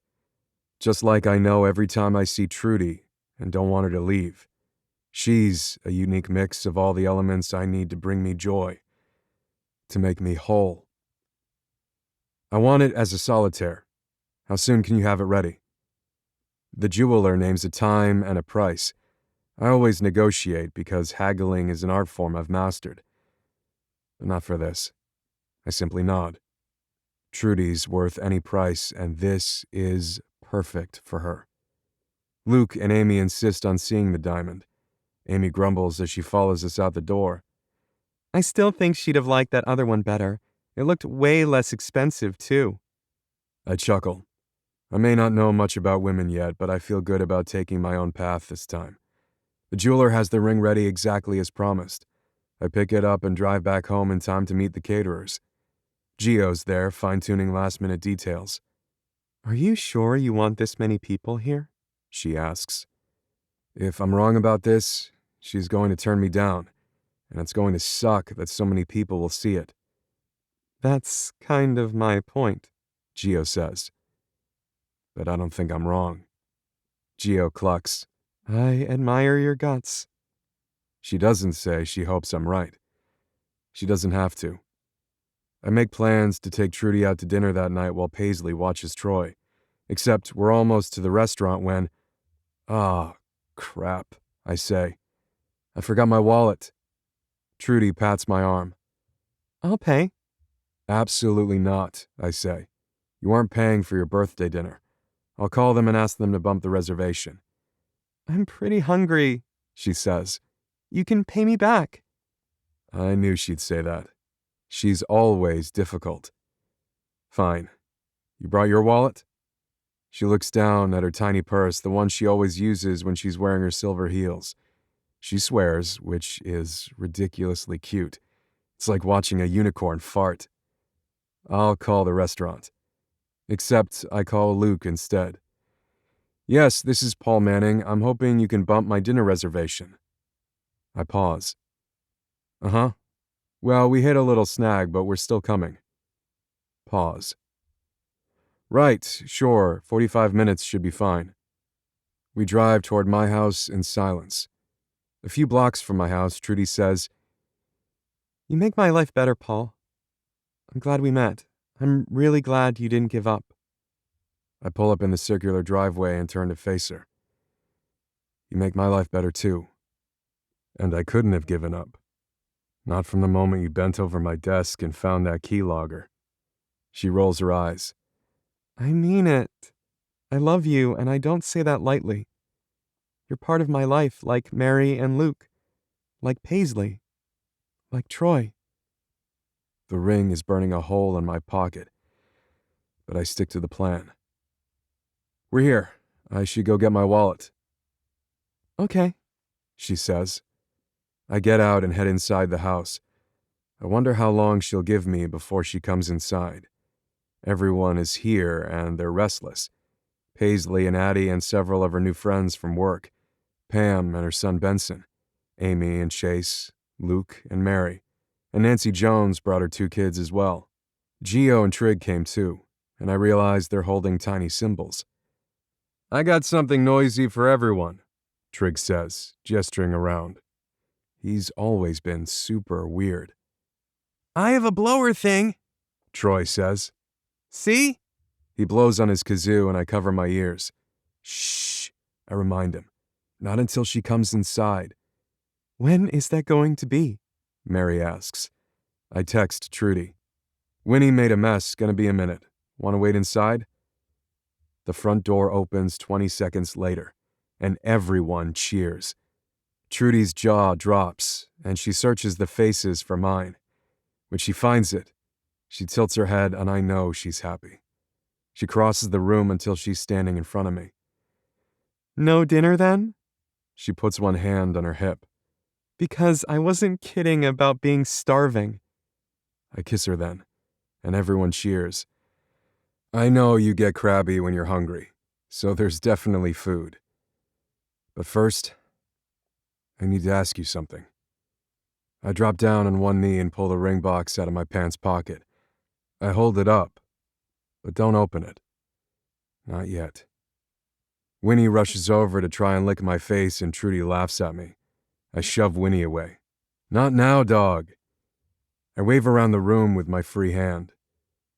When we met, you thought your value came from your job or your education, your appearance, or even your net worth. But I figured it out pretty quickly. Your worth is in the love and support you give to everyone around you. Your friends, your sister, your coworkers, and your son can all attest to the same thing. You're a giver, and you're not ever stingy with your love or your service. You are the best sister, friend, and mother I've ever met. Trudy tries to pull me to my feet, but I shake my head. I'm not quite done. You have a degree now, and your debts are repaid. You've got a fancy job, and your son has health insurance. But none of those things matter to me. I know people usually do this in private, but I wanted to recognize the most central part of who you are and involve your family in this moment. Gertrude Madeline Wiggin Jenkins. You dazzle me. You astound me. You complete me. I open the ring box. Will you marry me, too? Trudy claps her hand over her mouth and starts to cry, which is how I know her answer is yes. I stand up and swing her in a circle. Then I slide the ring on her finger. Oh, good, Mary says. She's crying, that's a yes. Gio waves her arms, and a half-dozen different people walk in with vases full of brightly colored daisies and set them all over the room. On the counters, on the floors, on shelves and niches. Trudy looks around at all the Gerbera daisies and cries even harder. When she can finally talk again, she whispers in my ear. I'm so glad you were willing to wait for spring. Then she kisses me, and time stands still. Spring, summer, fall, winter, they all flash before my eyes. We're going to be together for all of them. Like always, Troy taps my hip. Now can you be my dad? Trudy beams at me.